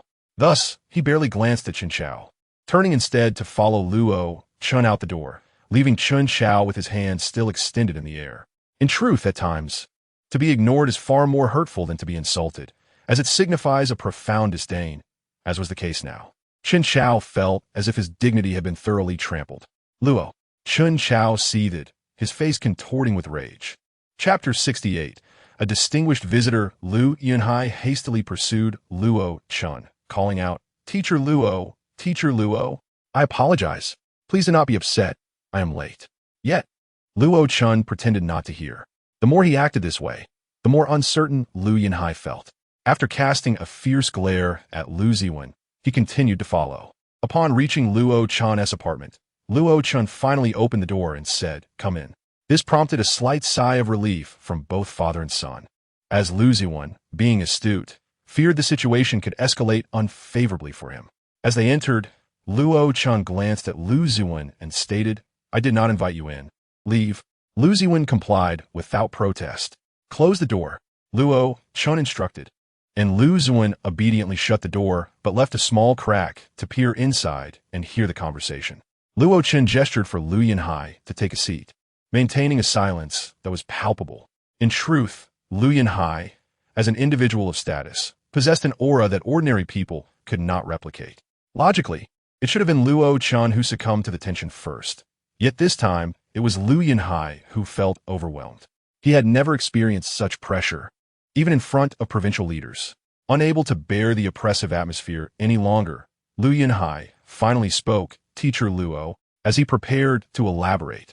Luo Chen handed him a dossier, a meticulously detailed account of Lu Ziwen's behavior over the past 3 years at school. The more Lu Yunhai read, the angrier he became, realizing just how outrageous his son's actions had been. This was merely what the teacher was aware of. There was likely much more he did not know. Evidently, Lu Yunhai had been too preoccupied to monitor his son's affairs closely.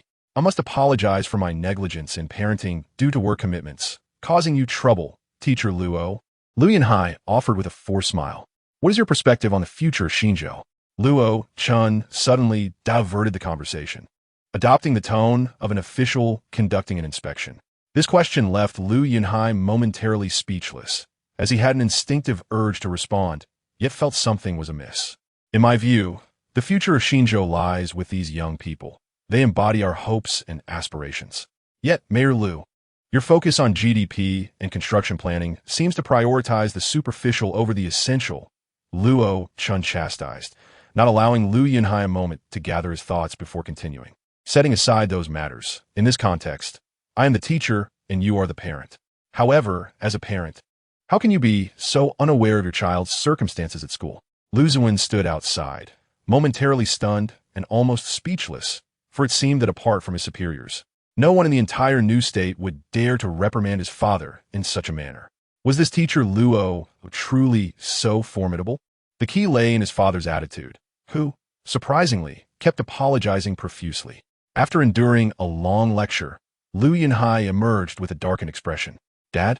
Lu Ziwen tentatively inquired. Come with me. Lu Yunhai directed his son towards the school gate. It was only when they had stepped outside that Lu Yunhai spoke with a grave demeanor.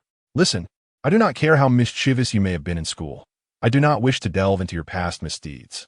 However, from this day forth, you may provoke anyone, but do not, under any circumstances, cross paths with that teacher Luo.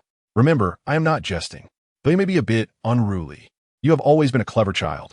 With your intelligence, I trust you comprehend the significance of my words. And if possible, cultivate a good relationship with teacher Luo. It will serve you well in the future. Lu Yunhai neither punished Lu Ziwen nor scolded him severely. He knew his son too well. He was merely busy and had not inquired personally. Nevertheless, he spoke earnestly.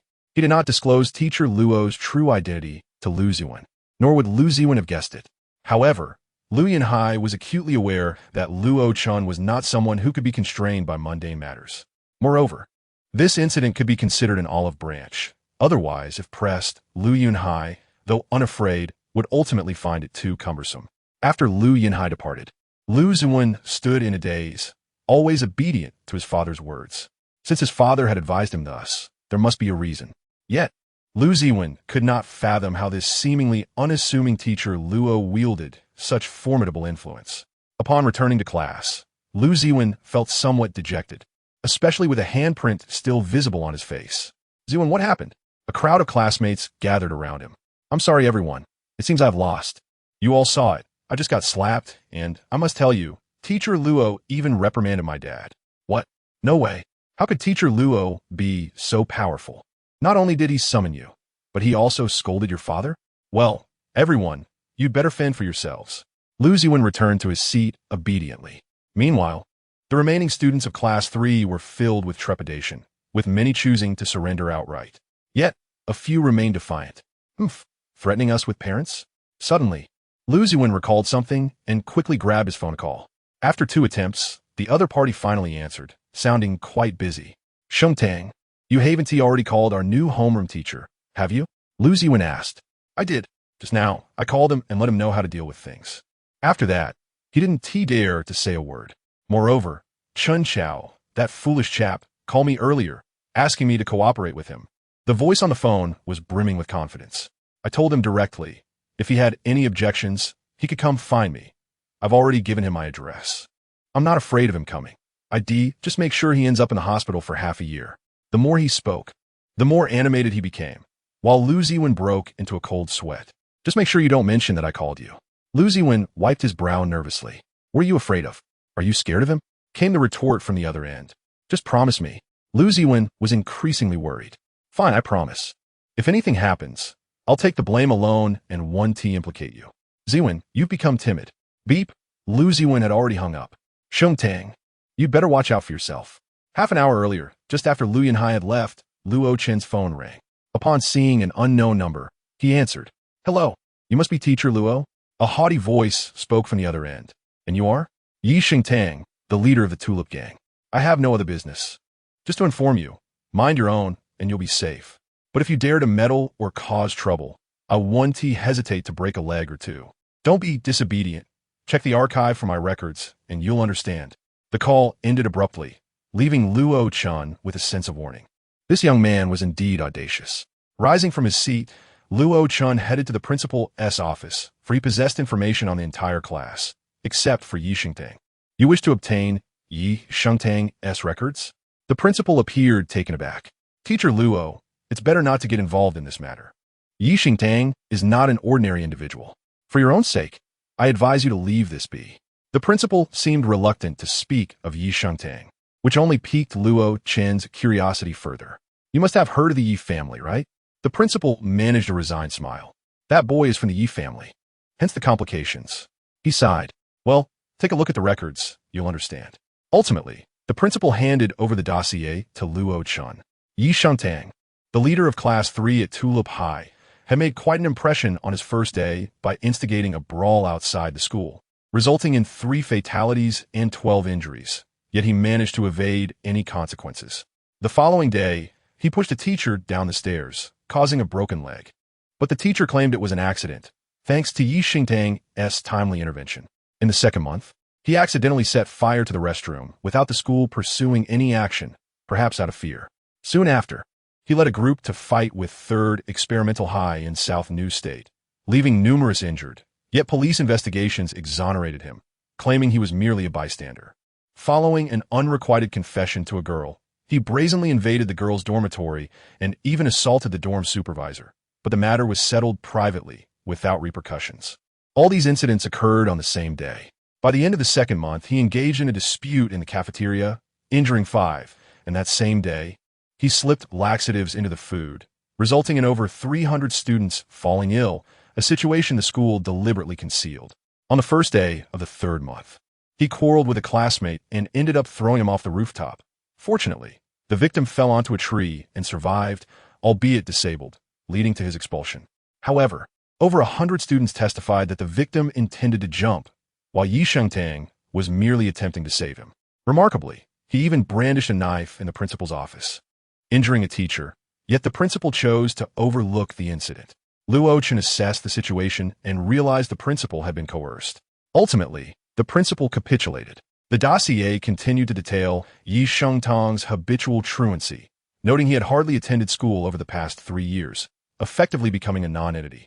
As Luo Chen perused the records, he finally understood why the school seemed indifferent to Yi Xingtang's absence. Allowing him to remain was akin to harboring a ticking time bomb, poised to explode at any moment. This individual was indeed a menace, yet somehow managed to evade accountability at every turn. He was no longer just a student. He had become a societal outcast. Teacher Luo, I advise you to refrain from involving yourself in this matter. It's for your own good and the well-being of Tulip High, the principal implored once more. It was not that he wished to ignore Yi Xingtang, but rather that the young man was simply too formidable. Furthermore, the principal was determined to deter Luo Chen from pursuing the matter. However, Luo Chen merely smiled. Dare to threaten me over the phone? Without further ado, he exited the principal's office and dialed Yi Xingtian's number. Yi Xingtian, still recuperating, was surprised to hear that Luo Chen wished to speak with him and requested that he include his 3rd son in the conversation. An hour later, Yi Xingtian arrived, accompanied by his 3rd son, Yi Ruhu. Lord Luo. Yi Ruhu addressed Luo Chen with deep respect, visibly excited, for it was Luo Chen who had saved his life, and by extension, his father's as well. Teacher, Yi Shuang nodded in acknowledgement from his side. Mr. Luo, what brings you to this tulip? Yi Xingtian inquired with curiosity. Just helping someone out, providing protection, Luo Chen replied. Yi Xingtian understood immediately, as he was the one who had made the introduction. Haha, Lord Luo. My son is also in this school. I hope you can look out for him, Yi Ruhu said with a smile. I am currently your son's homeroom teacher, Luo Chen stated directly, without further pleasantries. Oh, is this about Xingtang? Yi Xingtian interrupted Yi Ruhu, quickly connecting the dots. I apologize for the disturbance, Mr. Luo, and for the trouble caused. I can't believe you even called us here personally. Yi Xingtian began to apologize, fully aware from his experience that Luo Chen's summons was not for trivial matters. Luo Chen remained silent and dialed a number, switching to speaker mode. How do you call me? You better not meddle. This is my final warning. Otherwise, you'll regret it. If you're not convinced, come to the Tianyu Internet CAF. I'll be waiting. The caller hung up abruptly. Cold sweat broke out on Yi Ruhu's forehead, his face paling instantly. Despite his prominent status in Xinzhou, where he was well known, he was thoroughly intimidated. Who was Luo Chen? They all understood that even his own father would not dare to speak to Luo Chen in such a manner, for Luo Chen was indeed someone formidable. This little brat, Yi Shengtian raised his hand to strike Yi Shengtang, but was stopped by Luo Chen. Elder, you're still recovering. Don't lose your temper. This little brat, rest assured. Lord Luo, I will bring him before you immediately. I must see how outrageous he can be. Yi Ruhu hastily said, realizing that his son had brought great trouble upon himself by threatening Luo Chen. This was not merely reckless, it was utterly foolish. Yi Ruhu was already sweating for Yi Shengtang. Thank you, Lord Luo, for this opportunity for the Yi family, Yi Jingtian sighed. Relieved that Luo Chen had not taken matters into his own hands, but had instead summoned them, indicating that they still had a chance. Otherwise, Yi Shengtang might have already met his demise, and the Yi family would also suffer the consequences. Let's go together, Luo Chen smiled. Further frightening Yi Ruhu with his cold sweat. Chapter 70. Your grandfather has arrived. The Tianyu Internet CAF, not far from the Tulip High School, was not particularly remarkable within the Xinzhou development zone. However, today, a Rolls-Royce Phantom parked outside the modest establishment, raising eyebrows among onlookers, as it was unusual for someone to arrive in such luxury to an Internet CAF. On the second floor of a CAF, it was relatively spacious, yet far from quiet. Damn, are you a primary school student? Can't you play properly? Ugh, what a bunch of useless teammates. The cacophony of curses mingled with thick cigarette smoke defined the atmosphere. At the end of a row of computers sat a youth with long, unkempt hair and an unwashed appearance, resembling a zombie with dark circles under his eyes and a pale complexion. Yet, he possessed an aura of sharpness. As he sat there smoking, intently glued to the screen, Luo Chen wrinkled his nose and patted the young man on the shoulder. The youth turned briefly, glanced at Luo Chen, and then returned his gaze to the screen. This was his domain, and no one dared to disturb him, as he was the one covering their internet fees. Therefore, Yi Shengtang paid him no mind.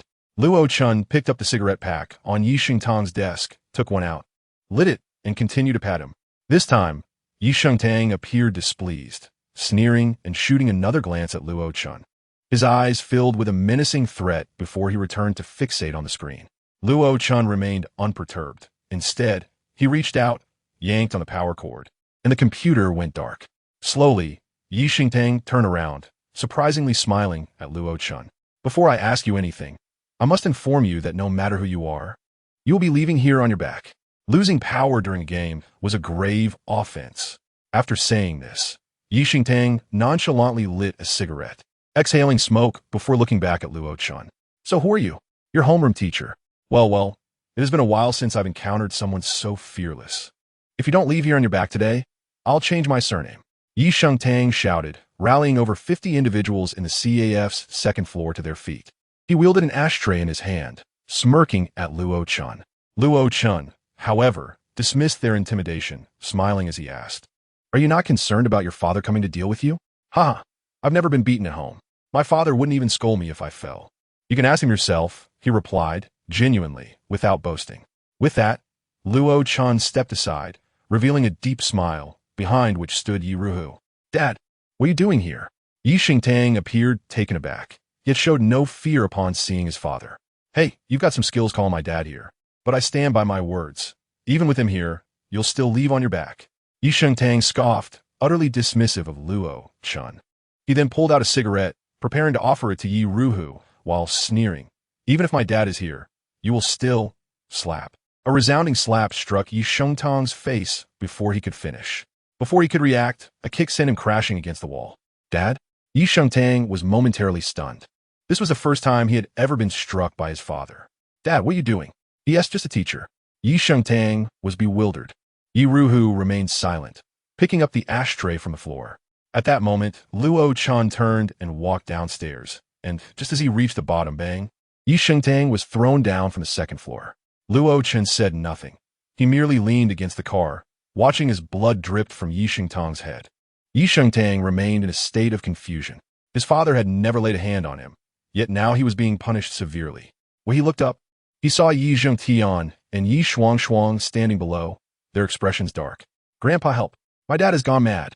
He remembered his grandfather as the one who had always doted on him, who had always helped him out of trouble without reprimanding him. Yet this time, instead of affection, he received a cane. The cane struck his head with a force that not only caused him pain, but left him utterly dazed. Just then, Yi Ruhu descended. swiftly approaching and delivering a brutal kick to Yi Xingtang's side. With a crack, ribs shattered. Hit him, beat him to a pulp. Yi Xingtian was genuinely furious, wanting to teach Yi Xingtang a lesson. At this moment, Yi Xingtang was thoroughly terrified. Even his grandfather was turning against him. Yi Ruhua seized Yi Shengtao by the collar and delivered 2 resounding slaps, knocking 3 of his teeth out in the process. Xiaohu, don't truly kill him, Luo Chen exclaimed before getting into the car. Xiaohu? The teacher actually referred to his father as Xiaohu? Who exactly was that teacher? In the end, Yi Shengtao was left in a pitiful state, almost unrecognizable. Then, the group returned to school. In class 3, some students inquired, Ziwen, why did you just call Yi Laoda? I did it to silence him. This time, I cannot blame the brothers for not helping him, but I fear attracting trouble. Ziwen replied, but Yi Laoda is Yi Laoda. You say that teacher Luo can summon your father, which is surprising, but how could he possibly call Yi Laoda as father? A student remarked. Besides, Yi Laoda holds a position of great reverence in his family. He has been cherished since childhood, treated like a precious heir. Another student expressed envy. So, even if Yi Laoda makes a grave mistake, it wouldn't matter. The Yi family would undoubtedly come to his aid, and they would probably dismiss something as trivial as skipping class. Just as these words were spoken, a gasp echoed through the room. Something has happened. A major incident involving Yi Laoda. What happened? The entire class rushed over. You should see the playground. Yi Laoda is being dragged like a dead dog. It's so brutal that I suspect he might die at any moment. Blood is everywhere. A student rambled.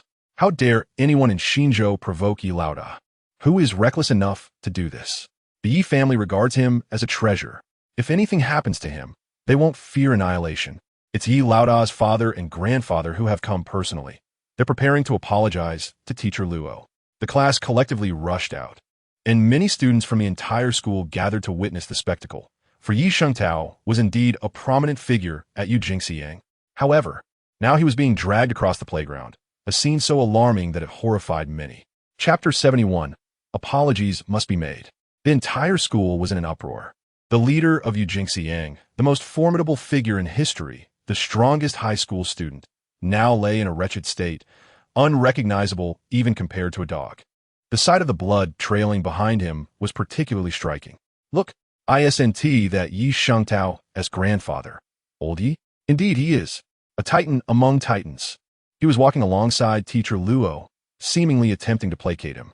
Those in class 3 who previously had doubts were now thoroughly convinced, their expressions betraying a sense of dread.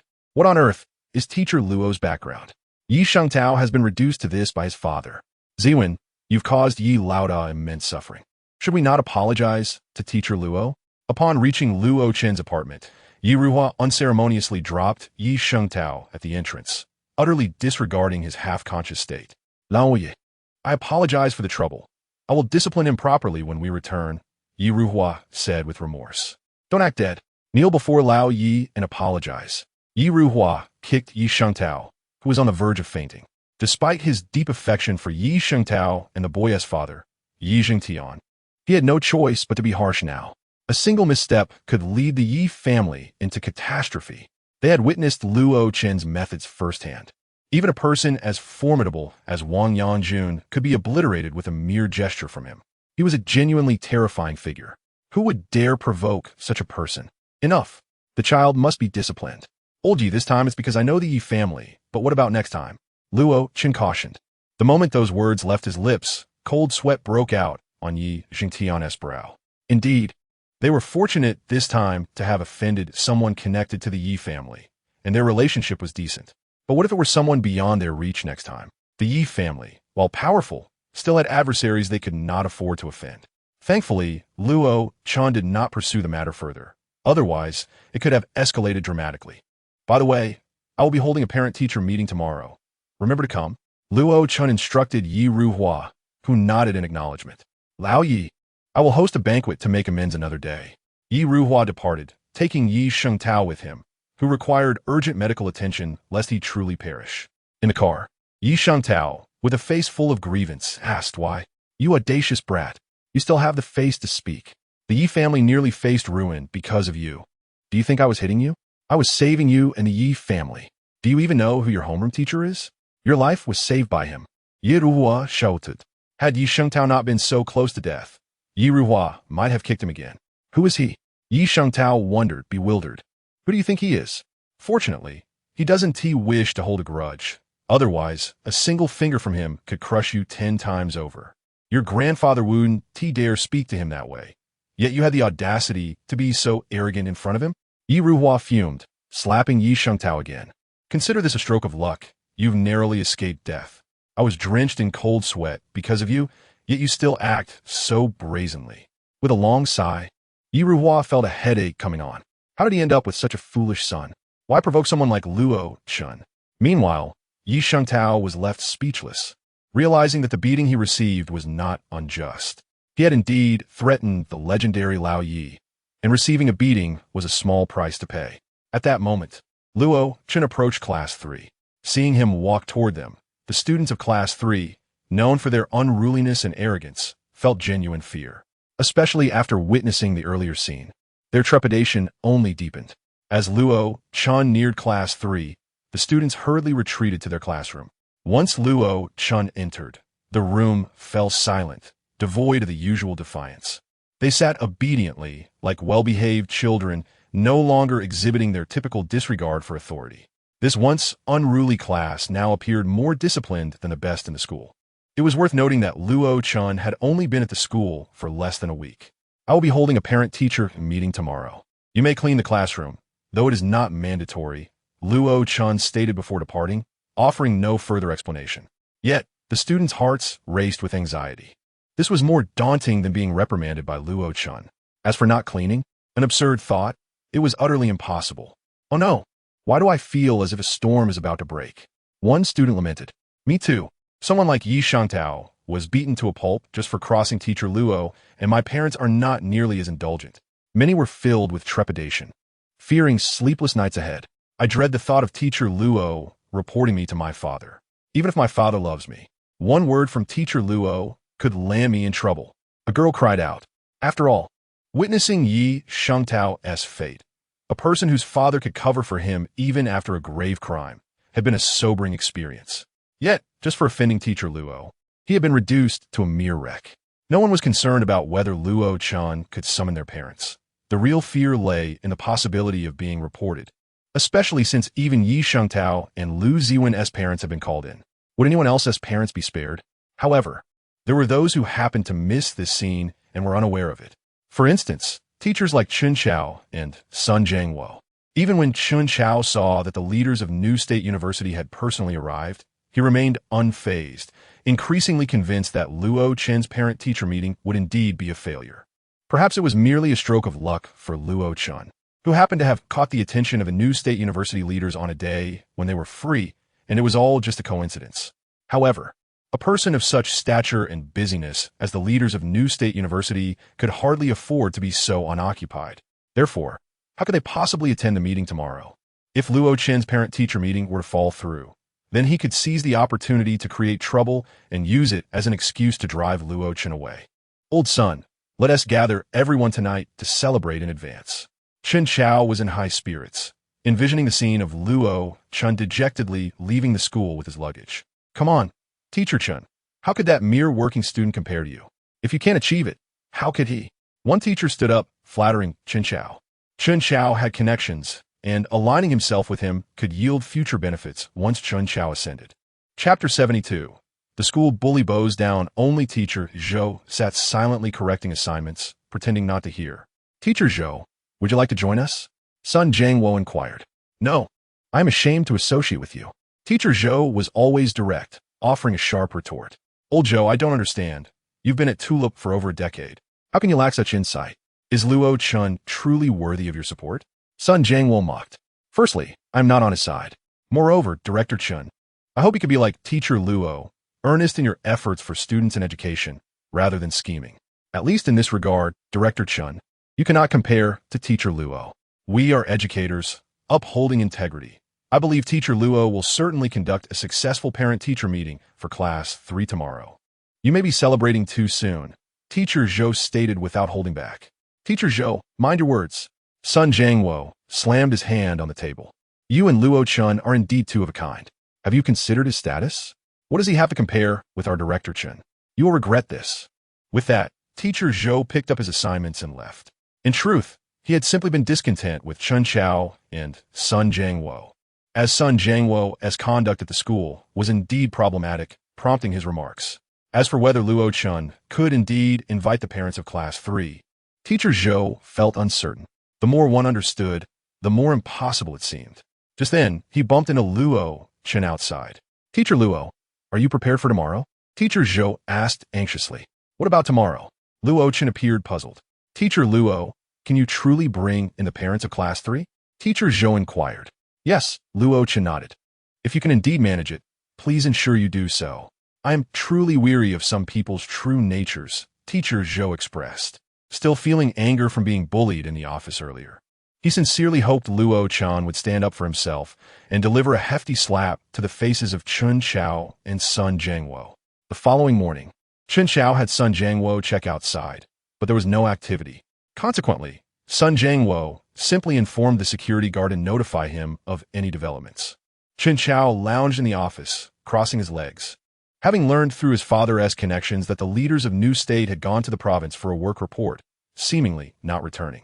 After breakfast, classes commenced, and the only peculiar incident was that teacher Zhou almost entered the wrong classroom, as the first period was an English class for Class 3. Class 3 was typically characterized by boasting, chatting, and indifference to the teacher's presence. They were more focused on their own amusement than on the lesson. Teacher Zhou vividly remembered a winter day last year when Lu Ziwen and his friends disregarded him entirely, which had been a source of humiliation throughout his teaching career. However, today was different. Every student in Class 3 was clad in their uniforms. Even Shi, who was usually fond of makeup, appeared barefaced. Upon entering, Han Xiu even greeted, "Good morning, teacher."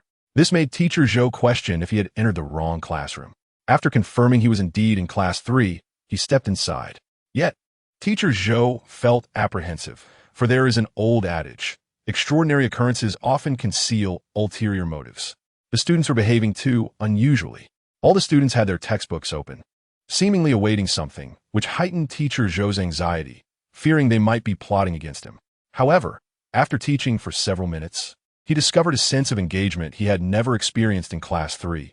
Despite many not understanding, they were at least pretending to listen attentively.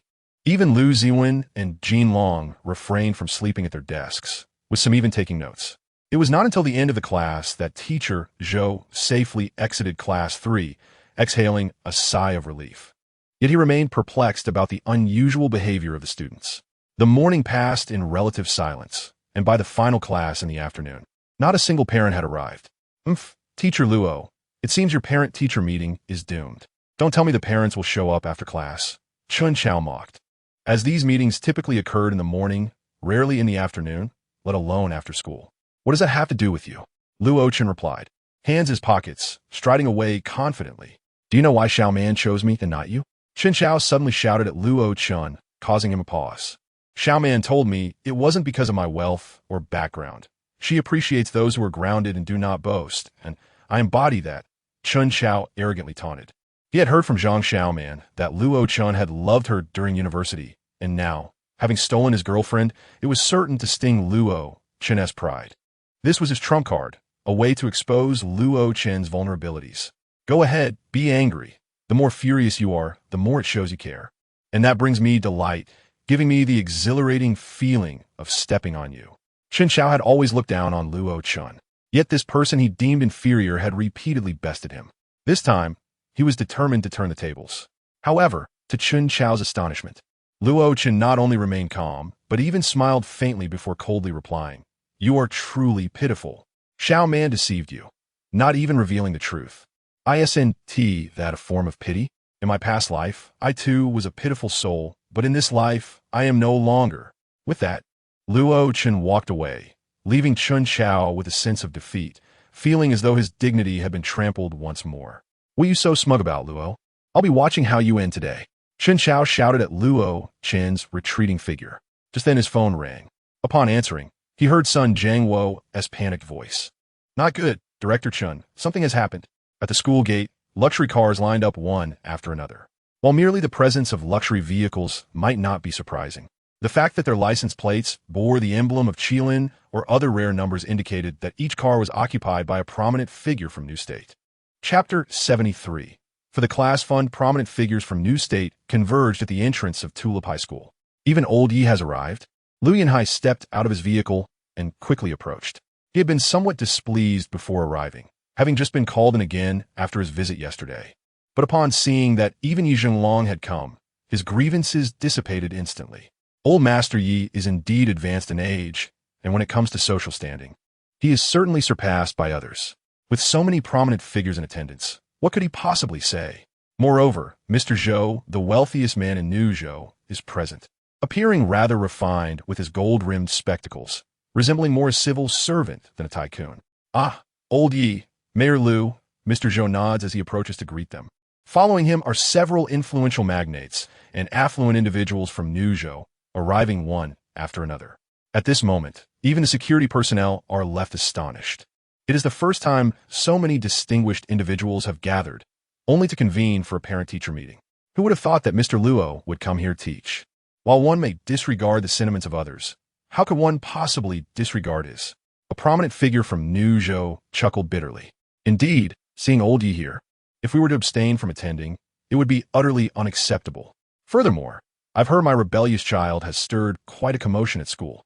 I genuinely fear he might inadvertently cross paths with Mr. Luo, which could lead to significant troubles. Another magnate expressed his concerns. In their daily lives, they wield immense power in New Zhou, yet now they find themselves apprehensive. For the arrival of Luo Chen is not something they can take lightly. Who in New Zhou would dare to disregard the esteem of Luo Chen? The group of over 20 magnates then proceeded towards Tulip High School. The principal of Tulip High stood at the entrance, eager to welcome them, yet these magnates did not spare him even a glance as they walked past. After all, he is merely a high school principal. Who would pay him any heed? Meanwhile, Chun Chao glared at the incoming dignitaries, his face contorted in fury. They actually came? Is that Luo Chen truly capable of such influence? Chun Chao clenched his fists, filled with resentment and disbelief. What exactly is Luo Chen's background? How could he possess the clout to summon all these magnates from New Zhou? Chun Chao's teeth trembled in anger, yet he was powerless to change this reality. Director Chun, teacher's son, I had warned you not to become complacent, yet you refused to believe. How do you feel now? Teacher Zhou stood beside them, radiating joy. If I were certain individuals, I would find a hole to hide in to spare myself from embarrassment. Although Teacher Zhou teaches English, he possesses a remarkable talent for sarcasm. His words left Chun Chao and Sun Jiangwo feeling as though they had been publicly slapped. Zhourenhayu, you're a disgrace, Teacher Zhou exclaimed in English before departing. What did he say? Sun Jian asked, bewildered. He said, we are a disgrace. Chun Chao glared at the retreating figure of Teacher Zhou, filled with animosity. Spend more time reading and less on frivolous thoughts. Teacher Zhou called back from a distance. Mr. Luo, are you going to address the third class during the meeting? Teacher Zhou hurried after him, astonished that Luo Chen had indeed managed to gather all the parents of the third class for a meeting. This was no trivial matter. It was the most significant class meeting in the history of Tulip High, one that seemed improbable until now, yet it was happening. No, I intend to collect class fees. Luo Chen stated directly, without pretense. You plan to charge these magnates class fees? Teacher Zhou found it hard to believe. What else? Did you think I would cover the cafeteria expenses last time for free? Luo Chen made his way to the classroom of the third class. All the magnates from New Zhou were seated within, while the students of the third class stood outside, their faces filled with dread as if awaiting judgment. Meanwhile, nearly the entire faculty and student body of Tulip High gathered below to witness the rare spectacle. After all, no one at Tulip High had ever managed to achieve such a feat, but today was different. Luo Chen had successfully summoned all the parents of the third class for a meeting. Mr. Luo is incredible, one student exclaimed in admiration. Don't you think, Mr. Luo may not appear often, but he possesses a certain charm, an indescribable aura? A girl gushed. Even many teachers regarded Luo Chen with newfound respect. I had thought Mr. Luo was merely boasting, yet he has truly accomplished this. Indeed, Director Chen, despite his connections, could not achieve this, yet Mr. Luo has. The fragmented discussions reached Chun Chao's ears, intensifying his irritation and sense of mockery. He clenched his fists and glared at the classroom of the third class. Inside, the magnates of Nuzhou experienced a nostalgic return to their school days, evoking memories long forgotten. As they watched Luo Chen approach the podium, many felt a sense of trepidation, akin to that of students facing a stern teacher. Let us dispense with idle chatter. You are all busy individuals. Yet I have but one thing to say. You know the nature of your children, regardless of how you indulge them. I expect you to keep a close watch on them as long as I remain at Tulip. The next time, I may take matters into my own hands. Rather than convene a parent-teacher meeting, Luo Chen's words were unambiguous, even carrying a hint of intimidation, directed at the magnates of Nuzhou. Yet at that moment, no one dared to voice dissent. Not a single individual challenged him. Who is Mr. Luo, that he would speak thus to our parents? Many students in the third class were stunned, especially as their parents did not dare to retaliate against Luo Chen's remarks. This was indeed frightening. All right, let's proceed with the matter at hand. Luo Chen's expression turned serious, prompting the magnates to adopt a more solemn demeanor. 27,000 each, that is the class fee. Please hand it over. Luo Chen extended his hand, leaving the magnates in shock. You are directly asking us for money? Lu Yunhai interjected, unable to contain himself. This felt like extortion, and how could the class fee demand be so exorbitant? Although they were not lacking in wealth, such a demand left an uncomfortable feeling. After all, there were prominent figures in Nuzhou. How embarrassing would it be if this got out? Previously, your children claimed they lacked funds for meals, and I covered 3 months' worth of cafeteria expenses. It is time to reimburse me. Oh, and this parent, your child was the one who initiated the claim of poverty. You may call them in to ask. Luo Chen raised an eyebrow. The moment these words left his mouth, Lu Yunhai's face became difficult to maintain. No matter how financially strained they were, they could not possibly be unable to afford their child's living expenses, especially in front of everyone. However, Luo Chen would not deceive them, and this situation was genuinely embarrassing. Yunhai, if you're truly strapped for cash, I'll cover it, spoke Yi Ruhua. Others might hesitate to confront Lu Yunhai, but Yi Ruhua was unrestrained. After all, with the Yi family's status, he had no fear. Moreover, as no one else had spoken up, Lu Yunhai's words irked Yi Ruhua, who was inclined to support Luo Chen. Lu Yunhai was left to swallow his frustration as he found himself unjustified in this matter. Mr. Luo, I apologize. Please do not misunderstand. I merely wish to clarify the situation. As you know, our identities are quite sensitive, and you are a teacher. I fear it might lead to misunderstandings. Lu Yunhai dared not retaliate. Instead, he offered an apology to Luo Chen. He then shot a glare at Lu Ziwen. Chapter 74. My boss Guanquan, the previous exchange was overheard by the students of the third class outside, who now wore wry smiles. It seemed that Mr. Luo's leniency was not easily exploited, and Ziwen, look at the foolish suggestion you made earlier. Alas, I fear that returning home tonight will be a harrowing experience. Although Lu Ziwen spoke lightly, beads of cold sweat trickled down his brow, for he was acutely aware that he had truly provoked his father's ire this time. The parents, after settling their dues, promptly departed with their children.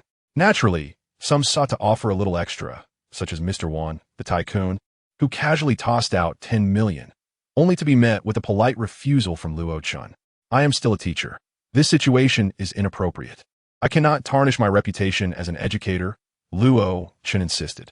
His words were clear. I'm still a teacher now, but what about in the future?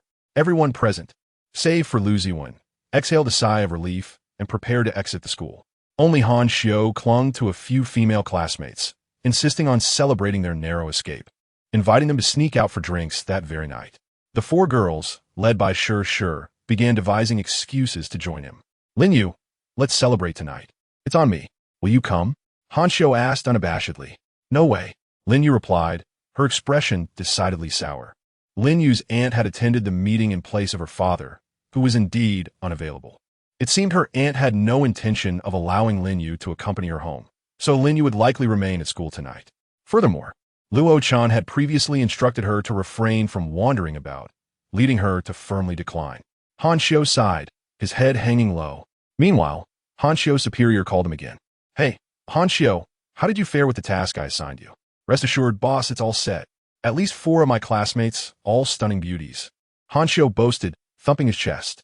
By the way, boss, you promised me that nothing would happen to my classmates, right? Han Xiu reiterated his concern. Relax. You think I can't handle it? This is my territory, and I'll be here tonight. What could possibly go wrong? His boss, Scarface, chuckled. After hanging up, Scarface turned to a group gathered in a private booth, grinning. Gentlemen, tonight we have authentic student girls, perhaps even virgins. Set your prices. He guffawed. Meanwhile, Qin Xiao ended a call from an unfamiliar number. Luo Chen, let us see how you remain so smug this time. Dilos, are you certain the target is at this school?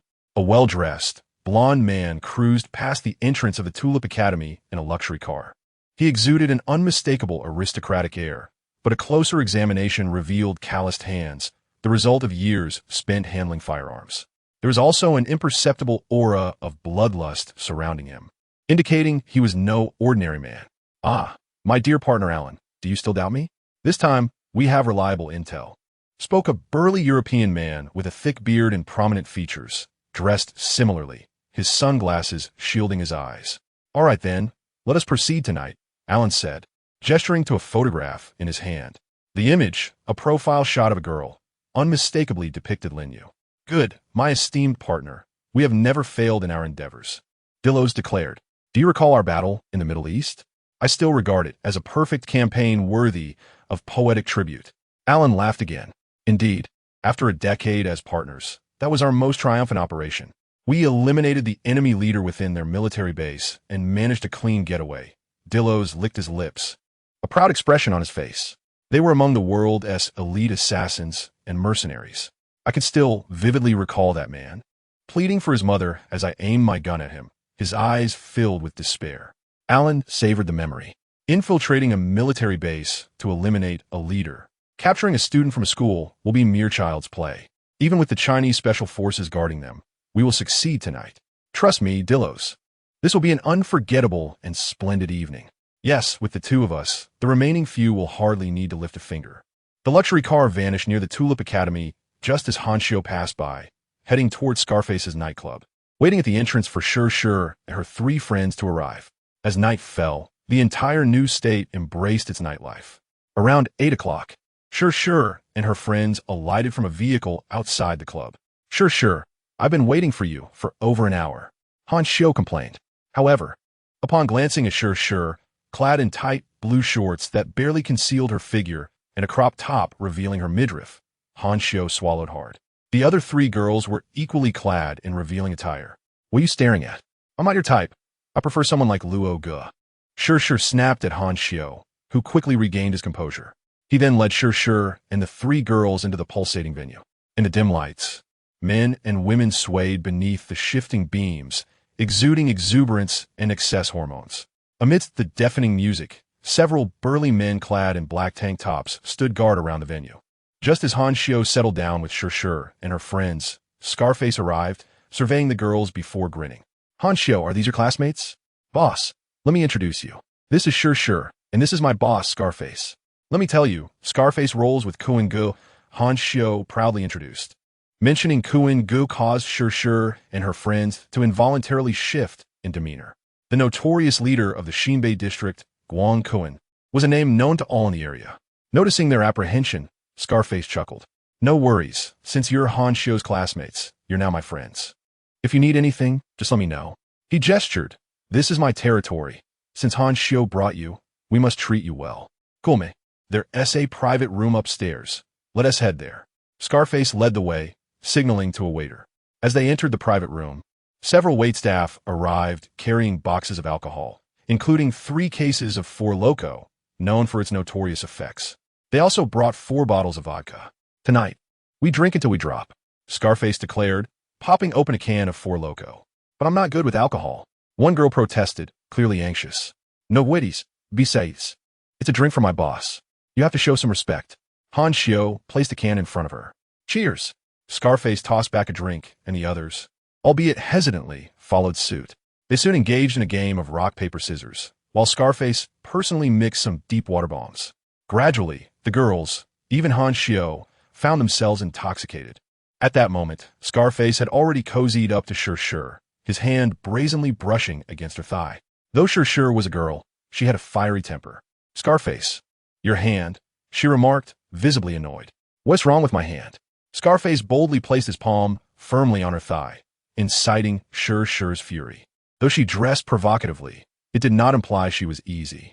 Such blatant exploitation ignited her fury. Damn it, I'm done drinking. I'm leaving. Shi abruptly stood up, intending to depart. However, before she could step out, she was yanked back forcefully. Being already tipsy, she struggled to maintain her balance, and with the brute strength of Scar, she was pinned beneath him. Naturally, Shi resisted fiercely, while the other girls attempted to pull Scar away. You filthy bitch! Are you pretending? Scar sneered, delivering a sharp slap to Shi's face, leaving her momentarily dazed. In that instant, Han Xiu's drunkenness dissipated significantly. What are you doing? He exclaimed, anger flaring. What the hell does it matter to you? Scar retorted, gloating autant siu. Seeing Shi on the verge of tears, Han Xiu reached out to shove Scar aside, recognizing the latter's excessive behavior. Yet, before he could make contact, 5 or 6 men burst into the room. One of them kicked Han Xiu to the ground, pinning him down. Scar smirked and raised his hand, delivering a resounding slap to Han Xiu's face. You got some nerve, eh? How dare you lay a hand on me? Scar, didn't you say it would be fine to bring classmates here? Han Xiu shot back, his anger escalating. Scar merely chuckled derisively, his eyes glinting with mockery. Did you really think I was telling the truth? Boys, feel free to have your pick. Let us have a taste of this rare delicacy. Even Han Xiu, despite his usual navet, grasped the situation, standing up and pointing at Scar. You lied to me, didn't you? With a swift motion, Scar grabbed a beer bottle and smashed it over Han Xiu's head, sending him crashing to the floor again. You dare shout at me? Scar taunted, delivering another kick to Han Xiu. Today, you'll see what's in store for you. Consider it your lucky day, boys. Let us have some fun. Scar shed his shirt, revealing an expanse of tattoos, prompting the other 5 to follow suit, causing Shi and the other girls to scream in terror. At that moment, a wave of regret and despair washed over Han Xiu. If only he and T brought Shi and her friends along, none of this would have transpired. Yet, he dared not call the police, fully aware of the adversary's connections. He also couldn't confide in his family, knowing that this situation would surely escalate. Amidst the chaos, as Shi and the others fought back, Han Xiu lay on the ground, suddenly conjuring the image of someone in his mind. Remember, next time, don't let anyone see you breaking their glass. In the midst of the turmoil, Han Xiu quickly sent a text. Damn it, you dare to notify someone? Scar noticed Han Xiu texting and, in a fit of rage, crushed Han Xiu's phone underfoot. It was already 10 o'clock when Luo Chen was meditating at his desk. Suddenly, his phone vibrated. Initially, he was disinterested, but this disturbance made him feel parched, prompting him to get up for water while glancing at his phone. The screen read, Teacher Luo, help. Dihao, room 3. Luo Chen furrowed his brow. This must be from student. Initially reluctant to intervene, he reconsidered, realizing that after the recent parent-teacher meeting, no one would dare send such a message to mock him. He promptly returned the call. The number you dialed is unavailable. Please try again later. Luo Chen hung up, already suspecting something was amiss. He quickly dialed Guangkuen. Since he was unfamiliar with the location of Dihao, he needed to find out where it was, and Guangkuen, being familiar with the area, would know. Hello, Luo Ye. What brings you to call me? Guangkuen was currently indulging in leisure. I need a location. You should know Dihao. Is something going on? Guangkuen asked, puzzled. Just a little trouble, Luo Chen replied. Dihao is at Hei Tanku. It's my territory. Don't worry, Luo Yi. I'll send someone right away. Guangkuen hung up, suddenly feeling a surge of anxiety. He hoped it wasn't one of his underlings who had crossed Luo Yi, especially since Luo was calling about his territory. Guangkuen hastily called Scar, but there was no answer. Panic set in. Damn it, something serious has happened. Get everyone over to Dihao now. If this turns into a big incident, you'll all be in trouble. Without even bothering to put on proper clothes, Guangkuen grabbed a pair of pants and dashed out. Meanwhile, Luo Chen vanished from his room like a flash after hanging up. With his current speed, Luo Chen could move several times faster than a vehicle. At the back door of the Tulip School, the black luxury car from earlier slowly approached, parking by the roadside. Let us go. Partner, it's time for work. 2 burly men in black suits exited the vehicle. Oh, my Allen, you're still so timid, bringing an assault rifle? Better be safe than sorry. Their agility was remarkable. They effortlessly scaled a 2-meter-high wall, moving so swiftly that even the security guards at the back door didn't notice. Chapter 76. Luo Yihan Xiu now lay on the ground, one eye swollen shut, his consciousness fading. Inside the room, The cries of Shir and her friends echoed in his ears. Clenching his fists, tears streamed down his face uncontrollably. He regretted bringing harm to Shir and the others. In reality, Heitanku was not far from the Tulip School. A drive would take only 2 or 3 minutes. Thus, within less than 2 minutes, Luo Chen arrived at the entrance. He proceeded directly upstairs. At the door of room 3 stood 2 burly men, both visibly displeased. Damn it. The boss is having a good time inside. We're stuck here, hoping he finishes soon so we can have some fun too. Those are real students. Lost in their thoughts, they suddenly noticed a young man standing before them. A flicker of confusion crossed their faces. They hadn't seen anyone approach. Get lost. This isn't a place for you, one of the men in a black tank top barked. Luo Chen glanced inside and immediately saw Shir and the other girls struggling, his own students. A surge of uncontainable rage ignited within him. Luo Chen rarely lost his temper, but when he did, it was a force to be reckoned with. He swiftly struck one of the guards, sending him flying. With the force behind his blow, the guard was likely severely injured. The second guard barely registered what was happening before he felt an intense pain in his abdomen, akin to being trampled by an elephant, and was launched out of the room, crashing into the dance floor below, eliciting screams from the crowd. The metal door buckled under the force of Luo Chen's assault, crashing to the ground. Inside, Han Xiu lay sprawled on the floor, while Shir's clothing was partially torn away, exposing her fair skin. The other girls were in a similar state, their clothes shredded. Had Luo Chen arrived any later, these girls would have suffered grave harm. The commotion halted Scar and the men inside, who turned to face Luo Chen in confusion. Just as Scar opened his mouth to speak, Shir cried out first, "Teacher Luo, save us!" Trembling, her face bore the marks of abuse, tears streaming down her cheeks. The other 3 girls, their makeup smeared from crying, huddled together, shivering in fear. "Teacher? Oomph, you actually summoned your teacher? Ha, are you seeking death? How dare you disrupt my affairs?" Scarface said fiercely to Luo Chen. Some matters are non-negotiable for Luo Chen. Once this line is crossed, the consequences could be dire. A bunch of beasts. Ha, you really have some nerve. A mere teacher dares to come and scold me? Scarface chuckled, then clapped his hands, and immediately, a commotion erupted outside as over 30 individuals swiftly encircled the area, with more than 20 others below. Upon witnessing such a crowd, Han Xiu and Shir were struck dumb. Originally, Luo Chen was their beacon of hope, but now, it seemed they were destined to perish alongside him.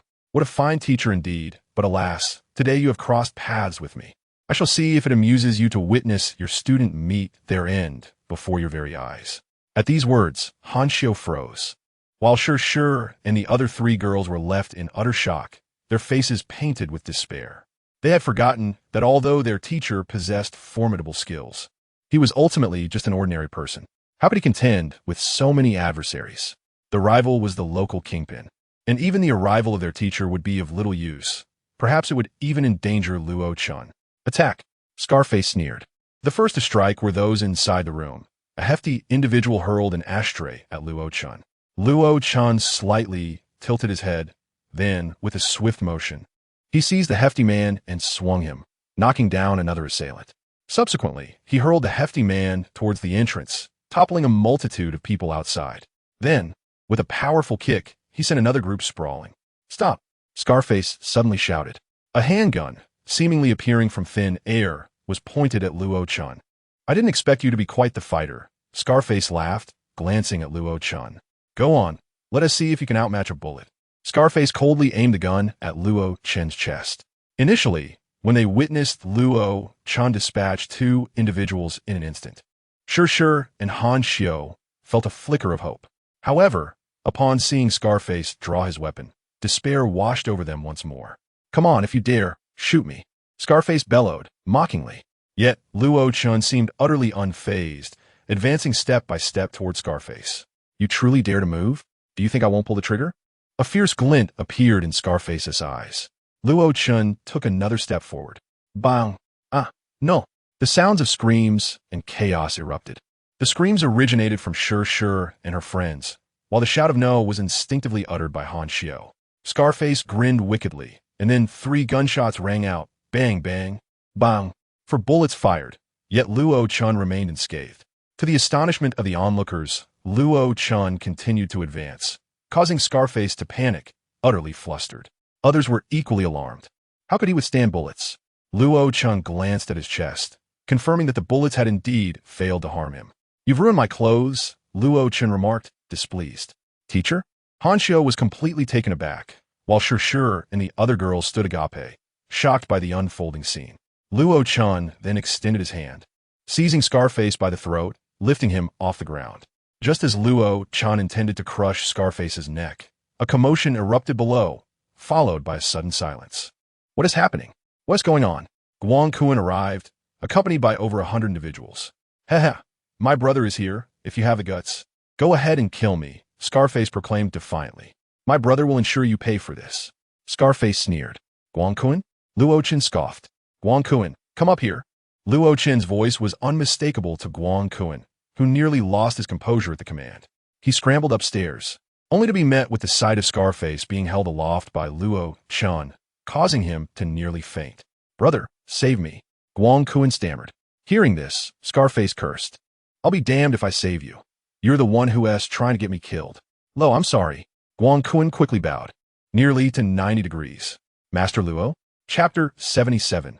The True Underworld Figure. Master Luo? Han Xiu swallowed hard, utterly astonished. Shi and the other three girls were equally bewildered. Their teacher was Master Luo? He had truly come to be their teacher, their homeroom instructor? Han Xiu and the others were left in a daze, struggling to comprehend the revelation. Meanwhile, upon hearing this, Scarface's eyes filled with terror. Luo Chen, however, released Scarface, tossing him to the ground. These 5 individuals are my students, Luo Chen stated sternly, pointing at Han Xiu and Shi. With that declaration, no further explanation was necessary. Any discerning observer could grasp the situation. Guang Kun, being a figure of the underworld, understood it all too well. Master Luo, I slap. Luo Chen, with a cold expression, delivered a sharp slap to Guang Kun's face. However, instead of protesting, Guang Kun secretly breathed a sigh of relief, realizing that having received a slap meant at least his life was spared. Moreover, he knew he deserved the blow, as this was his territory. Regardless of the reasons, his people had harmed Master Luo's students, which was an undeniable fact. Fortunately, no major incident had occurred. Otherwise, Guang Kun truly feared he might not walk out of here alive. Clear out. With a swift motion, everyone exited, leaving only Scarface and the other 6 behind. Luo Chen tore off a piece of curtain and handed it to Shi and the other girls. Luo. Shi was unsure whether to address him as Teacher Luo or Master Luo. Now, facing him, she felt none of her previous composure, only anxiety. Call me teacher. I am your homeroom instructor, Luo Chen said gently, displaying a softer demeanor towards his students. Thank you, Teacher Luo, Shi replied, wrapping the curtain around herself. Do you dare to touch my students? Luo Chen's words were directed not at Scarface, but at Guang Kun. Guang Kun flinched, hurriedly explaining, Master Luo, I truly didn't know. Although my establishment is not clean, I genuinely did not allow anyone to touch the students. After all, I have children who are in school too. Standing aside, Guang Kun felt a pang of fear. Why provoke anyone, let alone Master Luo's students? That was a death wish, and he had nearly brought ruin upon himself. All right, Shi, you all step outside for a moment, Luo Chen instructed, clearly indicating there were matters he did not wish for them to witness. The girls obediently exited, and as Han Xiu attempted to follow, Luo Chen called out, Han Xiu, stay, I have a lesson for you. Spare my life, Master Luo, please, I beg you. Scarface and his companions were oblivious to the implications, truly oblivious. Yet Luo Chen remained silent. After about 5 minutes of waiting outside, Luo Chen emerged with Han Xiu. All right, you handle the rest. Remember, if any of my students encounter trouble in this area, I will hold you accountable. Yes, Master Luo, Guang Kun nodded vigorously. Han Xiu, sumeva dasit. Followed Luo Chen out. Shi dared not speak to Luo Chen, but exchanged a glance with Han Xiu, discreetly pointing toward the second-floor private room. Han Xiu knew it. His expression pale. Did those individuals die? Indeed, without a doubt. Upon exiting the door and observing the still-dazed Han Xiu, Luo Chen offered him a cigarette and patted his shoulder. Remember, the aspirations and idols you hold in your heart are not as splendid as you imagine. A teacher can impart no greater lesson than how to be a good person. Luo Chen patted Han Xiu's shoulder, seemingly poised to say more, but suddenly, his expression grew grave. This was not due to another call, but rather because a triangular paper talisman he had crafted began to emit heat. This talisman, along with another one in Ling Yu's possession, served a purpose akin to a mother-child bond in ancient sorcery. It would heat up if Ling Yu were in peril. The talisman was now warm, indicating trouble on her end. Guang Kuan, take them back to school, Luo Chen commanded. Just as Guang Kuan was about to respond, Luo Chen had already vanished. Han Xiu stood bewildered, realizing how naive his prior thoughts had been. In truth, he had previously looked down upon Teacher Luo, even contemplating asking his boss to confront him. Fortunately, fate had favored him that day, as Luo Chen had left early. Otherwise, it could have escalated disastrously. His boss's superior appeared as meek as a dog before Luo Chen, unable to utter a harsh word. Yet he had the audacity to disdain Teacher Luo. To his astonishment, the figure he idolized, Luo Yi, was none other than Teacher Luo, present daily before him. Han Xiu, were we too excessive? Or perhaps too fortunate? Sure remarked, shivering at the realization. It was only tonight that they grasped the true nature of their teacher, and previously opposing such a figure was akin to courting death. They finally understood why Lu Zhuang's father had been summoned, and why Yi Shengtang had suffered so terribly. He was the legendary Luo Yi of Xinzhou, their ultimate idol. It seemed Luo Chen had also advised their parents to keep his identity concealed. Were it not for tonight's unforeseen events, they might have remained blissfully ignorant. Let us hurry and apologize to Teacher Luo. My goodness, thinking back on how I opposed him these past few days, I feel incredibly lucky to still be alive. Han Xiu exclaimed, his tongue clicking in disbelief. The truth was terrifying.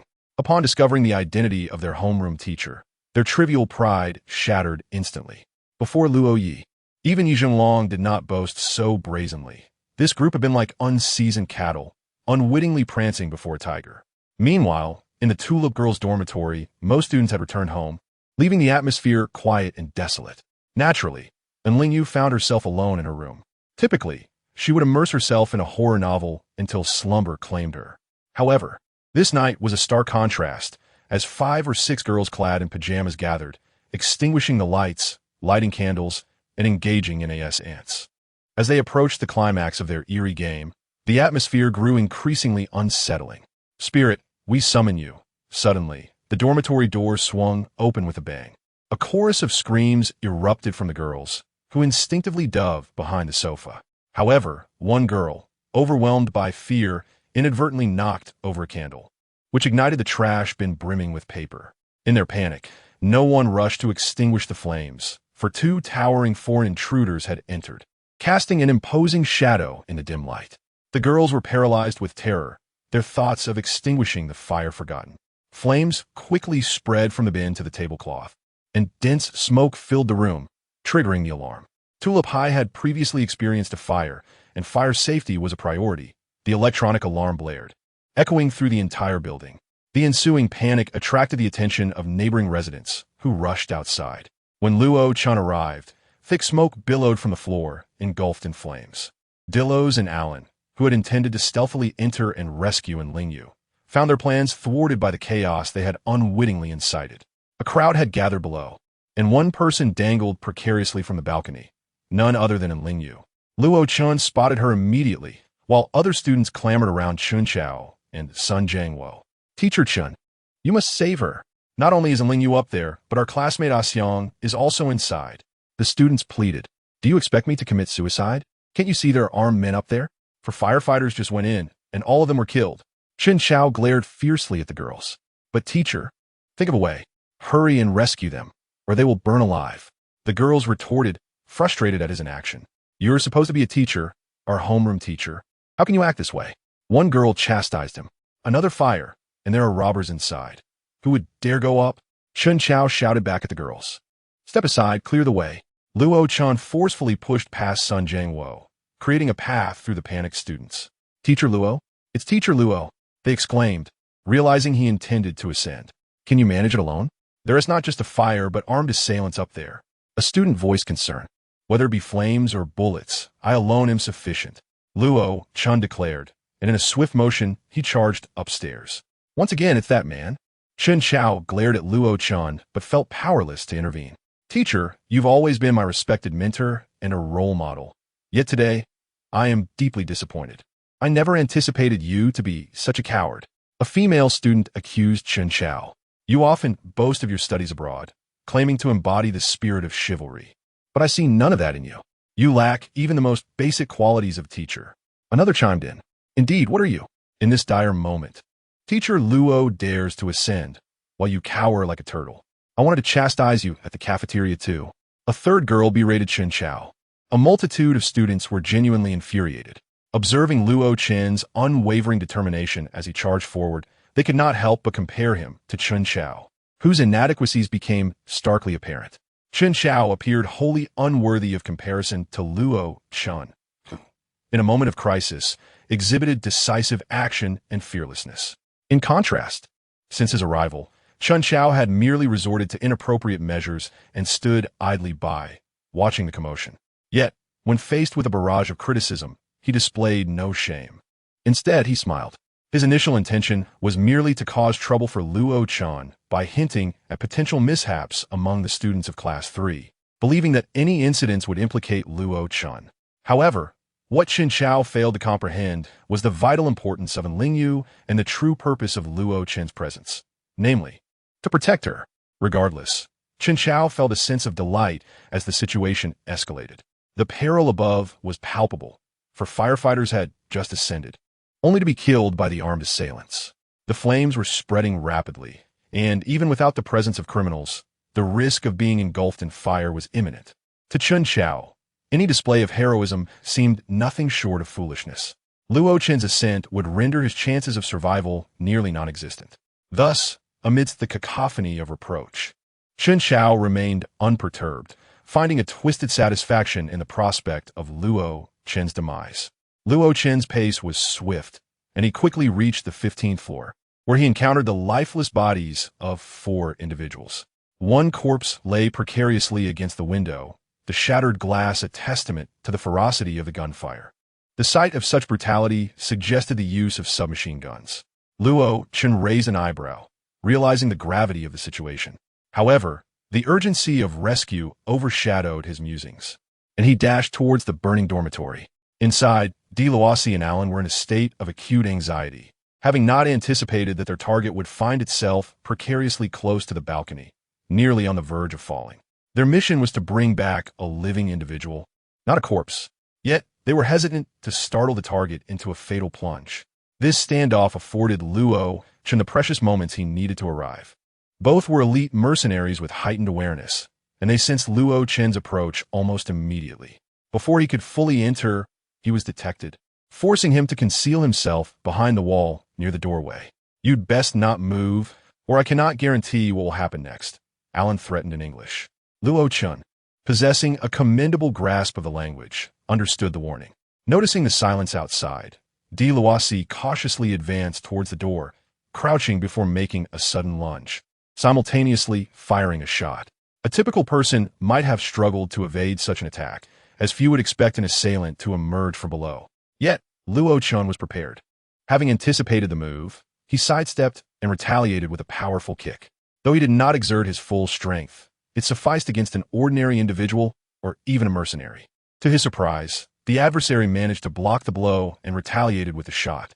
As the gun was raised, Luo Chen deftly evaded and countered with a punch that disarmed his opponent. The unexpected resilience of his adversary startled him. In a flash, a knife was thrust towards Luo Chen.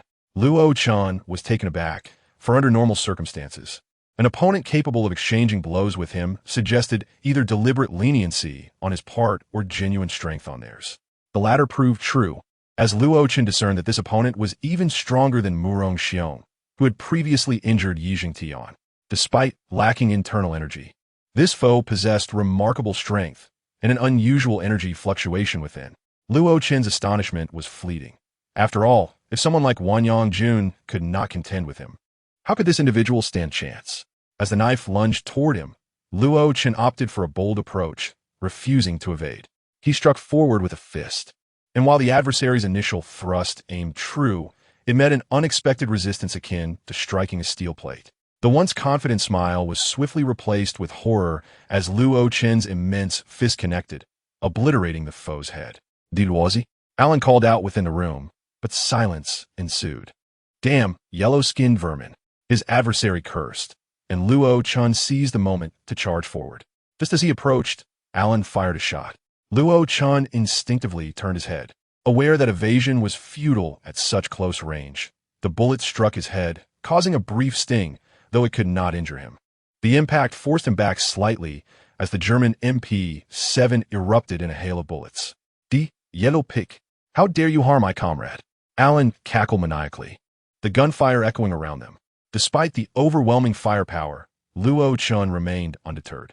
With a thunderous roar that stunned onlookers, he charged forward and landed a punch squarely on Alan's chest. The latter's disbelief was palpable as he crumpled to the ground, muttering, "We have 10 more comrades. They will avenge me." However, Luo Chen had no time to entertain such threats. Rescuing Enlingyu was paramount. He swiftly tore down a burning curtain, discarded it, and leaped onto the balcony, grasping Enlingyu, who was suspended in mid-air. He pulled her to safety, and upon her arrival, she instinctively embraced him tightly. "Teacher Luo, I thought I was going to die," she sobbed, visibly shaken. Luo Chen gently patted her back, feeling her warmth and the unusual softness of her attire. "It's all right. You're safe now. Please wait outside for me."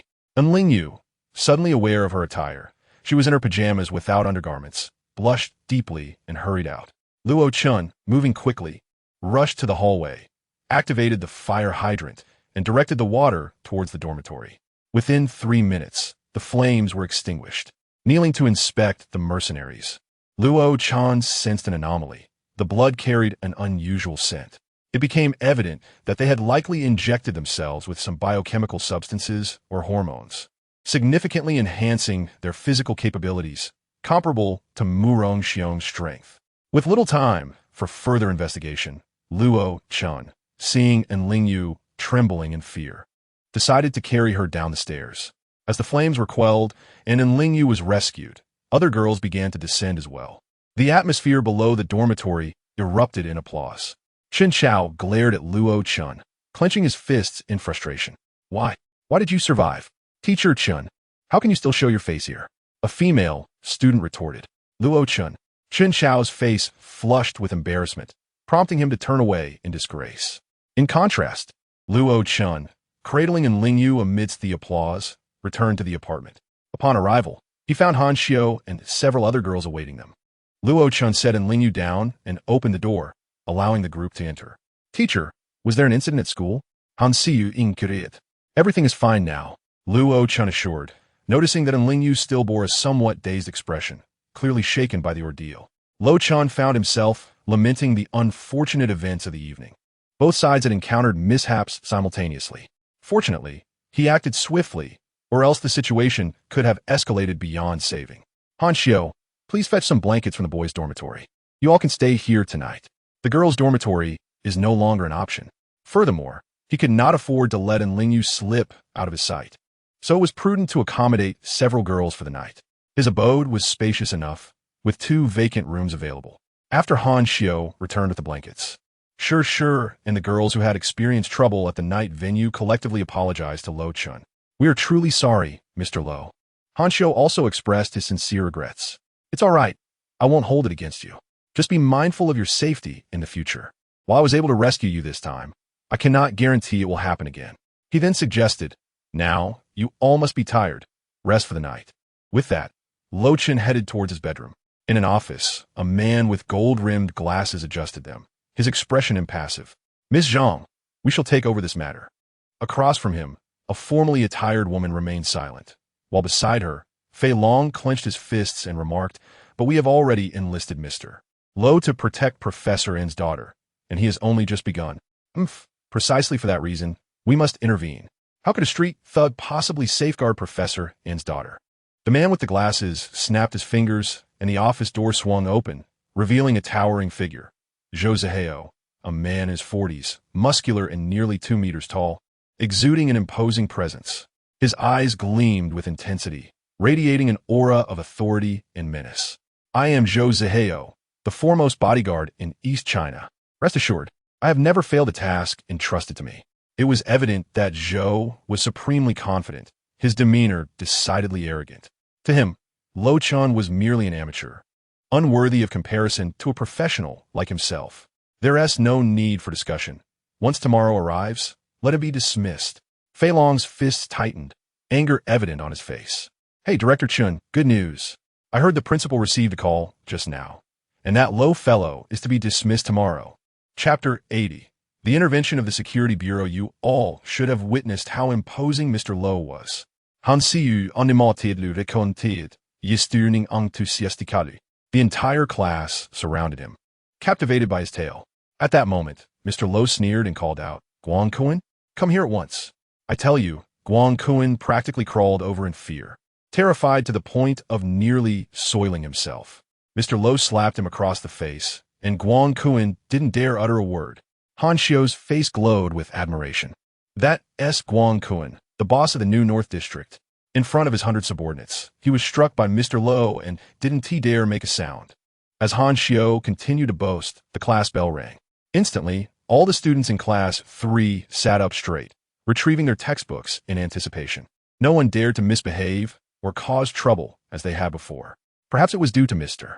Luo's earlier authority or the warnings they received from their parents during the recent parent-teacher meeting. Yet, the most pivotal reason was that their teacher was none other than the legendary Lord Luo, their class idol. This alone was sufficient to transform Class 3 from its previous unruly demeanor into a group of well-behaved students. Teachers arriving for class were left astonished and bewildered. Some even sincerely marveled at Mr. Luo's extraordinary capability, considering this was Class 3, a group that had never been tamed. In just a week, Mr. Luo had instilled discipline in the class, a feat he had previously claimed would take a month. It appeared that a mere week sufficed. During the third period, many teachers lingered to observe, for it was a rare spectacle to see Class 3 engaged in earnest study. Meanwhile, a knock echoed at Luo Chen's door. Upon opening it, he found Fei Long standing there, wearing an apologetic expression. Behind him stood a well-groomed man with gold-rimmed glasses, exuding an air of arrogance and rudeness. Next to him loomed Zhou Zihao, gazing down at Luo Chen with condescension. You must be Luo Chen? Zhou Zihao sneered dismissively, shaking his head. With that physique, you wouldn't last a round against a real expert. He had expected Luo Chen might possess some strength, but his disappointment was palpable upon meeting him. You're indeed Luo Chen, correct? The man with the glasses maintained a stoic demeanor. Is there a matter at hand? Luo Chen raised an eyebrow, perceiving the lack of courtesy. Clearly, you are inadequate, the man remarked contemptuously. I assumed you would be a skilled individual, but you seem just another petty thug. His disdain for Luo Chen was evident. You have no comprehension of the significance of this situation, do you? But then again, a street thug like yourself wouldn't grasp such matters, he continued, dripping with sarcasm. Luo Chen's expression darkened. He felt his patience wearing thin. If you have business, state it. If not, kindly leave. You ought to be mindful of whom you are addressing. Zhou Zihao interjected sharply. Luo Chen's demeanor shifted, deepening into a frown. Before you stands a leader of the Security Bureau, and you dare to be insolent? Zhou's cold gaze scrutinized Luo Chen, his contempt palpable. You are merely a young man appearing feeble and lacking presence. Having previously protected dignitaries in Central Africa and trained in elite military units, he found Luo Chen utterly unimpressive. My apologies, but I care not for your bureau. If there is nothing of substance, be on your way and refrain from wasting my time, Luo Chen retorted, his displeasure unmistakable. Enough, Zihao. What does it matter to argue with a petty thug? We are here simply to inform you that you needn't concern yourself with the protection of Professor N's daughter any longer, the man with the glasses stated flatly. Luo Chen glanced at Fei Long, who nodded apologetically. Oh, Luo Chen raised an eyebrow. To be candid, I do not regard you as significant. I am Zhou Zihao, a retired member of the Wolf Fong Special Forces, and having furthered my education at the most prestigious international security academy in Israel, I have safeguarded numerous dignitaries. You, however, are merely a trifler in society, unworthy of this task. Zhou Zihao proclaimed with great arrogance, his disdain for Luo Chen palpable. Luo Chen glanced at this so-called Zhou Zihao. Perhaps, compared to ordinary individuals, he was indeed formidable, but in truth, he failed to impress Luo Chen. Upon closer inspection, this man's prowess was even inferior to that of the two kidnappers from the previous night. How could such an individual be expected to protect and Lingyu? It is essential to remember that the kidnappers had boasted of having 10 more comrades of similar capability. This fellow would likely be incapable of dealing with even one, let alone 10. Mr. Luo, I apologize, but this matter is beyond our jurisdiction now, Fai Long said apologetically, feeling a sense of regret towards Luo Chen. So, this decision has been made? Luo Chen raised an eyebrow and inquired once more. Fai Long nodded helplessly. The responsibility had shifted from the military to the Security Bureau. Very well. Luo Chen replied decisively. Chapter 81. Expelling Luo Chen. I see you are perceptive. Zhou Zihao sneered, his self-satisfaction evident. Luo Chen recalled in Lingyu and spoke again. Are you certain this oath can protect in Lingyu? Luo Chen raised an eyebrow. What did you say? Zhou Zihao's anger flared. How dare this man from the lower echelons look down on him? Don't say I didn't warn you. That oath wouldn't be able to withstand even a single encounter. Luo Chen lit a cigarette, addressing Fai Long with his remarks. Fai Long sighed and shook his head, fully aware of the futility, but unable to intervene in the rivalry between the factions. All right, consider my words unspoken. Luo Chen shrugged and turned to leave. Hold on, what did you just say? You think I can't protect her? Zhou Zihao scoffed, his aura thickening with menace. He had no qualms about teaching this presumptuous youth a lesson. How dare a mere street thug belittle me? I was killing before you were even born. Zhou Zihao admonished. If you do not apologize, I would be more than willing to show you what a professional bodyguard can do. He threatened. Surprisingly, Luo Chen paused, a smile forming on his lips, as if he genuinely intended to apologize. But then, he abruptly turned towards Zhou Zihao and the bespectacled man beside him. Without warning, Luo Chen moved with the speed of lightning. At that moment, he had already entered the living room, standing at least 6 meters away from the bespectacled man. Yet, in the blink of an eye, he was upon him, his finger poised like a blade, mere centimeters from the man's face. The atmosphere fell silent. Only then did Zhou Zihao react, reaching for something at his waist. If Luo Chen truly intended to harm the bespectacled man, he would have already collapsed. The truth was laid bare. A bodyguard? A professional? Huh. Luo Chen withdrew his hand. The expressions of Zhou Zihao and the man with glasses shifted dramatically, their faces betraying shock. Zhou Zihao's face flushed crimson. Just moments ago, he had claimed professionalism, yet Luo Chen had swiftly illustrated his amateur status through sheer strength. Luo Chen departed, bag in hand. Though it may sound somewhat offensive, I must say, I hope you do not come to regret this for engaging Mr. Luo is no trivial matter. It is indeed a formidable challenge. Fai Long remarked as he followed suit. Could Zhou Zihao truly protect and Lingyu? The answer was glaringly obvious. He cannot. As Zhou Zihao watched Luo Chen's retreating figure, he clenched his fists tightly. Upon exiting the apartment and arriving at the school gate, Chun Chao awaited, oblivious to the unfolding drama, but aware that Luo Chen was departing. A triumphant smirk graced his face, brimming with derision. Sun Jiangwo mirrored his sentiment, as if they were the victors in this scenario. Oh, what is this? Is Teacher Luo leaving? Chun Chao taunted. Rest assured, I will take good care of Class 3. He relished the thought of finally assuming control of the third-year class. Fool! Luo Chen ignored both Chun Chao and Sun Jiangwo, simply getting into his vehicle. This disdain caused Chun Chao's face to fluctuate between anger and helplessness. Luo, no matter how powerful you are, you still must leave. By the time Chun Chao realized the implications of his words, Luo Chen had already departed. Chun Chao gazed in the direction Luo Chen had gone, clenched his fist, and once again donned a smug expression before heading towards Class 3. He believed that once he became the class supervisor, the students would naturally submit to his authority. Chun Chao did not consider alternative explanations. Based on his understanding, if someone as powerless as Luo Chen could command their respect, then the son of a former deputy mayor would have an even easier time. Initially, the students of Class 3 might resist, but that was inconsequential. In a few days, they would surely come to accept him. Could he truly be inferior to Luo Chen? It was now the first class after the lunch break. Typically, the students would be lethargic, some sleeping, others engrossed in novels. However, today was different. They appeared quite alert, seated and awaiting their history teacher. Instead, it was Chun Chao who entered the room. Upon seeing him, the students of Class 3 exchanged glances, and Han Xiao, visibly displeased, spoke up. What are you doing here? Hello, Class 3.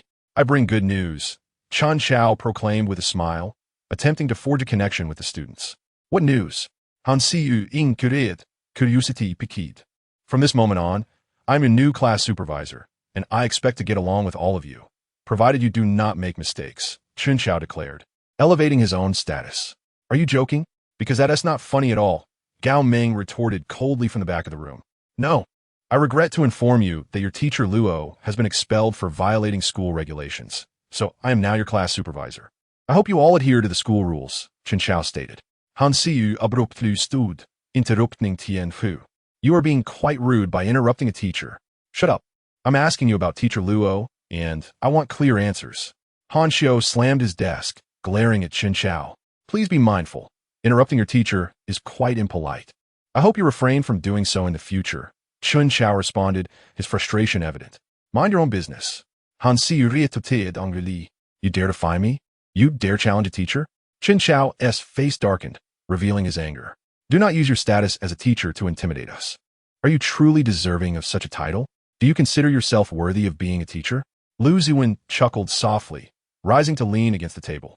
Let me remind you, I am now your homeroom teacher, and I see no reason to be inferior to someone with the surname Luo. How would you treat me this way? Chen Xiao retorted. Do you truly believe you can compare yourself to teacher Luo? Lu Ziwen scoffed. He couldn't be bothered to engage in pointless banter with Chen Xiao. You don't even grasp who teacher Luo is, nor do you understand why Class 3 would acknowledge or submit to him. How dare you compare yourself? In Lu Ziwen's eyes, Chen Xiao was nothing more than a colossal fool. Please leave. You are unwelcome here, and no one regards you as a teacher, Lu Ziwen said coldly, gesturing towards the door, making his intentions unmistakably clear. The other students in Class 3 rose in unison, clearly indicating they would not heed Chen Xiao's words. This was entirely reasonable, given their notorious reputation as the infamous Class 3 of the senior year. What are you all doing? Are you truly planning a rebellion? Chen Xiao asked, slightly panicked, as he had not anticipated such fierce resistance from the students. Forget it, Ziwen. There's no point in discussing this with such a fool.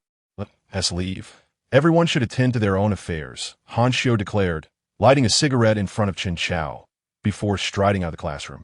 Lu Ziwen cast a disdainful glance at Chen Xiao and called him a fool before following suit.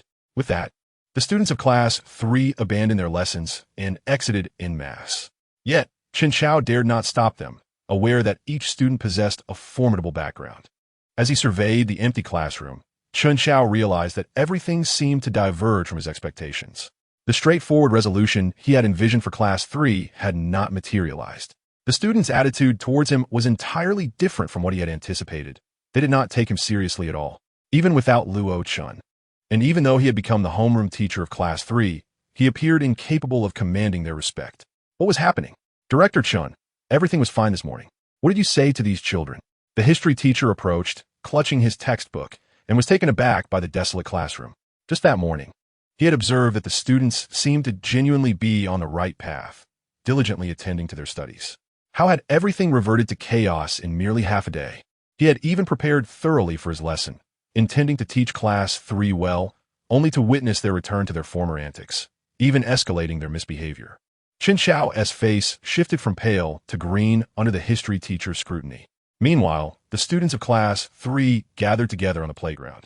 Shortly after, Han Xiu rushed over, taunting. What's the situation? Han Xiu, has teacher Luo really left? The students of Class 3 awaited his confirmation. I checked. The apartment door was open, and teacher Luo's belongings are indeed gone, Han Xiu replied, his mood distinctly lowered. Damn, is the principal out his mind? We only respect teacher Luo. If it's not teacher Luo as the homeroom teacher, I refuse to accept it. Who else is worthy to take on that role? What should we do now? Even the girls expressed their frustration, revealing the students' agitation.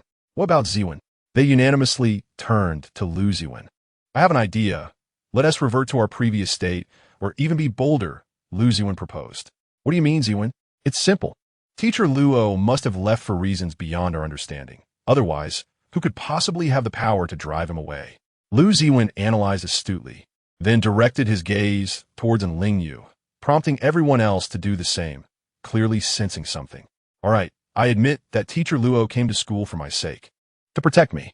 The assailants last night were likely after me, but teacher Luo assured me he would safeguard me until the end of senior year. and Ling Yu revealed the truth, unable to conceal it any longer. Then, it must mean something went awry. Ling Yu, if you can't handle it, we have another plan.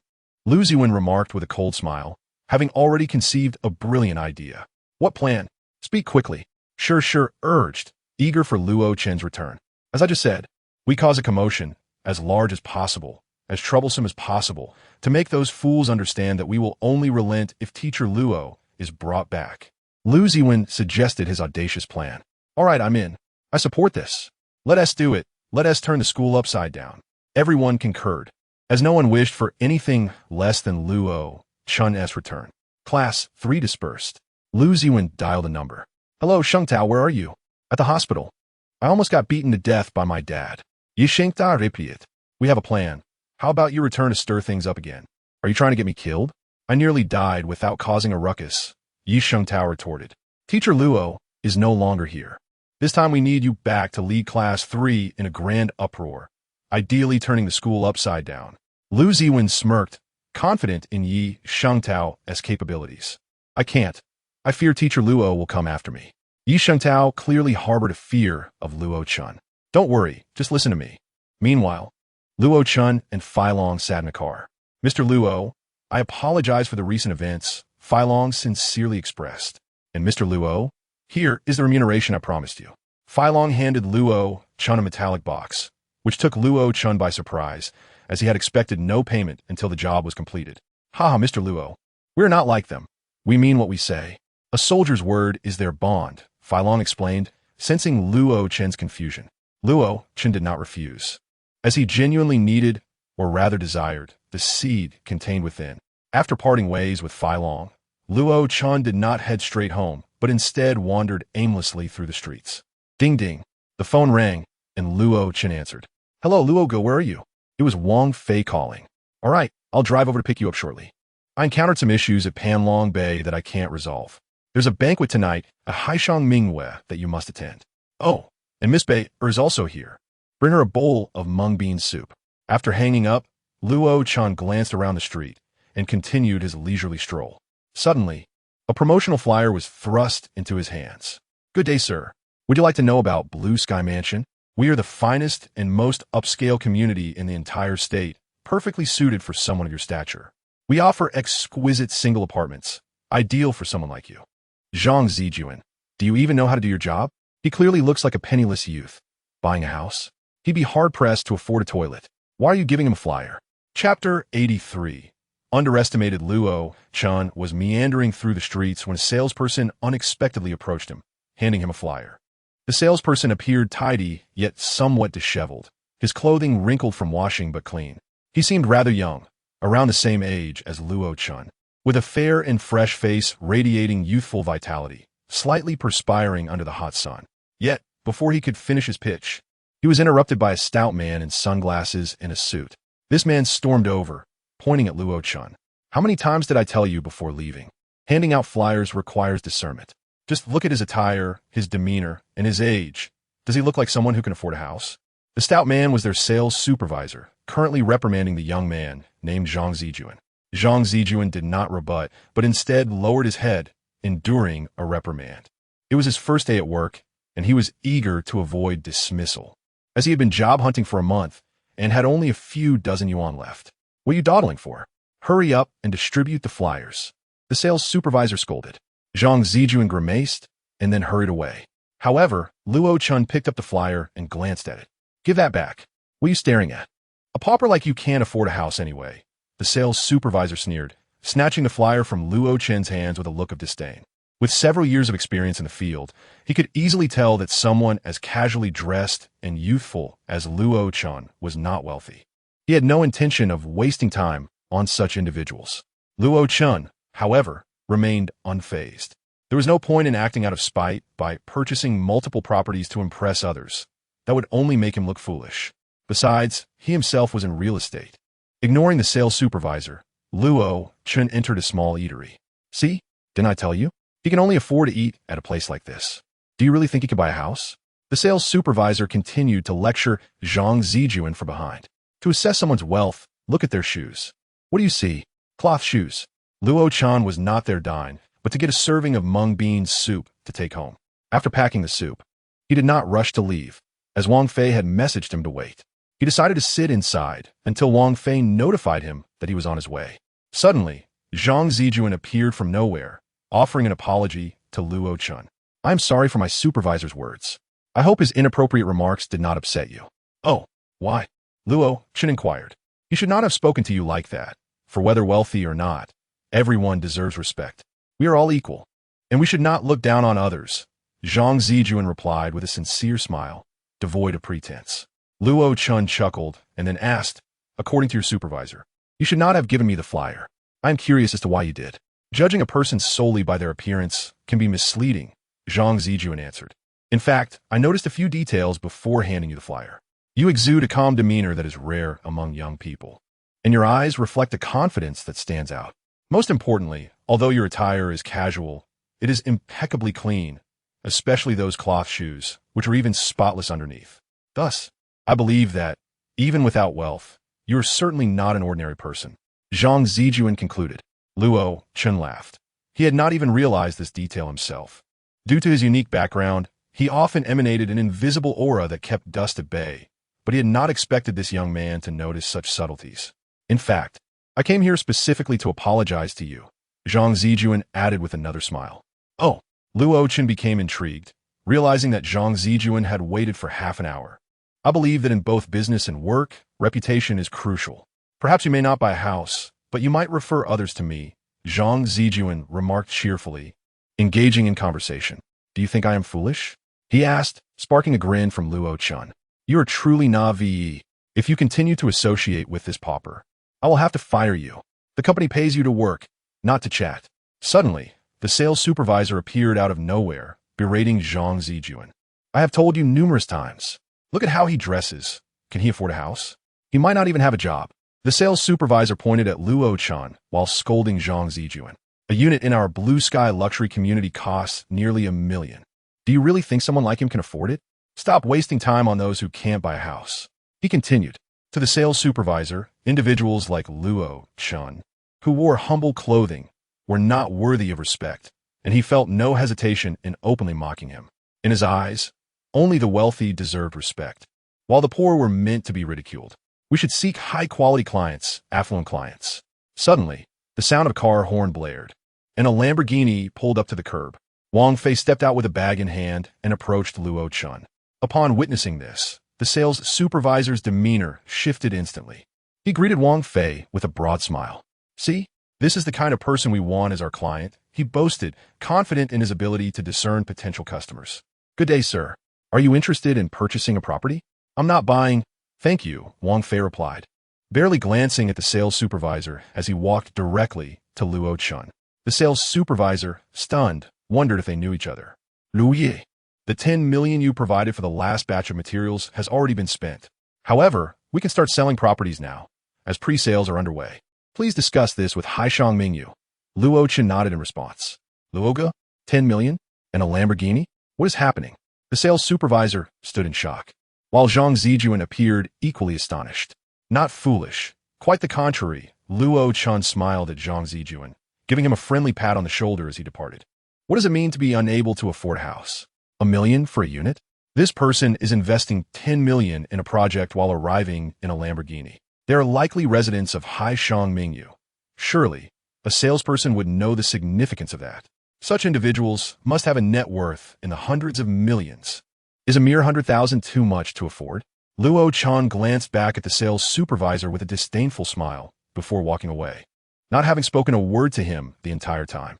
It was as if he were invisible to the supervisor, who had previously looked down on him, now finding himself ignored. Such disregard was the sharpest form of mockery.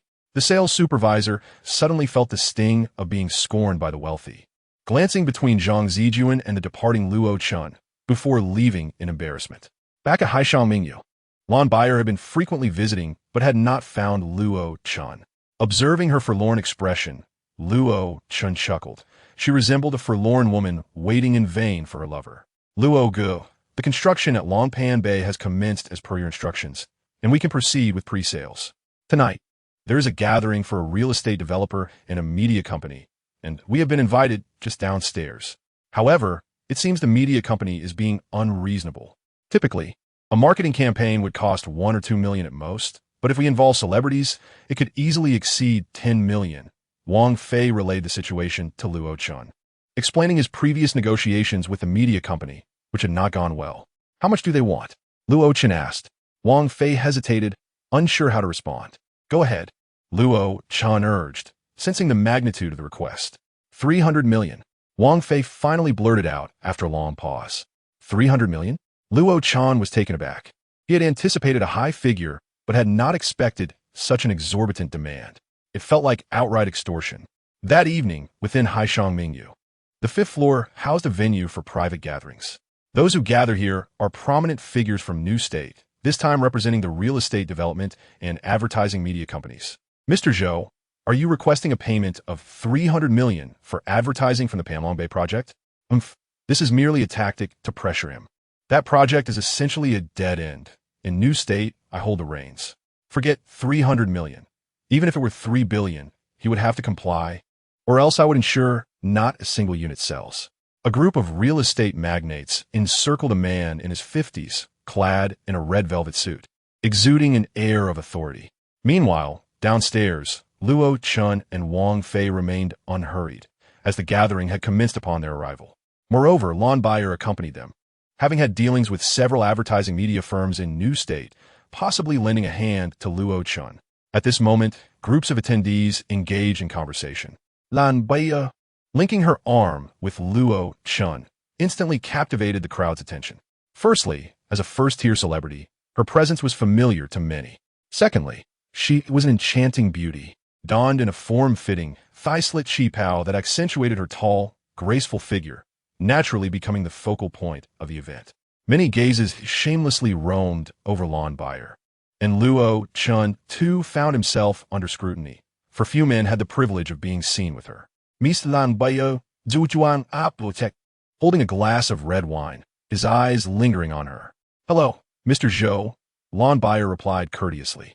Zhou Chuan, the head of New State's media industry and owner of Xingmei Cultural Communication, was a crucial player in advertising. Offending him was unwise. He had the power to elevate a project into the limelight, yet equally capable of tarnishing its reputation, rendering one a pariah. Even governmental projects sought Zhou Chuan's expertise for promotion. Who might this be? Zhou Chuan inquired with a smile. This is Mr. Luo, the owner of Panlong Bay. Lon Bayer introduced in a businesslike manner. Oh, so you are the renowned owner of Panlong Bay.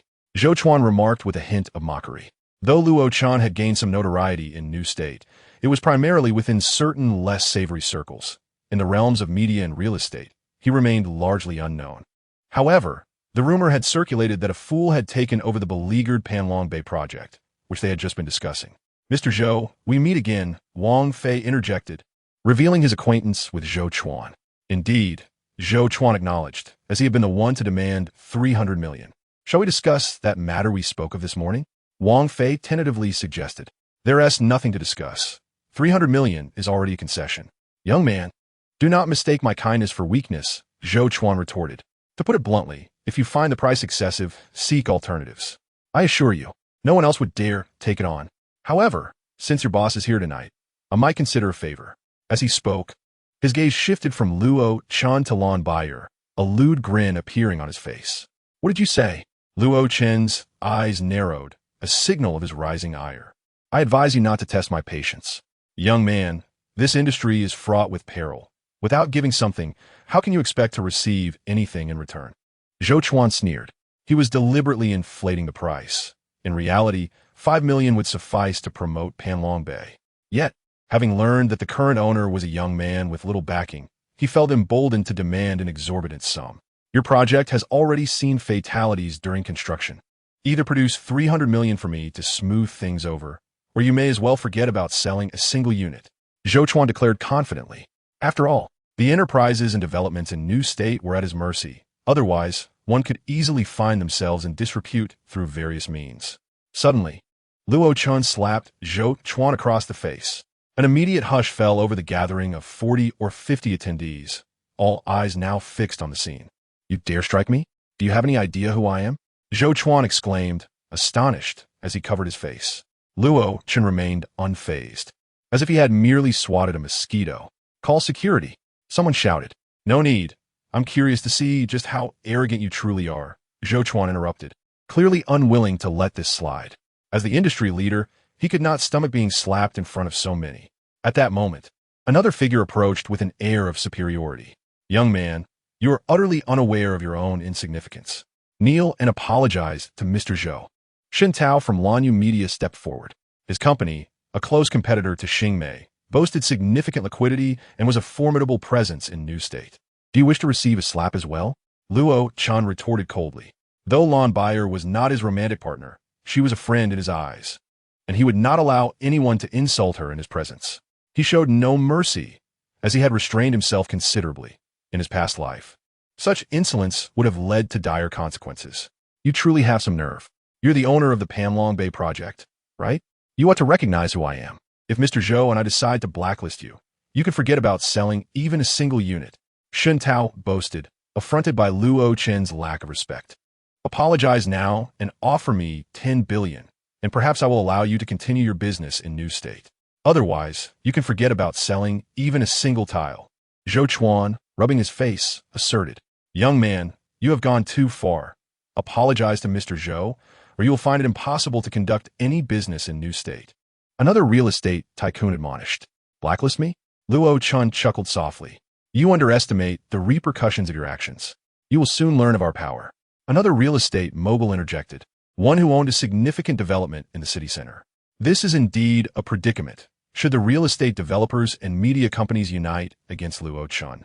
The Panlong Bay project would struggle to yield any profit, let alone sell a single unit. I have warned you.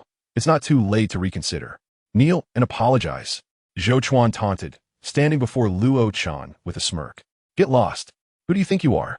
Luo Chen declared, launching a powerful kick that sent Zhou Chuan sprawling 5 meters away. "You truly dare to strike me. Security, where are you?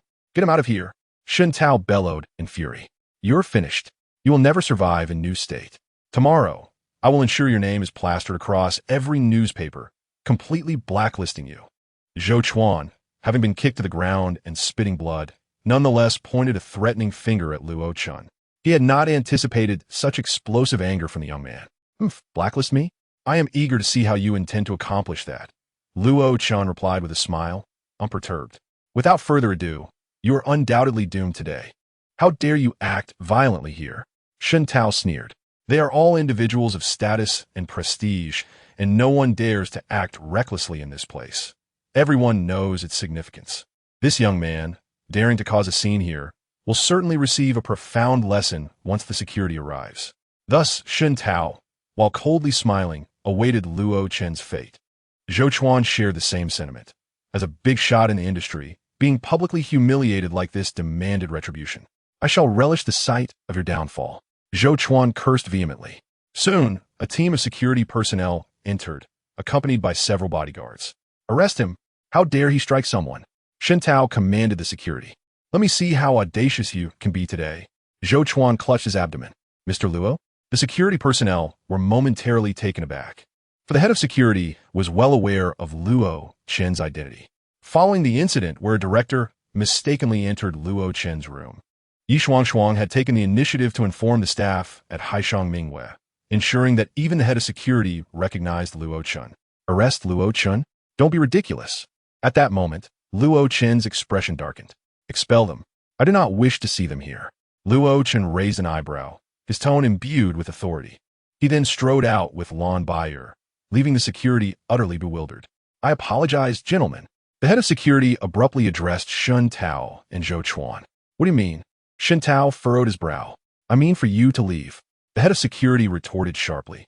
"From this day forth, you are blacklisted at Haishang Mingwei. No one whom Mr. Luo wishes to avoid may enter." The head of security was unyielding. Yet, he had the authority to do so. Who knew who the real owner of this establishment was?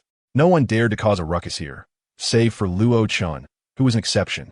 Shen Tao and the others were expelled, leaving the remaining onlookers exchanging glances, speculating about Luo Chen's identity.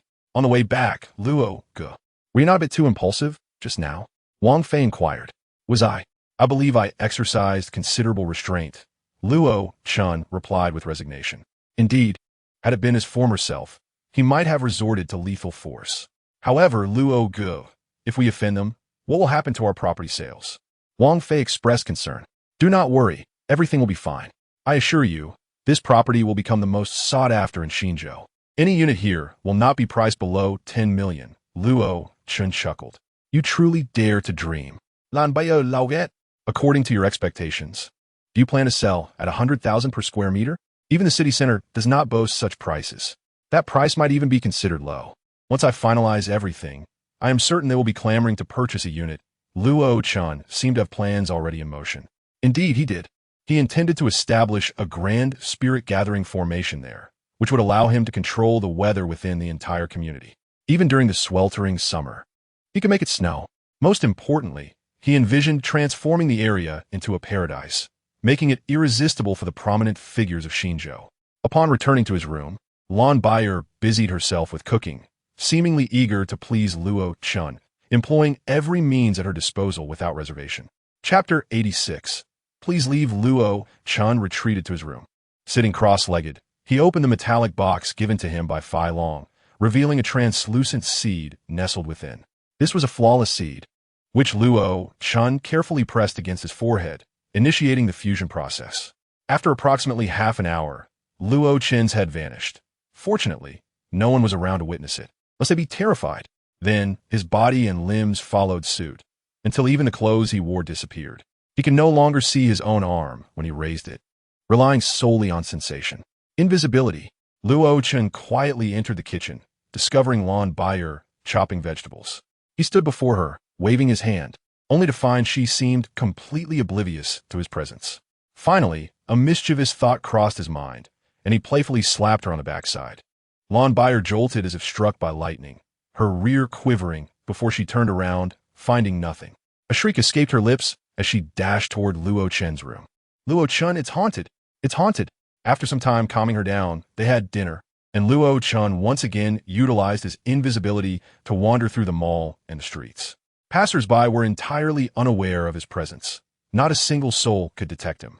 Luo Chen chuckled. This power of invisibility was certainly not intended for frivolous pursuits like startling young women or spying. Its true purpose lay in assassination, silently eliminating adversaries. This ability allowed Luo Chen to engage in actions previously deemed impossible.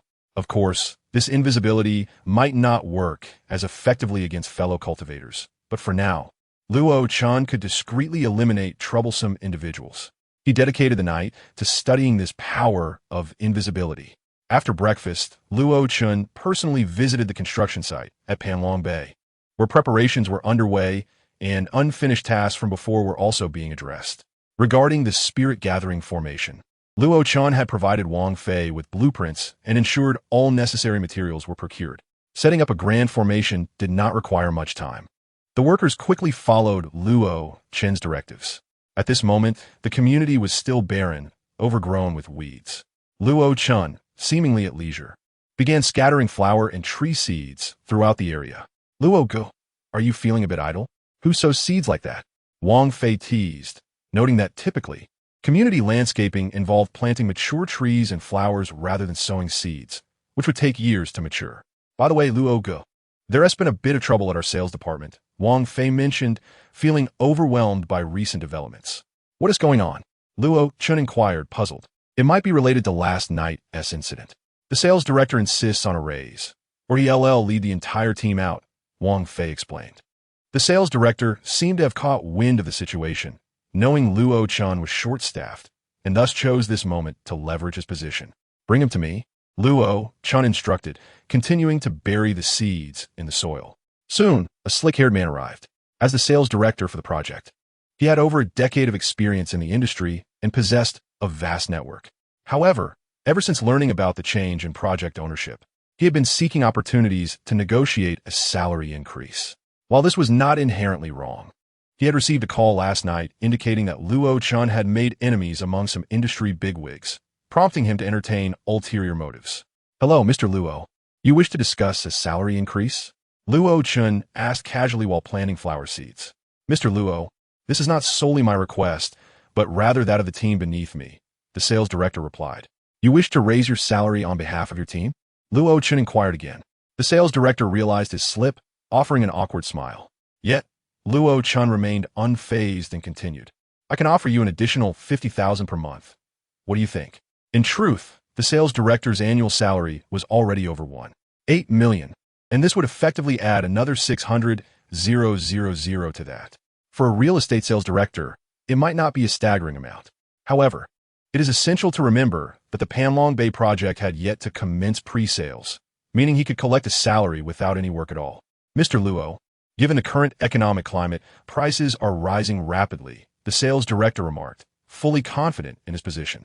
Mr. Luo, I shall speak plainly. If my annual salary does not reach 10 million, I will choose to depart. After all, having spent so much time in New Jersey, I am confident I can secure such compensation elsewhere. The sales director's words are mere bravado. The more one ascends to the rank of a proprietor, the more astute they become. If a mere sales director can command a salary in the millions, it would surely drive the owner to madness. However, the sales director is aware that Mr. Luo currently lacks personnel and dares not let him leave. Thus, he speaks with confidence. Very well, let us proceed to the finance department to settle accounts. Take care and farewell. Without casting a glance at the other, Luo Chen firmly stated his position. This left the sales director somewhat taken aback. Mr. Luo, that is not entirely negotiable. In truth, the sales director had no intention of leaving. For the prospect of receiving a salary without labor is indeed enticing. If he were to depart, given his capabilities, securing a position with an annual salary of 500,000 would be the best he could hope for. There is nothing to discuss. You may leave. Luo Chen scoffed coldly. What do you mean by that, Mr. Luo? The sales director suddenly regained his composure. Did you not declare that you would not work for less than 10 million? I apologize, but this establishment is too modest to accommodate you, and I cannot afford your presence. I shall not detain you any longer. Go earn your 10 million. Luo Chen retorted with icy mockery. Given Luo Chen's temperament, how could he not see through the sales director's petty tricks? Mr. Luo, should I take my leave? I assure you that you will find no one to sell these properties. The sales director threatened Luo Chen. Brother Luo, if he leaves, we will genuinely be short-staffed. Wang Fei quietly interjected from the side. Luo Chen smiled, then picked up his phone and made a call. How about a 2 million annual salary? What? 200? 2 million? Zhang Zijuan was taken aback. Will you come or not? Luo Chen inquired once more. Yes, I will come immediately, Zhang Zijuan replied. After hanging up, Luo Chen turned to Wang Fei and the sales director. Please, be on your way. Mr. Luo, I am not afraid to inform you that without my presence, I doubt you will be able to sell a single unit. The sales director issued a stern warning. No need to trouble yourself. Be gone. Luo Chen expressed his impatience. Mr. Luo, you shall regret this. The sales director left, threatening as he departed. Meanwhile, chaos erupted at the school. Chapter 87. The Turmoil at Tulip High. Luo Chen had only been gone for a day, yet Tulip High was in disarray. The entire institution was besieged by rowdy students from Class 3 of the senior year. Chen Chao initially believed that Luo Chen's absence might be beneficial, only to discover that this was merely the beginning of a nightmare. Early in the morning, Chen Chao received a phone call. Hello, Director Chen, the students in your Class 3 have caused a problem. They have persuaded 5 students from Class 4 to transfer to another school. You must come at once. Chen Chao immediately set out for the school. For those students were among the top achievers, ranking in the top 5 of the entire Tulip High. This was indeed a significant matter. Most importantly, if they truly transferred, it would spell disaster, especially since Class 3 had the potential to do so. They were affluent individuals with excessive resources, thus shaking the very foundation of Tulip High. The principal was on the verge of panic. Just as he stepped out, his phone rang again. Hello, Director Chen, hurry over. Your Class 3 students have just brought in several trucks of trees, claiming they want to fill the school with greenery, even intending to plant trees on the basketball court. While he was still on the line, another call came through, this time from the principal. Xiao Chun, you need to come quickly. Class 3 students have invited a multitude of rock singers, declaring they wish to hold a concert at the school. Classes are currently in session, with dozens of enormous speakers blaring. How can anyone possibly learn? Each call left Chen Chao in a cold sweat, for he was the homeroom teacher of Class 3 and was responsible for these matters. Upon arriving at the school, chaos reigned. Even the armed police were summoned. The entrance to the school was sealed off, with the police conducting thorough inspections. A group of motorcycle enthusiasts somehow summoned by the students of Class 3, loitered outside. Chun Chao passed by without incident, yet the situation was utterly unmanageable. Director Chun, I believe we should invite Teacher Luo back. The principal, surveying the tumult at Tulip High, felt an overwhelming headache. The students in Class 3 were clearly intent on causing a ruckus. No, since he has already left. There is no way I will allow him to return. I will confront the students of Class 3. I refuse to believe I cannot subdue them. Ziwen, do you think your plan will work? Rest assured, Saint Tao will arrive shortly. Do you think I merely wish for our class to create a stir? If they do not bring Teacher Luo back, we shall disrupt the entire Tulip High until no one can attend classes. Chen Chao entered the classroom of Class 3, only to find it completely empty, devoid of anything at all. The classroom, or rather the entire space, was stripped bare. What infuriated Chen Chao the most was the black and white photograph of himself hanging on the blackboard, flanked by mourning couplets, below which were white candles. They had set up a memorial for him. Gritting his teeth, he stared at the scene, yet found no outlet for his ire. The students of Class 3 were nowhere to be found. After Chen Chao departed, the principal, in desperation, called Luo Chen. Hello, Teacher Luo, are you busy? Busy. Luo Chen abruptly hung up the phone. It was not that he was aware of the antics of Class 3's students.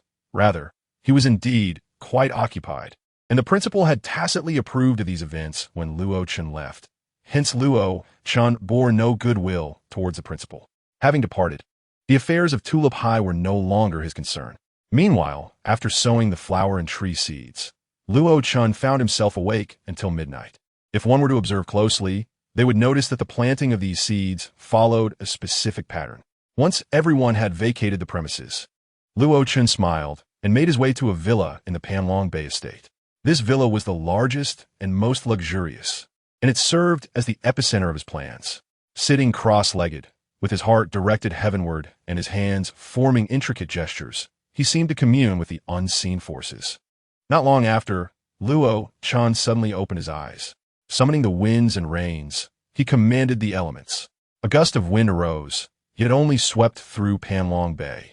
Rain fell, yet it too was confined to this locale. The seeds he had sown began to sprout at a visible pace. The once barren community blossomed into a paradise, as if a celestial realm had descended upon it. The desiccated pond filled with crystal-clear water, and the lush trees evoked the ambience of an ancient forest. The verdant grass glistened with dew, while mist curled around, rendering the area a veritable haven. Beside the villa, a small lake appeared, with meandering streams flowing gently. At that moment, the entirety of Panlong Bay underwent a dramatic transformation.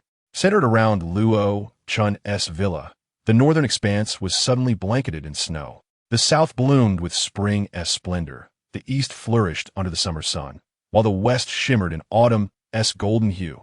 Everything here resembled a paradise, as Panlong Bay began to evolve into a true celestial sanctuary.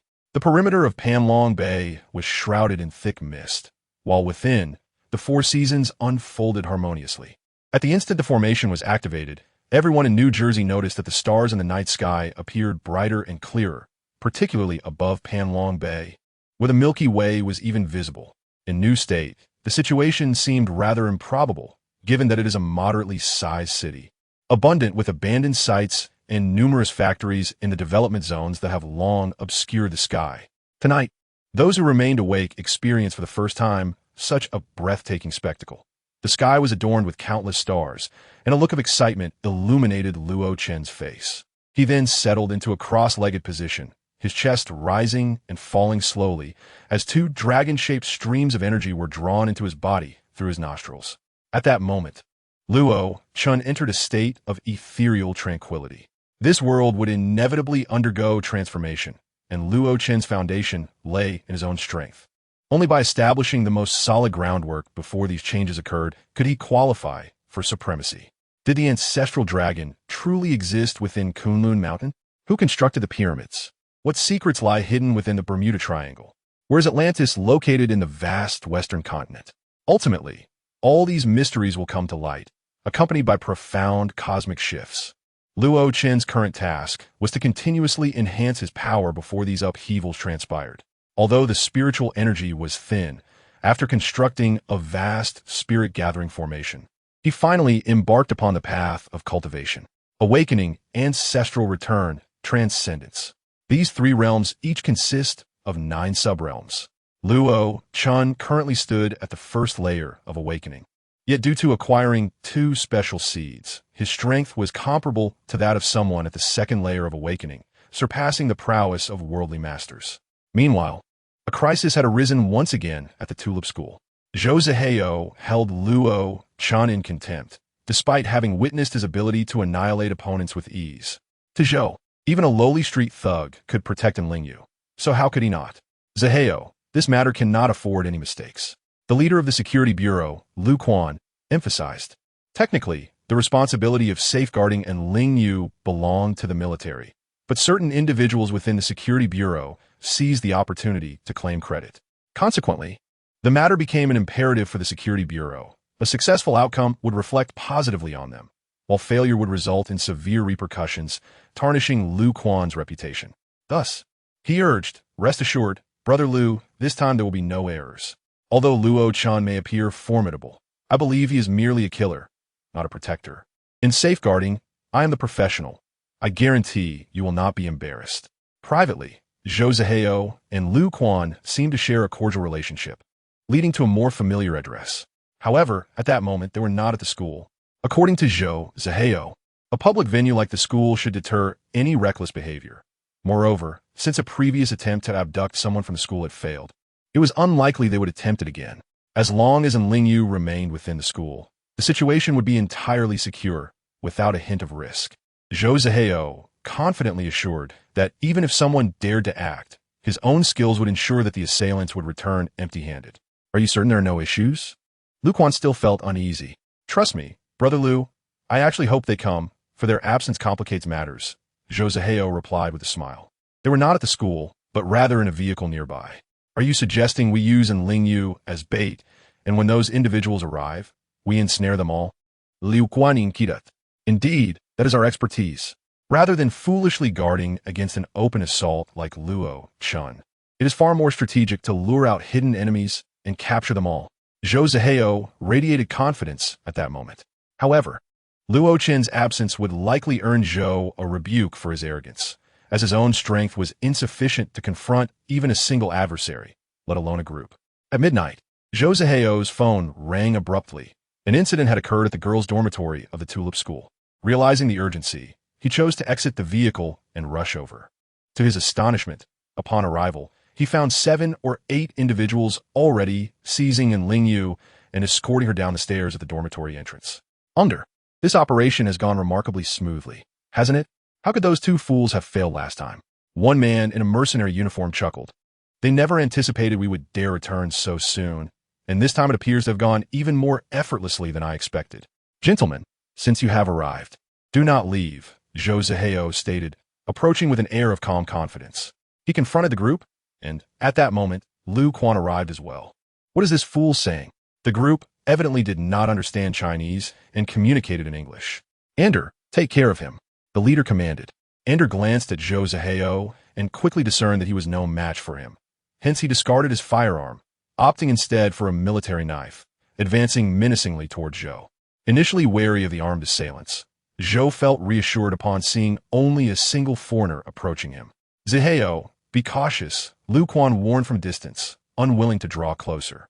Neither opted to call the police nor alert others, as Lu Quan had faith in Zhou, and Zhou believed in himself even more. It's fine. That fellow Luo Chen could eliminate 2 of their partners. Surely I can handle this? Zhou rationalized. I am familiar with them. They are mercenaries, but they are far inferior to those I have faced in Central Africa. I could take on 10 of them without breaking a sweat. Blood erupted as Zhou Zihao's head was severed, rolling away like a watermelon. What a waste of my effort, Jack. Don't call me for such weak opponents again. Let's go, Ander remarked, wiping the blood from his knife on Zhou's body before sheathing it. The 7 or 8 individuals swaggered out with Enlingyu in tow. I expected a fierce battle. At least a few Chinese police officers should have shown up, Jack complained as they boarded a van and drove away. Throughout the ordeal, Lu Quan did not dare intervene. It was only a minute later that he regained his composure, breaking into a cold sweat as he called the police and notified others. The situation had escalated significantly. That night, chaos reigned throughout New State, with even influential figures in Longdu stirred from their slumber. The adversaries proved exceedingly troublesome, with 3 waves of Security Bureau reinforcements arriving, all meeting with disaster. The higher-ups in the Security Bureau were incensed. "Is this the mess you've created?" Lu Quan was berated over the phone. At that moment, he recalled Luo Chen's remark about the hulking figure. "Do you believe this brute can protect Enlingyu?" Not only can he not protect her, but he lacks even the qualifications to engage in a skirmish. The special forces in New State were dispatched, but the assailants had taken refuge in an abandoned factory on the outskirts, having set traps and fortified their position with heavy firepower. Under normal circumstances, if the military were deployed, even the most formidable foes would not survive. However, the situation becomes complicated due to the fact that the opponent possesses Enlingyu. Should any misfortune befall Enlingyu, the adversary, having already captured her father, could undoubtedly coerce him into surrendering crucial technology. Furthermore, this matter cannot be delayed, as pressure is currently being applied to Enlingyu's father. A direct assault is futile, given that the opponent holds hostages, yet procrastination is equally inadvisable. Should the adversary successfully establish contact with Enlingyu's father and employ her as leverage, it is certain that he would succumb to their demands. A powerful figure from Longdu is quite furious about this predicament and has issued a stern order. Enlingyu must be rescued within 10 hours. This time frame is already the maximum allowance. Otherwise, if they force Enlingyu's father to relinquish the technology, the consequences could be dire. Chapter 89. As for Luo Chen, he remained blissfully unaware of these developments. After practicing diligently through the night, dawn broke, prompting him to return home. Upon arriving at the Sea of Moonlight, he took a refreshing shower. Just as he was bathing, his phone rang once more. "Mr. Luo, Enlingyu has been kidnapped," came the voice of Fai Long. Luo Chen was not surprised. He had long known that Zhou Zihao lacked the strength to protect Enlingyu, making this outcome inevitable. "This matter is no longer my concern." "Is it?" Luo Chen expressed, wishing to distance himself from the situation since his mission had concluded. The Security Bureau had dispatched 3 elite teams the previous night, but unfortunately, they had all been eliminated by the opponent. Consequently, the Bureau's leader requested Mr. Luo's assistance. Fai Long hesitated before articulating this request. Sorry, unavailable." Luo Chen promptly ended the call. The attitude of the Security Bureau's leader had been exceedingly poor, and Zhou Zihao had been insufferably arrogant, boasting that he could safeguard Enlingyu, only to have proven utterly inept. Now that a crisis had arisen, they sought Luo Chen's help after casting him aside previously. What was this? Did they truly believe he could be summoned at will? Not long after he hung up, there was a knock at his door. Upon opening it, he found Fai Long and Lu Quan waiting outside. "Mr. Luo, I sincerely apologize. We are indeed at our wits' end." Fai Long appeared quite frustrated, particularly annoyed with Lu Quan. "You had everything well in hand, yet you insisted on meddling, and now look what has transpired. I have completed my obligations, so I'm afraid this is no longer my affair," Luo Chen replied, shaking his head. "Luo Chen, you must understand that my visit today was to extend you an opportunity." Lu Quan maintained his haughty demeanor, his tone condescending, as he believed that serving the Security Bureau was a privilege everyone should be grateful for. He regarded Luo Chen as merely an ordinary individual, unworthy of esteem. However, upon hearing Lu Quan's words, Fai Long's expression shifted dramatically. "You are here seeking a favor, yet you adopt such an attitude?" Fai Long thought incredulously. Luo Chen, possessing a temperament that favored kindness over hostility, would not respond well to arrogance. Luo Chen found himself amused by Lu Quan's audaciousness. "Oh, you offer me an opportunity? You must realize that such fortunate circumstances are not easily come by." "Excuse me, I must take this call." Luo Chen's phone rang again.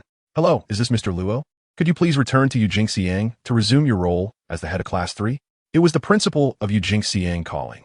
For that morning had not only seen the abduction of Enlingyu, but also a chaotic incident where Yi Shangtai and his class had vandalized the entire campus, leaving no glass unbroken. This is not even the worst of it," the principal continued. "Yi Shangtai plans to host a music bonfire on the school grounds, and the Education Bureau has already sent representatives to inquire about the situation. I fear I am on the brink of collapse." The principal recognized that only Luo Chen could restore order to the unruly Class 3. "I'm sorry, I'm unavailable," Luo Chen curtly responded, terminating the call. His protective duties had concluded, and the principal's previous attitude had spoken volumes. Now he sought Luo Chen's assistance? Such generosity was unwarranted. Luo Chen, I hope you appreciate this opportunity. Lu Quan reiterated as Luo Chen hung up. Appreciate this opportunity? Luo Chen laughed, albeit with a hint of scorn. Filong, listening nearby, wished to slap Lu Quan for his stupidity. I must clarify, Luo Chen began, clearing his throat. What do you think you are? Offering me an opportunity? Do you presume I require your favor? Are you out of your mind? You are here seeking my assistance, and you dare speak to me in such a manner? Keep your opportunity to yourself. If you are so capable, go savor yourself. Now, kindly vacate my doorway and cease bothering me. With that, Luo Chen slammed the door shut, granting him no semblance of respect. On the other side, the principal, black-faced and standing in his office, found all the teachers gathered there. Chun Chao and Sun Jiangwo were among them, heads bowed and silent.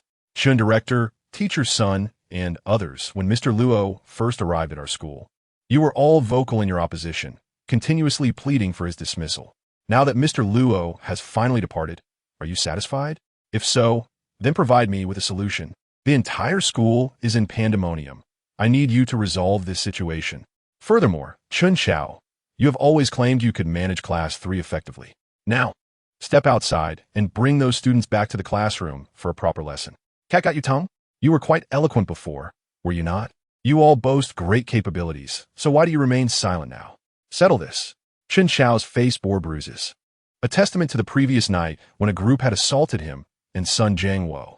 Yet in this moment, they remained mute, allowing the principal to berate them. They had anticipated that with Luo Chen gone, their schemes would succeed. Little did they know that their true troubles had only just begun. Just moments ago, representatives from the Education Bureau had approached Chun Chao, making it clear that his performance was unacceptable. Given the chaos that ensued shortly after he took over Class 3, the Bureau had abandoned any hope for his advancement. Prepare the vehicle immediately, the principal shouted. Principal, where are you going? Where else? To personally invite Mr. Luo back.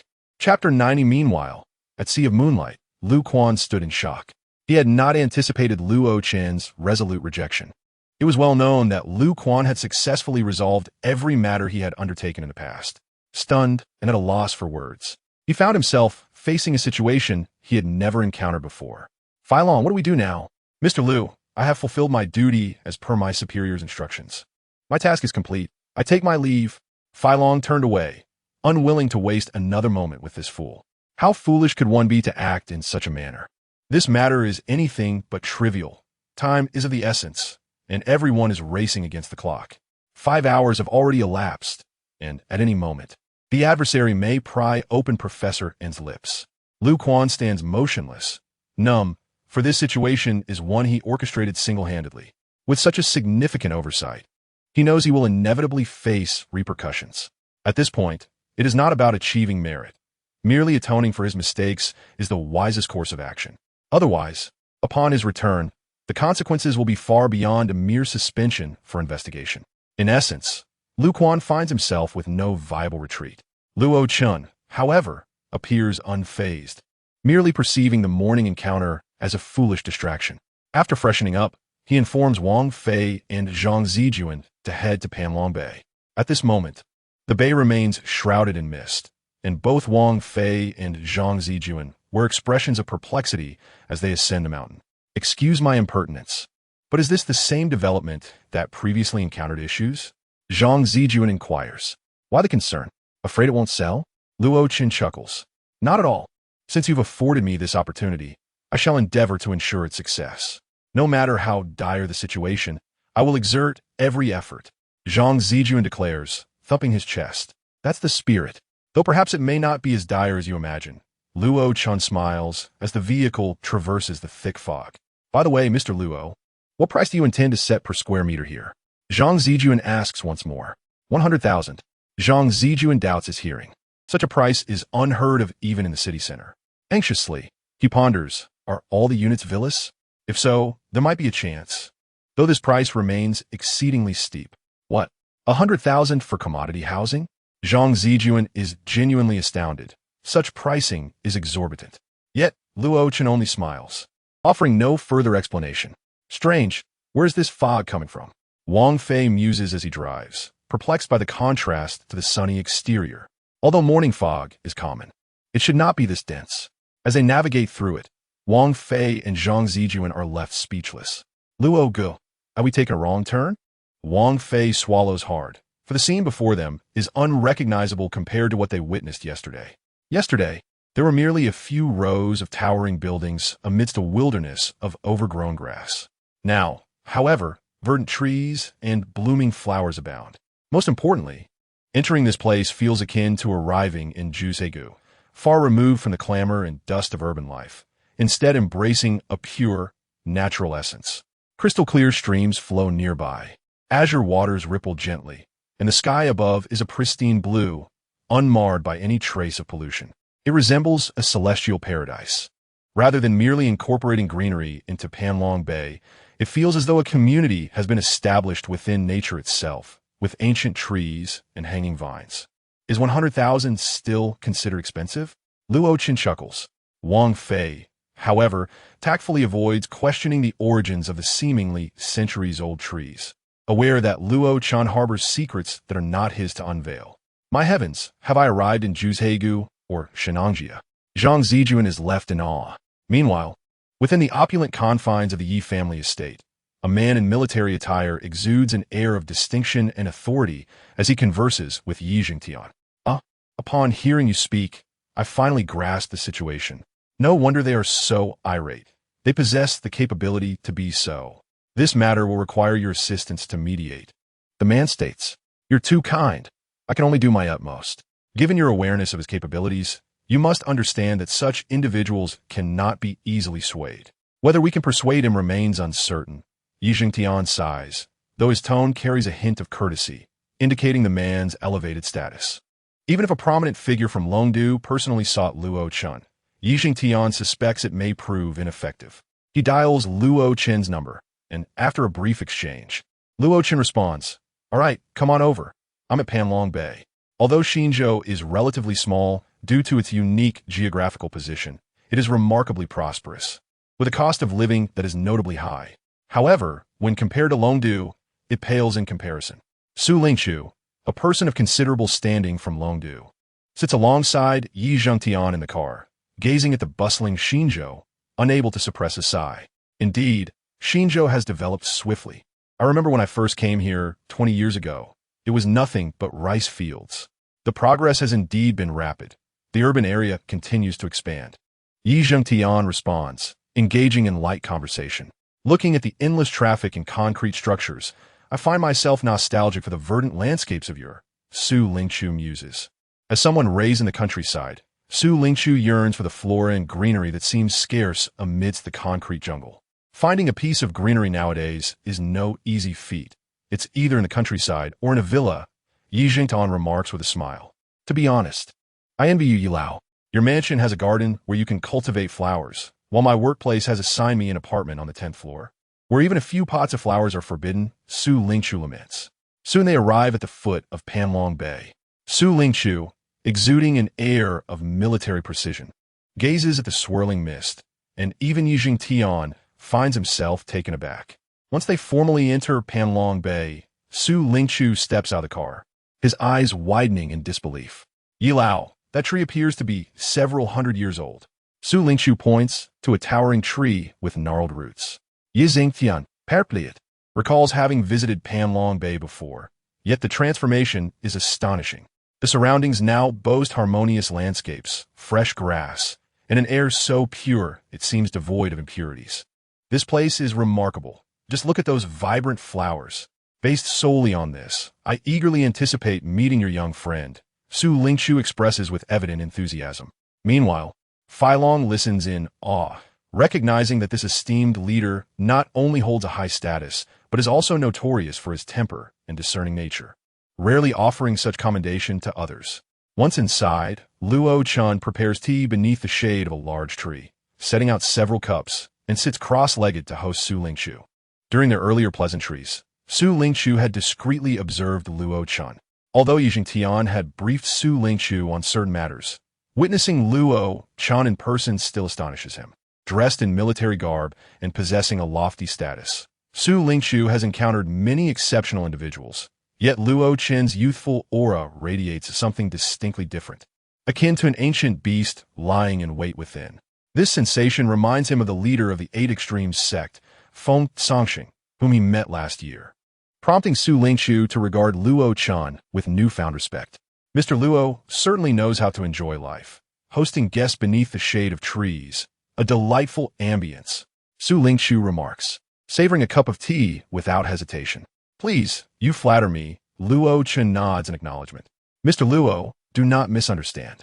To be frank, I am a simple man, raised in the countryside, which has instilled in me a natural affinity for the outdoors. This place feels like a celestial paradise, immersing me in the essence of nature, and I find it quite delightful. Mr. Luo, I remarked, I have visited Longwan before, yet the transformation is astonishing. Yi Jingtian also felt the ethereal ambience of the place, and at that moment, a few larks descended nearby, pecking at the ground without a hint of fear. This sight deepened their astonishment. Everything here felt so natural. Were it not for the rows of towering buildings, one might easily mistake this for a pristine natural landscape, devoid of any human intervention. Ha, Mr. Luo, how much is your property per square meter? Su Lingqiu inquired with genuine curiosity, though he had no intention of purchasing a residence here. 100,000. Luo Chen replied nonchalantly. 100,000? Even Yi Zhilong nearly spat out his tea. He found the price exorbitant, or rather, entirely inappropriate. The value of an item determines whether it is considered expensive. If it holds worth, then it is not costly, but if it does not, it is indeed asking for too much. Evidently, even though this place resembled a celestial paradise, the price of 100,000 per square meter was still excessive, and not by a small margin. After all, this was not the city center, and while the environment was pleasant, it hardly justified such a price. Shall I show you around? Luo Chen proposed. Oh, is there something special about it? Su Lingqiu asked, curiosity piqued. Even Yi Jingtian was intrigued. He did not perceive Luo Chen as someone lacking intelligence. If he dared to ask such a price, it surely indicated something extraordinary. Indeed, there's something special. Luo Chen led them northward, where a large Tai Chi symbol served as a boundary between the north and south. At first glance, the north appeared unremarkable, but as they crossed the Tai Chi line, they were utterly astonished. What is this? Su Lingqiu was left speechless. Yi Jingtian's eyes widened in disbelief, rendered momentarily mute. Feilong shared their astonishment, as the scene before them was nothing short of breathtaking, almost miraculous. Is this real? Su Lingqiu reached out, catching a snowflake. The landscape was adorned in silver, with a foot of snow blanketing everything. Upon turning back, he noticed even the southern side had succumbed to the snowfall. The grand tree where they had previously sat now draped in a thick layer of snow. What is happening? Yi Zhongtian exclaimed, suddenly feeling parched. Ha! You may regard it as high technology. Beyond that, I shall refrain from elaborating, Luo Chen clarified. His implication was clear. They could speculate in various directions, such as scientific explanations. However, all present understood that this was not science, but a realm beyond their comprehension. They had long believed certain things to be mere legends, and today they realized their ignorance. This journey had indeed broadened their horizons. Mr. Luo, I desire 2 units. I will arrange for the funds to be transferred to your account immediately, Yi Jingtian declared, excitement bubbling within him. After witnessing this spectacle, who could still argue that 100,000 was too much? It was in fact a bargain, a priceless treasure.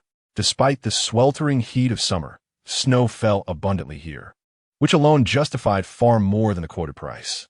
Mr. Luo, please wait.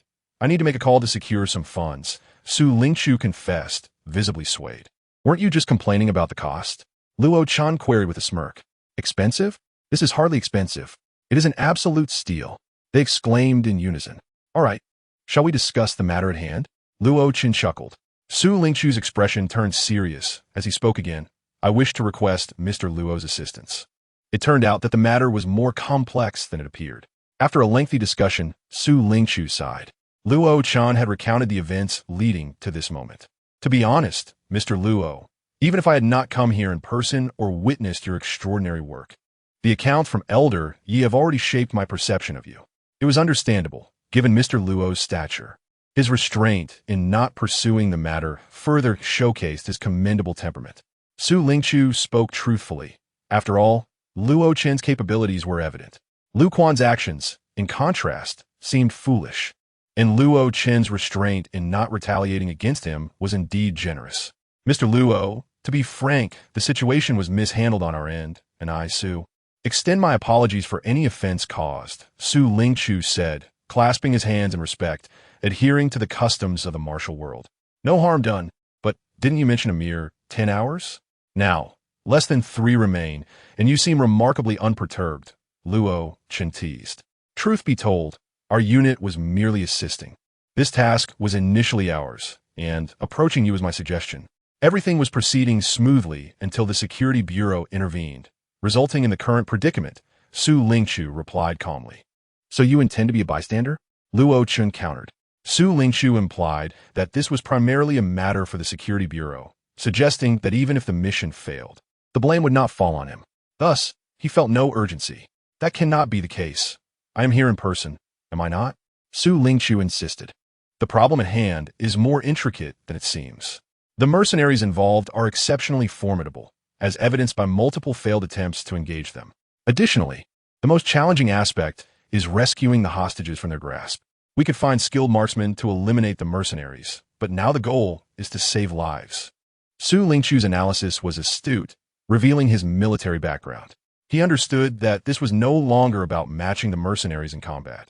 The priority was to save the hostages.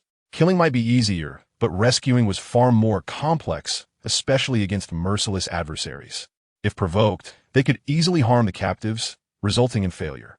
Engaging in combat might be feasible, but extracting someone from their clutches requires a level of skill far superior to theirs. Such experts exist, but they are not easily summoned. He concluded. Thus, Mr. Luo, I believe only you can assist us. Su Lingqiu conveyed his thoughts candidly. However, I must reiterate, I wish to abstain from involvement in this matter. Luo Chen shrugged. Are you truly not reconsidering? Su Lingqiu inquired, choosing his words carefully, refraining from leveraging authority or status against Luo Chen. From their brief interactions, he recognized that Luo Chen was someone who responded better to persuasion than coercion, a man firmly rooted in his principles. More crucially, no status could sway him. It was clear that Luo Chen was indifferent to such matters. Very well, Mr. Luo. I shall not detain you further. However, regarding the property, might I request that you reserve a unit for me? Su Lingqiu shifted back to the previous topic. I thought you were jesting, Luo Chen replied, surprised. I am serious. I genuinely wish to purchase a unit, but I need to secure some funds first. Contrary to popular belief, our profession does not yield as much wealth as rumored, Su Lingqiu admitted with a wry smile. Sure, I will keep it for you. Luo Chen agreed. May I take a photo? Su Lingqiu inquired. Of course. Luo Chen was not worried about anything leaking from here, as it was meant to be seen by outsiders. After all, who would be interested in purchasing a property otherwise? What do you think? Yi Zeng Tian Simidet. Ah, Mr. Yi. It's perfectly normal. If I possessed Mr. Luo's capabilities, not only would I not hesitate to assist you, but I would have considered it a favor if I hadn't dealt with those fools in the Security Bureau beforehand. Su Lingqiu sighed. After bidding farewell to Su Lingqiu, the principal of the Tulip School arrived. Mr. Luo, we acknowledge our mistake in this matter. You should return to Tulip, the principal said, adopting a humble demeanor, as he was there to seek help. I'm sorry, but I am quite busy, and my role as a homeroom teacher was merely to facilitate the protection of Enlingyu. Now that this matter has concluded, I have lost interest in returning to the school. Luo Chen responded honestly, for he truly had no desire to teach. Mr. Luo, what about your community? The principal suddenly asked, intrigued by the peculiar nature of the place. 100,000 per square meter, Luo Chen stated nonchalantly. Upon hearing this, the principal was taken aback, but soon appeared to have formulated a plan.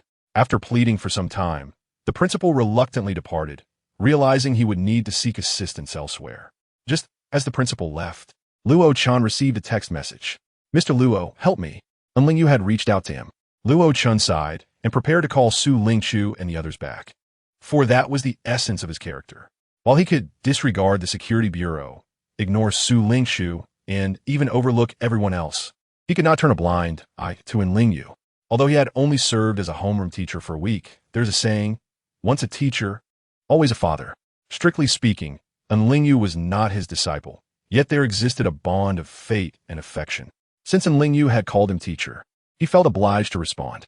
Therefore, when Enlingyu was in danger and sought his help, Luo Chen could not remain indifferent. This was his principle, the very foundation of his humanity.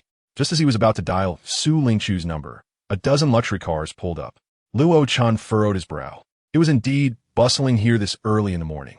The doors opened, and out stepped the students from Class 3 of the senior year. "Teacher, please save Enlingyu." Han Xiu was the first to rush forward, clearly anxious as he had been pursuing Enlingyu. When Enlingyu encountered trouble, Han Xiu immediately sought out Lu Ziwen, who suggested contacting Luo Chen, not for any other reason, but simply because the name Luo Chen was already sufficient. However, everyone was well aware of Luo Chen's character and status, so this time, the entire class had come together. "Are you all skipping class collectively?" Luo Chen raised an eyebrow. "Mr. Luo, regardless of how you choose to punish us in the future, please, we implore you to save Xiaoyu." Lu Ziwen stepped forward to plead. "Yes, Mr. Luo. Please save Xiaoyu." Sure expressed her earnest plea. "The Security Bureau is at a loss. Do you all have such confidence in me?" Luo Chen chuckled. "Mr. Luo, others may not know, but we do. Just your name is enough," Lu Ziwen stated sincerely, having analyzed the situation. Luo Chen fell silent, choosing not to respond. The group of students froze at his sudden quietness. Was it possible that Mr. Luo had no intention of helping? If that were the case, there might truly be no hope, for if Luo Chen were unwilling, no one could compel him. "Although I am no longer your homeroom teacher, having taught you all, how could I possibly ignore your plight?" Luo Chen gazed at the students and, after this statement, retrieved his phone to call Yi Jingtian. After the call ended, Yi Jingtian smiled. "Good news, Xiaosu, you are quite fortunate this time. Mr. Luo has changed his mind. Let's turn back." In the car, Su Lingchu exhaled deeply, relieved that their trip had not been in vain. With Luo Chen's involvement, they were assured that nothing would go awry. The vehicle returned to pick up Luo Chen. Once the car departed, the students in Class 3 of the senior year displayed expressions of anticipation. "Do you think Mr. Luo can save Xiaoyu?" Han Xiu, though most confident in Luo Chen, was also the most anxious. "Do you dare to doubt Mr. Luo?" Liu Ziwen playfully slapat Han Xiu Shulde, Laoging Hartili. Joking aside, anyone who knows Luo Chen's identity would never question that. He is the one who can deflect bullets. "Indeed, Mr. Luo, we have no faith in the Security Bureau or any other chaotic departments. We only believe in you," Lu Ziwen stated earnestly, having carefully considered his words. Chapter 93. The martial world. Luo Chen remained silent, choosing not to speak further. Upon witnessing his unexpected silence, the group of students was taken aback. Had Mr. Luo truly decided not to intervene? If that were the case, there might genuinely be no hope, for no one could compel Luo Chen against his will. "I'm not your homeroom teacher anymore, but having once taught you, how could I possibly neglect your affairs?" Luo Chen looked at the students, and, after speaking, he dialed Yi Jingtian's number. After the call concluded, Yi Jingtian smiled. "Good news, Xiaosu, your luck is remarkable this time. Mr. Luo has changed his mind.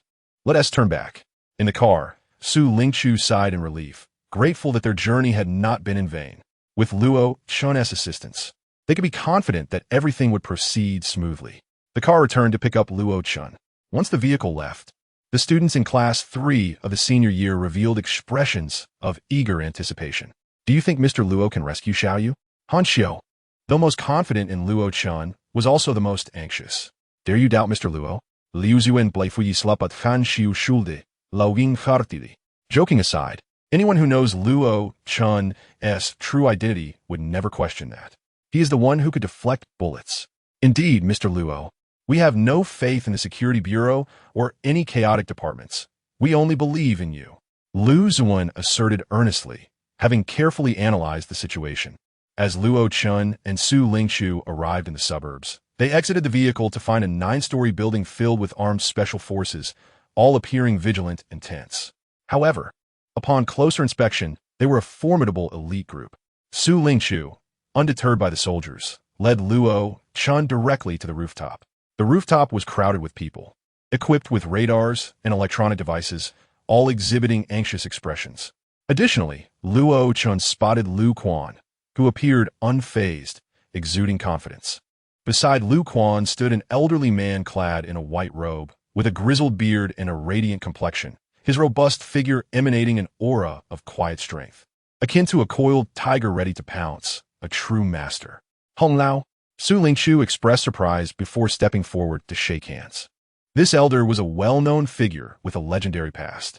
Haha, old Su, I didn't expect to see you here as well. The elder, known as Hong Lao, replied with a hint of pride after their handshake, suggesting familiarity between the two. I should be asking you, how is it that even you have come, Hong Lao? Su Lingqiu inquired, feeling astonished. While Hong Lao was not from their circle, he was exceptionally renowned, being the senior disciple of the current leader of the 8 Extreme School. In the parlance of the martial world, Hong Lao's seniority was formidable, and his prowess was unmatched. More importantly, while others might not be aware, Su Lingqiu understood that true masters of 8 Extremes boxing could fell a tiger with their bare hands. Haha, I was called out of bed at midnight for this. At my age, I shouldn't still be dealing with such matters, Hong Lao replied, his tone revealing a hint of arrogance. I appreciate your assistance, old Hong. If it were not for the gravity of this situation, we wouldn't have called upon you, Lu Quan interjected, displaying both respect and warmth. Sai, at my age, I'm just trying to remain useful. If I can help, it's worth it, Hong Lao remarked with a slight hint of humility. Your words are too modest.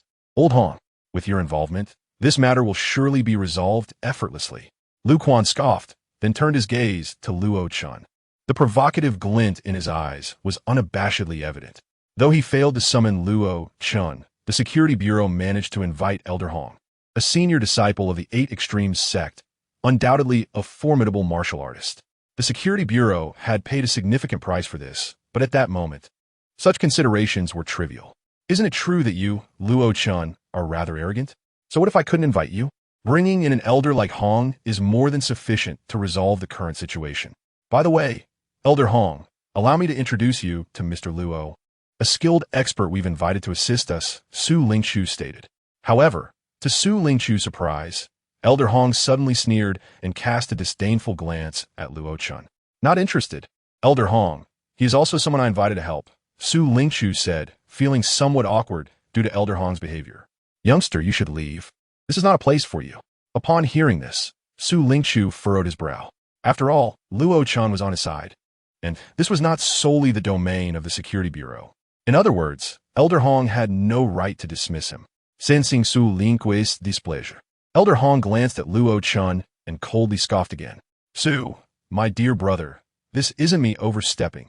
It's for the sake of this young fool. To prevent him from throwing his life away here. To me, Luo Chen is far too young. Even if he possesses some skills, he cannot possibly surpass me. Mastering martial arts is not achieved overnight. It requires decades of relentless effort. Elder Hong, you speak ill of him, but my friend can take on dozens at once. And his strength is formidable. His skills are indeed solid, Su Lingqiu asserted. It seems you still fail to grasp the gravity of the situation. Elder Hong shook his head, adopting a commanding demeanor. This time is exceptional. The opponents are not only influential, but also ruthless.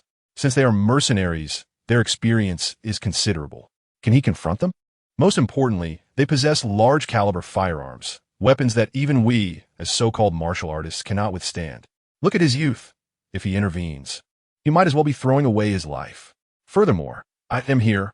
Why would we need anyone else? Elder Hong declared dismissively. His words stung, perhaps excessively so. Elder Hong, I had initially intended for you and Mr. Luo to team up to rescue the person, Su Lingqiu replied, evidently irked by Elder Hong's remarks. Haha, Su, are you jesting? Does he even measure up to that? Elder Hong replied coldly. Luo Chen remained silent, observing the unfolding situation. Elder Hong, your words are rather excessive. Su Lingqiu retorted, growing increasingly frustrated. I have invited you here, only to have someone undermine it. Haha, Su, with Elder Hong here, why do we need Luo Chen? Lu Quan chimed in, glancing disdainfully at Luo Chen. We only need Elder Hong to resolve our current predicament. Lu Quan, I may not concern myself with other matters. But remember this. First, we are to work together as arranged by our superiors. Second, Mr. Luo is my guest, not yours from the Security Bureau. So cease your incessant chatter. Su Lingqiu scolded, unable to vent his frustration on Elder Hong, but daring to direct it towards Lu Quan. Also remember, the person was lost under your bureau's watch. If it weren't for the higher-ups' arrangements, do you think I would care? Luo glared at Su Lingqiu but refrained from retaliating. Although they belonged to different departments, Su Lingqiu had no authority over him, yet he dared not overstep. However, Luo sneered at Luo Chen once more. Alright, Su, do not take offense at my harsh words, but I do not require anyone to collaborate with me, and this young lad truly lacks the capability. If you insist on sending him to his demise, I have nothing to say. There's no need for your concern, Luo Chen replied. The young are often unaware of their limitations. Is this how you treat your elders? Elder Hong shot another cold glare at Luo Chen, his disdain growing. Who was he? He was a senior disciple of the Eight Extremes sect, needing no one to assist him. To him, this task was trivial, almost effortless. Very well, mister. Luo may refrain from intervening for now. Since collaboration is off the table, let us each pursue our own course, Su Lingqiu suggested as a compromise. Agreed. Let the young lad remain here to observe. I shall act alone to bring the person back. Elder Hong declared with utmost confidence, for he was indeed a true master of the Eight Extremes, his skills honed to perfection. Su Lingqiu glanced at Luo Chen, who nodded. All right, since you wish to act first, please do. Now, let us discuss the matter at hand. Elder Hong turned and gazed toward a dilapidated factory in the distance. Peering through binoculars, he noted a Gatling gun mounted at the window. You want to go in and rescue that little girl, correct? He indicated with a photo, exuding confidence. Indeed, Luo confirmed with a nod. Time is of the essence. We have less than an hour remaining, so please hurry, Elder Hong. Not to worry, I am in no rush. I will go after I finish this cup of tea, Elder Hong said leisurely. Sipping from a warm cup without a hint of urgency or concern, Luo Chen frowned, and Su Lingqiu could no longer contain his frustration. Elder Hong, this matter is of great importance. We implore you to act now. Sai, you are all so impatient. Very well. I shall hold the teacup before it cools. I will have the person saved. As the ancient tale goes, Guan Yu slayed his foe while the wine was warm. Today, I shall rescue the innocent before my tea cools. Elder Hong proclaimed, passing his teacup to a bystander. Then, he proceeded to limber up, preparing to set off. Elder Hong, shall we not send a few people to cover you? Luo suggested. Such trivial matters require no assistance. I alone am sufficient. With that, he leaped from the 9th floor. It was a staggering height. Such a jump would spell disaster for even the young, let alone an elder. Yet, with a thud, Elder Hong landed unharmed, prompting applause from onlookers. Bravo, Elder Hong. What remarkable skill. Many exclaimed in admiration. Haha, it's nothing to be astonished by. Elder Hong sneered, then darted toward the factory with the speed of a cheetah. The factory was merely 200 meters away, and he quickly vanished inside. Luo turned back, casting a smug glance at Luo Chen. Some may find this trip was in vain. Do not presume that you're the only one with skills. Remember, there are always those beyond you, and heavens beyond the heavens. Luo scoffed. Be cautious with your words. I fear you may regret them later, Luo Chen replied calmly. Although others could not perceive the situation inside, Luo Chen could see everything clearly. Elder Hong indeed possessed some skill, but it was insufficient to effect a rescue.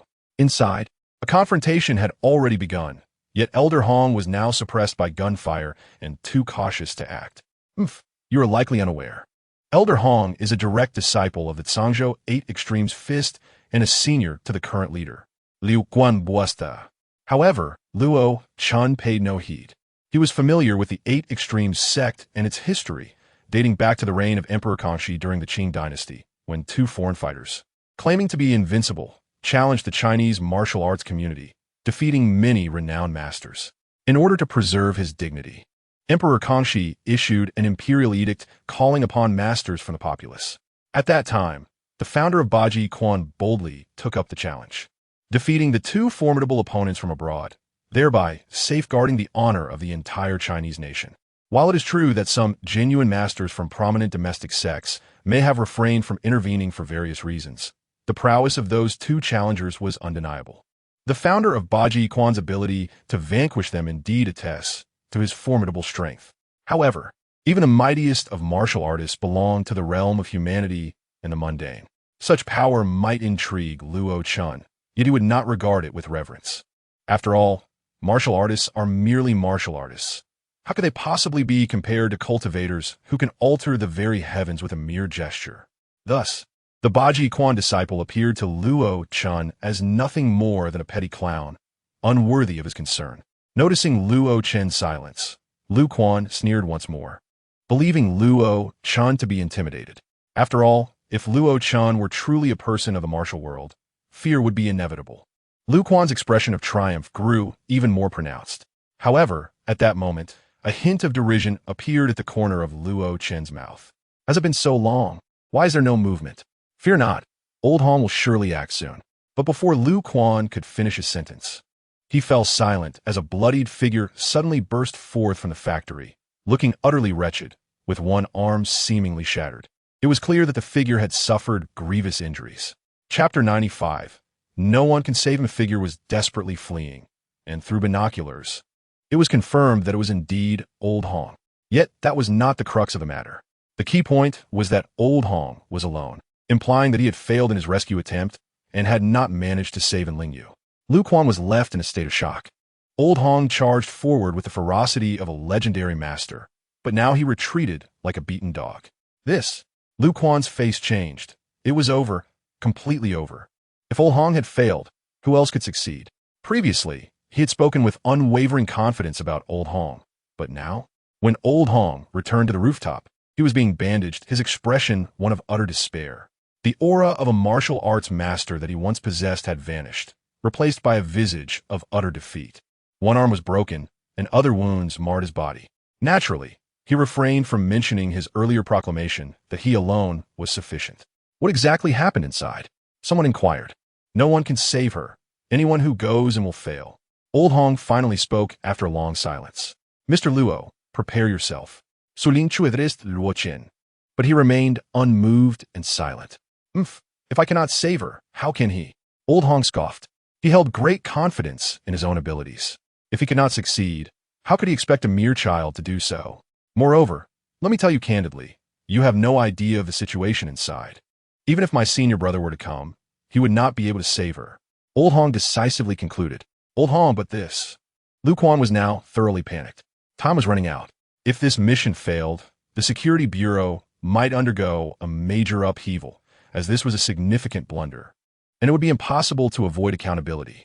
As the principal responsible party, he would face dire consequences. I have done my best, and that group is not as simple as imagined. Have you not seen that I have roamed the martial world for decades, only to fall into their hands today? Old Hong laughed bitterly, having not only lost an arm, but also his once illustrious reputation. I advise you to accept reality. This time, no one can enter to save her. Just as he finished speaking, both Su Lingqiu and Lu Quan received phone calls simultaneously. Upon hanging up, their expressions were markedly different. Mr. Luo, the situation has changed. Old Hong's intrusion has alerted the other side. Not only are they now on high alert, but Professor and can only hold out for another 5 minutes. If she is not rescued within that time, she will have to compromise. Luo Chen. Lu Quan received the same news. Initially, he was to bear the primary responsibility, but now it seemed his burden had lightened, for regardless of the outcome, he would face severe penalties. I might as well take the risk and blow up that factory. If we're going to die, let us all die together, Lu Quan declared fiercely. Nonsense. Then what do you propose we do? We have only 5 minutes left, and it's simply not enough time. Lu Quan seemed genuinely reckless. Nonsense. Isn't there still Mr. Luo? Him? Old Hong has already failed. Do you think he can succeed? Look at his age. Even if he had been training since birth, he could not possibly surpass Old Hong. Lu Quan barked like a mad dog. I am not boasting. But what does he compare to me? If I, of the Hong clan, cannot accomplish it, how could he? Old Hong chimed in. He is merely a wet-behind-the-ears child. With only 5 minutes remaining, how could he hope to rescue anyone? Old Hong sneered again, looking down upon Luo Chen. Where are you exactly? Luo Chen suddenly interjected. What? Are you offended because I address you by your standing? Are you feeling wronged? Old Hong had always looked askance at Luo Chen. Mr. Luo, time is of the essence, and saving her is paramount. Once you manage to rescue her, you may settle any accounts as you wish. Su Lingqiu quickly interjected, fearing Luo Chen might resort to violence. Luo Chen nodded. I shall leave my words here. Do you truly believe you can rescue her? Do you know how tightly secure the area is? Before you even approach, you will be detected, and then you will face a hail of gunfire. If you dare to come closer, they will kill. Old Hong scoffed once more. As soon as he spoke, even Su Lingqiu fell silent. For if that were the case, then indeed, no one could save Lingyu today. For the enemy would kill her without hesitation. They were mercenaries, and in extreme situations, their primary objective was to complete the mission, regardless of their own lives. Su Lingqiu hesitated. If that were the case, the most straightforward solution would be to blow the place up. Why are you silent? Aren't you capable? Old Hong mocked. This was an inescapable deadlock. No one could stealthily infiltrate and extract her. Before reaching the target, the enemy might very well execute her. Lu Quan cast a cold gaze at Luo Chen and sneered. Luo Chen, if you wish to court death, we will not stop you. Go ahead. Enough. I will go rescue her first and settle accounts later. Luo Chen turned and slowly descended the stairs. However, curiously, after 2 minutes, the crowd still did not see Luo Chen emerge. Where is he? Why hasn't he come out yet? Only 2 minutes remain. Su Lingqiu asked those nearby. He's probably hiding on some floor, too scared to show himself. I told you he couldn't do it. He simply lacks the courage. Lu Quan derided from the side. Silence. Su Lingqiu barked, but after another minute, Luo Chen still did not appear. Let us take action, Lu Quan declared fiercely. Since rescue was impossible, it would be wiser to eliminate everyone to prevent their escape. After all, if Professor N could not hold out any longer and revealed secrets, Lingyu would also perish. Furthermore, now that those individuals held Lingyu, they could threaten Professor N, but if she were to die, he would have no further concerns and might even remain tight-lipped. At this moment, even Su Lingqiu found it difficult to intervene, because he understood the reasoning behind it. A small rocket was swiftly brought forth, and without the slightest hesitation, it was loaded and fired. No one lingered any longer. The small rocket soared through the air, its speed akin to lightning as it shot directly towards the warehouse. Su Lingqiu Saif. Perhaps even Luo Chen would not dare to take such a risk. Chapter 96. Reckoning this rocket moved with astonishing speed, and despite its small size, its power was immense. One of the latest innovations in high-capacity rockets, more than sufficient to obliterate the dilapidated factory. A heavy atmosphere enveloped everyone, for this was a last resort. Otherwise, no one would willingly assume the role of the villain. After all, Lingyu was still inside, and if she perished, Professor N would likely be eliminated by the infiltrators. No one wished to resort to such measures unless absolutely necessary. Yet sometimes sacrifices must be made for a greater good. As they watched the rocket hurtling closer, a collective sigh escaped their lips. Just then, a figure burst through the factory's roof and leaped out. At the moment the missile was about to descend, the individual delivered a powerful kick to the rocket, sending it soaring off course and into the sky. The onlookers were astounded, witnessing the remarkable feat of kicking the rocket away. Boom!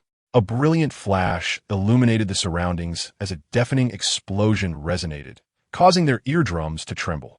Remarkably, the abandoned factory remained unscathed. To the astonishment of all, Luo Chen emerged, cradling someone in his arms.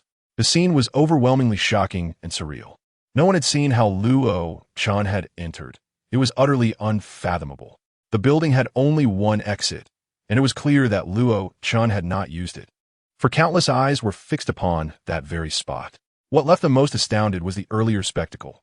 Luo Chen had kicked a rocket mid-air, a powerful projectile that could have wreaked havoc. Yet, Luo Chen had altered its trajectory with a mere kick, an act that defied belief. As realization dawned, they comprehended that Luo Chen had indeed rescued Lingyu.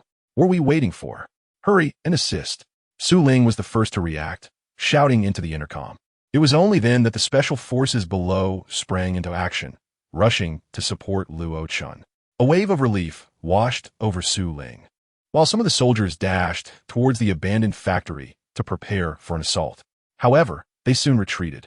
Report. The enemy is all dead. The intercom relayed a shocking declaration, leaving the individuals on the rooftop in stunned silence. The most incredulous of them all was Elder Hong. How is this possible? How could he achieve this? The elder could scarcely believe that a mere youth had accomplished what he himself could not. It was beyond his comprehension. Only when the special forces dragged out 10 corpses did Elder Hong find himself at a loss for words. Not only had Luo Chen succeeded, but he had done so spectacularly. What should have been a fatal situation had been averted. Elder Hong was filled with disbelief. He knew how formidable the individuals inside were. Could this young man truly stand on par with a master? Lu Quan's face drained of color, devoid of any joy over the resolution of the situation. He had always looked down upon Luo Chen, mocked him, and even scorned him. Yet now, Luo Chen had proven his worth through undeniable results. Luo Chen ascended to the rooftop, unblemished and resolute. Su Lingqiu suddenly turned to Lu Quan, scolding him. What do you have to say now? If it weren't for your interference, entrusting Mr. Luo with the protection, this situation would not have arisen. This was the truth, indeed. Had Lu Quan and his associates not meddled, today's events would have played out differently. I can find no words to describe your foolishness, Su Lingqiu continued. How could we have known it would come to this? Liu Quan raturta defianli. Yet, Su Lingqiu was not angered but sighed, realizing the depth of Lu Quan's ignorance. Did he not see that he was being saved? The reason Su Lingqiu berated Lu Quan was to present a facade for Luo Chen, anticipating that Luo Chen would scrutinize the earlier events. By chastising Lu Quan first, perhaps Luo Chen would spare him. But regrettably, Lu Quan was nothing short of a fool. Now that Luo Chen had demonstrated his prowess, it was evident that Lu Quan's previous humiliations of him would not be easily overlooked. Such a figure could not be belittled without repercussions. Luo Chen was not oblivious to Su Lingqiu's ploy, yet he remained silent and approached Lu Quan. What do you intend to do? Lu Quan arrogantly stared down Luo Chen. Smack! A resounding slap echoed as Luo Chen acted decisively, leaving Lu Quan in disbelief.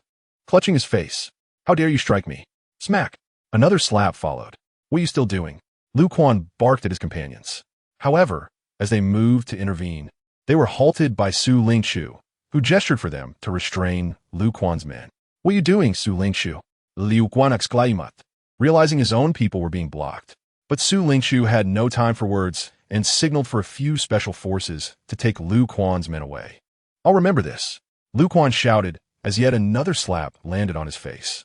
Luo Chen seized Lu Quan by the neck, lifting him effortlessly. Who do you think you were to challenge me? Liu Quan ruadat. Enough. Elder Hong interjected, standing firmly beside Lu Quan, ready to defend him. Smack! Another slap from Luo Chen silenced Elder Hong, who despite his injuries, was a formidable presence in the martial world. Do not think you can act without consequence for saving someone. Remember, there are always greater mountains. Elder Hong, despite his injuries, aimed to deliver a punishing blow, believing Luo Chen to be merely a reckless youth. However, against Luo Chen, such a strike was laughable. Luo Chen raised a foot and kicked fiercely. The collision of fist and foot reverberated, shattering Elder Hong's other arm.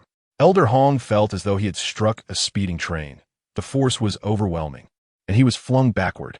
How dare you lay a hand on me? Elder Hong was both astonished and enraged. Chapter 97. Wind of Change. Elder Hong was engulfed in a mix of surprise and fury. He was astonished by Luo Chen's strength, never anticipating it to be so formidable. Yet he was enraged by Luo Chen's audacity to confront him.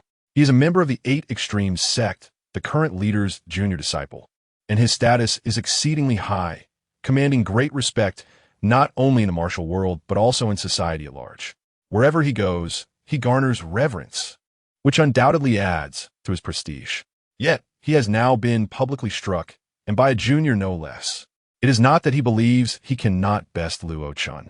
Rather, he acknowledges that his current injuries prevent him from showcasing his full strength. However, this only fuels his rage further. Are you out of your mind?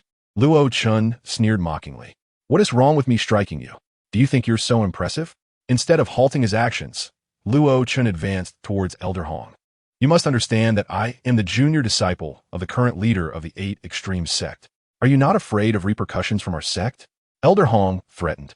The 8 Extremes sect boasts a history exceeding a century, its disciples numerous and influential across various fields, making it a formidable force not to be trifled with. To provoke them would be akin to stirring a hornet's nest, possibly inviting deadly consequences. I fear you may not pursue this matter, Luo Chen retorted, delivering a kick to Elder Hong's face, causing blood to flow profusely. Junior, you are merely digging your own grave, sowing the seeds of tremendous misfortune. Digging my own grave? Seeds of misfortune? You two fools still don't comprehend the situation?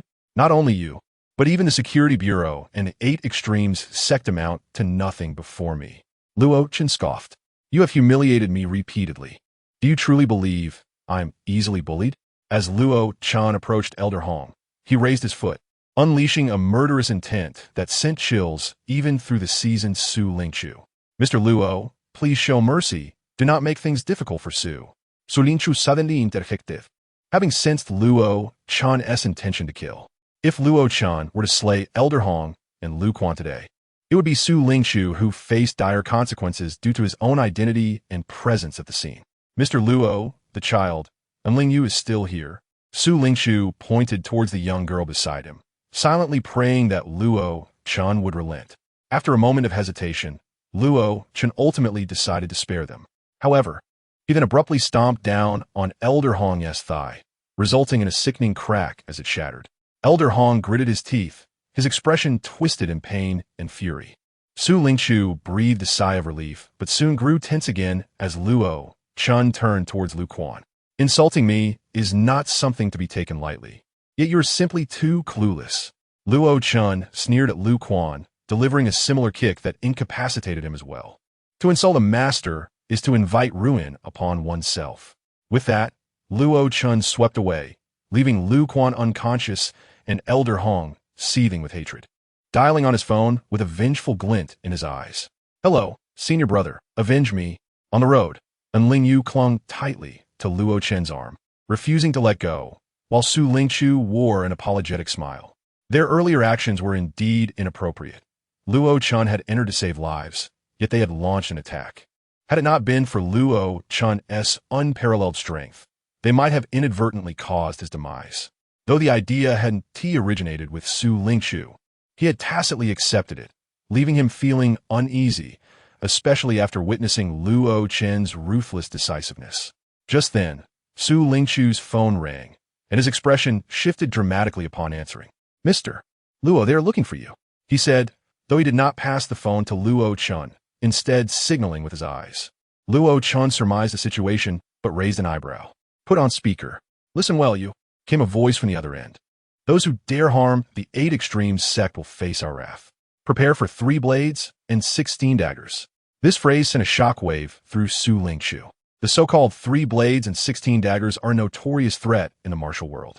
If someone offends a sect, they will face punishment upon defeat, which includes being stabbed 16 times, leaving them in a comatose state without fatal injury. A cruel punishment indeed. The mere mention of such a fate would terrify most, as it signifies an unending vendetta. You are from the 8 Extremes sect?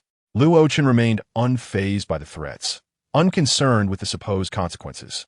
If you truly seek revenge, then come at me directly. Indeed, I am Feng Sangxing, the current leader of the 8 Extremes sect. I do not care where you are or what your background is. Those who harm my sect will not escape, no matter the distance. In 1 month, I will personally confront you. The voice on the other end was laced with menace. Feng Sangxing, the master of the 8 Extremes sect. Luo Chen's cold smile revealed no fear. I await your arrival. Do not be so arrogant. Came the warning from the other side. If you continue to speak, I will return and kill your junior disciple. Believe it or not. Luo Chen countered with equal threat.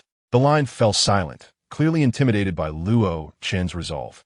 In a month, I hope you can maintain such bravado. The voice concluded before abruptly hanging up, effectively issuing a death challenge, which Luo Chen accepted with a smirk. Su Lingchu observed this exchange, sighing inwardly, never anticipating such an escalation.